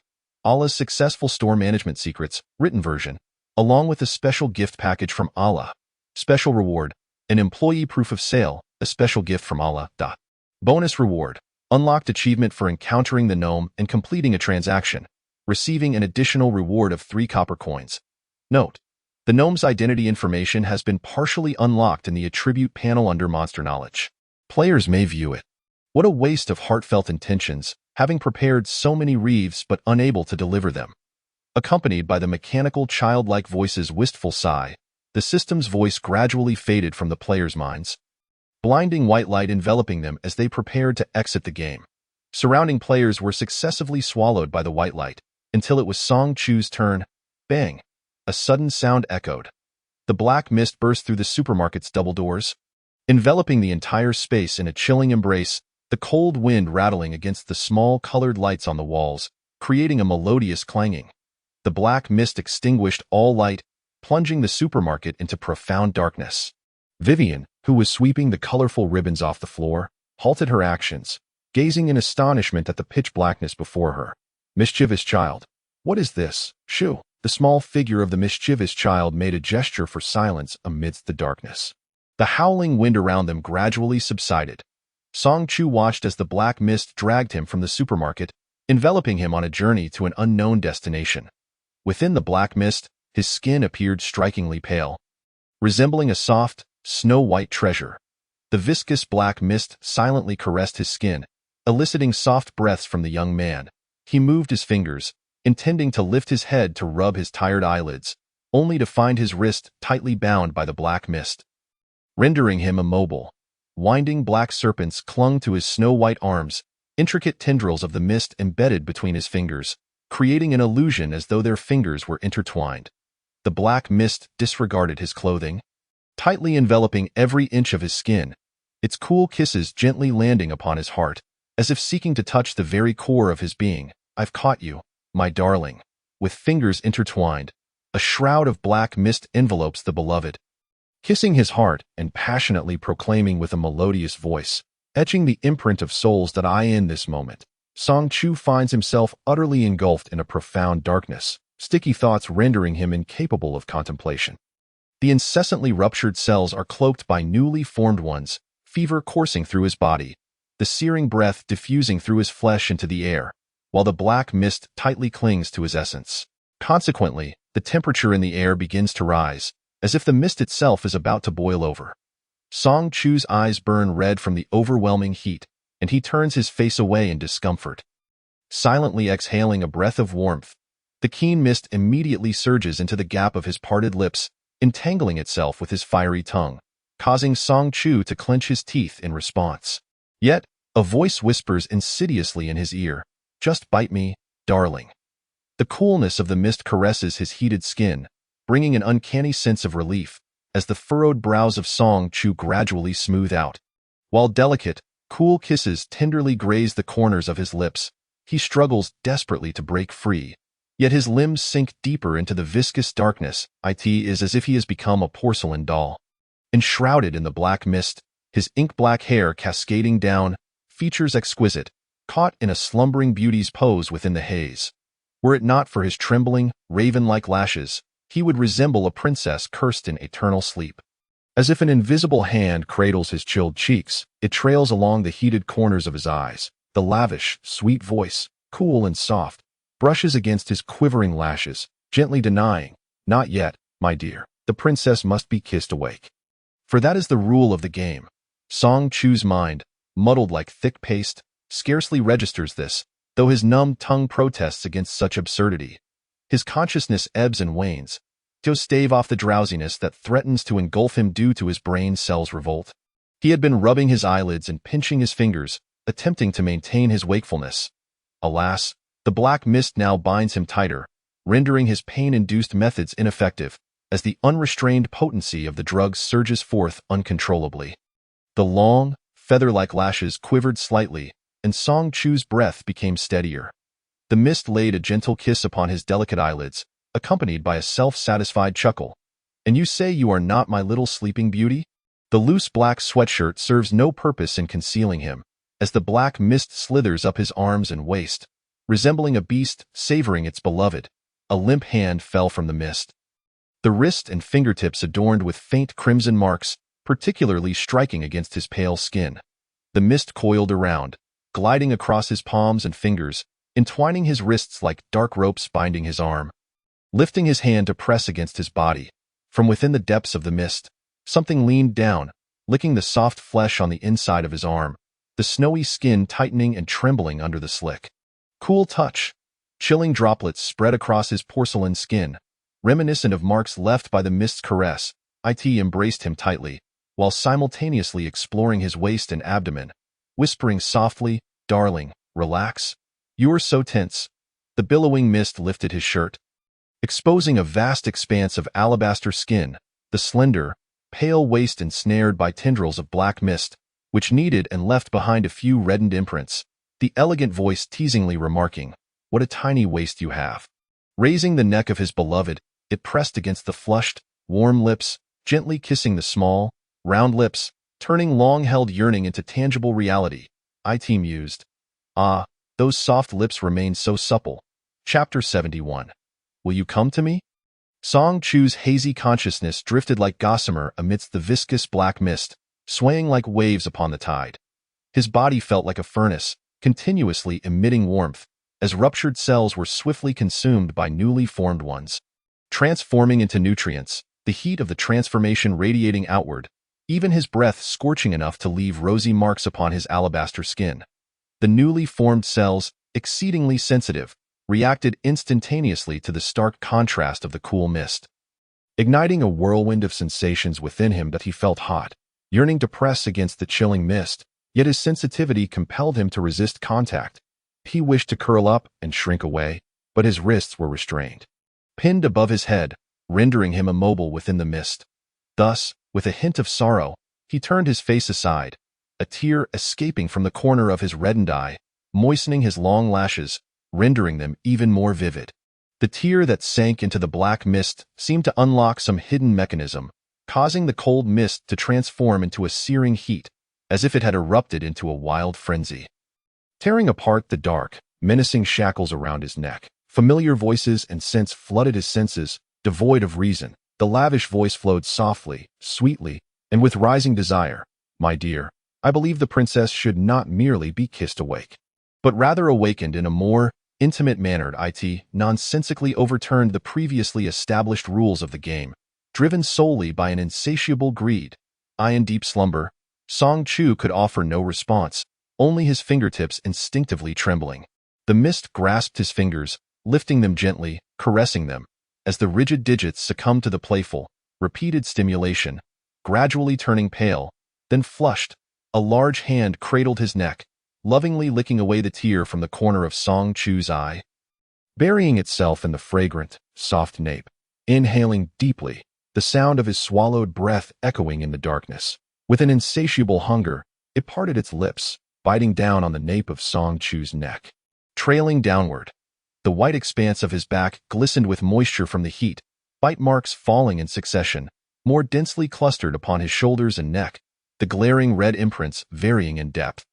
Like a beast marking its territory, it sought to claim its treasure, licking and nibbling, never satiated, enveloping the warmth and softness within its embrace, savoring every inch of fragrant skin in the midst of Song Chu's rapid breaths. It held on tightly, listening to his fragmented gasps, softly coaxing, "I am holding you. I am holding you. I will always hold you tightly." The cool lips pressed against the heated, rosy petals, kissing and caressing, slowly tracing the closed lip line with a damp, cool tongue. The insatiable desire burned with crimson flames as the melodious voice flowed gently, "Be good. Don't bite too hard. Let me kiss you." One hand, with its cool fingers, caressed his warm eyelids, delicately alleviating the pain, causing his fluttering lashes to brush softly against the fingertips. The other hand rested behind his ear, feeling the delicate sensations of his palm. The cool lips grazed the warm corners of his mouth, gently whispering, "Your stabilizer is only half. Shall I help you suppress the uncontrollable effects of the drugs?" As it spoke, it nibbled on the lower lip of its beloved, patiently awaiting a response. The word stabilizer seemed to resonate with Song Chu, as he felt the tension in his tightly clenched jaw gradually ease, until the moment he finally relented, a muffled gasp of surprise and moans were swiftly swallowed. The kiss born of coaxing was fervent and deep, claiming and demanding, infused with an uncontainable desire, as if to consume the very essence of his beloved. Song Chu's long, Raven-like lashes trembled violently. The black mist, cool and slippery, lingered along his snowy collarbone. The silver chain of his necklace carelessly tugged and stroked. Laughter resonating softly as the metal squares pressed against his chest, deliberately tracing circles, causing Song Chu to tense, his body quivering violently. The lavish voice chuckled softly, tightening its grip around his taut waist. The sound of water splashing was especially clear in the mist. The black mist entwined around his ankles, climbing up his smooth calves, wrapping tighter and tighter, while continuously absorbing the warm fragrance of Song Chu, caressing his sensitive, heated skin. The black mist glided over his pale flesh, eliciting shivers that resonated throughout his body, an all-too-familiar touch that invoked a primal memory, causing his body to tense and tremble in response. Song Chu bent one long leg, his breath suddenly becoming erratic. The man, lost in a passionate kiss, inhaled the sweet, warm scent emanating from his beloved skin. The intoxicating essence of his partner drove him to the brink of madness, igniting a fervent longing within him. Come to me, one to you. I truly long to embrace you, hold you, love you. Bright light blossomed overhead. Leaning against the edge of a cargo container, the young man's eyelids fluttered, lifting his hand to shield his eyes as the black sweatshirt slipped down, revealing a pale wrist marked with faint, red imprints. As Song Chu gradually adjusted to the brightness, trembling lashes parted to unveil his eyes. The corners tinted with a rosy hue, as if scorched or kissed, breathtakingly beautiful. Curled upon the floor, he noticed a pair of soft, jet-black leather gloves adorning his hands. His slender fingers were encased in the sleek leather. Exuding an air of cool detachment, he squinted slightly, perplexed. Are these my gloves? Did I not leave them at the Non-Human Institute? The effects of the medication coursing through his veins seemed to have been subdued. Before he could gather his thoughts, the mischievous child dashed over barefoot, leaping into Song Chu's embrace, her small hands clutching tightly around his neck, her soft and plump face pressed against him. She remained silent, as if reminiscing about someone. Brother, see you next time. Song Chu gazed down at her fluffy head and the little tufts atop it for several seconds before reaching out to stroke it. Is it always like this in games? He suddenly inquired. The child looked up in confusion. What? The difficulty always exceeds what the game should entail. The games he had encountered, whether it was a novice game mixed with rioters or a second game that posed a risk of total annihilation. The child gnawed on her finger, attempting to explain. It's because you're a favored one, in essence. You became a favored one before entering the novice game. A probability not unlike finding a mouse droppings in a warehouse of rice. Extremely rare. Song Chu remained silent, his expression unreadable as he stared at her. The child faltered first. All right, let me rephrase that. It's more akin to finding a single white grain of rice in a warehouse full of dark mouse droppings. The revised description seemed even more repulsive. A warehouse of mouse droppings, dark and dingy. What kind of good person could come up with such a simile? The favored ones are meant to be chosen within the game, bestowed with divine abilities. Since you became a favored one before entering the novice game, the game's demands on you would naturally be higher, the child vaguely explained. Song Chu rubbed his forehead. Divine abilities? The child replied, yes, there are different divine abilities. You should be able to see them on your information panel. Song Chu recalled the erratic panel he had and fell into silence. Chapter 72. The infuriating puzzle game. When Song Chu exited the game, Sun Huajing was pitifully squatting at the entrance of the supermarket. Upon seeing Song Chu, he hurried over. You're out. The woman in sportswear and her companions had long since departed, leaving only the limping, emaciated man, who moved sluggishly and had not ventured far. By the time Song Chu and Sun Huajing returned, Anil and the others had grown exceedingly anxious. Upon seeing Song Chu, their eyes finally lit up. She sprang up from the curb, vigorously waving her hands. Song Gu, over here. Brother, are you hungry? What do you want to eat? I'll go make it. Instant noodles, without pickled vegetables. No problem. I'll go boil it right now. 10 minutes later, Song Chu and Sun Huajing sat by the roadside, each holding a bowl of instant noodles enriched with canned goods and vegetable packs. Song Chu slowly picked at his noodles with chopsticks. Sun Huajing slurped loudly. The distinction between a picky eater and a non-picky one was stark. Anil curiously asked, Brother, did you bring Dr. Sun out of the game? Sun Huajing slurped again. What time is it now? Anil glanced at her watch. 5 in the afternoon. We entered at midnight. which means we've been in the game for roughly 17 hours. Sun Huajing finished half a bowl of noodles in a few swift bites, wiped his mouth, and began recounting his experiences in the game to Anil, Uncle Wu, and Aunt Jiang. You have no idea how ridiculous that game is. He recounted how Song Chu nearly got carried off by a monster pig while smashing the floor, how the diaper-clad children behaved like rabid dogs, and how the bizarre old lady wielded a cane to chase and strike people with absurd power. He even mentioned how his father had dragged a comatose blonde kid and smashed the bizarre old lady's head into the ground, shattering half of it. Anil and the others listened in rapt fascination, and when they heard about Song Chu defeating the gem giant to clear the game, their mouths were agape, wide enough to fit an egg. Sun Huajing exclaimed, I still don't understand why pouring milk on it causes the diaper-clad child to lick it and the gem giant to collapse. You know, a whole group of us couldn't even chip off a single gem after hours of trying. Aunt Jiang instinctively asked, Why? Anil's eyes sparkled, brother. The group clearly awaited Song Chu to elaborate. He took a sip of the slightly salty and somewhat spicy noodle broth. The peculiar taste of the canned goods mixed with the noodles was quite unpalatable. Next time, don't add canned goods to the noodles. Anil chuckled sheepishly, but canned meat is nutritious, right?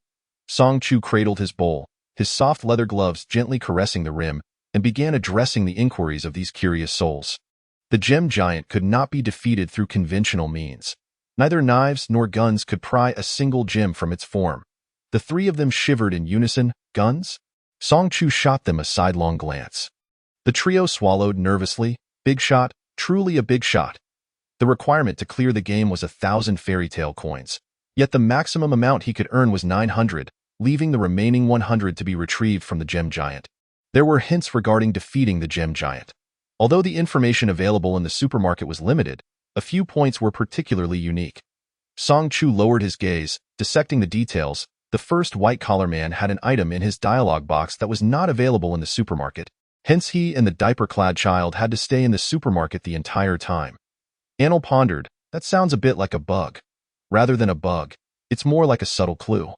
Milk was a daily updated item, and its initial purpose was indeed to soothe the frenzied child. However, later on, new trash appeared in the drawer.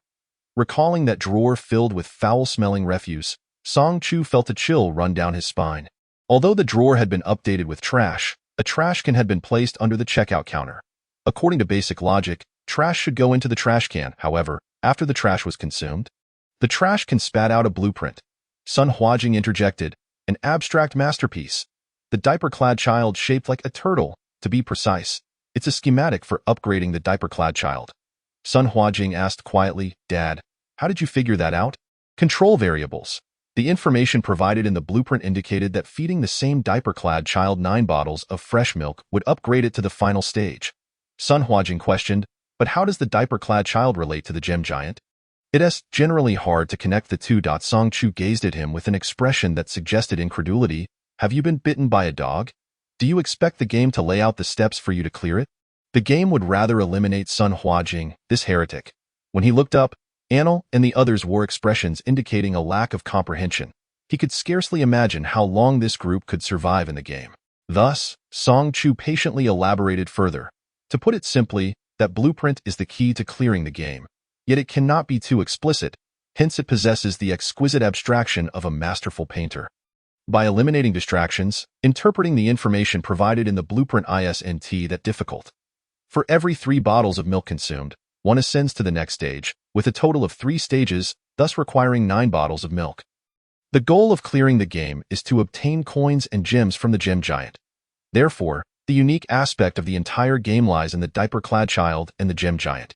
Since both are crucial to clearing the game, and with no other information available, these two must have a special connection. To establish that connection, one can only rely on the daily updated milk on the shelves. The challenge of clearing the game lies in the overwhelming amount of distracting information, making it easy for players to miss vital clues amidst the chaos and heightened tension. Everyone, Anil teared up. This game is impossibly difficult to clear. Just that blueprint alone seems incomprehensible to anyone. Sun Huajing vehemently nodded in agreement. Song Chu's cold voice continued, of course, the information provided on that investigation sheet may mislead players into thinking the primary purpose of the milk is to soothe the diaper-clad child, resulting in the waste of milk. However, It does not mean that failing to feed 9 bottles of milk will prevent you from clearing the game. I have a vague feeling that even if the diaper-clad child hasn't been upgraded to the final stage, some gems and coins can still be extracted from the gem giant. The quantity, however, may not be substantial. It should suffice to support a normal clearance, but would not surpass the revenue record to obtain an employee ID. After all, according to Anla's explanation, identification can help players escape the status of being blacklisted in Fairy Tale Town, which should be considered a highly valuable reward. Additionally, the game also tests memory. The item finding segment is not simple. If one cannot even get through the bizarre old lady segment, total annihilation is not out of the question. After a moment of stunned silence, Anil forced a wry smile. Candy Crush is a puzzle game. And Aunt Zhang's group participated in the bizarre pig game, which also has a puzzle game tag. Why is there a puzzle tag everywhere? Aunt Zhang's face turned pale. What puzzle game? This is clearly a life-threatening game. Sun Huajing remarked, the duration of light has its limits, which will compel players to enter the game. However, if they repeatedly enter the same game with known clearance methods, Wu Ping'an suddenly raised his head. Are you saying? Repeatedly entering the same game with a known method to clear it. Chapter 73. Little Red Riding Hood toothpaste. Exactly. It would be best to find a game devoid of fatalities, even if one is initially oblivious to the means of completion. Through gradual exploration, one can eventually uncover certain insights. It felt akin to discovering a life-saving remedy, and they excitedly engaged in animated discussions. Each entrance was likely to represent a different game. We only needed to focus intently on one, thus minimizing the inherent dangers and allowing everyone to survive in safety. Furthermore, by documenting the various game processes and sharing experiences, they could gain prior knowledge about certain games. They successively expressed their thoughts. Song Chu, cradling a bowl of nearly swollen instant noodles, attempted to annihilate each noodle with his gaze.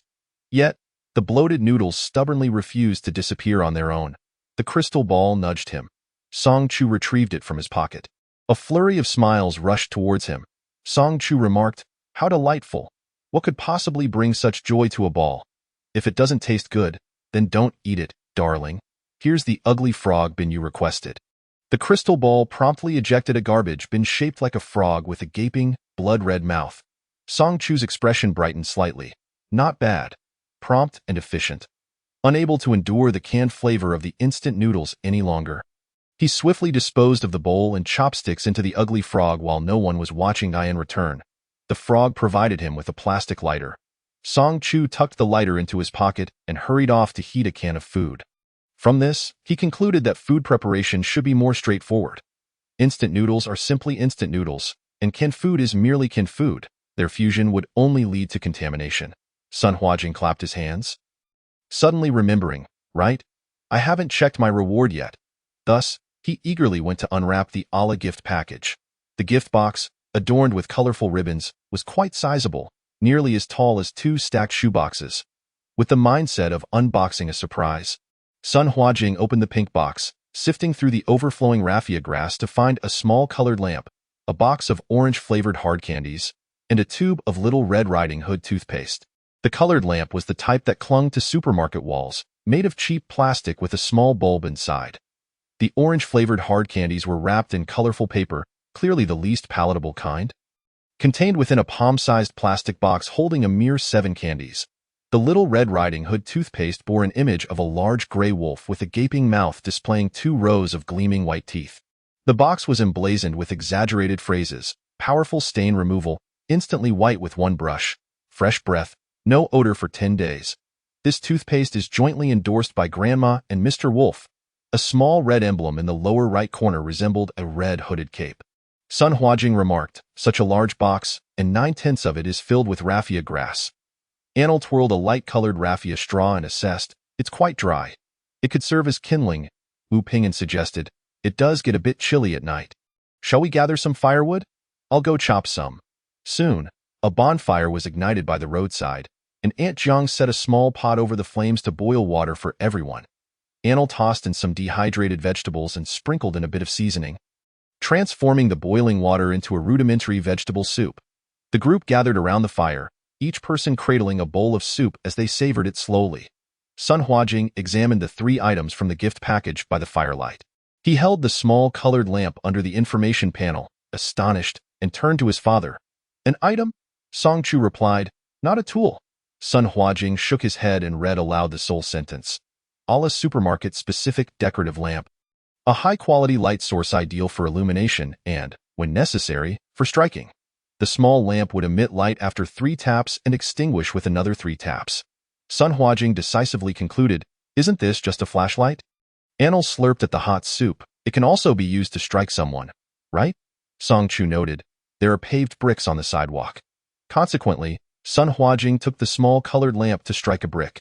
The results of the test emerged swiftly. He exclaimed, "The brick shattered, but the lamp remained intact.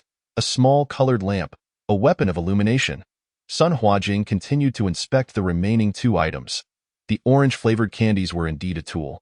Compressed orange candies tool description. It is said that many who taste it cannot help but spit it out. Is it truly that dreadful? But if you had to choose between starving to death and consuming me, which would you pick? Tool function.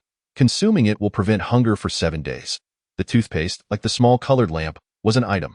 After inspecting, Sun Huajing returned the items to the box and handed them to his father.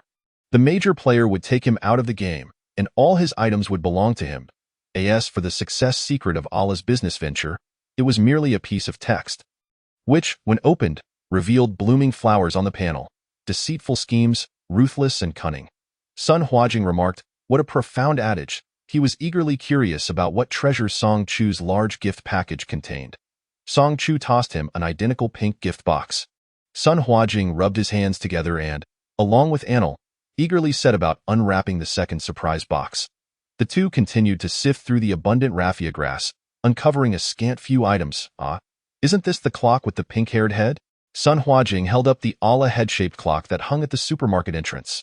The gift box similarly contained 3 items. Anil extracted a small 15-milliliter vial of oral solution. The dark glass bottle was devoid of even a straw. The final item was yet another familiar object, a peach wood comb with broken teeth. Wasn't this the one meant for the eccentric old lady?